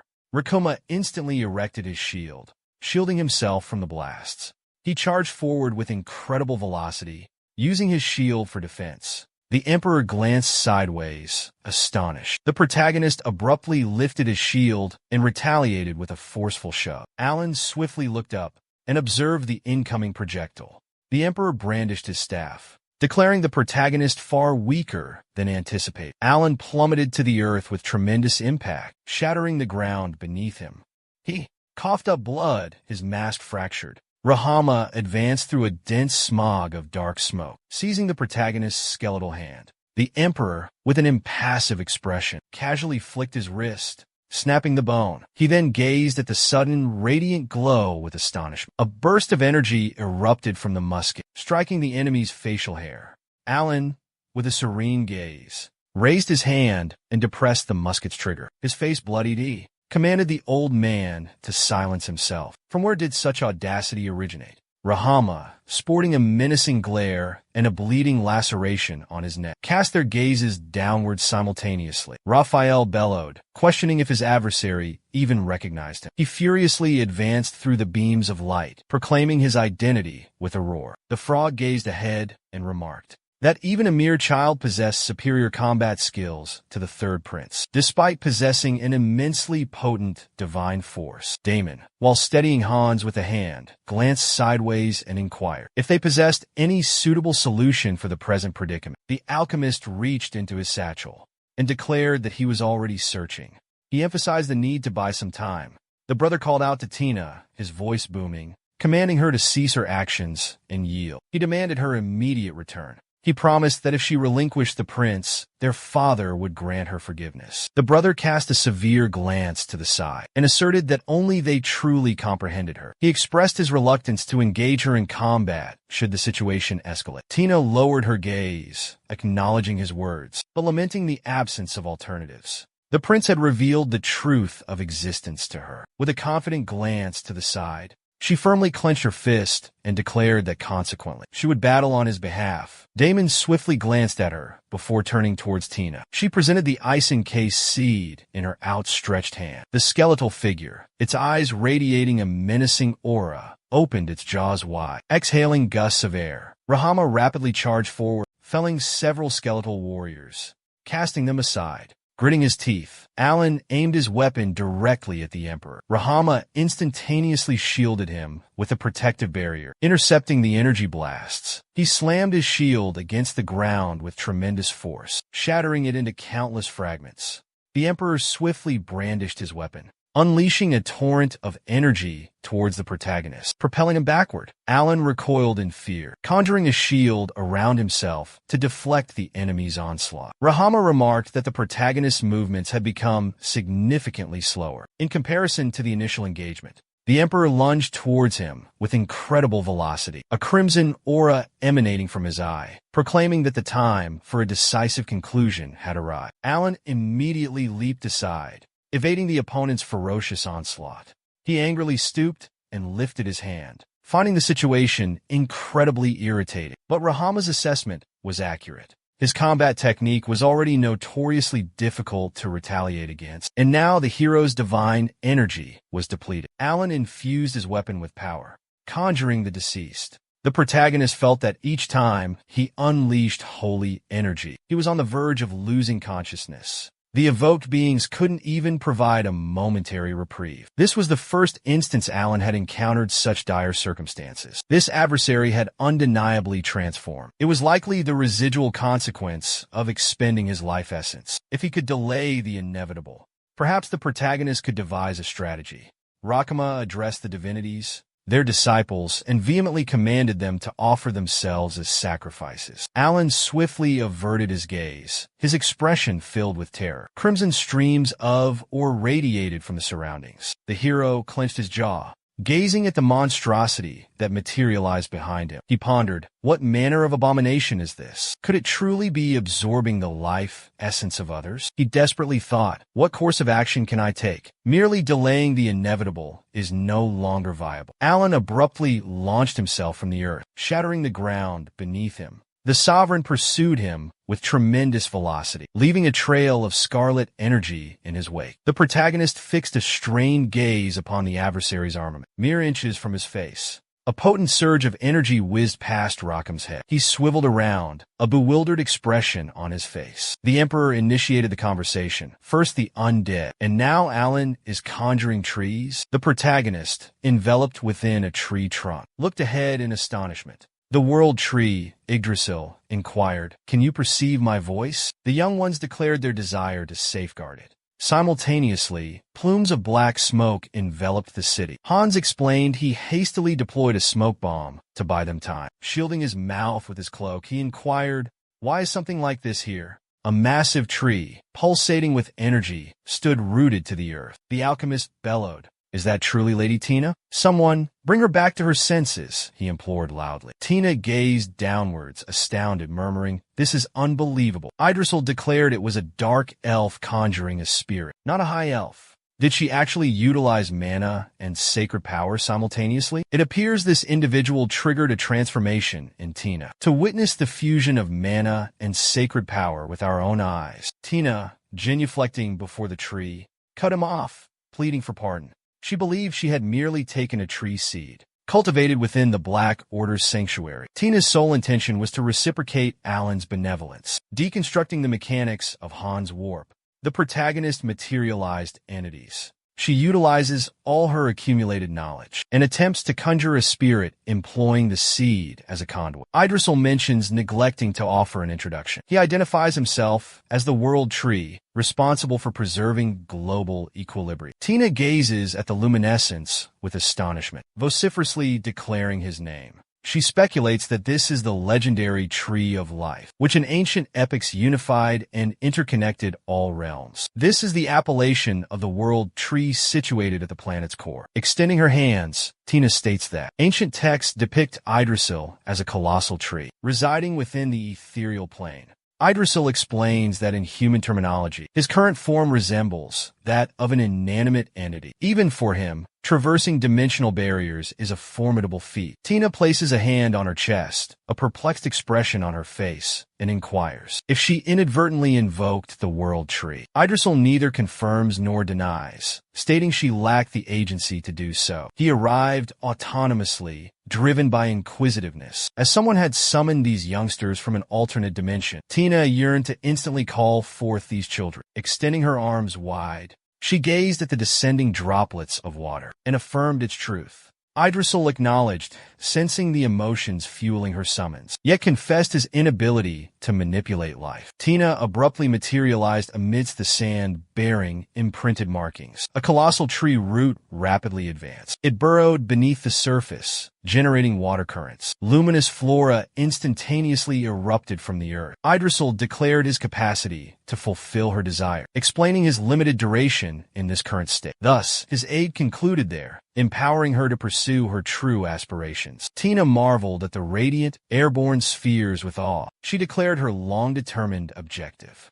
The central character observed Rahama positioned before him. Idriso boisterously proclaimed his assistance with a greeting. A perplexed Alan glanced upward, inquiring about the situation. Idriso vehemently declared themselves allies of their employer. Therefore, they would provide aid. The main character gazed at his energy-enveloped hand with astonishment. He pondered the restoration of his physical form. Rahama observed the arboreal emanation with a perplexed expression. Her face conveyed bewilderment. Yggdrasil proclaimed that this barren terrain would undergo a transformation. Verdant meadows would emerge. It would evolve into a locale more vibrant and lush than any other.